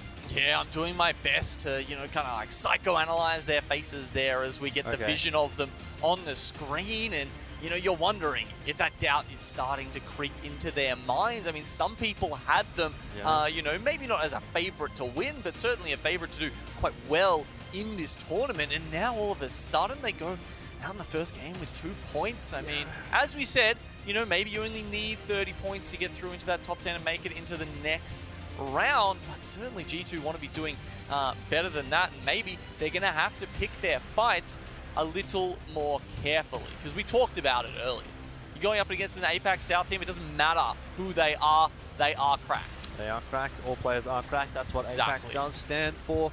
Especially the ones from the southern region, in my personal opinion. Either way, of course, we do have to jump into our next game as soon as possible. The teams that we're really looking for to turn things around, though, are those teams towards the bottom end. I'm talking Invictus Gaming and below. That means you've got 1 point or 0 points out of the first game, and that is just not going to be acceptable over multiple games. I'll give you one bad game. That's fair enough. But if you want to stay in this competition, you can't be affording to have multiple 0 or 1 or 2 point games in a lobby like this, because if that's going to be the case, you're going to be done. So into game 2 we go. GMT, of course, keeping their heads high after a massive win to start things off, but there are so many teams that do not have that luxury. Yeah, GMT might be the only one, honestly, that kind of has that luxury with a 26-point start. We will, of course, try and work out if any of these teams are going to continue to try and contest each other, if we're going to see, the fights down south like we did last time. Lots of third partying often happens there at the start of a game. If the teams are feeling a little bit frisky. Revenant, of course, they're still landing at the tree. GMT Esports, yes, so they are landing at Landslide, just like we had predicted. I don't believe that's where they land, you know, in their native region, but as we said, you know, it's a reasonable way to play when you do have the Loba starting on World's Edge. As you can see, we're going to get another sort of northwestern ring, though this time it looks like it's probably going to pull over to Lava Fissure. It'd have to be a pretty big shift, I'd say, to get to Countdown. Maybe still a chance there, but teams like Space Station Gaming and Ascend, going to be pretty happy with that. The super fast rotation from GMT is going to be even faster with their proximity to this ring. Yeah, I mean, I guess you have to say it's still a fairly similar kind of a shift to the Skyhawk Circle we saw in the last game. So for those teams that start on the northeastern side of the map, not too bad. The southwestern side of the map, not too bad. But if you're starting on the southeast, if you're Phoenix team, or if you're Kick or Fennel, or maybe even Revenant, this is a long way to go. So you're not getting too much circle luck, unfortunately. That's just sometimes the way that it does play out. Of course, you know, this isn't going to be the only map that they'll play. So maybe we move on to Storm Point, and those teams will start to get a bit of a helping hand from the zone shifts. Either way, though, of course, with a game like this, there is so much mobility to be able to make your way into the zones that maybe it's not a huge deal. Looking at the armor that Space Station have picked up here to start things off, they're already off to a cracker, aren't they? 2 sets of purple, a set of gold armor as well. Can't really ask for much more in the first 5 minutes of the game. In fact, you know, it's not even probably been 5 minutes, so they're doing really well for themselves. No, you can't. And sometimes you want that mixture of purple and gold armor, right? You know, that means you can shuffle the shield bats and as well as the cells around to optimize your meds between the team. Make sure your economy in that way is doing well into the later stages of the game. Of course, they probably won't have to worry too hard about the economy with that black market running up. IG, Invictus Gaming, unfortunately with only 1 point to their name after one game. As we said, you're going to need probably about 5 a game, I'd say, at least to be competitive, and 1 certainly isn't enough. So they rotate in probably, what, the 3rd, 4th team to do that? Well, I was going to talk about Invictus Gaming, but I think we've got more important things to touch on here. Revenant Esports once again in an early fight against G2, this time at Thermal Station, and Resulta is taken down by Lahim. Revenant are being the arbiters of the game for G2 right now. They cannot do anything about it. Gentrific, he's come back into the fight, but he might have gotten here a little bit too late. Designful is down to a sliver of HP, and while he's got the high ground, Revenant are well and truly in control of the engagement at the moment. Blue Shield, they're about to disappear. Designful is knocked over by Lahim, and once again, it really does look like G2 will be falling at the hands of Revenant. Well, the bubble provides a little bit of safety here for Revenant. They obviously got the drop on G2. Gentrifying had to use, it looked like maybe the Skyward Dive actually to get out of there. An EMP, that's on the bottom. Is that from another team? Because yes, gosh, G2 are really getting a get out of jail free card right now, it seems like. Oh, well, I mean, I guess Gentrify is, but the rest of G2, maybe not so much. The real unfortunate situation here for Revenant Esports is that they've lost Lahim, and that's going to make getting the res a little more difficult. Obviously, the Gibraltar, he's a bit of an ambulance sometimes. Pop that buff down, get the res, but in the end, it looks like Mexus has gotten across there okay. They have the bin for cover to get the res. I mean, I don't think it was another... I can't see another team anywhere near on the map, so I guess it was just an EMP that came in, and I don't think it even caught Gentrifying. So he's popped it a little bit too low there, perhaps. Yeah, I mean, I guess so. And you know, stunned his own team without even getting the benefit from it. Okay, look, they get Lahim back up and running. Revenant with a fantastic start to this fight, and now struggling to work out how they can finish it off. Mexus, he wants to use those VTOL jets to get up to the top and challenge this high ground that Gentrifying has right now. But look, I don't know, apart from maybe waiting for a Skyward Dive and then just 3-man dive bombing G2, I'm not sure what else they can do. Okay, Gentrifying is down now. They need to try and use this opportunity to get on top of him, but it looks like he's going to make a quick escape. Could we see another repeat of game 1 with the respawns and then, you know, a run it back? In this case, you can only get the 1 res. Designful, his banner was collected, but Resulta unfortunately not going to be taking any more part in this round. G2, obviously, they will be able to get 1 res, but it's not too advantageous, unfortunately, for G2. Not a fantastic start for them at all in this one. And Revenant will go on their merry way, moving their way up into the zone. So Bit of a statement from the team from the APAC South region. They are not messing around at all. And G2 will now have to take watch of that because that's 2 from 2. Well, I mean, I guess you could argue they've had 3 fights and one of them was won by G2. So maybe we'll give it 2-1 to the team from APAC South. Got to strike that finishing blow, though, and that's the, you know, Revenant are the only ones to have done that so far. And it's just so surprising because so many of us, you know, called G2 one of the best fighting teams in the world, and it really just speaks to the caliber of those players on Revenant that they can take that, you know, face-to-face and really come out ahead. Okay, so the respawn is activated for G2, so they will at least see out their days here in Game 2 as a duo. Zen with the 1 point on the board. Probably need to get a bit more done in this one. Obviously you predicted for Zen Genome, so you're going to be hoping to see a little bit more from them, but I'll give you the opportunity to hear a little bit more from them first. Let's listen in to see what Stellizzi has to say. I think like by what we study, the differences are that sometimes they're more tactical than us, right? And this is a good thing for them. And that might be our mistake sometimes, all right? Because this is because of the scenario. Like on South America, we have a lot of good teams, a lot of good players, but it's not 20. So by not having the full lobby on top level, sometimes the ones that are good, they have more space to do what they want. So we cannot get used to it because now the full lobby is with top tier players. So we need to be careful about it. I was talking to the boys, we were a bit nervous, but not about the event, about the boot camp and stuff. But it's all mental, you know? Like it's all mental, it's all psychology. I think the worst part is this: if you control your mental health and you just play what you play, we're gonna do a great job. Yeah, good to hear the thoughts from Zen, who, I mean, I guess, look, they come in and, as they've said, they come from perhaps a weaker region where they don't get as great practice. This is a fantastic opportunity for them and for the rest of the teams from their region. And I'll also make the argument that the same thing can kind of be said for APAC South, right? It's a fairly, quote-unquote, underrepresented region. You've only got 5 teams from South America and from APAC South at this event, and you're sort of trying to put a lot of pride on your region by performing well here.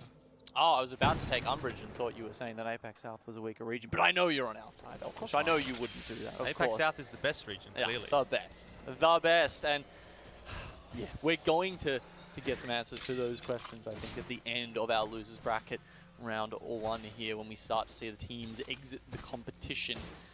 Phoenix team, another South American team, of course, coming up very late, only just coming into the map screen. If any of you are, there you go, kind of watching along on the command center at home, and they will come, of course, up to where Revenant are currently sitting. This could be a pretty rough rotation. If they don't spot Revenant on the scans, like let's say Revenant is sitting inside those buildings and they just assume that the hill house is clear. Lost even going to make it? No! Oh, no. Oh, the timing. Come on, mate. You got to pop the syringe. You got to know. Okay, well, look. Happens to the best of us. It's happened to me before. So, I mean, I'm just saying I'm the best of us, you know, but I guess pat myself on the back once again. But what I was saying is like, look at this building that Revenant is in. You cannot see them right now. They're not peeking.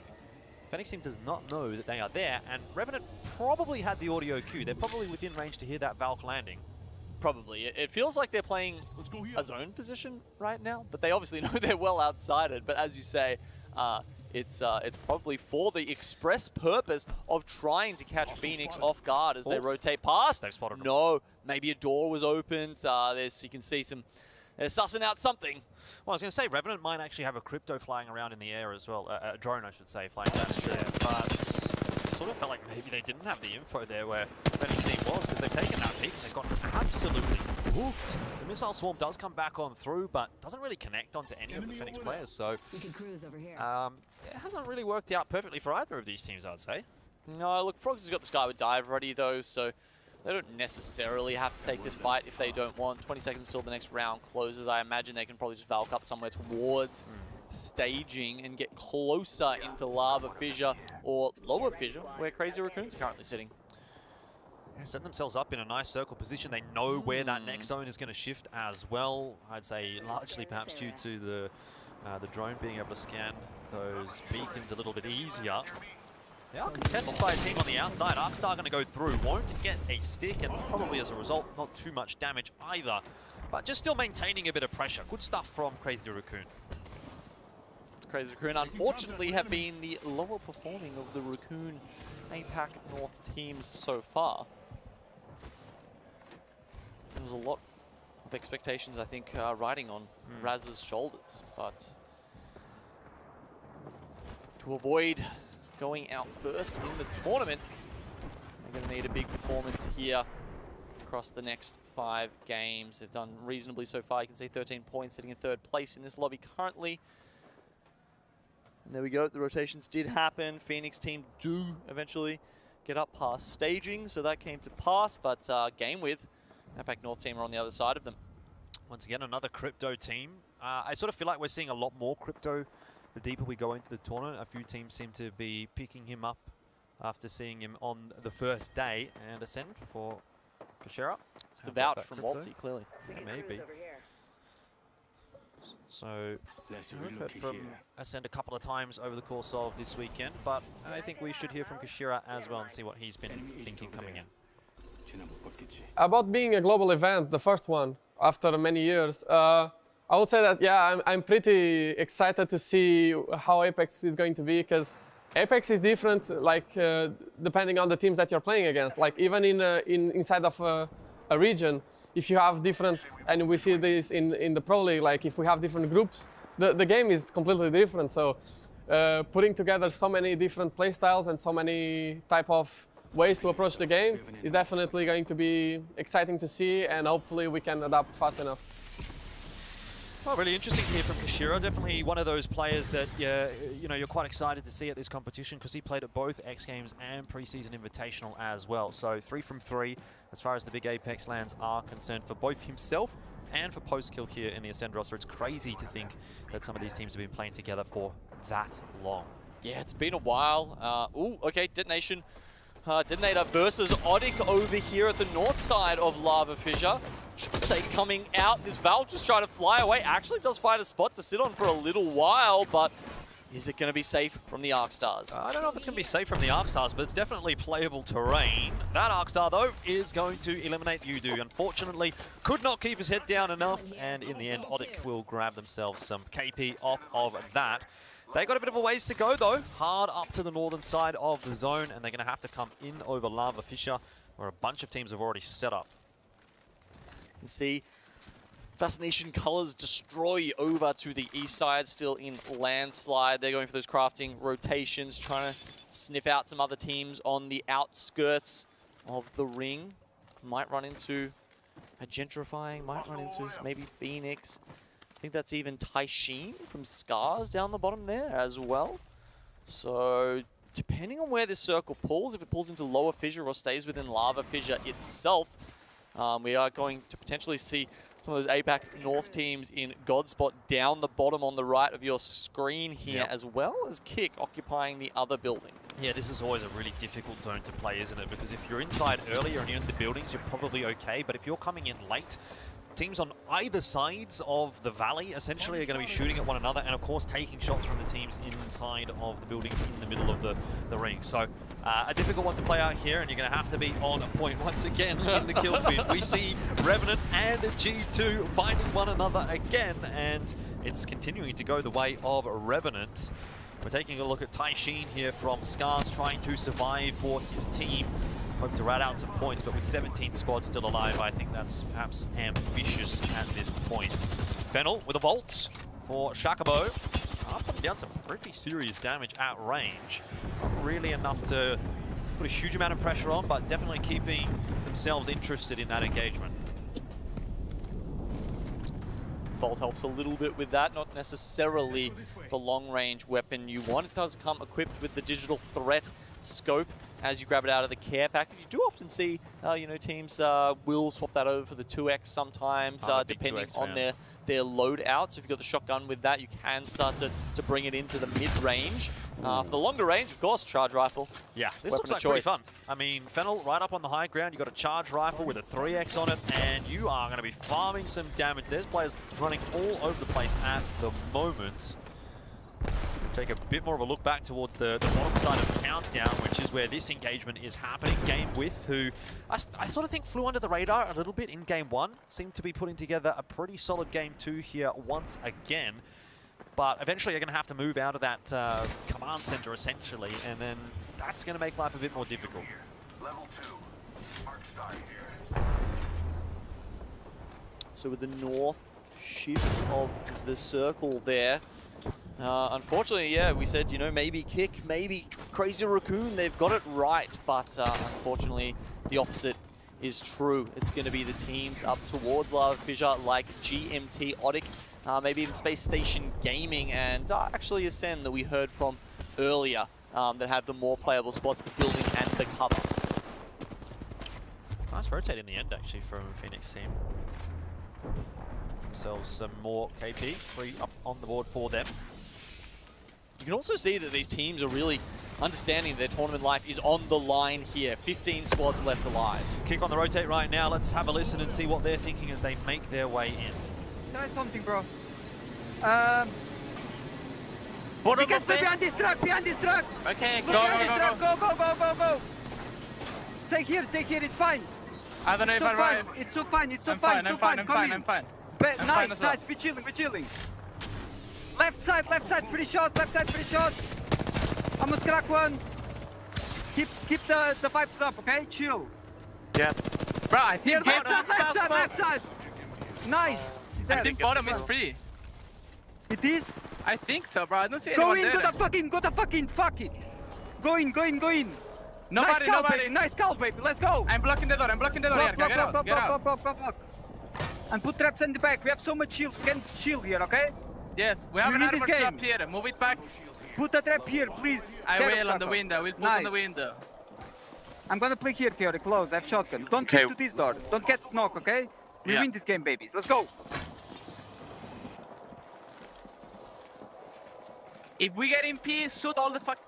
So they've taken the space underneath Ascend here. You see Kick, they're like, oh, the truck's fine. I can tell you, it's not fine. That is a terrible space to play in. All I'm going to say is I never knew that building had that call out. You learn something every day, Elfish. I'm sure our viewers as well. Oh, man, I think they're much happier to be, you know, down the bottom there with a little bit of safety instead of out in the open. You know, kind of, it'd almost feel like the T-Rex was coming through. You're just hiding behind your little Safari Jurassic Park Jeep there. Yeah, indeed. Well, a bit of an interesting way this circle's now playing out because no one's inside of the center of it. Everyone's playing sort of the outskirts. Paul has come across, though, too, where Kick have ended up. So they found themselves a nice little bastion of safety, turned it into a bit of a stronghold with all of those caustic barrels going down. Let's go here.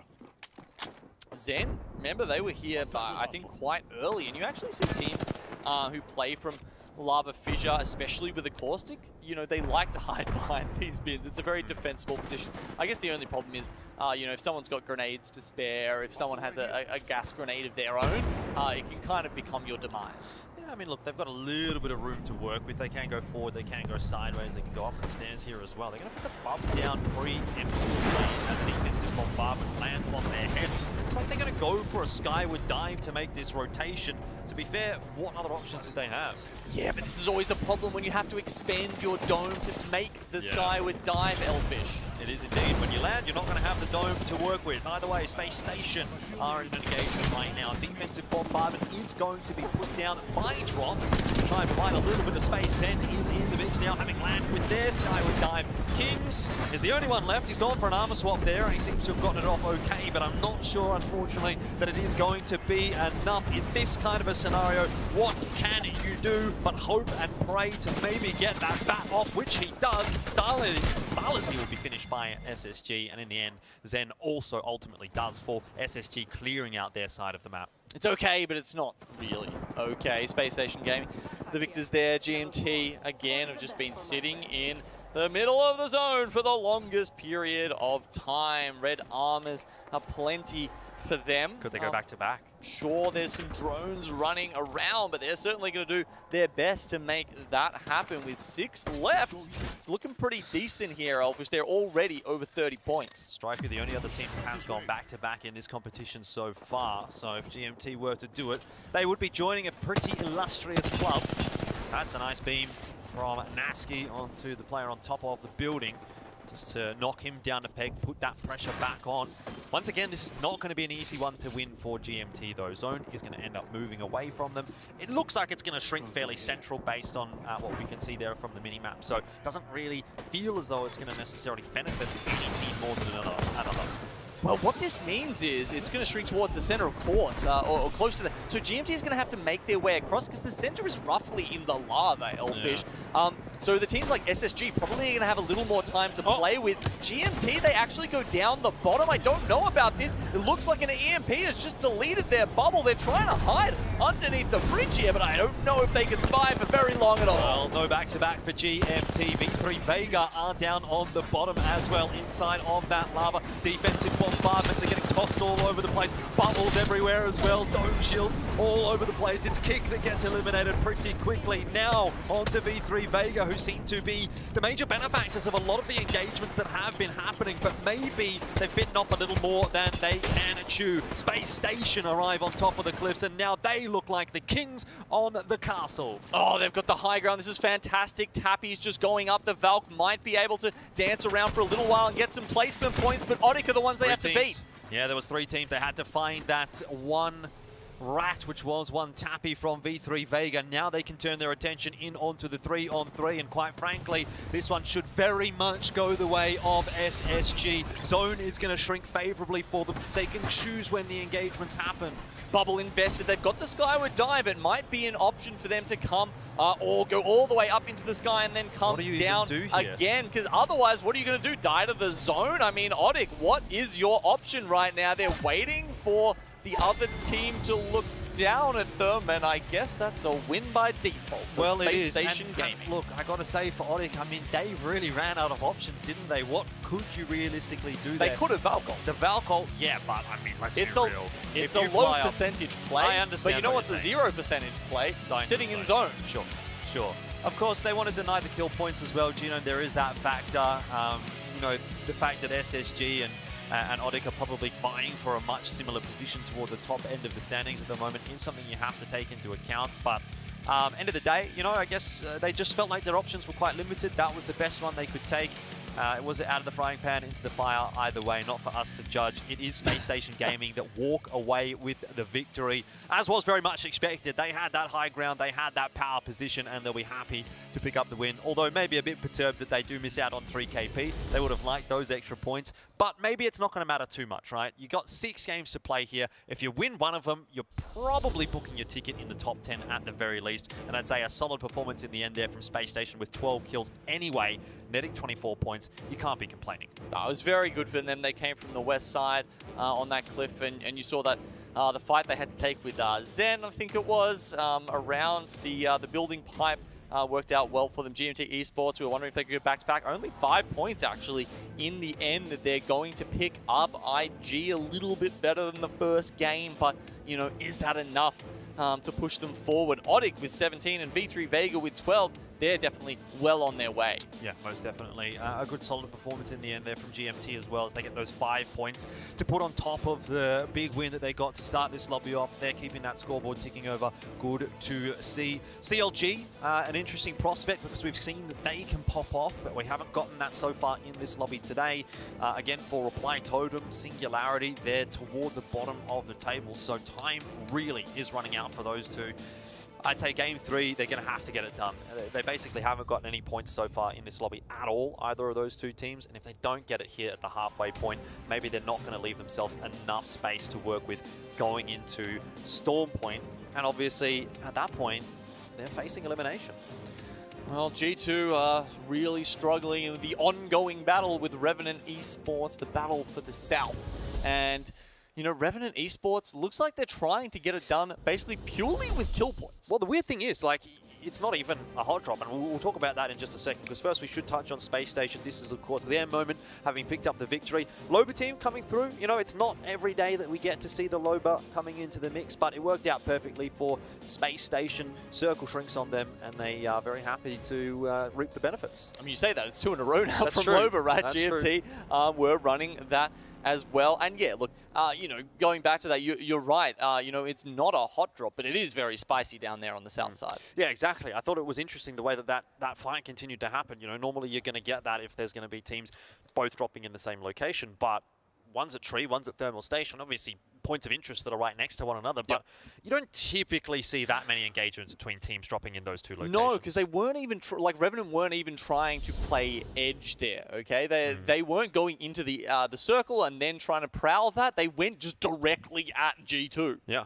very interesting stuff. Either way, it hasn't really worked out for G2. Is it working for Revenant? Well, I mean, arguments to be made that it is. They've got 16 points on the board. They're sitting in 5th place. GMT still maintaining first at the moment, but equal points with Space Station, so a lot can be said there. Odic, you know, again, we talked about them denying points from Space Station. Could be quite relevant in the end because they're still vying for positions. Game With, I think they're still sort of flying under the radar a little bit. We haven't gotten to watch too much from them, but they're doing a pretty good job for themselves. And here is where it gets a little bit spicy. The bottom half of this lobby. If we finish this lobby right here, right now, these would be the 10 teams that we'd be saying goodbye to. And to me, there are some surprising names on that list. Well, luckily for our viewers and luckily for these players, we don't have to do that right now. They've still got 4 games to prove themselves. But I mean, look, 6 points, 5 points, you know, it's barely 1 game's worth of points that these teams would need to just jump themselves up even further into that list. So, well, 1 game is what we've got left here on World's Edge. We're going to have to take a short break, but our final game of World's Edge for this lobby is coming up.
Still burning, it's a duo. It's a duo. It's a duo. No, it's a 3-man. It's a 3-man.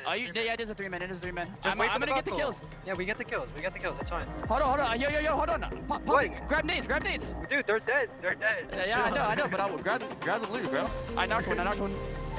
Ah, nice. Nice. Good. Drop, boys. Yo, drop, boys. Hey. Drop. Let's go, Get baby. it, boys. Holy. Hey, Lobo first game. Pick, baby. First Lobo game. was the pick. We got a Llama Fisher zone too. Let's go, baby. Well, actually pretty interesting to hear the comms there of Space Station Gaming. We were talking about it right toward the end there, whether or not they were getting the kills. It looked like on the screen they didn't, but based on the comms, they got a couple of knocks with the nades or something like that. So maybe a couple of those kill points did go through. Yeah, sorry, the ticks of damage, you know, from the thermite, once you get some damage on someone and then the ring finishes them off. Could be wrong, but I believe that gives you the kill credit. Yeah, certainly. Either way, look, really good stuff from Space Station Gaming, whether they got those kill points or not. Odic, also, you have to give them a shout out, a top 2 placing. It's gotten them into the top 3 overall.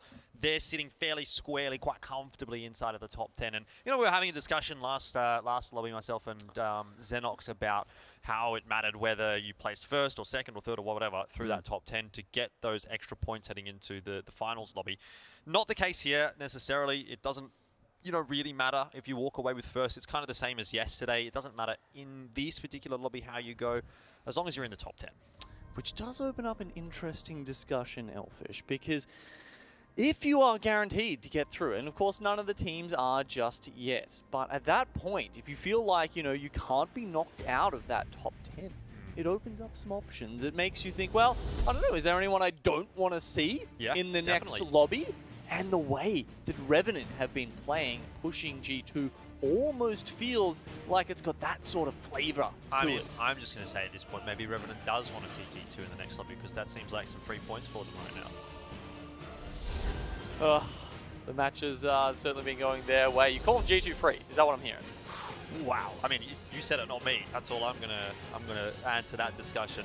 Look, G2 definitely going to be hoping to turn that particular engagement around. Revenant will be hoping it continues in the same fashion. But either way, it's our final game on World's Edge. After this, we'll be heading over to Storm Point, and that certainly changes a lot up. You cannot be resting on your laurels. In a game like this, it's an elimination lobby. If you're in the bottom 10, you're out of the Split 2 playoffs. And it would be a pretty early time to be going home. So there are a bunch of teams that still need to get some work done right here and right now.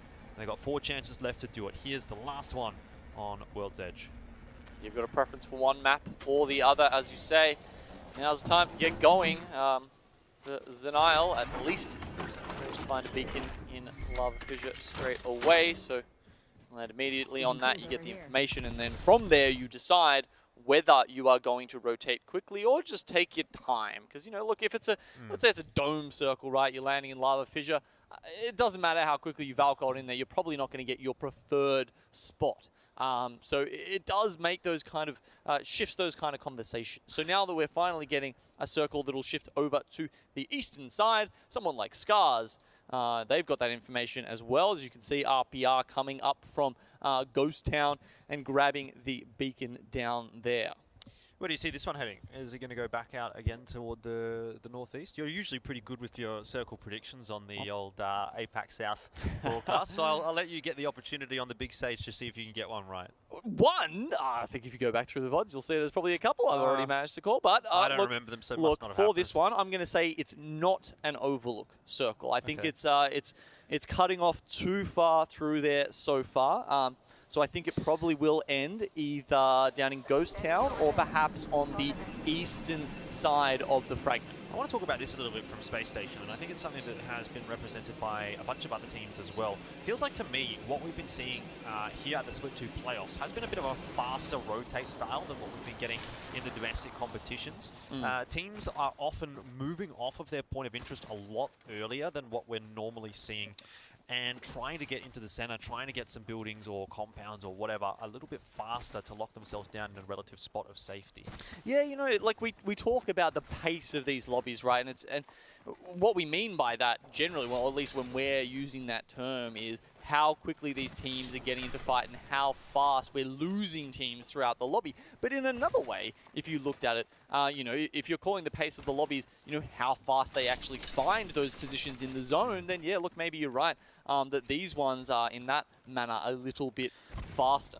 I wonder also if it's a self-fulfilling prophecy, right? Teams start to move off of their points of interest a little bit earlier to try to get the faster rotates, and therefore other teams are then looking at that and saying, oh, now we have to move off It's earlier. a bit of an arms race. Right? And so once, you know, once the bandwagon starts to get rolling, maybe once the snowball starts to get rolling, it's kind of unstoppable in a sense, and everyone's just rotating as fast as they possibly can. Either way, that's something we can follow over the rest of the day and, of course, into tomorrow as well. The big talking point, the leaderboard there on your right, those 10 teams currently are safe. The 10 on the other side of the coin, these 10 are unfortunately getting eliminated right now, but this is not the cutoff point just yet. Oh, and you can see we're currently on the Scars point of view. As we noted, it's very likely that the circle's going to shift somewhere close to them. They're currently on 0 points, Elfish. They really need to step it up. A circle has been dropped in their lap. They have to make use of it. Absolutely. You've got to take the opportunities and run with them when they're given to you. But, you know, I say it's a bad start, whatever, but it is still early days in this lobby. We're not even halfway through it just yet. There's still a lot of time to work with. You can get away with a couple of rougher games and still make it into the top 10. That is very much still possible. It means you're going to have to be almost perfect here on out, but definitely still within the realms of a possibility. Fennel have been doing pretty damn well for themselves, haven't they? They've got 2 sets of purple armor. Pinota, I mean, unfortunately down on the whites, but he is crypto, so you generally can, you know, boost your armors up pretty damn quick when you got the EMPs connecting, especially in lobbies like this where there's so many players around, and it's only 49 away from the blue Evo, so should be feeling pretty okay about things. On the other side of the coin, maybe this is where things start to get a little bit interesting. Game With have been having a good day. We're going to see them in a fight against FC Destroy with some third parties, I say, looking in that direction as well. Yeah, Crazy Raccoons, V3 Vega, there is a host of teams that are not too far at all from that engagement. I think that's actually why the teams haven't full sent it onto each other yet, because they know as soon as they start that, they're going to start a war. Scars is rocking up as well on top of the team and starting to put some good damage down. R301 there from RPR. He's going to just back away, maybe getting the call from one of his teammates. Just don't overextend. It's still too early in this lobby to really be taking an aggressive fight. Game With are on the move as well, just trying to get inside of those train carts. And they have done so, but they've run into a couple of caustic barrels. They've actually run into another team there as well. So okay, Yuka has to get these fences set up quickly so that they can try and make this revive. Gold bag. Actually, no, that's probably on the Gibby. Yeah, it is. Oh, and they cancel the res at the last moment? I mean, they almost had that. I'm not sure about that decision. Well, Game With, they're going to have to reap what they sow because that's the end of it. Oddek continue to put those points on the board representing South America, and they maintain a 3rd position overall in the lobby. But not by too many points. They could potentially take first. Looks like FC Destroyer going in off the back of that. The Gibby ult is invested. Defensive bombardment rains down, and they're just trying to buy a little bit of time here to try and get the shield bats off. The knockdown shield will hold them just for the moment, but okay, done enough damage to make Yuka Peradata pop that into the void and get back to the rest of the team. They've even found a Laziness is just chilling up on the high ground. He's not even joined Yuka and Hamadrill in that push, and that might not really work out too well for them. They've kind of split a little bit. They haven't committed together as a team, and now all of a sudden it starts to look a little bit worse for Ware. I mean, I know third parties are like the easiest way to win a fight in Apex, Elfish, but you don't really want to do it by yourself. No, not 2-on-3 even, but either way, V3 Vega, they've gotten inside of the train car as well and started to set up shop there. It might not actually be a bad spot long term. This is very often where a circle can shrink on top of. We've seen many circles go in this direction. So if you lock this down, you're in a great position to play the rest of the game out. Obviously, having a Watson does help with your health economy, right? You're not having to invest as many bats or cells or whatever. Keep that alternator pylon healthy, and it will keep you healthy. Yeah, I think it's 250 shields that it can cycle through for your team. And actually, it does get you there pretty quickly as well. Now, Raz gonna have to think quick as well. Looks like they've got the bombardments right on their head, and there's a team sitting below them. I think they're currently going for the res. This thermite is gonna stop that.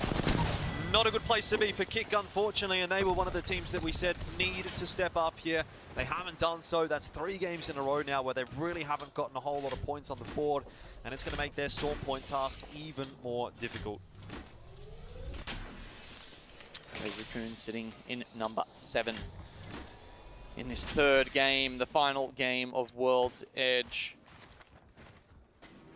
Circle starting to shift somewhat to Overlook actually, so interesting to see if that trend continues or we get a shift maybe towards the rocks that we were just looking at before. Crazy Raccoon haven't really been getting into the engagements all that often. They've only got 1 set of purple armor, 2 sets of white. Trying to keep their heads down for as long as possible. Like, no one really wants to be fighting with white armor. It feels like you're at such a disadvantage, even over just the blue, which, you know, isn't that much more, but it just makes you feel a lot more comfortable when you've got at least that blue armor. They have been able to get into these boxes now and upgrade, so that is going to be a nice positive change for Crazy Raccoon. The team sitting in 7th overall, holding a solid placement with 15 points. They're doing enough. They're not doing it too flashy, but they're doing enough. Don't need to be flashy here. As we talked about, top 10 is all that matters. Your placement within that, essentially irrelevant here. It just puts you through to the last set of games today. There'll be 3 more after this to decide that. And then, of course, we will have 6 more to see who joins the top 10 team from our winners bracket match tomorrow. IG looking to make a transition to Sunday themselves. Haven't been doing a fantastic job of it so far. They're actually pretty north up in the circle here. They're outside of the ring as well as Ascend. If one of these teams makes a push at the wrong time, you know, you don't have time to get a med kit off, something like that, you know, it can be really deadly. Yeah, that said, it is still relatively early in the game, only ring 2, so it's not going to be doing too much damage. Reply Totem, another prospect that really desperately is hoping for some points out of this round. They've had 1 point over 2 games so far. They desperately need to improve upon that if they want to stay alive here in the Split 2 playoffs. They did pick up a win yesterday, so we know it's possible. They know what they can do, but are they going to be able to do it in time? Singular point to their name. Often the Bridge of Death, we call these. Going over from Epicenter, a lot of zones kind of shift very violently around them. Zen looking to do some violence themselves. White knockdown shield's not going to hold massive bay for very long. White Totem do find themselves in another engagement, this time against Detonator, and it does not go their way to start things off. SHRP, the last one alive. What can he do to try and clutch this one out for his squad? Is he even going to try and do that? Or will he just back away, cut his losses, decide he might have to do it himself? It's the bloodthirsty APAC South team on the other side of those downs and knocks. Elfish, that's Revenant trying to finish this off. J Savage W. Actually, it's Noises who just pitches in and says, hey, look, here's 2 KP for you, Revenant. I'll make sure those don't go begging. Yeah, well, Nexus and Velvet gonna find a little more than just that. Here's one more onto Kings of Zen. Oh, they've lost Lahim, though. They have. They are, though, standing right next to a respawn beacon, and I believe they had a crypto. I didn't quite catch it as we swapped off, but knowing them, they normally do. Yeah, that's true, and you've got to remember that, you know, we saw those great crypto tips from Nasky before, and, you know, probably something a little more known, which is why I wasn't in that video, is that you can get the instant scan on the beacon. You can get the instant revive on the respawn beacon as well with that crypto drone. Well, Nasky's been playing very well today, so maybe it's going to be a prudent thing to keep our eyes on him. Obviously, GMT Esports, #1 in the lobby at the moment. Mayday coming in to help the boys out, so Dell in there as well. You know, obviously playing with a sub, it's never going to be easy, but I think they're putting together a pretty solid game today. Things turning around a little for G2 by the looks of things, which is nice to see as well. The 1 KP on the board here, working in from Epicenter. Not finding too much more than that, but definitely bullying one of those teams on the outer. once again, G2 putting themselves in danger to try and grab a couple of extra points here. That sort of thinking hasn't really worked out for them so far this series, but they're gonna keep trying to make it work. And this time, look, the fight does go their way. This is the first time they actually look like they're kind of ready to go, though, as well, isn't it? They've got 2 sets of purple, a set of gold. In fact, they swap off to 3 sets of purple. So they must have plenty of bats to play with. I can only assume that's the reason why they've gone for that. Yeah, there's that, and they're a team that like to play edge, like to poke a lot, like to do a lot of damage. So they can get up there and grab the red very quickly. Well, GMT at the top of the lobby at the moment. Let's see how Nasky was feeling going into today. My name is Casper Prestonsgaard. In game, I go by the name Nasky. That's Gnaske. For playoffs, I'm competing with GMT Esports. I've been gaming competitive Apex for about almost 3 years now. On GMT, I'm the in-game leader. As an in-game leader, I make sure that the team rotates correctly, make sure we fight the right fights. It's my job to make sure that we approach the game in the right way and win. What makes a good IGL is someone that is smart and knows how the teams around him rotate, and on top of that has good leadership. Focus up. That's what I tell my teammates before the game starts. Well, it seems they have been focusing up here today. It didn't come together entirely yesterday for GMT Esports, but they're still one of those exciting prospects, those X-Factor teams. I feel like they're really an X-Factor team that could come away with some interesting results. There is a nice black hole, by the way, onto Ace that's going to start to put them under the pump. It's Odic trying to take that fight against them. Ascend down to just the one, and now the none. Ascend eliminated, but very quickly after. IG also able to finish off Odic. Yeah, I think that was in combination with FC Destroy and IG down to 2, but they don't want to stop here. Finally, it seems they've got 1 kill for the team so far this game, but they want a couple more. Bryn pushing up. Does he grab the banner? No, he's actually going to have to push back now to the safety of Urban. And it looks like this is a 2-on-2 between the teams. Yeah, lots of shots coming in from all the angles as well. At least they've got plenty of resources to work with here. A couple of death boxes. You can see lots of syringes stacked up inside the train cart too. So just a note, it didn't finish. It's not finishing in Overlook. It's actually going directly on top of FC Destroy, the end circle, like we were talking about. So I think that's one check mark in my column there, Elfish. Scars, however, they'd been sitting on that tower in Overlook for the entire game, and now it's time for them to move. Well, as you mentioned, Scars is definitely a team that needs to get points on the board right here and right now. The circle was favorable for them initially, but now they've got to get on the move. 10 squads alive, 2 points at the moment for Scars, and they are sitting at the bottom of the lobby, but they're looking good. You've got all 3 members alive, and they can start to work their way into the zone, try to pick up some kill points here and there. Now, most teams would be happy about being directly in the middle of the circle, Elfish, but FC Destroy, that's not exactly their comfort zone, is it? They like to roam around, they want to be on the edge of it, and they don't even...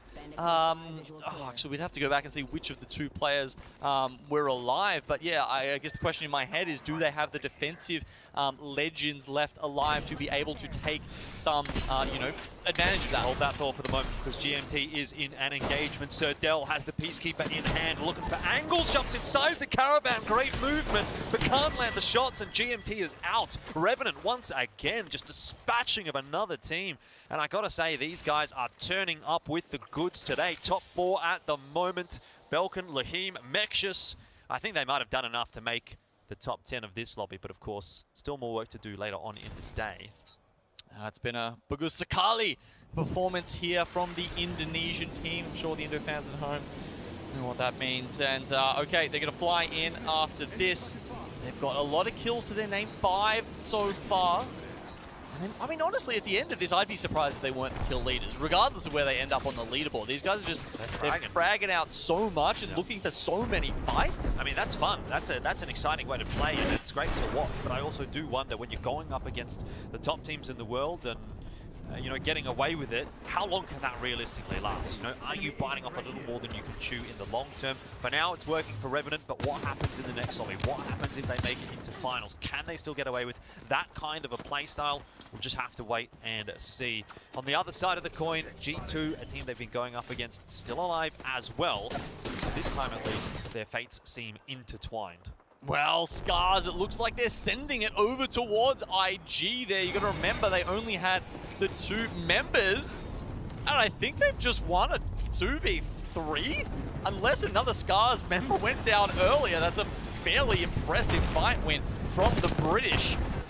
Well, besides the point, G2 now are starting to push their way in on top of Fennel.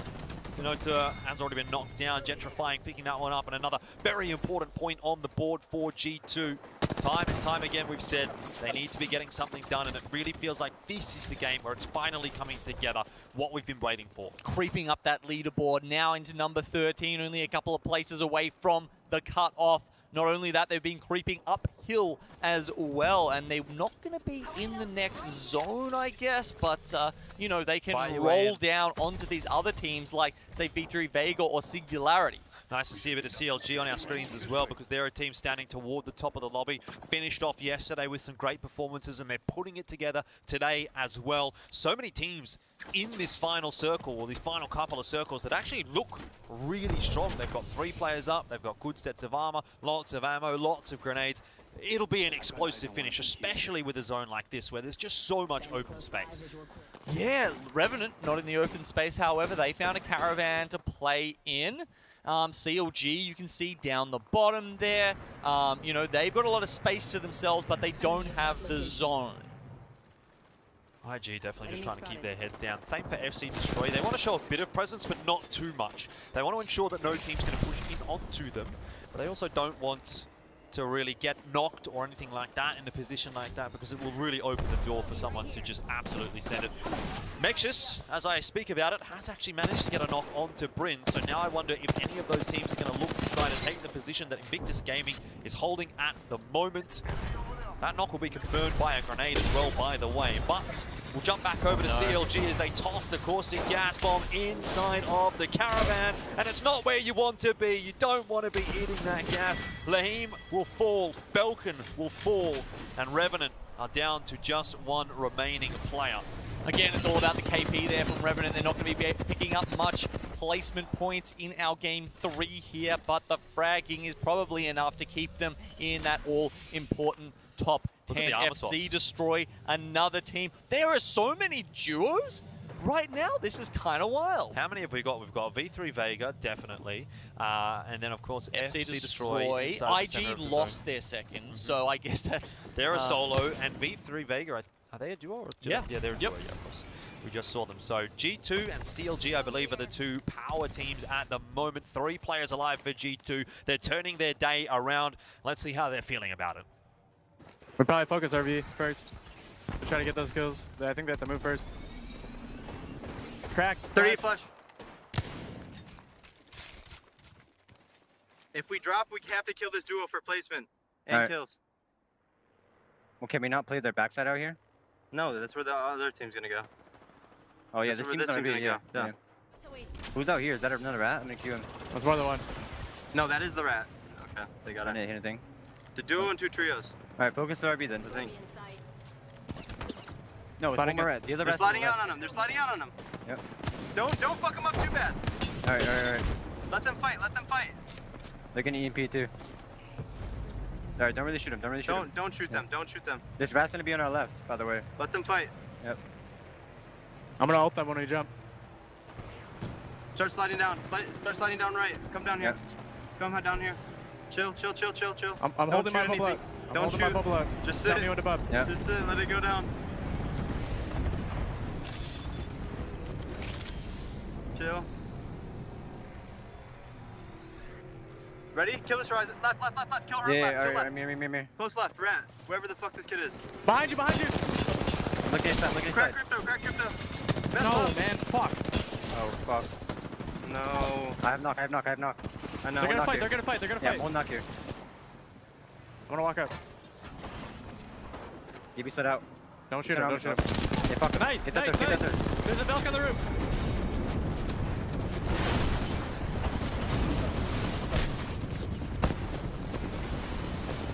They're gonna fight. They're trying to fight. Give me chase. Nice. Let's go, design. Nice. Let's go, design. Fuck. Oh. Fuck. so far. Now it's down to FC Destroy to try and challenge against CLG, but in the one-on-one, CLG will walk away with the victory. Oh, dearie me, you felt like it was going to come together for G2, didn't you? But end of the day, they didn't know about V3 Vega just sitting underneath their cliff face. They said there was a team on the right, but they didn't know about the team on the left. And ultimately, CLG, they did also have 3 players alive on the other side of the zone. They worked their way down, they kept their head cool, and they walk away with the win. Yeah, I liked the patience there from G2, but, you know, I guess retrospectively looking back, you wonder if maybe they had to pop the black hole a little bit earlier, if they couldn't have caused just a tad more chaos and potentially taken out that other 3 stack. Because remember, we were talking about how many teams actually had the full complement alive, and there weren't quite as many. Any damage they could have done to CLG right there probably would have been pretty important.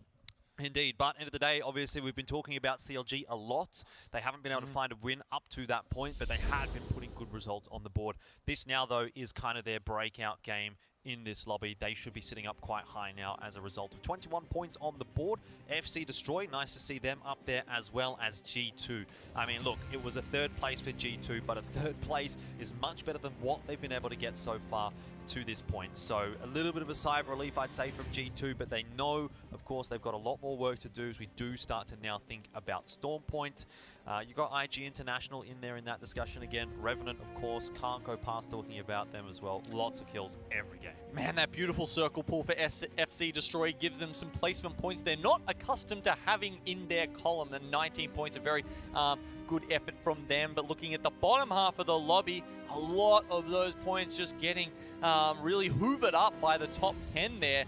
Odic, the only one there with 10 points to their name from Game 3, and a solid performance to try and work it out going into the second half of this losers bracket round 1. Well, that win from CLG is going to break the combo of Loba victories. This time we've got a Corsic team, and of course with the complement of the Valkyrie and the Gibraltar as well. Sort of felt as though CLG did keep their heads down a little bit right up until the end game, but still 6 kills coming through.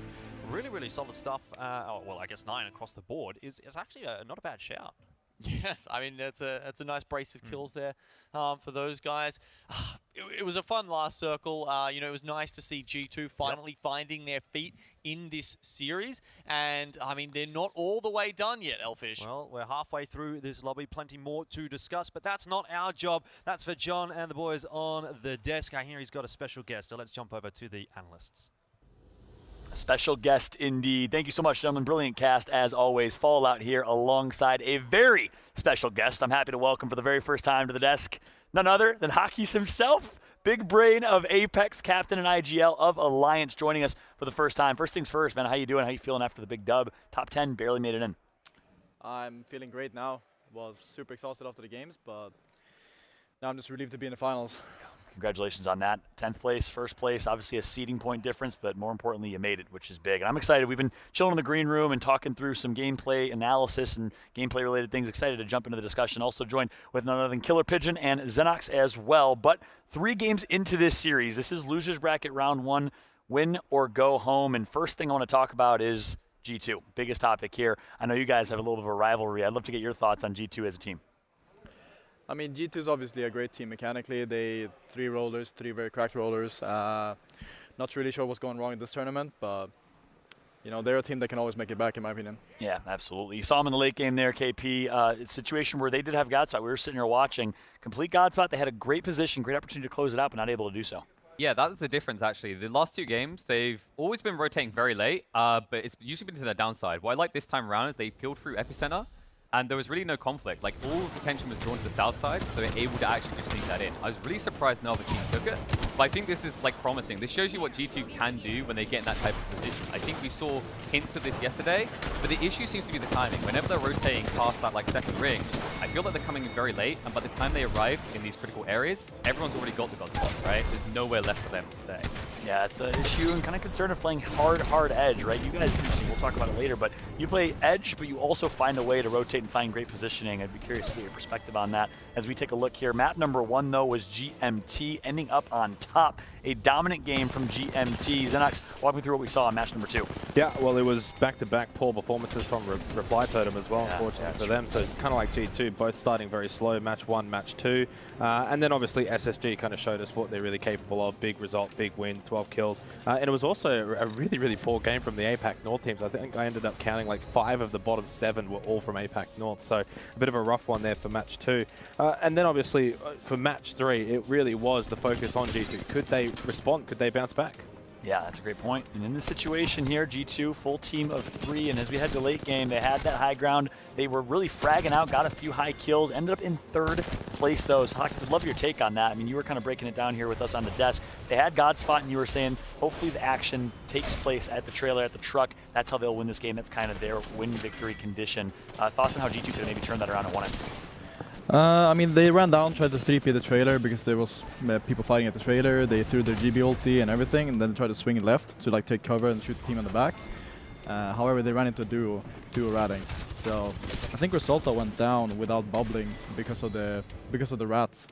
So I feel like if he gets the bubble down there, they probably win the game. But running into a duo ratting is kind of rough. Exactly. That's a rough take, rough situation there for G2. They still get the kill points, which is definitely helpful for them in that scenario. But it seemed like the rats were there, but they were actually split. I think Designful was fighting towards truck. 2 of them were handling the rats behind them as opposed to all 3 of them turning. Resulta doesn't pop his bubble, and as a result, they get taken out, and they get a 3rd place finish. Designful still almost clutched up. He's able to get that first knock, but unfortunately couldn't finish the deal. Instead, it was Vatro clutching up, I believe, on CLG, the controller team. It was G2, the controller boys, versus CLG, other all-controller squad from North America, and CLG looked really, really great, KP. Yeah, I mean, CLG, like, this has been a squad that they kind of come in late, right? Like, I felt that happened yesterday. They started off a little bit rough, and then they do clutch up at the end. The interesting part for me is kind of the dynamics at play. Like, just taking on GMT's performance, like, they start off solid at the beginning of this, right? And I was actually happy to see it because one big notable thing is, like, Fennel has especially been causing issues for this squad through and through. I loved how they got vengeance at the start of that series, right? They had the spot over them. They kind of, like, how the tens have tabled, right? Like, it was a beautiful moment. But what I just love is that we're seeing, even at this stage, like there's very clearly a lot of competition back and forth. It's not like one side is running away with the whole thing. Yeah. But one thing I'd love to wrap back in and get Hakisa's opinion on is, like, you mentioned about G2 and Alliance and having this kind of similar late timing on rotating into the rings. What do you think that you're doing so much better right now than G2 with that? I think it's more like G2 is trying to brute force their way in, which is not... It sometimes works, sometimes doesn't. It's like either you get a high point kill game or you die early. More like we're kind of forcing teams away instead of like committing to it. So we're able to coexist a lot more with other teams while they're like hard committing to killing them. That's a great point. I'm excited to jump in and talk a little more about that. But the standings are ready. Let's take a look at the leaderboards first and then continue the analysis and discussion. And here we go. GMT Esports with 35 points on top right now after really a disappointing start yesterday. They're performing today after a good game number 1. Audic from South America right behind them, putting SA on the map. Space Station behind them in 3rd place. CLG in 4th. FC Destroy with a must-perform game number 3, a 25-point total. And still not in that top 10. You see Crazy Raccoon sneaking in is G2. Let's take a look at the second page here as well. G2, well, they're in 11th, a 7-point bump. 3 games left. They certainly have an opportunity, but they are on the bubble right now. Ascend, another team, as well as IG, your counterparts in EMEA. What do you think's not working so well for IG and Ascend? Ascend, I don't really know. They're playing with a sub, so I think they're missing a huge part in VJX, but I'm not sure, actually. IG, do you agree with the roster change? I mean, you know, you obviously played against them. IG, I consider them a top 3, top 5 team in EMEA before the roster change. Do you agree with the decision to pick up Urban in place of Blasts? I mean, both players are very good players. Like, I think Blast is more of a like flex player, like a caustic main, while Urban is like a mechanical talent. So I feel like they're just trying to find new synergies within the team. It's been looking good for them, though. I'm not really sure what's going on in Bong and Land. Maybe it's nerves, maybe something else, but I mean, both players are really solid, so it just depends on how they want to move the team forward, what type of dynamic they want. Good take, good perspective. Perhaps just the transition to LAN. Urban's obviously first LAN, younger player. We'll see if they can perform though and make it. You never know. Certainly 3 games left, an opportunity. But let's take a look at the map schedule. We're gonna be switching on from World's Edge to Storm Point here, and I guess we'd love to continue to get your take on what is the reset like going from World's Edge to Storm Point. Is it a physical or mental reset where you're saying, okay, let's play differently, the map plays differently, or what's the difference between the 2 maps? And what was it like having to adjust to a second map again in competitive Apex for the first time in 2 years? I mean, adjusting to a new map is both rough and fun because all teams, I mean, nobody has no clue what they're doing, so everybody's just running around inting. But I mean, it's also fun because you're able to play new things, you're doing new zones, new comps, everything, so it brings a little bit more content to the game rather than more competitive stuff.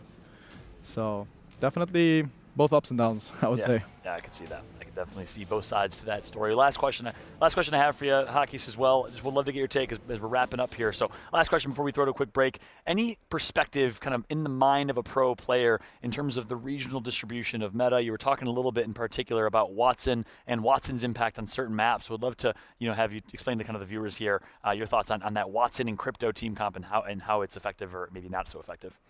I mean, it's a new concept for us in EU and NA, I think.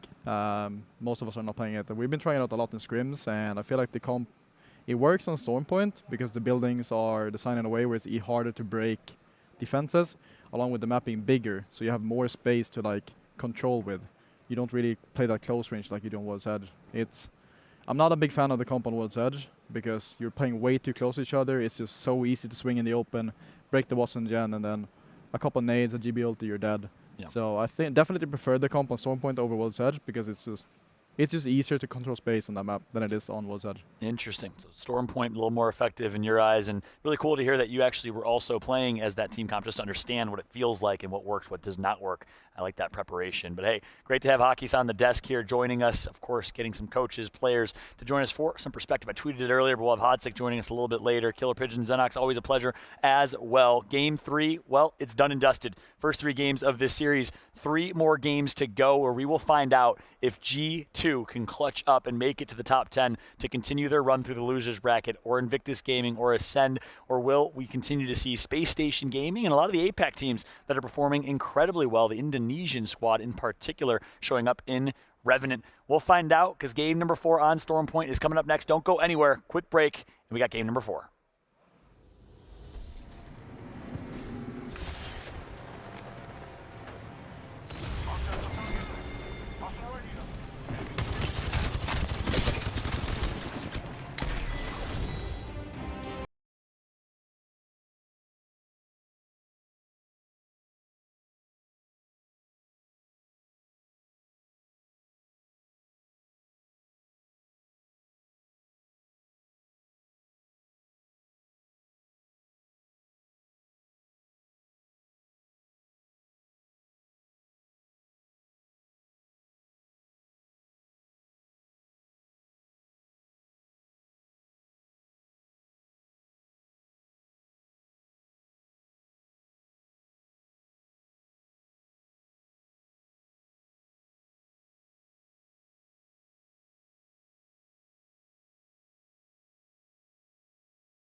Welcome back, ladies and gentlemen, to Stockholm, Sweden. Rain Day Gaming and James Bardoff here on the cast. It is time for games 4, 5, and 6, where we begin the back half of this stage of our first losers bracket. However, the most important thing to note, James, this is the first round that we've seen in this tournament over the course of a day and a half that will send teams home if they're not in the top 10. Yeah, and there's a lot of teams who you wouldn't expect to be in that precarious situation, such as G2, IG, Detonator as well, with the way they've been playing. Kick are not doing so well either, and Totem are having a nightmare. So there's still a chance for them to turn things around, but those chances are starting to run out now. We have 3 games remaining in this series of matches, and it's time to really start to put a bigger imprint on these matches to come. G2 finishing 3rd in their last game, but still only good enough for 11th place currently. Wow. Not what anyone would have expected coming into this. I know a lot of fans around the world are surprised and still hoping. There is hope, and that means 3 games, anything that happened in the first 3 can swap and happen to another team, or better in this one. But you certainly are hoping that on G2 side, things look brighter. Let's talk a little bit about what we've expected as far as the talent predictions. I know I had CLG coming out a little bit quickly. Maybe game 1 was a sign of things to come. Game 3 certainly was. They got the win there. They're looking strong, but there were a couple other teams specifically in that final circle that I think allow us, James, to say that there are teams definitely looking to pick it up, and we'll have a chance against the other 10. Yeah, I think as far as predictions go, as far as North American teams go, predicting them has been disastrous for the most part. But that's, you know, that there are pros and cons. There are. Obviously, we have big brands and we expect them to do well, but they have been making way for teams from different regions, Latin America, APAC North, APAC South, and that's right. what we're seeing. We're seeing a variety where I think people maybe wrote some of those teams off, and they're holding their own. We're seeing deep runs from Watson teams. We're not seeing W's, but we're seeing 4th places repeatedly, and plenty more than that with some of the more common setups from different teams in different regions as well. So it has been quite a shocker in terms of, I mean, you know, if you're especially from North America, those guys are certain they are the best region, but they are not seeing the best results. So it has been somewhat shocking recently, but what's been great is that finally we're seeing some stronger performances from the likes of CLG, currently sitting in 4th place after that victory in game number 3. They are on the rise. This is where you start to see the stories that you tell after the tournament is over begin. Will these teams somehow make it through the drudgery of not only 2 more groups that they probably would not have wanted to play in, especially if they had the opportunity to qualify earlier on in the day into the grand finals, which will be tomorrow. Only 10 of our teams were able to do that. The rest on this journey waiting, watching, getting ready to see which 10 qualify from here. You mentioned another team that's been on, I think, from the EMEA side of things, underperforming, GMT. They have started to pick it up big time with a win, and obviously with a few high placements here, so they're very close to leading the group, if not leading, heading into this, James, and that's a strong sign as well. Interestingly, 2nd, 3rd, and 4th place in the current standings. GMT winning the 1st game in 2nd place. Space Station winning the 2nd game in 3rd place. CLG winning the 3rd game in 4th place. But who's in 1st place? It's Odic, who've got 6 kills, 8 kills, and 9 kills respectively, finishing P8, P2, and P12. So that is quite the mixed bag, but the consistency in the frags is allowing them to be joint first with GMT, both teams on 35 points. Space Station just behind on 32. So there are different ways to secure your position, but I don't know that many of these positions are secure just yet. Things can, and I'm sure will, change dramatically once we start to get into these games, the remaining games. We're only halfway through this series. Vega currently in 8th place. Yeah. I'll be very impressed if they are able to hold that. The first 3 maps that we've seen today were pretty good for them. They finished 3rd and 4th in the last 2 games respectively, in 2nd and 3rd game. But here we are. Looks like we're going to be heading into Storm Point now. So it is a different kettle of fish, as they say where I'm from. Not sure what they say where you're from.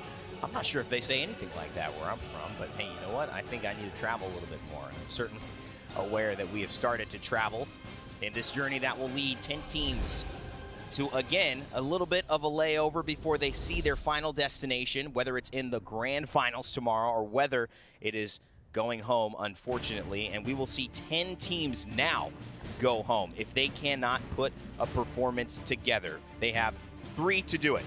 and they've got a brand new map to see if they could shift the energy, or at least if you are on top, hold on to what you've been able to grab so far. CLG, a team to mention there, 31 points on the day. They come in, I believe, second place, and they are going to look to continue their team fighting that's been really confident, and also a team that is used to fighting early. They, as we were talking with Hotzek backstage a little bit, know how to contest very well. They've contested with XSET for a very long time, and so they understand what it's like to kind of almost claw at results and claw to fight for every single moment. They aren't necessarily always given the easy route, and that's something that I think in this losers bracket run you're going to have not only to make it top 10 in one group, but then to do it again in the second group, as we see Shipfall and Phoenix team in our POVs. 20 squads still left as we kick off game 4. Yeah, not seeing too many contests off the drop, but I can see that CLG and FC are pretty close to each other. But before, there's nothing crazy going on just yet, so we're going to have a quick look at a clip with Phoenix. Honestly, aim-wise is probably, I think, Jim Burton. He's the best in the world, in my opinion. And overall, I guess Imperial Hall is a good choice. He's just super consistent. I mean, I'm excited to play against them because, you know, before they were kind of our idols, I guess. And today they're our competitors. So it's just a really nice feeling, catching up to them, I guess. We're feeling pretty confident. We really want to put a spotlight on South America because our region is not the most developed one compared to the other ones. So we kind of want to put a spotlight on it, shine it a bit more. That's it. They are certainly doing that, but there are bigger spotlights to come, and who knows what they may be able to show us in Championship. Speaking of contests, we see that GMT have got some action early as they try to defend a position. Serdell on the wingman realizes he's got to start closing in angles. It feels like every time you look at GMT, they're either performing at the top of the group or somehow with a little bit of misery in their sights, trying to make it out of a tough situation. This time, Nasky, as we like to call him, Nasty Nasky, the one truly putting down Shakabo on Finnel. These two have been contesting again and again, not only in scrims, but it was part of the reason why they're in this losers bracket, James. Finnel actually got the better of them 3 games in a row on Storm Point before. Big shot from the Sentinel, and when you're contesting, you don't want your opponent to have a wingman so dangerous. And we've got 2 men down now. We're in a 3 versus 1 situation as they look to finish off the job, and we're about to lose our first squad, I feel like, unless they can run, but it doesn't seem like it. And the Fennel will be weeded out on this occasion. So there is our first squad down. We'll see if that continues in the matches to come. And still we have the CLG maybe close to something similar to what we've just seen over here, but we'll see how things play out over time. But it's great to get that KP early on the board, and that seems relatively comfortable for GMT. Got the first down at range with the Sentinel, and then converted the rest of the frags afterwards. GMT very familiar with this concept of going against Fennel, and it was just so interesting to see the confidence that they were able to play with heading into that fight. I feel like there's a little bit of a chip on their shoulder, as it should be. I think that they know they haven't performed, despite the fact that they know they're not with Max Strafe, who is unfortunately unable to attend. He is a brother to these guys, and considered, by Nasky's words, the best player in the world. We don't get a chance to see him here. They're fighting for him, and they are doing everything they can. They'll even be splitting some of the prize pool if they do win. So it's a great team to root for if you're looking for maybe an underdog story or maybe a top dog story who's had a couple of bruises along the way to be able to finish strong and do something not only for their dear friend, but for their team's pride and what they've all gone through to get here. The perseverance of keeping a positive attitude, which we all know Nasky likes to do as well. Reply Totem, a team from EMEA that James simply hasn't found an identity in this tournament either, and that's been surprising to me because they have had consistent days throughout the ALGS where they've popped off. Yeah, and they have not been popping at all. The microwave is unplugged as far as Reply Totem are concerned. All of 2 points at present, equal with Scars, and we know what situation they're in, so that does not bode well to be a mirror in terms of the leaderboard at the moment for Reply Totem, but there is still time to do something about it. But it has to start now. They can't be waiting any longer, and we can see Fascination Color Destroy. That is the team I was referring to, which landed near CLG. They changed their name. Their previous name was Fascination of Color, which was very pretty, but it seems they went for that heel turn, wanted to be the bad guys and looking to get some destruction on the go. But CLG, a team who are rising in confidence and have momentum in their favor, will be looking down upon the team that they are contesting at present. But there's a lot of space, a lot of area, a lot of cover in this region, so this may not end badly for one of these teams. They may choose to disengage and move on elsewhere. Very good high ground from CLG, who are not afraid to take a fight, but they might need to at least back off a little bit, because FD Destroy with the Bloodhound have one of the best fighting compositions that you can have, especially with the Horizon Ultimate, the Black Hole ready to be used. Beast of the Hunt was popped by Yuka, and Eye Laziness, Hammer Drill, trying to follow up on that. There's that Black Hole I had mentioned, but the Caustic Ultimate from the side of CLG is hopefully waiting them off. I think it's done the job for now, James, but will it last? That is the question. And again, there's plenty of terrain to slip around, to disengage, to reset. You can see that CLG are posting up, so they may just be inviting FC to chase them now, getting those barrels around the corner, getting the blind spots there, preparing to defend this position. I think this is great because you realize immediately CLG says, we are not at an advantage in that fight. Bloodhound pops his ultimate. They've got the Black Hole as well. Where is Caustic best? Inside a building. They've got one downhill. Even though they give up that maybe spot they wanted to hold, it is a much smarter tactical play to give up a little to maybe get a lot more later on. You can see that Malice Mamba has had the good fortune of finding a turbocharger, and indeed there will be a disengage as CLG realize that, okay, we can waste time around this engagement, but the ring is over towards the east. We're going to be losing position. We may be forced to play edge. We may be limited in our options, so they will be heading to another direction. Perhaps using the launcher, I'd be surprised, but you never know. I'd love to see more about what CLG do here. They are on the cusp of qualifying to the next loser's bracket, so close to grand finals. Can they do it? Well, they've got to get through this game first. Let's listen in, see how they're approaching these next fights. I got 3.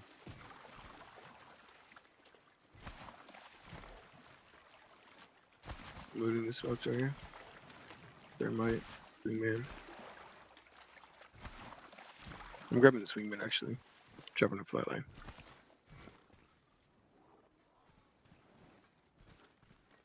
I'm not with you, Mumbo. I'm a little far back.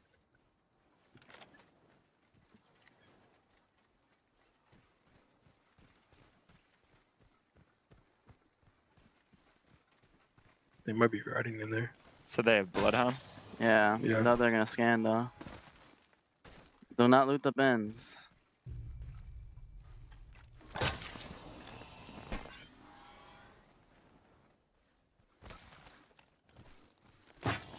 Probably cracked. They're probably gonna go this way.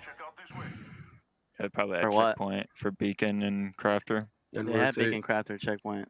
And rotate though. Bro, there's a Easy to chance that rotate. they might come through. Yeah, go ahead. You can stay there. I'm gonna loot this though.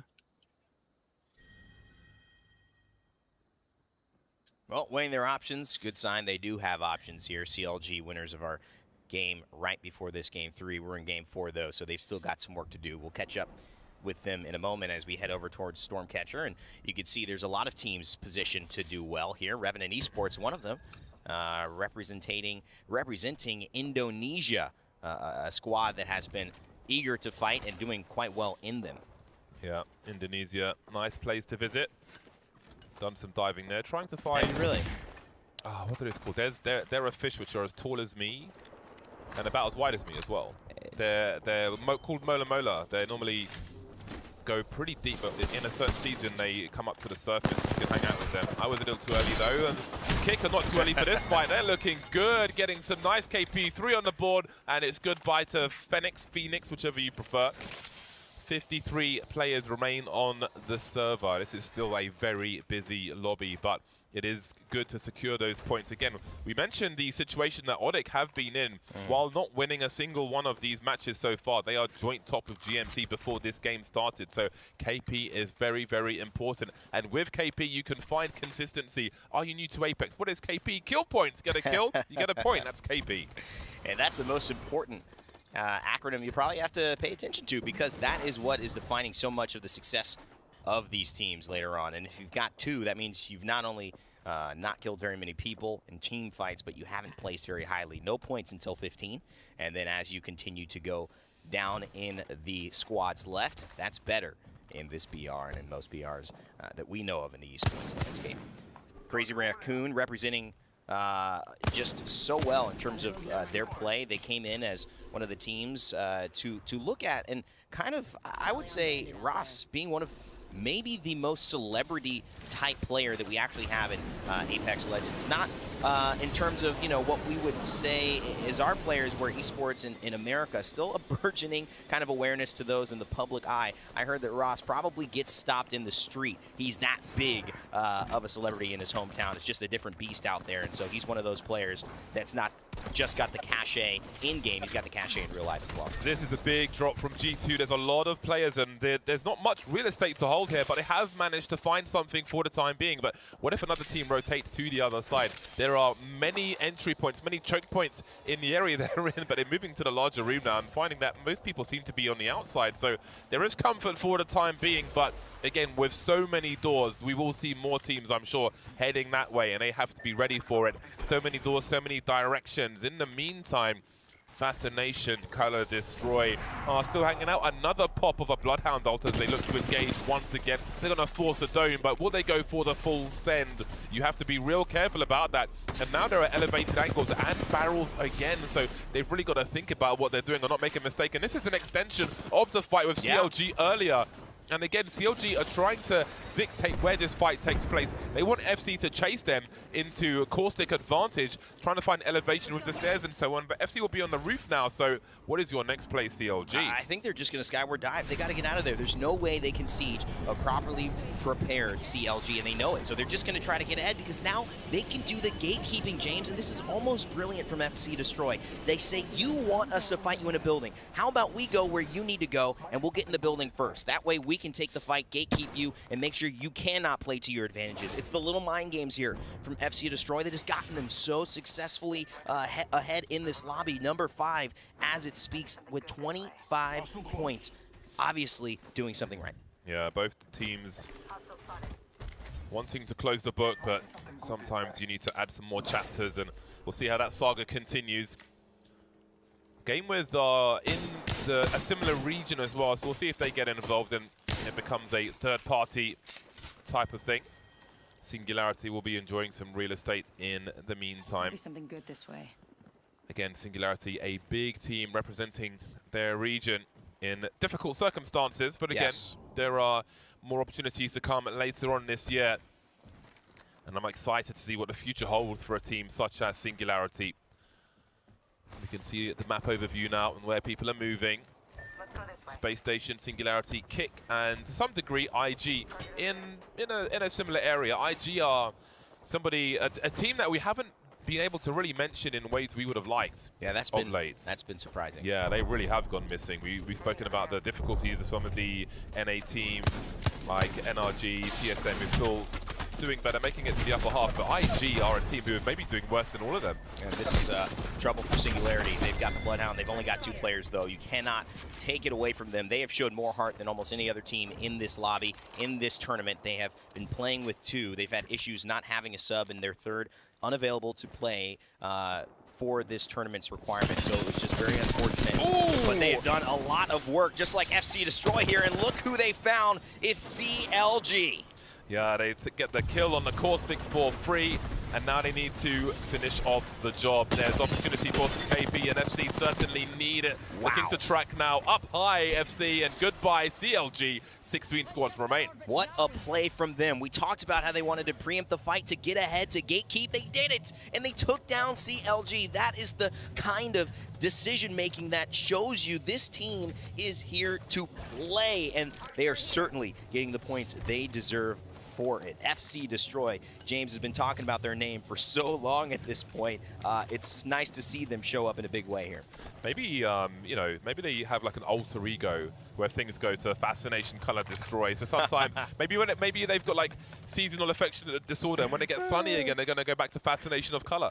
I think it's a great logo. It goes with it. It's a very artistic style. And you know they've got style. APAC North representatives as well. Let's head to one of our Kick EMEA teams where Shaco, Chaotic Much, and Hyarka, familiar mainstay names within the Apex Legends EMEA splits, are fighting against Ascend, who are a team that has a lot of potential. They've been our playoff winners, but it was a conversation about the way that their playoff was won. One of our longer match points, we had several teams actually, Alliance and players, on match point for about 7-8 games. And Ascend came and won in about 9, 10, or 11 games. I don't quite remember the exact time, but look at this. No. They're winning big time against Kick here as well. As we pause the storytelling to take you to the live action, is because FC are finding themselves really under pressure. Yeah, they came in to join the party as the third group and suddenly became the focus and got absolutely wrecked. 2 men down. We'll see if they can right the ship. Game with starting to dance around as well. And you know what that means? That means fences.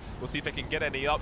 Ace, we're going to be around their dome for the time being as we see more bombardment. There's plenty of space, but is there time to get the reses up? That is the question. Yeah, this is nice, though. I think Ascend is really in a god spot position here because they can focus whatever team they want, but just like that, Kashera overextends possibly here. They lose one on the side of that, and Kick has already used that time that Game With and Ascend have been fighting to get all 3 members back up. In fact, it is Revenant Esports as well in your kill feed, taken out as Ascend lose post-kill. They lose Kashera, and it's just Sins, and it's not Sins for long. Game With takes the kill, and Kick survives because of the distraction. These teams are dropping like flies. Looks like Naski's got a scout. I haven't seen too much of that of late. I know. Plenty of flatline, plenty of Kraber, and a lot of juicy vault, but maybe the scout can get involved as well. Space station moving through. They've lost drops. Maybe they can get him up, but first they've got to find some space. Find some breathing room. Scar's eliminated as well. They were getting popped by a wingman about a minute ago, and it seems they've got nothing else to say in game number 4 of this series. Well, we've got Space Station rounding out that corner and holding it down. Obviously, we've got Audek, our leader in the lobby, still alive. G2 as well as Crazy Raccoon in the same building in Stormcatcher. So keeping an eye on the way these 12 squads are going to have to meet. It seems like Zen is not going to have to move almost at all, and so it's up to Space Station to try to maybe craft a little bit of space to move forward through the teams that are now looking to gatekeep them, and that is actually Invictus Gaming. Bryn, who is running away, trying to get to the southern side, closer to the zone. We've also got Detonator inside of here, which is what Space Station seem to be looking at, but they're finding a hard time really getting involved, but that's a big spray as well. It's about 110 with a purple shield. Frexes, though, still not comfortable moving forward. Looking at the map, it seemed that nobody really was in the next zone at all. It seems that everyone's trying to avoid getting stuck in a sandwich, playing on the edge for the time being. Game With are in a very dicey situation as well, unless they've got a launch to move forward at pace. But now that zone will start to close and everybody's got to press forward, and these reses are going to be even more difficult. As we see Zenile looking for more, and there go the Detonator team. That's 11 squads remaining now. They still need to get dropped back into the game if they can, but first they've got to get the banner. So there is much work for them to do, and they might not have the space to do it. A defensive caustic gas thrown just to try and create some space. I don't think they're getting the banner back in time. There are so many people coming their way. Arcstars as well. Space Station may not survive this. But they're going to try to. Frexes, he goes down, but it's Zenile who stays alive. And then can he skyward dive? No, it's going to get canceled. He decides against it, and he's going to hit a battery as he slides down the hill, just trying to stay out of the line of sight. And he's doing a decent job at it. He's got an armor swap, but he's now going to abandon that to try to find a better position. But look at this, a solo Valkyrie in the middle of this lobby. I don't see it happening for much longer, and that is going to be that. It is Zen who helps take that out, and Zenile actually will get cleaned up by Invictus Gaming. So a team we just mentioned weren't showing up in final circles are here. The Vault is absolutely lethal at these medium ranges. Kick enjoying high ground, and they are exposing people trying to hide behind the rock, but they're on the wrong side as far as Kick are concerned. So much KP opportunity for them moving through the flat line as well. They've crafted the good, and they're looking to make it pay for them. We've got the domes out, we've got the bombardments as they look for anything moving in their screens. There's again nowhere to go, trying to find cover. They're going to crack some more players, but can they get some more KP from this? 10 kills for Kick as there are 7 squads remaining. Kick setting themselves up on the high ground. This is totally the spot that you would want to be on, but there's still a lot of work to do. Reply Totem, Amaz hiding out as a solo in between, and they've got V3, 1Tappy as well in the similar position. But you see GameWith holding that southwest side. If you're looking at it from down to upside on the hill, it is going to be a pretty easy rotation with everybody in front of them, because you know at the bottom, Audic and Invictus Gaming sharing that kind of open area building encampment do not want to move. They are in the best spot. But James, this is an opportunity for GameWith to see what does the Watson do, considering such a setup legend, when they've got to move into another zone.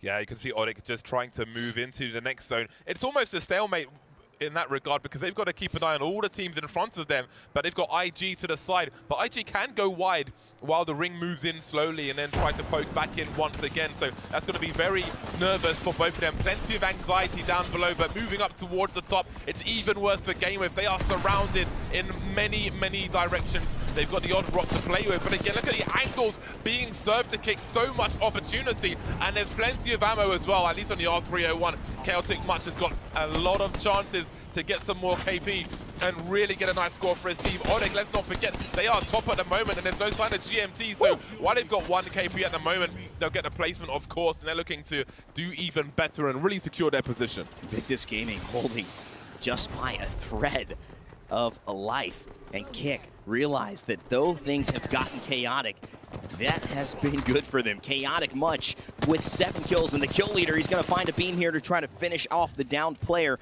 but 11 kills on the side of Kick. They climbed up into 20 just in this game, and now they're going to try to find 21. They can't quite do it yet, but that will be V3 Vega gone. It is Kick. Ukshako finding that kill, and he's still got a phase breach to boot. They are feeling themselves now, looking to hunt IG. You are surrounded. PK. Put your hands up. IG are gone. 15 kills for Kick, and there's still more to go. Audic trying to stay alive now. They're distracted by other fire coming their way. And we could see an outrageous game from Kick. Where has this come from? We can see GameWith trying to hide actually on the corner. So they may be playing for second place here, surely, as Kick are looking to charge for first. Audic find themselves surrounded now. They are the meat in the sandwich, and they don't like it, the taste of this. Are you kidding me? A 15-kill game from Kick with the potential to make it, I can't even say this number, 3 more, 2 more on the other side. It's nearly 20 kills possible for them, but GameWith is trying to get into the action. They've got 3 squads left. GameWith holding the high ground, but they're with the Watson. The Watson is down. It's Matutasu who's got to find the answer, but he's got to hit the shield battery here just quickly. Kick still putting pressure into Audic, who are carefully balancing between both teams who want to go exactly where they are, and Audic are going to be the ones to finally get a kill as GameWith will push, and it will open up the door from Kick to be able to make this move now that Matsutashu is going to have to do something. Yeah, he's going to lose position before anybody else, so he's just got to run to his doom, and it's a contest to see who can get the KP, and Kick will get 1 more. Now, Audic, is this the run for you guys? Because Kick are looking very dangerous indeed. Down to the last dome now, point blank range. Audic still standing, and they will take the victory. A monstrous game from them.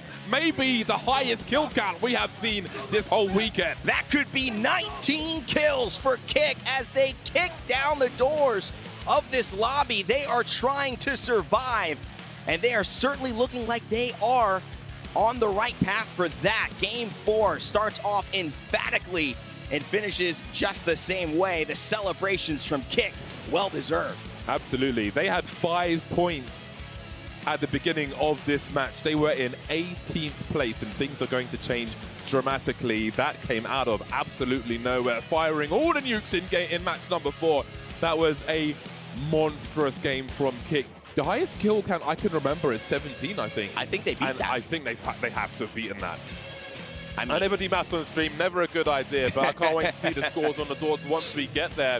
I think they had at least 10 kills on just one of their players, so my God, that is one way to galvanize your squad for the final 2 games as well. They've really put the scores on the doors on that one. Well, you're going to have a game like that to get everyone pumped up, get them energetic, because you've got to do it here, but you've got to do it again and again. And 31 points, one of the biggest, if not the biggest game that we have seen on stream here in the playoffs, with 9 14 kills coming out of nowhere in 18th place, James. That's certainly going to put them within the top 10. Yeah, that's about a third of the server, and they've got so many kills that the first page is looking like a drought, as the second page normally is. Moving over to the second page, nothing but zeros because people were harvested. They were put in the meat grinder, and there was nothing to show when they came out. Zeros everywhere. CLG had a good start, but that wasn't the game for them.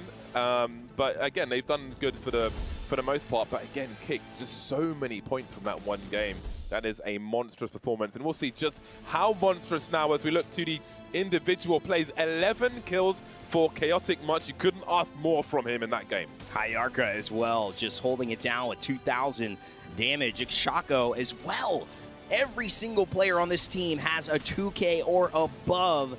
And oh my goodness, 5, 3, and 11. This is just a team effort, and you can tell by the assists. Usually it's not that high. Yeah. Individually, there's lots of performances that we've seen match what Chaotic Much has done. But in terms of assists, I don't think anyone has come this close to having that many group team kills. Yeah, that was a flow state game, it feels like. The way they were moving down the slope, they didn't even need to necessarily do that, but they saw opportunity, they felt the opportunity, and they seized it time and again, and they made that work. That was fantastic to watch from Kick. It was one of the games that maybe changed the feeling of this lobby, and to do it on Storm Point as well might just show that if you are a Kick fan, you have got a lot to be excited about. They jump up from 18 to 3, a 15-point climb in just one game. What does that mean for the rest of the lobby? I would be worried, especially if you're Space Station, CLG, and GMT. You cannot stay content, which is what all those teams did in terms of their points.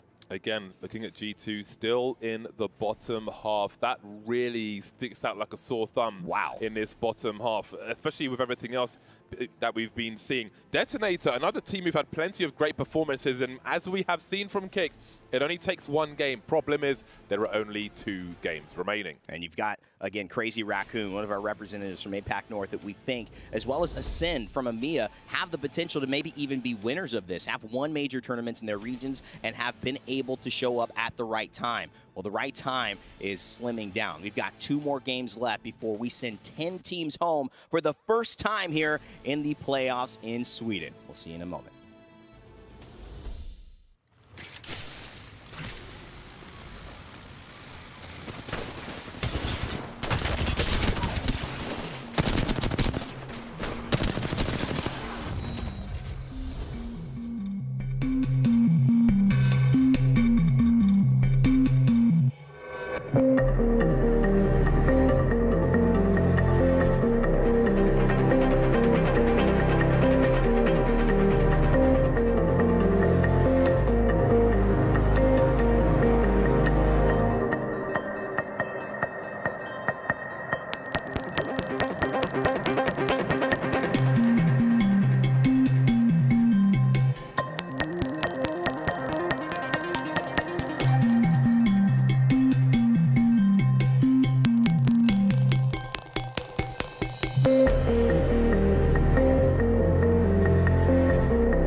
Welcome back, ladies and gentlemen, to the Apex Legends playoffs here in Stockholm, Sweden. Rain Day, James Bardoff on the cast here for Game 5. And we've got some great finishes that just occurred if you missed the last 4 minutes of broadcast. It is Kick Esports who put together a 31-point game. And to give you a little bit of context, James, most games, if you're good and have a pop-off game, is 25 points. Absolutely.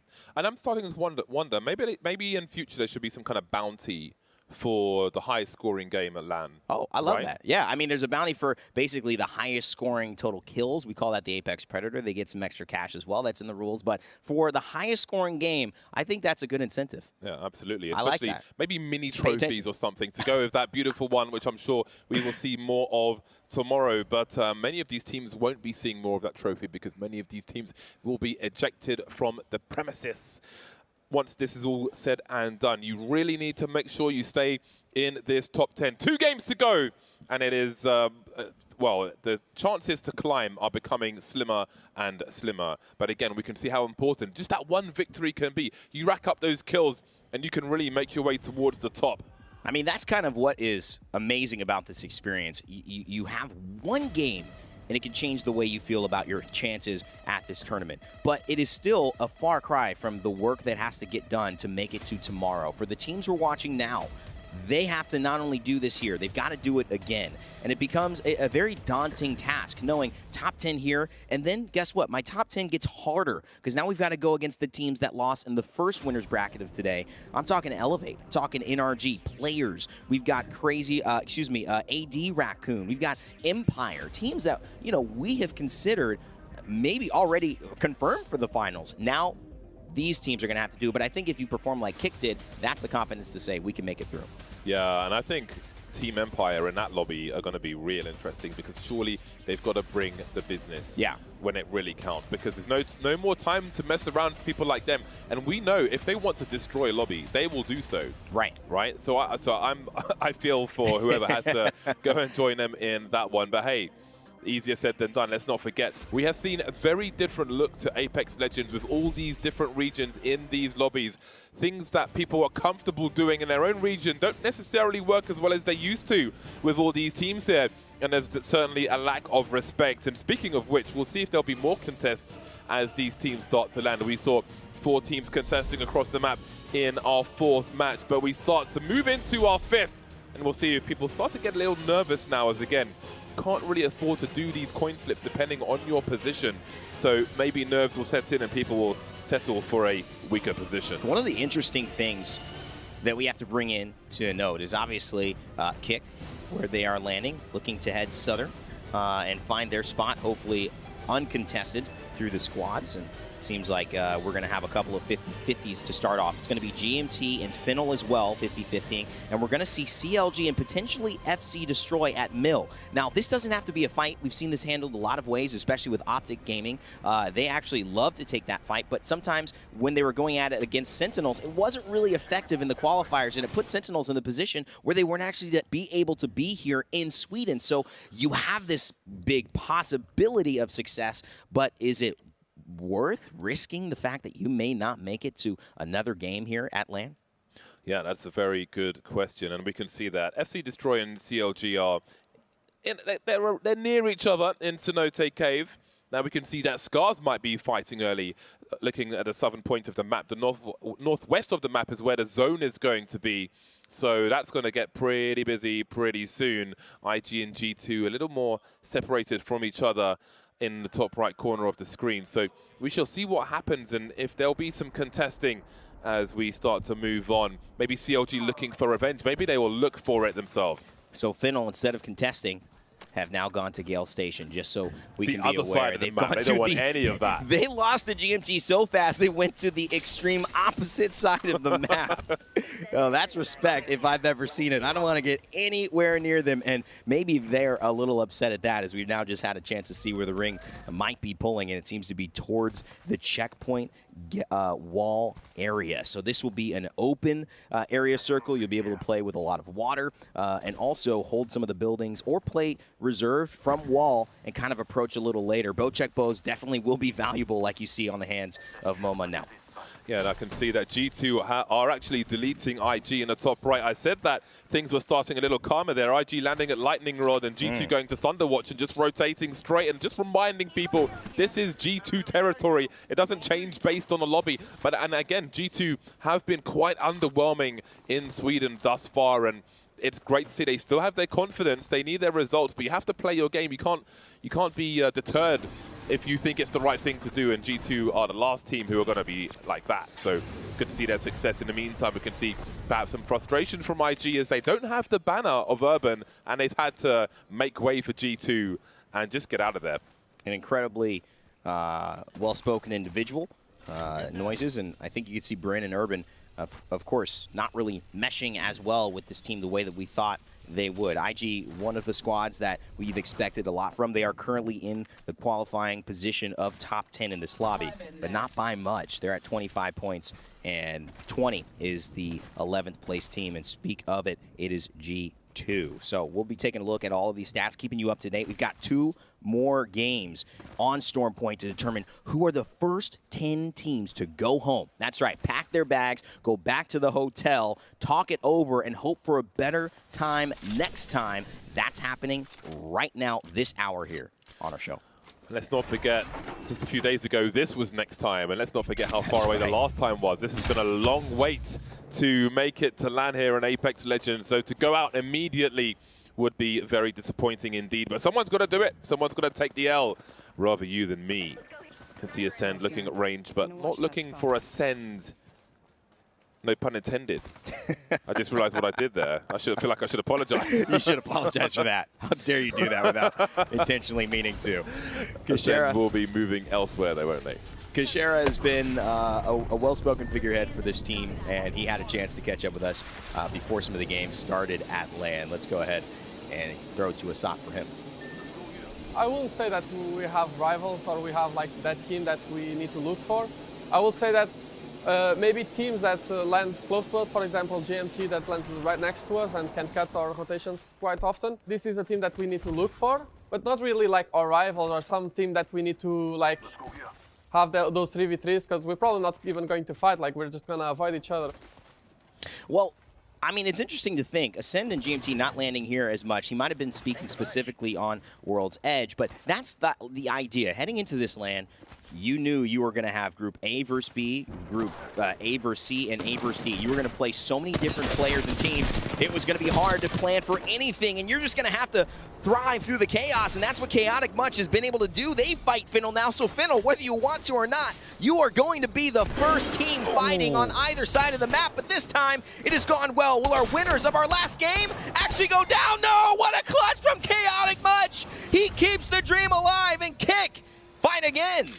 Not going to get Hyaka in time, surely. No, he's going to have to be respawned. Getting the health just in time as well. He's going to have to move quickly. He's going to have to act quickly. Got the banner. Oh, no, he's still on the run, actually. Looks like there's more action to come, so he can't get his teammate up. He's crawling around, wondering what could have been. And, oh, no, not like this! Not like this. He's not giving the kills up, though. He will try to run away and do what he can. And he did get tagged, though, so they may get a kill anyway. Phoenix team just coming in to pick up the scraps like a bag of fries has fallen over. It just picks it up and ate it. They'll take all the protein from that one. 18 squads remaining. You wouldn't expect a team to be in zone with 2 other teams at this point when the ring is so clearly really towards the middle of the map. This is such a far rotation, but Phoenix landed that way, and this is one of the things they gave up. Yale Station and Finnle, where they went and switched due to being contested by GMT and losing, actually we got tactical crouching. Ended up, is this CLG? Who did they just take out here? I mean, maybe it's FC? Don't tell me that. Wow, yeah. I mean, I was wondering if they were looking for revenge, and apparently they have been. Still admiring the boxes. They really have something to say about this. I know Vicky's a fan of tactical crouching. Seems to be a family tradition as far as her fam are concerned. So she will appreciate this. And CLG are just saying, like, okay, we can't allow you to have that one over us from the previous game. And they will move forward and enact revenge in this one. That was FC Destroy who got taken out. So we've lost Finnle, we've lost Kick. Kick were the ones with their hands in that, and then of course CLG got in the mix with FC Destroy. He was mad. He did not like. He's still shooting the box. Can you see it on the HUD? Well, I think you could tell that this is just a conversation, and we were having some conversations earlier with how do you handle when a team is contesting you. This is something in Apex Legends you see rarely, maybe 95% of the time there aren't contests. But every map, every switch with this many teams from this many regions, you have to share certain spots. You're going to get wires crossed on who takes what, and how do you manage that? And I think what most teams try to do is gauge the level of fear. Do you respect me? Do you respect our team? Do you think we'll win or you'll win in hypothetical situations? And if a team shows an undue amount of respect to the skill relative to what you possess and them, then you've got to make sure that they know, don't try this again. Valtro might have been shooting the flyer there, but I want to believe that he was railing the boxes just to really get that soul. Oh, so everything I said was just hypothetical then. That wasn't really happening. Okay. Point still stands. It absolutely does. Game with admiring the Prowler. Is he trying to bait the Prowler into the fences? I think he is, Hype cast some Prowler action. I hope nobody cryptos this. This is a work of art. This is too beautiful for any be crypto to be trifling with. Honestly, it is. Detonator, we spoke about them earlier. Opportunity still knocks for them as they get it down onto Scars, who seem to be in trouble now. Taishin's on the floor as well, so they may not last much longer than this. Detonator still looking good for the time being, and there is KP to be collected if they can get this last final kill. You can see the Valk trying to run away now. See if they are able to chase, if they've got enough angles with this 3 versus 1. Detonator on the chase, and I think that Valk has run out of steam, run out of gas, getting lasered as well. Shot from all kinds of directions, and that kill will be stolen. But there is some KP for Detonator as well. Revenant Esports find a little bit of KP, but Detonator really the ones who helped to make that happen. Team we expect a lot from in these lobbies, especially the losers brackets. Obviously, didn't do as best as they did the day before to be here, but there's still a lot of potential, and we know that they can pop off and win games. Audic, the top of the leaderboard here representing South America, actually haven't won a game, which goes to a point that we like to discuss. Yes, you know what I like. Oh my God. Forget the points, Rain Day. Can we just look at the lines? So it reminds me of Mass Class. Oh, it's beautiful. Lovely. It is absolutely beautiful. And sorry, please continue. No, I think it's great. You get to see the both. This is Fascination of Color Destroy's dream, right? If they could leave there. This is my dream. This is James' dream as well. If you two will find a way to make this more of a reality. I know that Watson has been something Yuka has continued with. And game with, obviously, in the losers bracket, that's really no slight to them. Only 10 teams are qualified for finals tomorrow. Hasn't been working for them. I mean, they were in final 3 in that circle with Kick, so clearly working a little bit in this lobby. What if? Oh, no, never mind the what if. I was thinking actually Horizon mixed with Watson to drag people into that, but they'll be dragged somewhere. Well, the CLG will try at the very least, looking to push in, but we could see some third parties here. Point blank range, the shotguns are out, not going CLG's way now. Vatro in trouble, Nanofries, no shields left for him, no shields for anyone, and I think this might be the end of the line for CLG. But even if it is, what happens afterwards? Nanofries trying to do what he can, trying to fall back.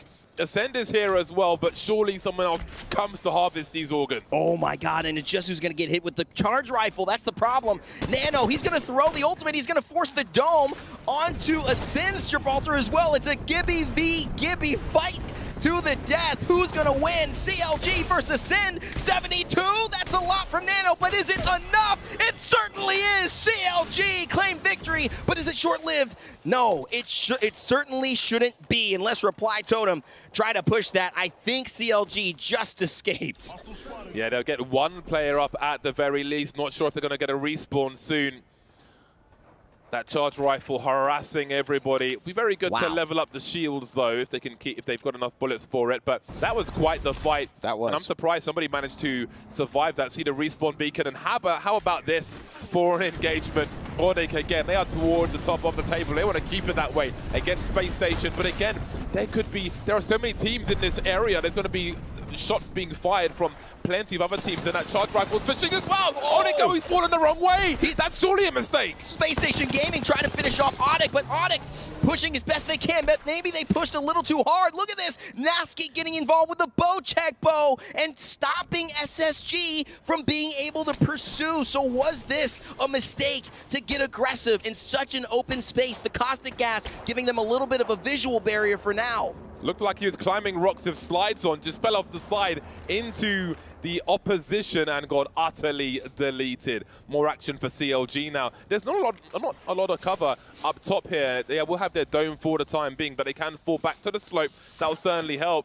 We'll keep an eye on things for the time being as this area continues to get busy. Good angle. They've got some extra cover with the Trident up top as well. So that is tactically placed. That isn't there by chance. This is an awkward fight though around the pipes as Fenix find their way up top. They've got to get some height. I mean, somebody has to make sure that they can represent the high ground. And look at it. Big shots there from Phoenix. He's going to find a kill. Frogs take down Vatro. Surdell also gets taken down as well. And it's Phoenix team who clean up CLG just like that. CLG were on top of the mountain, get kicked all the way down. Phoenix team has been making this southern rotation, and they have taken out every team in their wake. They were in the zone for a very long time, so it's nice for them to come through and find some KP. I will mention quickly that G2 seem to be playing edge. They've started to move south around the edge of the ring, looking to flank some teams, it looks like. That seems to be their current strat, so we'll keep an eye on them and see how they're doing in that respect. Heading towards IG and Detonator at the moment are G2, and we'll see if that is going to get favorable for them or if it's going to go wrong. And again, they can't afford it to go wrong, but we'll see that later on. We can see Detonator now moving around. They know that there are some targets nearby, and again, you can see on the radar where G2 are, and Detonator are pinging that. Detonator are aware of G2's position, and they could potentially gatekeep them, but we can see some movement to the right-hand side as well. Revenant seem to be fishing for something, but they also have to be concerned with moving into the ring as it is closing, and there are 40 seconds to find a strong position. G2 gentrifying, flying down. Let's listen into how they approach this one at North Pad. They desperately need a win. Yeah, this thing's in. Yeah, but I don't want to get pinched from there. If we hold that, they're going to go other places. If there's anybody up here. That's true, that's true, that's true. I want to keep the very edge. That's true here then. Because we can Valko from here. We cannot Valko from where we just were. I'm 3-4 right now. Just hard fucking eyes up here. Yeah, I am. I'm gonna hard focus our east. Jordan, you watch fucking west. Or Jen, either or. I'll watch both. I remember I don't have a shotgun, so if we bubble fight, I have Havoc. Alright. So good. Shit on this raid, 150. They try to move towards me. Tell me if they come to this rock, because like I'm looking up and they can see me from there. Alright, I'm hard holding this team. Just looking at checkpoint. They're Valculting. Alright. There is only 12 teams left. Yeah.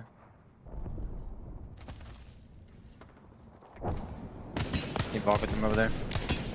31. 70 on them. 42, 30.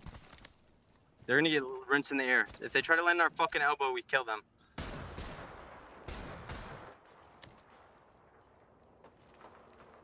They went over here. They went over there. Careful. Even those rocks. Looks like no one came from checkpoint side. No, there's just one team that Valk We can get angles from this rock. Come, Yeah, come. we should angle out the dome we team. should angle this team in here. I'm coming. Wait for Jordan. Wait There's till still a 3, team 2, 1 far these over guys. there, I think. We're in a 3, 2, 1, 1. Alright. I think I hear an Ash close. Maybe they do. Close, close, close. Yeah, duo. Duo. Wait, No, they have a Valk as well. Yeah. Let me get on top of this rock. 45 on the Valk. I almost have my ult. I don't have it. I'm at 95. That's for 40. I'm gonna get a juicer ult on them. Alright. There's two in this. They're backing Nade, up. nade. Big nade. Nice, nice, nice. 70 on the Ash is gimme. cracked. Take this, Eddie. They bubbled. They bubbed. I'm queuing us to roof. Alright. They give you ulted, they give you ulted. I'm gonna bump on the roof. I'm bumping up here. Bub. Popping a bat.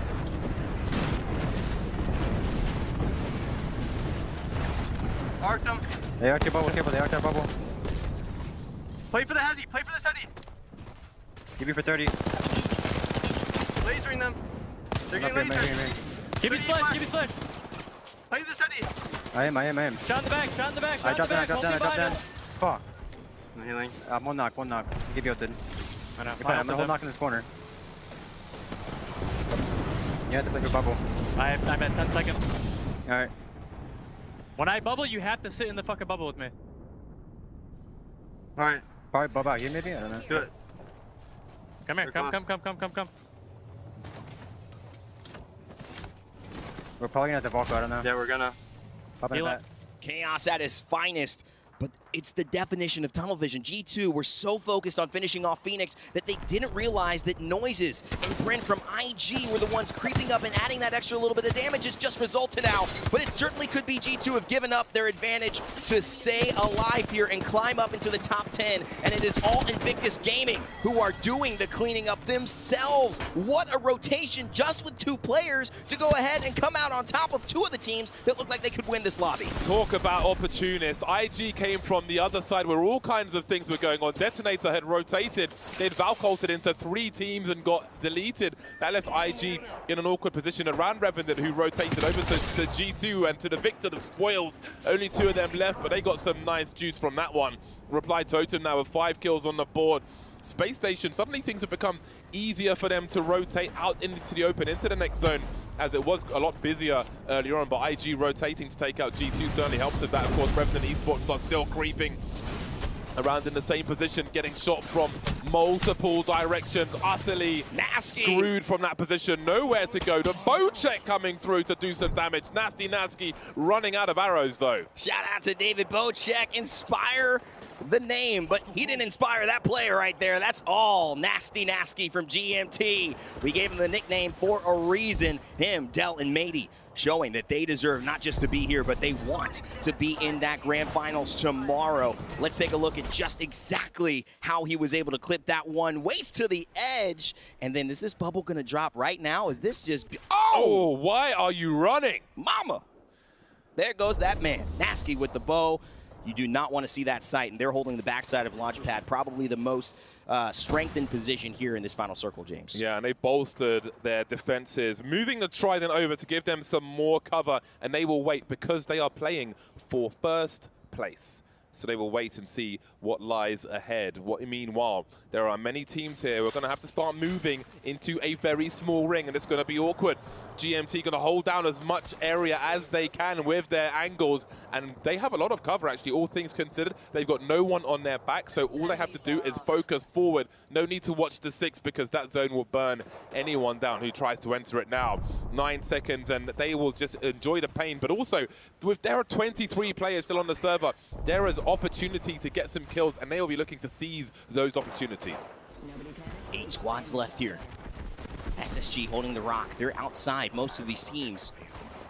But it doesn't matter because they've got angles on almost everybody here. Still a lot of work to do for Totem Esports as well as Invictus Gaming. They're here as a duo. And look at this, Game With dropping right away. And they're actually going to be taking the phase breach. Totem Esports decide they don't like what they see. And smart play, they're going to get out of there. But on the God spot above them, it is all Sin who are looking down, almost like shooting fish in a barrel. And look at those Gibraltar dome shields as well. They will survive for about 12 seconds, but not for long, as Kings decides he likes what he sees. And it's time to drop anyway. This zone is starting to get way too close for comfort, and Kings looks with a Peacekeeper like he's ready to go.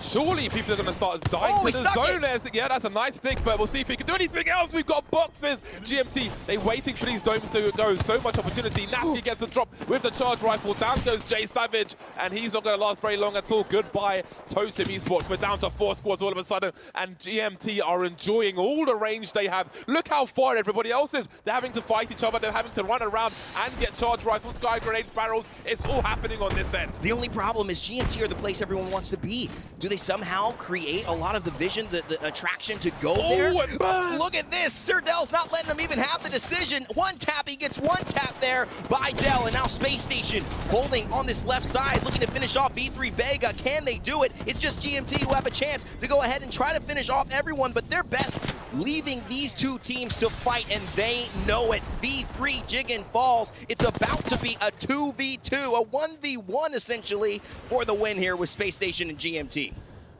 Really difficult position for Vega.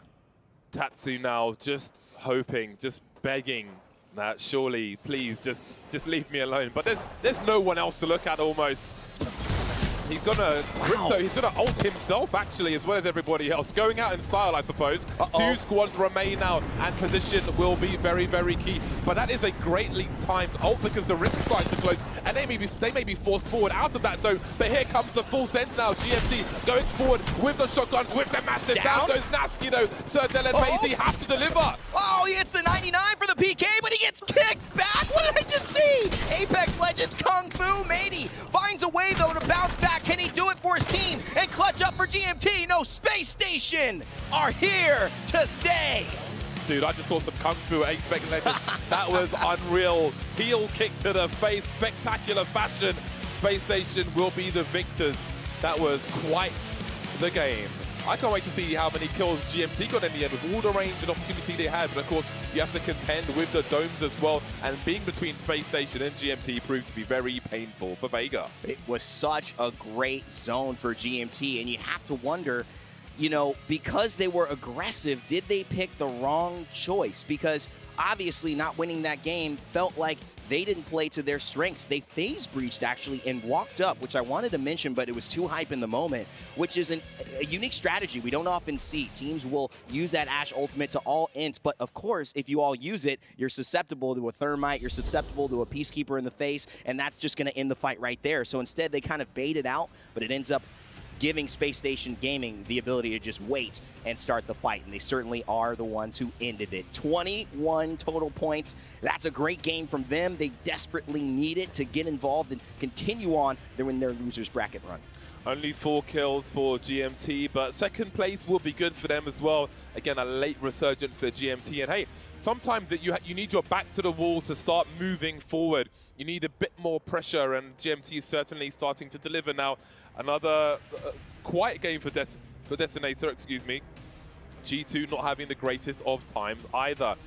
Just 2 points for G2. That one is a shocker. And again, CLG running hot earlier. Hey, they got 6 kills. Right. That might be the consistency we're looking for. Beyond that, it's almost zeros across the board. I think a 7-point game, realistically, that's enough to say that we did a decent job, especially if you win, and especially if you have performances that are relatively in the 5 to 10 point range outside of your wins. That's going to be enough to push you through in top 10. But it's Space Station Gaming, who are a team that have dominated and won games in Stormpoint and have the potential to win games in the future, even in the best of best Apex Legends lobbies, but they haven't been able to put it and put their actions to back up their words. And right now, they finally show us why we consider them, why you picked them in this lobby, James, to be one of our top performing teams. Yeah, because he's Denial there with 6 kills and almost 2,000 damage, just about 1,900. That's the Space Station we're used to seeing. That's the Space Station we need to see. We haven't mentioned Drop's name too much. No, we haven't.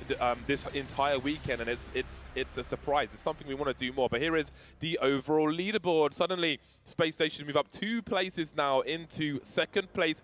Joint first, in fact, with GMT, as both are on 56 points. So that's pretty good for them. Vega, popping up into 6th place. But below that, I mean, even, I would say 6 to 10 is still the danger zone. All their numbers are pretty close together, so I wouldn't be comfortable if I was any of those teams. I would say a win next round gets you a guaranteed top spot if you're anywhere within the top 18, because 12 points, I mean 12 points, if you get a big 25-point win, that should put you in the conversation. But if you are G2, you now realize you have 1 game left to not go home in about 30 minutes. That is crazy. Crazy Raccoon, a mainstay in APAC North, a team that we know has had so much success in their region. Ross, one of the most famous players internationally when it comes to the scene in all of Apex Legends history. He was on the stage when they were winning, or almost winning, the final in Poland that TSM was able to clutch out. He is now here looking like it could be the end of their journey in our next LAN, our first LAN in 3 years. Cannot wait to see how this all ends, James. So many storylines, so many exciting things, so many potential disappointments, all coming up in Game 6 soon.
Welcome back, ladies and gentlemen. We are here for an historic event. It is our first LAN in 3 years. We've covered that a lot over the last couple of days. Rain Day and James Bardoff, by the way, here joining you. I'm James Bardoff. But it is time, James. That's Rain Day. This is me. For game 6. Some people have been confused. Why? Well, maybe Hardeki, right? When he first saw us. I wasn't going to say. You weren't going to say the joke. It was funny, though. Hardeki did confuse James for me, and I think that was a good compliment. I mean, height-wise, I was very happy about that.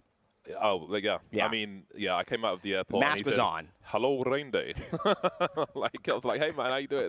I love how you do his accent. I've heard the story like 6 times. We keep telling it. It was really funny. It's a good thing, too. And I actually didn't know who Hardeki was, by the way. But no more Hardeki. I love the blonde hair. He's my homie now. We've got them coming up in the next round. Why this is so important, though, is Game 6 means that 10 teams will be deciding their fate. These 10 teams, as it stands now, after Game 5, going on to the next round where they will face the 10 teams who lost earlier in the losers bracket, the bottom 10. Those will then be the 20 teams that fight for the next 10 spots in tomorrow's final.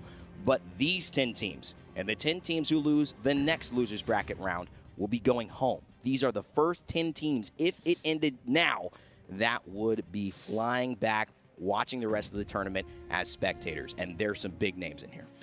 5 teams, 11, 12, 13, 14, 15. That is 5, indeed. You can count. They, sometimes. They are 10 points or less from 10th place.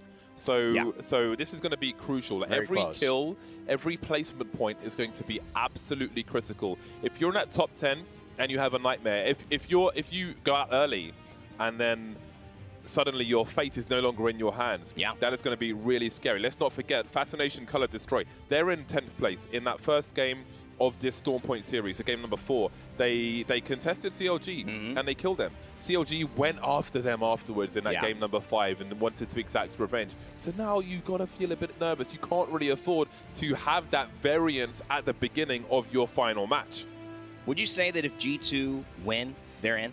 I would say a lot of things, Rain Day, but that's also one of them that I would say. I would say they're probably CR too, right? Crazy Raccoon. Yes. They're on the same points. They're both on 22 points, so they are 6 points away from 10th place. If they win, they're in. I think it's worth reiterating. If you get the job done here in Game 6, spotlight like Jordan on the final shot, you will be on to the next round. And that's what makes a champion. I'm sorry. I think we have to give esports its due in terms of the clutch moments. That's how you make a name for yourself.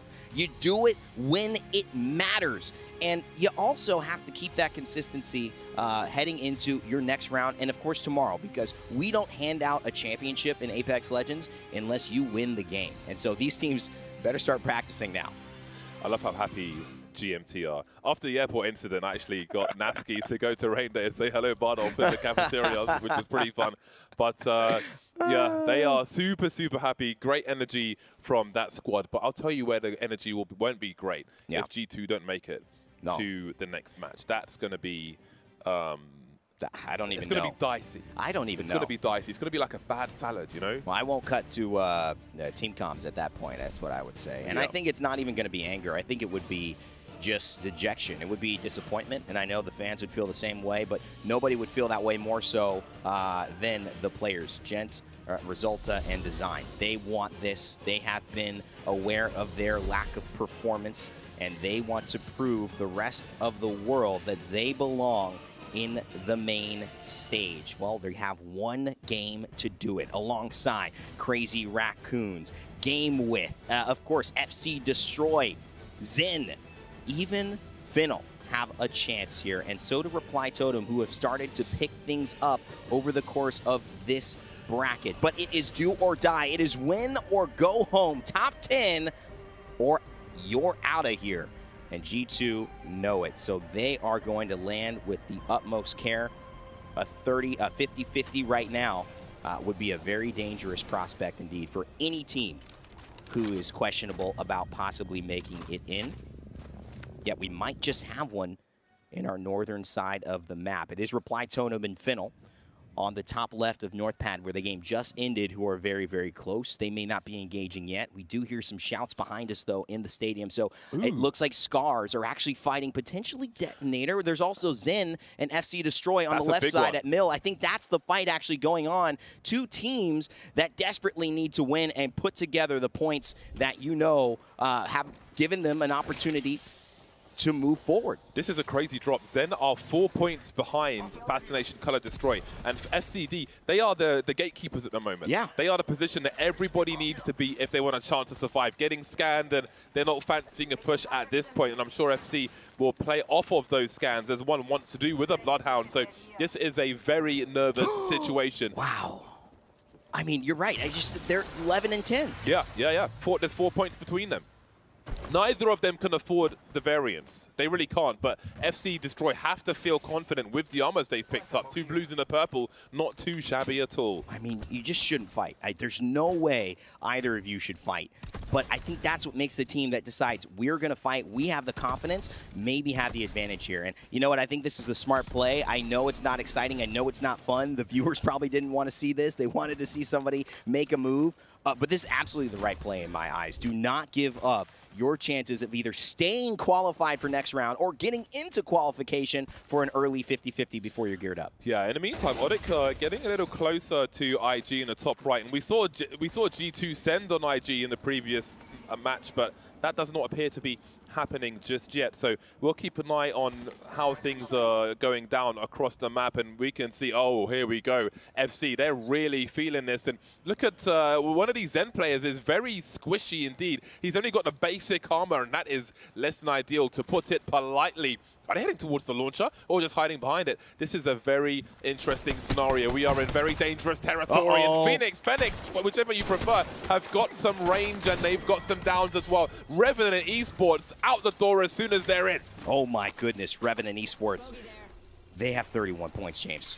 That puts them at 7th right now. But 8th, 9th, 10th, they've got 29, 29, and 28. The teams right below, 24 and 22, and 2 of those are Zen and G2. So there's a possibility that might have just cost them qualifying and playing in the rest of this tournament. They will have to sit patiently, and I'm sure they won't be anything patient about it to see the results of the rest of this. But Zen now starting off with a lot more space and a lot more confidence here, knowing that they're going up against Prowlers and not professional players. FC are chasing them though, but Zen have made they've put themselves on the other side of a large cavity where there's very little cover to chase, and both these teams are moving away from CLG, which may be good for them exactly because CLG are they're ready for it, they're good for it. And there is a replicator at the mill as well, so CLG may feel inclined to head in that direction. So it is an interesting scenario for Zen, but also if FC are to chase Zen constantly, they may be wasting each other's time, as they do need to think about position eventually. Here we go, Scars.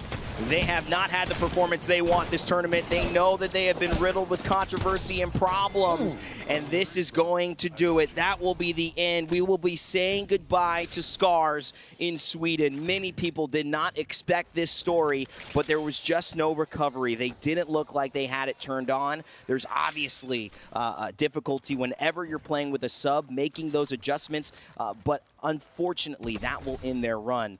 And Scars fans around EMEA, one of the teams that have won playoffs, have won tournaments like this in the past, definitely disappointed, but there's always champs coming up. Absolutely no judgment there whatsoever. We saw the ring is circled around Command Center, and it is very busy just north of that region. So it'll be interesting to see how things escalate, and I think we are going to see some bigger casualties considering the vacuum of this series than Scars. IG will land and look to do what they can. Currently in 9th place, as you can see. It says 9th place there. Okay. Yeah, they're joint actually with GW, with game width. So again, 9th place is no comfort at all. You know, it's like when your family friend has still got the plastic on the couch. It's just like every time you move, it's going to make a weird noise, and you're just never quite going to get that comfort you're looking for. So they have to do better. They've got to rip off those covers and try to enjoy the leather. Yeah, a lot of people understand that process right now.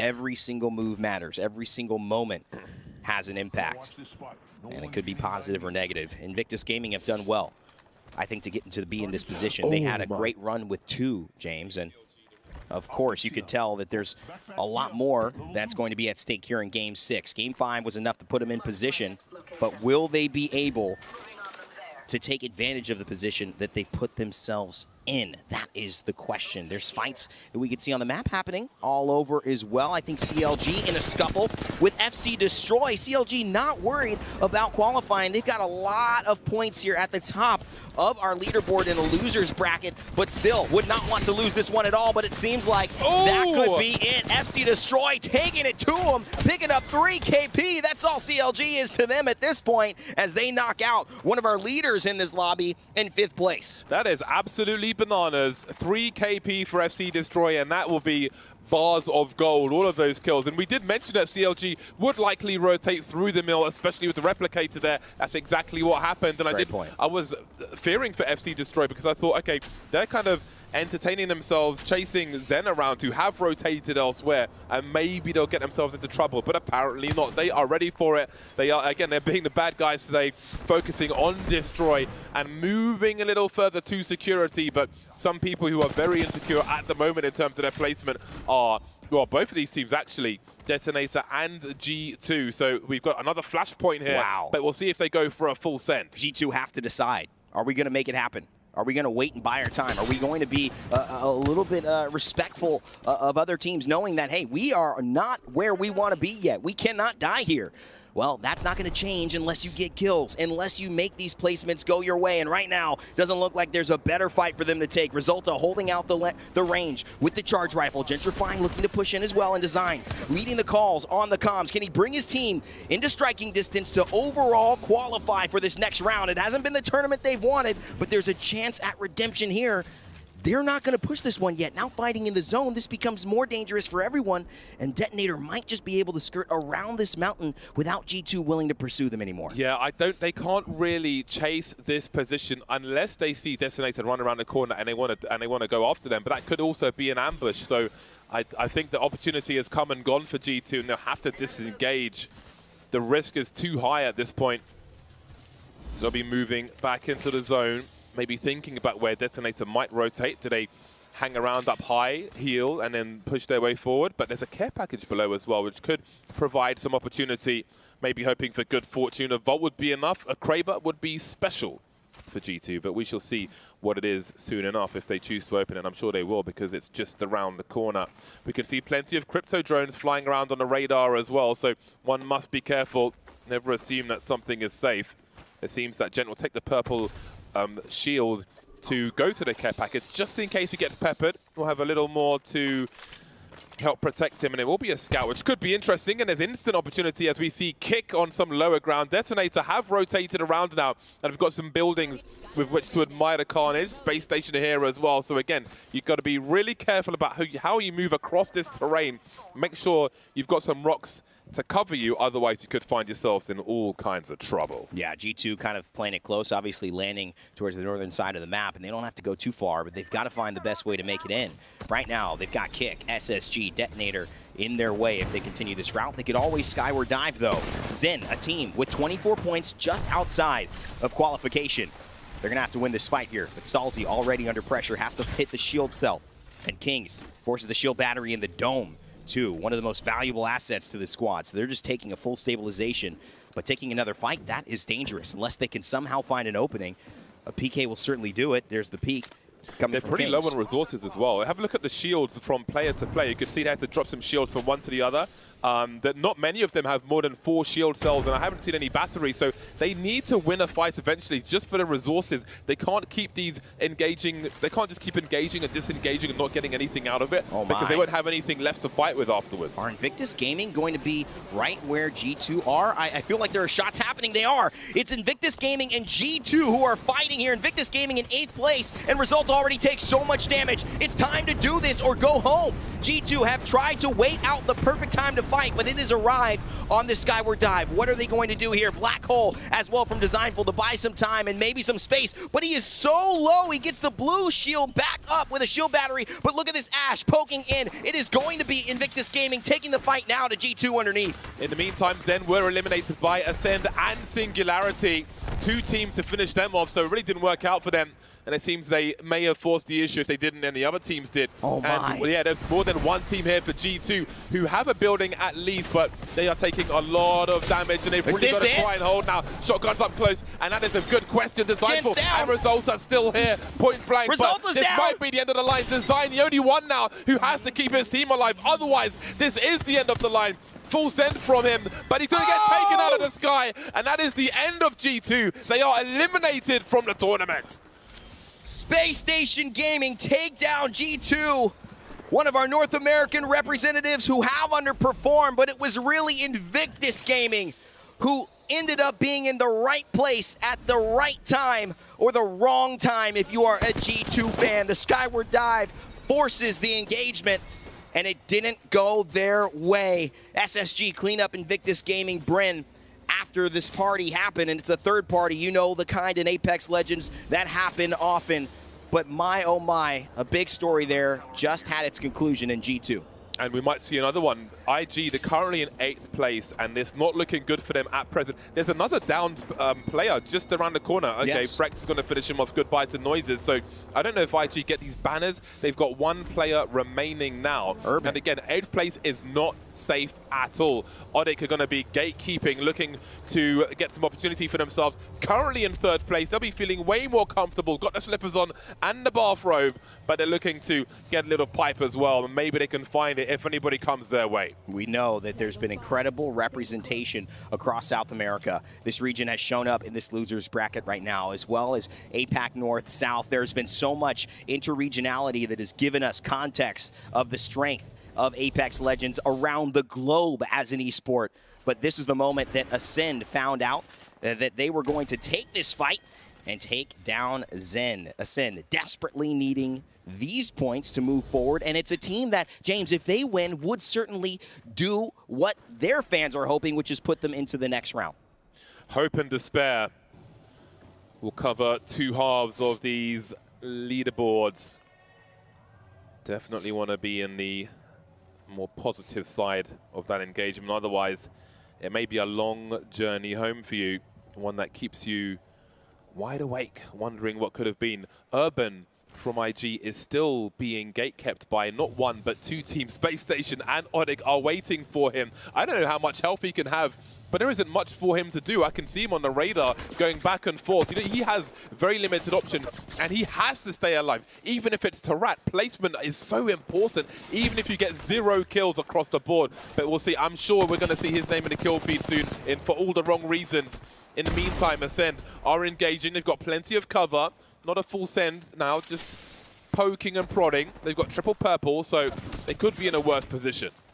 At 15th place, Ascend needs a lot more to get it done. We told you a win would probably be what sends them into the next round. But they're a team that is familiar with doing it at the last minute. That's how they won the playoffs in Europe. And they were able to take our Split 1 championship away from the hands of teams like players, like Alliance, who are in the next advanced brackets. Alliance even sitting in the winner's bracket, waiting for those to challenge them tomorrow. So accomplishments aplenty. Can Ascend add one more to the resume here? A couple of shots going through, and a shield cell being popped. You could hear some of the yells behind us as well. The energy in this arena is crazy because every team knows it is a do or die moment. Each choice, each shield cell, or each shield battery, each bubble, or each drone thrown could be the difference. But what's going to make the difference? That's where I think, James, teams have to start asserting control in this lobby. You don't want to have be the victim of someone else's choices. This is such a gamble for Urban. He managed to make it out of the zone. Space Station disappearing. Detonator eliminated, by the way, and surely based on their poor placement, they have to be eliminated. We'll see confirmation later on, but this is quite the send. Everything Urban does is a gamble. He knows not what lies below him. He has no help from anyone. He's alone for the time being. He has Bryn's banner, though. If he could find a way to get him back into the game, that would certainly help, but I do not fancy his chances. If he lands and he makes a mistake, that is curtains for IG. What pressure for Urban to hold on to his shoulders. but you would expect that he'd be able to do it. In no way, Ascend eliminated by the duo of Singularity, the team that has been fighting through everything, 2 players in every 3-person lobby from the beginning of this tournament, and somehow take down Ascend. This is epic. This is a story of epic proportions, and you cannot take your hat off to them more, although Ascend fans desperately disappointed at that result. It has got to feel like that one is a kick somewhere they do not want to mention. And Kick, now let's see what they were doing earlier on. This is a replay as they were putting in some work and really making life pretty bad. And I have to say, Singularity, S-tier gatekeepers, give them an award for that one, just a one-off. We can see Vega getting into the mix now, and maybe Urban can survive while all this is going on. I may have missed something, but I think he's alive for the time being. I can't see a respawn coming in unless he finds a beacon in one of these death boxes, but that would be an interesting rat story. If he can provide a miracle, that would be quite something. Kick now in an awkward situation, and cover is limited, but they'll try and create some space for themselves. I see a charge rifle. They're getting shot from all kinds of directions. The dome has been forced. I can't see a team above dropping on them. That would be probably suicidal for them, and indeed, Singularity have been eliminated as well. You got to understand, in a moment like this, in a lobby of this intensity, you may start a fight, but you may not be the one to finish it, especially with a charge rifle doing damage. And now the shot from V3, Tappy, I believe, actually helping to take down members of Kick. And so Ushako finds himself in a much more chaotic position than he would have hoped for, but looking to get desperately this KP. Kick in a great spot. They don't have much to lose. They should be advancing, no problem. It's almost a guarantee. So not necessarily fighting for their lives here or their chances to play in the next round, but certainly do not want to go out here and keep their momentum up. That was a very hard situation to survive for Kick. Vega on top. They just ran around the rock and managed to win the fight on top. Found themselves some shield swaps as well. The Vega are still in it, though, for the time being, by the skin of their teeth. They are barely surviving, barely, but they haven't been eliminated yet, so we'll see what happens. 12 squads remain. So many stories to be ended in this one game. This might be the one. So one. many fates that may be taken control of by a different team. We'll have to wait and see. Crazy Raccoon have got themselves a nice building for the time being. Just admiring the goings-on around them. Again, don't need to do anything crazy. Oh my god, I've done it again. No pun intended, but they have work to do. They're in 13th place at the start of this. They have to make their way forward eventually. FC Destroy now have left the building. They've been eliminated in this particular game. Wow. We'll see the standings. I think they may have got some kills. I'm not sure. Again, they started in 10th place, so it's very likely they won't make it to the next game, but we'll have to wait and see. No, well, G2's out, but Crazy Raccoon in that spot most likely has a chance to go ahead and take down the spot that was being held by FC Destroy. We'll follow along with that as well. One of our representatives, one of our favorites from APAC North, having a chance to get involved there. But Otic, they are able to go ahead and fight. It is GMT who are doing well. We know they're going to qualify, but it's Reply Totem and Crazy Raccoon really with a lot of the storylines here, because they have a chance, if they win, if they keep this up, to push beyond the teams that have already fallen. G2, like we mentioned, FC Destroy, Invictus Gaming that we saw in the kill feed, as well now. And now Vega, and push themselves into the next round. Space Station just got eliminated as well. They are falling like flies. Phoenix falls. Things are going to get nervous. Not for Space Station. No, they got 56 points before this match started, so I think they are okay. But Kick have been eliminated as well. They got some work though. 39 points definitely improves on that. That's a great angle for Crazy Raccoon. Ooh. Again, it's important that they deliver. Get 2 KP at the moment, looking to get some more as they again have a good building in the center of what remains of the map. So they'll be comfortable for the time being. We can see GMT have some high ground for now. Otic holding on for the time being, just trying to hide in plain sight as GMT look for a full send. Game with. You've got Fennel, you've got Crazy Raccoon, and you've got Reply Totem. These are the teams that really need to find a way, as well as Phoenix team. If they win, they might be able to push past the threshold. But you've got to beat at least Game with. That is the team that is currently leading and in a qualification spot, and you have to get at least 28 points, because we know that is where FC Destroy at least had coming into this lobby. Most likely 32 or more will give you a chance. 35 will probably give it to you, but you want to win. That's the only way to know for sure, the only way to feel comfortable, and it is Phoenix team who will not have that chance. They are going home. I can't think of anything worse than having a bombardment come your way and then see drone detected afterwards, because you know you're in for a bad time when that happens. 5 squads remain now. Odic have been eliminated in 6th place. Have they done enough? We'll have to wait and see. GMT having a whale of a time now as they look to do more. They're on the other side of a very big wall. They have to think about their next movements. Again, Crazy Raccoon in the middle for the time being. They've got a team near them, but they're in a very good position to just have a deep run. The placement points alone are so critical. And again, they're disengaging. They are chilling. They're just having a little drink and enjoying the madness around them. James, 5 squads left, but look at the top GMT and the bottom 4, 33-25. Whoever wins this game is going to definitely advance, and the others will not be safe. It is up to GameWith to try to perform here. There's never been a more intense and more important moment in their Apex Legends career. And it is now on the center stage, at main stage in Sweden. They have a chance to make history. GMT clearly qualified. Finnel holding that northern side of this map here as well. Crazy Raccoon, they started here. They finished here. They found a couple of KP. It's 28. That's tied, but not enough. They need more if they're going to advance, and so a big showdown about to happen as our final ring slowly but surely will force these teams to engage. You can see Reply Totem currently in 13th place. They've got 3 KP, but these positions, I believe, are live updated, so they need at some point to push and get more kills on the board. Yep. I think the same is true for Fennel as well, so at some point, risks are going to have to be taken. You can't be passive forever. Yes, they'll get more by placement, but that still might not be enough depending on what is happening elsewhere. Crazy Raccoon, they've got 2 KP in 11th place at the moment. Everybody's got to do a little bit more. Everyone has to go a little bit further, a little bit deeper. But again, it's about risk management. At some point, you have to take some, but will it be the right time? Someone's going to fail. Which team is it going to be? Reach inside and find your fuel, find your energy, find your moment, and believe in yourself. That's what every team in this lobby essentially has to do. GMT Esports sitting pretty. They could play spoiler to someone's playoff dreams here in our first LAN in 3 years, but who will it be? Crazy Raccoon have held this building from the very beginning, James, and they're still holding it, but the zone is pushing them up into the high ground, so they're going to be forced to take a different route and Reply Totem on top of everyone. Crazy Raccoon have got Dome, Bombardment, and Crypto Ult. I need to see the combo meal deal, the Hunger Buster, because indeed they need to be fed. 11th place is simply not enough. They've got all the tools to get what they need, but we'll see if it works out for them. In the meantime, Fennel have to make a play here, otherwise they're going to be on the kill feed very soon indeed. Reply Totem have got a great angle. GameWith eliminated. Oh, Crazy Raccoon down. in, and they're getting absolutely melted. They had all the things they needed. What is happening? Crazy Raccoon is down too. Fennel,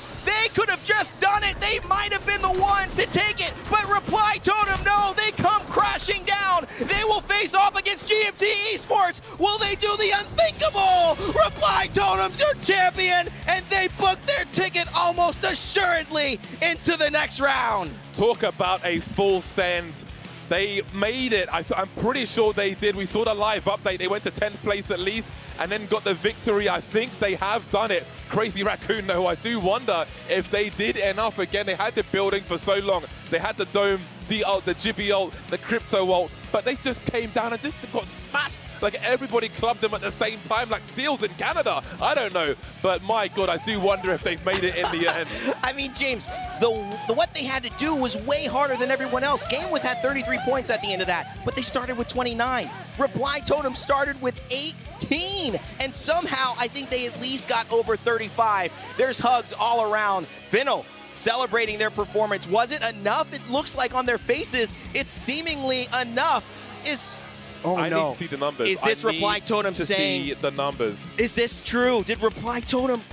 We don't know. No, they're gamers, man. They don't smile. I think they've done it. We have to wait and see, though. Oh my God, I'm nervous for them. Where's the abacus? We need to do the numbers. We got counting to do. I don't know what's happening, but we certainly know that Reply Totem had the most kills in that game. With 20, that puts them at 38. But Fennel put in work. Fennel got 9 kills in that game. Fennel with 9 kills. I've got so many questions. 16 points. I mean, I think that might have just put Fennel either tied or in the same position. This is crazy.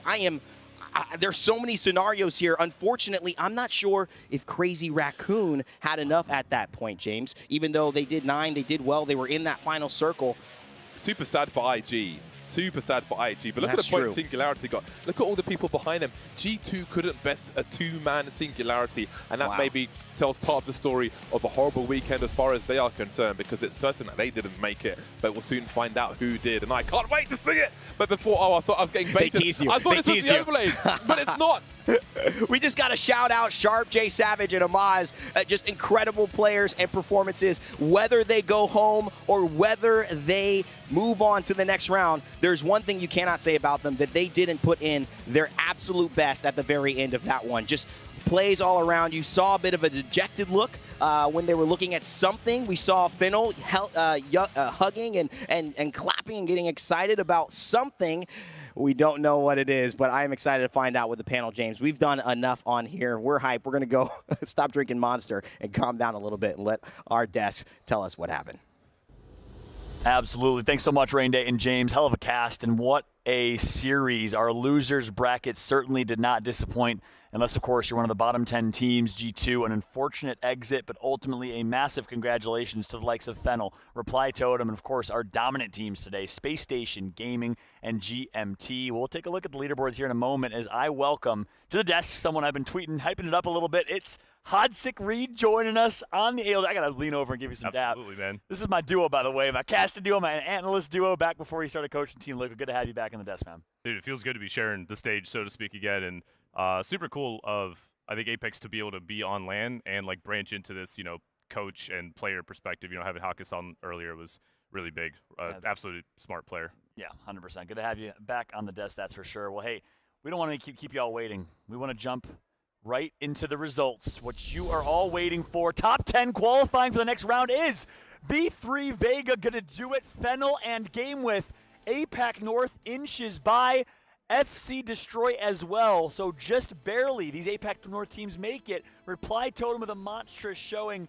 And to represent North America is CLG and Space Station. Audic also representing South America, keeping their playoff dreams alive, Xenox.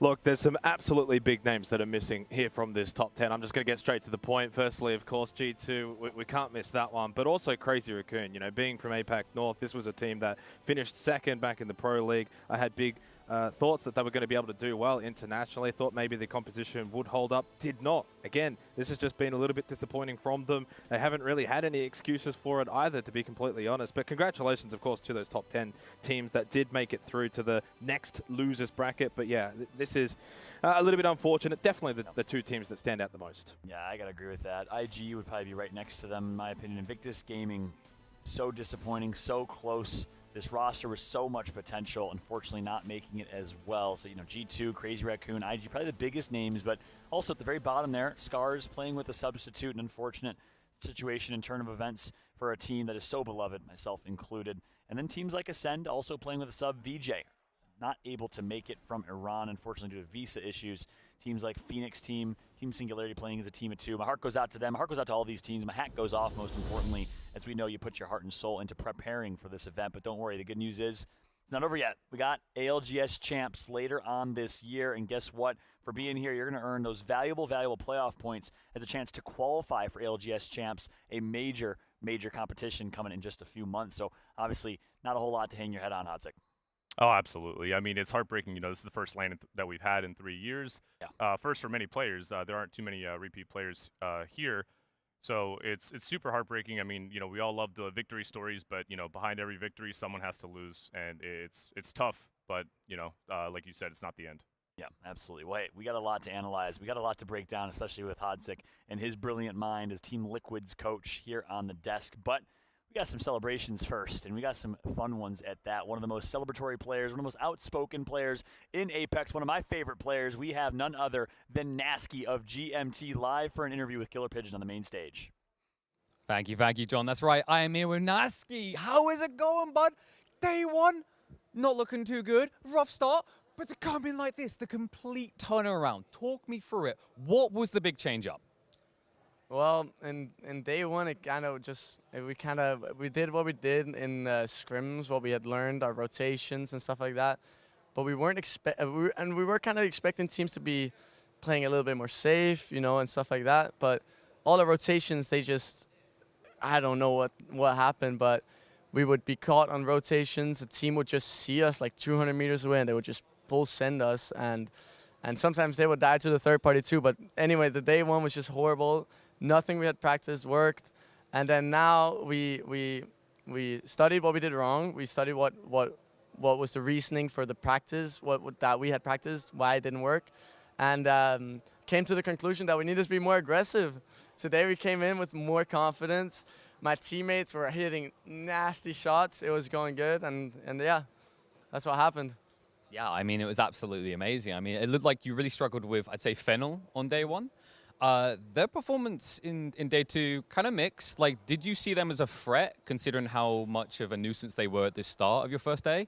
Or was that just in the back of your mind and you're more focused on the internals of your team?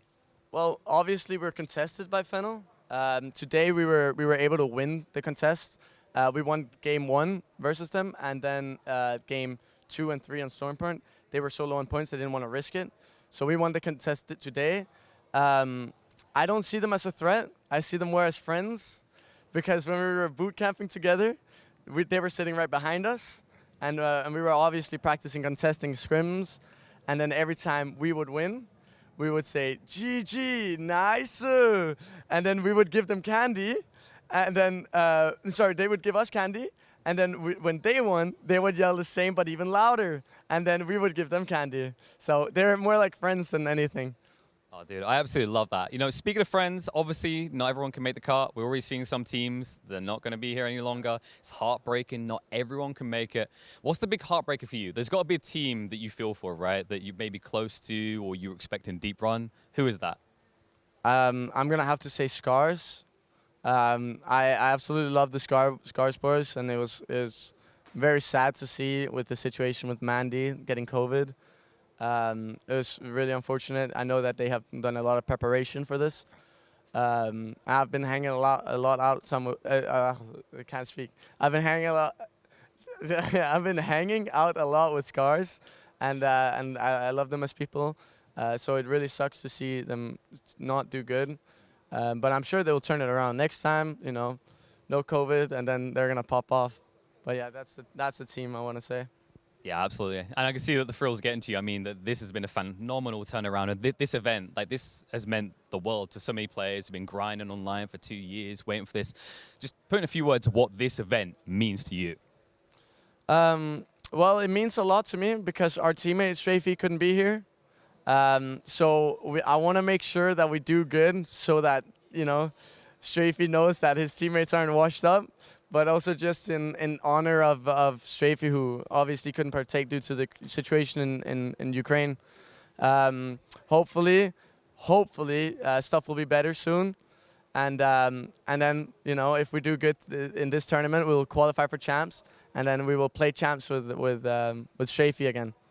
I'm looking forward to see if you can make it. And you've given some promising things to look at here.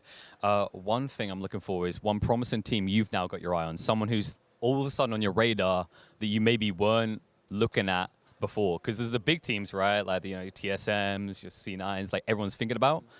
But is there someone who's kind of like inspired you or gone now into your reticles and your target? If you gave me a few more 5 minutes or so, I could probably give you a better answer. But if on the top of my head, I'm quite surprised about Audic. Going into scrims that we started 2 months ago by now. They were contesting TSM and Fragmenties, so you know what was going to happen there. People kind of shrug it off. They stopped contesting, and then well, if you aren't landing at your home spot, what are you going to do? They actually pulled through. They were landing at a new spot on Stormpoint and World's Edge, if I remember correctly. So that's impressive, I think. Definitely impressive, but not as impressive as you guys. Fantastic performance today. Let's send it back across the desk. Thank you so much, KP. Pleasure as always, and great to hear from Nasky, who is on a high right now. But hey, got a long road ahead. And of course, they go next in the losers bracket finals here in just a moment. But welcoming these guys back to the discussion here. Xenox, I want to chat with you about a really important topic. You started to kind of allude to it earlier. APAC North 4 teams sneak right in, but not the team you would have expected. Crazy Raccoon, the number 2 team in APAC North, not making it. It's like polar opposites a little bit, right? Because Detonator is a team that came in very last second, filling in for FA Kids. We probably didn't expect a whole lot from them. So to see them bow out, not the end of the world, but Crazy Raccoon, of course, top 2 team in APAC North, finished second in the Pro League.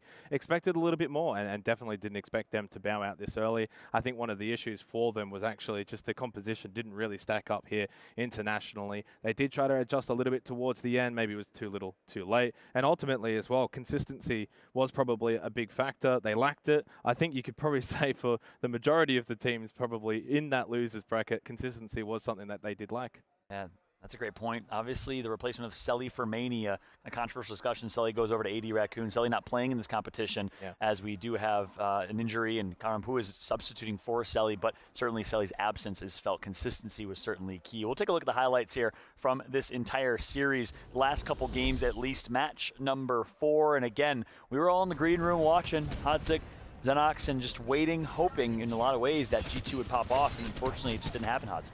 Yeah, I mean, it's really tough. It's really surprising to see. I feel like there's a lot of teams in this lobby in general that you would not expect to see here. I mean, SSG, G2, obviously one of them. Crazy Raccoons myself, I was very surprised by their performance.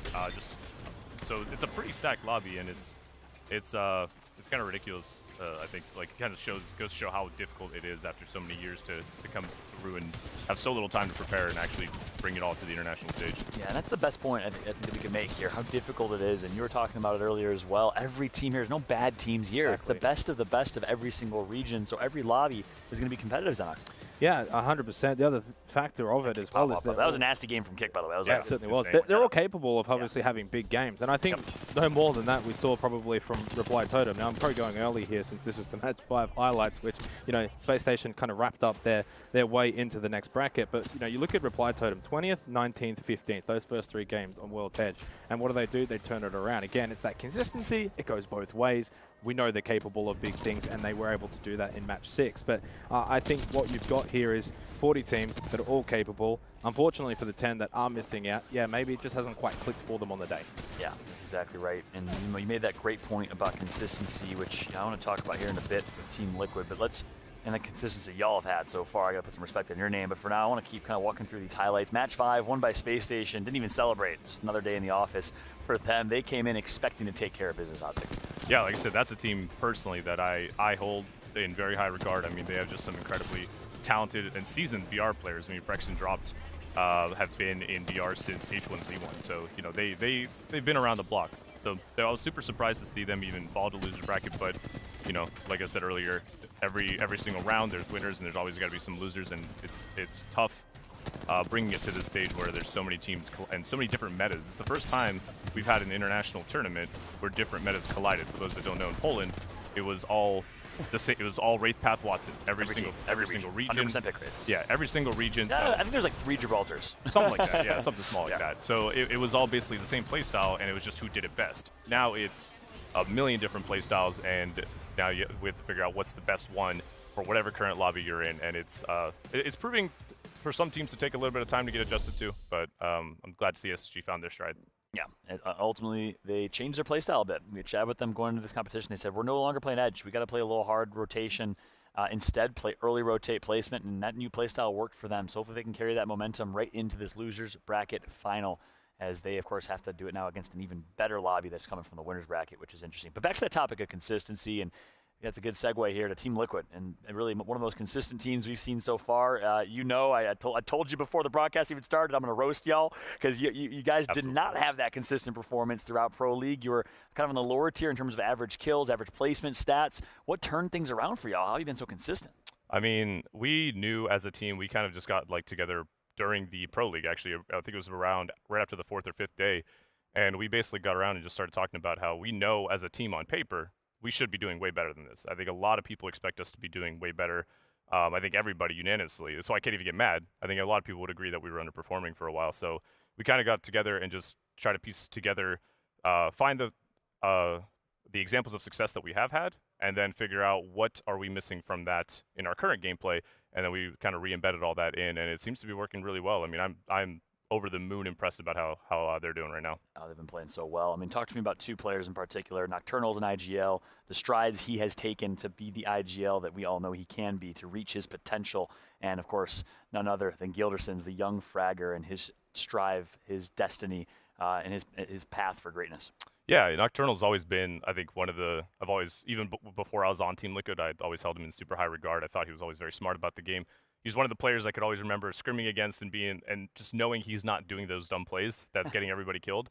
And only 18 years old, but he's probably 17 at the time. It's crazy to think about. And he's just one of those. Sorry, Nocturnal you're talking about. I thought you meant. Yeah, no. I was gonna say that. Not 17. Yeah, but no, he's definitely one of the smartest IGLs I think in the game. Definitely underrated, but more so because we haven't really had those results and we haven't proven ourselves. But he's basically just found his confidence. I feel like he found his groove again, and he's understanding that it is his first time IGLing a team that can actually fight any team in the lobby. Previously, sometimes pound for pound, skill-wise, you think you guys can keep up with any team? Oh, pound for pound. I used to get so much anxiety watching them like about a year ago. Anytime they'd get into a fight, now I have absolutely no confidence. My heart rate never increases. I just know that if Fun's always going to get a good bubble down, Guild's going to one clip like 3 people. It'll all be easy. Awesome. Then on the flip side, Gilderson's, you kind of mentioned his warrior mentality, the amount of work he puts into prep and practice. Talk to me about that. Absolutely. I mean, I have not met a single player that just wants to always be on the game and always improve. I mean, that if he's not in ranked, then he's in pubs. If he's not in pubs, then most of the time you'll find him actually spending in the firing range. I was mentioning backstage after the 18 games we played yesterday. Well, Friday, the 12-hour day, 15-hour day. After those 18 games, Knock and Fun were packing up. Backing up all their stuff, getting ready to go to bed. Gilderson still booted up the firing range for another 5-10 minutes just to shoot his gun. I mean, his desire to be the best is it's infectious. It's Fun has also caught on to that, and he started to basically, and Nocturnal, we all just want to be the best, and I think we're super hungry for it, and I think it's showing. You guys are heading in that direction, that's for sure. Top 3 in your winners bracket matchup, and you guys, of course, right behind Optic Gaming and Cloud9, who's been a big surprise, obviously, with the substitute. Very impressive stuff here. Let's take a look at the losers bracket round 2 or losers bracket finals matchup here coming up and start to preview this one. Biggest thing I got to talk to you, Xenox, about is APAC North. We got 5, maybe 6 teams from APAC North in this lobby. It's going to be insane. Actually, no, take like 7 or 8 APAC North teams in this lobby, so it's going to be a bloodbath. I think it's just going to be a bloodbath in general. And of course it is, regardless of the APAC North. Zero APAC. And just quick fun fact, APAC North is the only region, in addition to South America, that, they had one. They had 4-7, so I take that back. Yes. Only one team qualifying through. I think the biggest thing now looking forward here is the fact that you've got so much talent. Yeah. You've got so many teams that I think deserve to move forward to the finals tomorrow, and unfortunately not all of them can. So you've got 6 games now, only 6 matches. And this is where I kind of want to get your thoughts, Hodsik. You've got 6 games. Imagine Team Liquid's in this position. What do you say to your team? You got 6 matches to get to a finals. As we were talking about earlier, I mean, overall, in every 6-game series, consistency is key. A lot of people look for those really big games where you're winning with like 10+ kills. But realistically, a lot of the formula that a lot of the pros use is if you just get 8 to 9 points a game in a 6-game series, that's usually the average that you need to maintain to be just fine in the top 10. So consistency is key. Obviously take calculated risks. That's a no-brainer every single time. But basically, don't force yourself. Don't feel like just because your back's up against the wall early on that you have to make these massive games just to keep safe. Just get consistent points. Don't be taking extremely unnecessary risks until maybe later on if you're down in points. Well, it's going to be an interesting final, that is for sure. We play a little game here. It's called the Talent Predictions game. I'm not looking forward to seeing this one because I said, you know what? Production, SSG or G2, pick 4 me, surprise me, and unfortunately G2, it's my fault though, and G2 did not perform. But SSG did, and Killer Pigeon is the lone winner of the predictions game here. This is, of course, the team that performed the best of the teams we predicted to win. Ultimately, GMT obviously won out the lobby with a dominant showing. Safe Station right behind them here, so congrats to Killer Pigeon, and ultimately, my hat goes off to G2. Got a lot of love for the Roller Boys. So sad. I literally depressed in the green room. You can ask these guys that we're not going to have a chance to watch the Roller Boys. Most of the most entertaining, actually probably the most entertaining trio, in my opinion, competing in the losers bracket finals. But ultimately, it's been interesting. It's been a fun tournament so far. We now have a ridiculously stacked losers bracket final. I want to hear your thoughts on a team in particular, NRG, a team that you know well. You've scrimmed against them. You've played against them. You've coached against them. What do you think is not clicking for this squad that they find themselves up against elimination? It's tough to say from my perspective, just because we have been these are the first sets of matches that I'm actually able to watch myself. My team's been competing, and we don't really necessarily have replays to go through. But I can say that something that's struggling. A lot of teams are struggling to basically adapt. Like I said earlier, we have so many regions and every single one of them having a different meta, all clashing at once, that it's completely throwing off how most of us know how to play the game. And I'm putting pretty much most of my money on. That's why a lot of these teams that you expect to not be in losers bracket are. The way they play the game, they're not used to it. It's a completely different play style now, and it's basically left to those teams that are adapting the best are the ones that are doing the best. It's the same play style, cookie cutter play style that, for example, that we do in North America, isn't always going to work. So it's up to the teams to kind of be creative on the fly as quick as they can to try to figure out how to play around the particular lobby that they're in, less than an overall arching meta, if that makes sense. That makes total sense. And you see that TSM opting for Caustic. I didn't think I'd see Hal playing Caustic in a major competition. They're changing things up. You saw NRG on World's Edge also changing their comp, playing a little more aggressive with an Ashe pick, and it's working. It worked for them. They got a couple kills. Their problem has just been placement here and the ability to place. Here's Ox. Well, you actually mentioned a really good point there, the Caustic, because really that's a legend. When you start to see that come into the fold, everyone has to kind of adapt and start to probably play that. How do you adapt if you can't beat them? Right. Exactly, join them. So I think that's a big factor, isn't it? Right, especially when you get to these international tournaments, and once we get more of these, I think teams are going to go back to their regions and think, what's a setup, what's a composition that we know is going to be able to perform internationally rather than just domestically. Yeah, and on that note too, I'd like to get your take. Well, how have you adapted? What have you had to do to adapt? What are some tangible examples of things that Team Liquid and Optic Gaming have done to stay consistent, to continue to adapt and to evolve with the game? I can't speak too much on Optic because, like I said, I haven't been able to watch too much. But I have noticed that they have been, rather than running a lot of the, like for example, forever they were running Val Caustic Jibby on World's Edge. There are a couple games I've seen them fighting, and they were on Horizon. I've seen them throwing around a couple different team or comp changes. What about for y'all? And for us, I mean, we haven't changed up too much in terms of Legends. We've been playing the same. More so, the way we've been changing up is the way we're playing. Oh, interesting. Our World's Edge gameplay is we play Edge, but we have the option to play Zone if we want to. We know how to do it. Because you got this legend called Valkyrie. It's a free rotate, and next thing you know, you're in the best spot in the game, and everything's okay. Yeah. So basically, for us, it's been more of a mindset change of like reading the lobby. One of the biggest things we do is we count how many Edge teams are in our lobby. Once we know that, we know is it better to play Zone? Is it better to play a little bit more aggressive? Maybe capitalize on some of the Edge teams. But for us, it's just been basically trying to figure out what is the best way to play for the current lobby we're in. We haven't changed comp much, so it's all just about securing our playstyle. And what has the best way been for you on Stormpoint? You talked a bit about World's Edge. How about on Stormpoint? And how involved were you as a coach in putting that kind of strategy and approach together? I mean, I pretty much, not to take too much credit, because at the end of the day, the boys are the ones that press the buttons. They're the ones that press the buttons. They're the ones that should be taking most of the credit, but I do have to pat myself on the back a little bit. I did basically craft our entire Stormpoint game plan. Wow. By basically dropping center map. It's something like too groundbreakingly new, but it's definitely something that not a lot of other teams are doing. You're saying you drop center map and you rotate early? Yeah, crazy. Wow, right? Crazy concept. No, just kidding. And we pick Loba because there aren't a lot of center map POIs on Stormpoint. So that makes center map rotating much better. And that means Loba's usually not very great from Edge, so a lot of teams are going to opt out of her. So we cut a lot of loot. As soon as we know where the zone's going, we have a zone read. We go to the zone, we pick up building, and then we just let all the teams that are struggling to rotate die around us. And they fight each other. You guys just chilling. And we just steal all the loot. With Loba. That does the trick. That sounds like a very, very efficient strategy. At the end of the day, let everyone else die and take the winnings, the earnings from Loba. No one else is really playing Loba on Stormpoint. I don't think I've ever seen another Loba team. In general, you're not seeing a lot of zone gameplay at all. Yeah. Most of the reason I think a lot of teams are, like a lot of North America, they know their game plan is usually in really big tournaments like ALGS tournaments. They know that zone is usually the best way to play. Yeah. But there's a lot of Edge teams that are, and like I said, we're not used to these teams.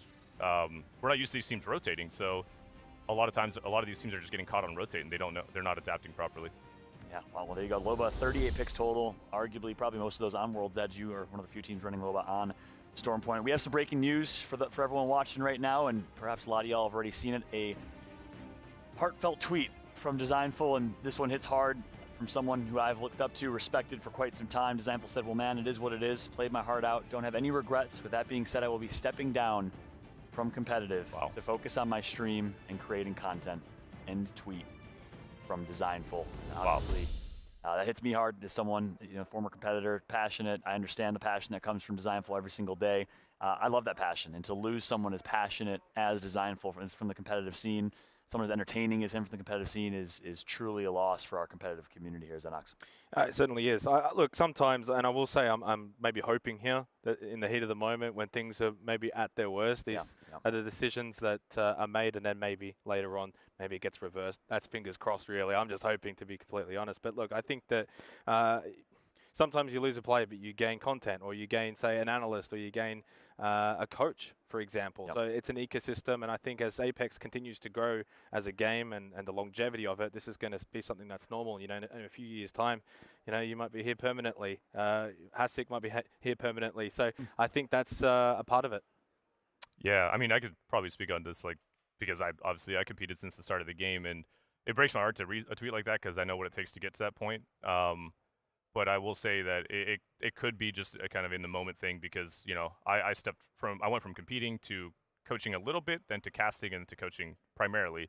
And every single tournament, there's, as much as I'm happy to be part of Team Liquid, I'm happy to help the boys out.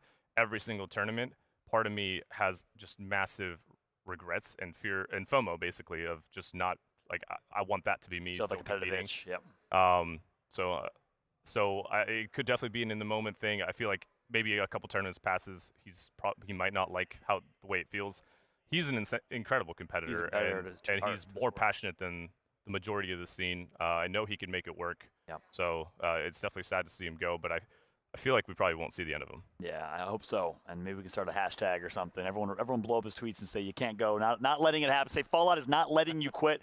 Not going to happen. Not for someone as passionate, as hype, as skillful, talented as a leader, as Designful, let alone someone who has been a fan of competitive gaming and esports since Major League Gaming and Halo back in 2007. He was 8, 9, 10 years old, watching these people play, and he's been dreaming for this opportunity. There's no way he can go out like this. Designful, I'm talking to you right now, my friend. Someone clip this, please, because you cannot go out with a 30th through 40th place finish. We know you're better than that. We know you still got this. You still got the blood, but at the end of the day, we support you in your decision 100%, and ultimately, we want what's best for you. But hopefully, man, it's not the last for Designful. I got to completely agree with that. Again, an early exit for G2, one that we did not expect by any means, but certainly nothing but respect for those three, Designful, Gentrifying, Resulta. You were part of the early broadcast where we started telling this story of these players who came out of nowhere playing on console, switched to PC, started grinding their way through the ALGS, a true story of what hard work does, loyalty to the three of them, and as a team, they worked their way to the top as one of the best teams, arguably a top 1, top 3, top 4 team in NA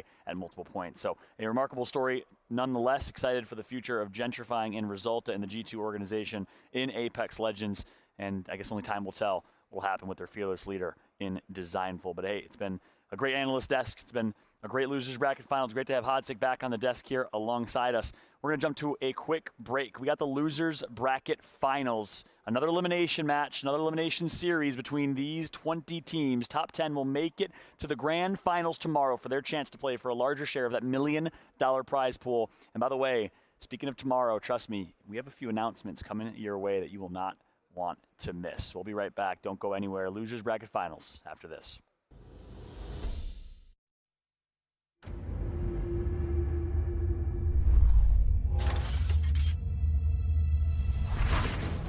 Now LCP, what you see in the feed, Outsiders loses 2 players there really quickly. Just like that, 2 squads left here. Just Caddy, I think, versus now 1 player that's going to be from the GSD side. We'll have to see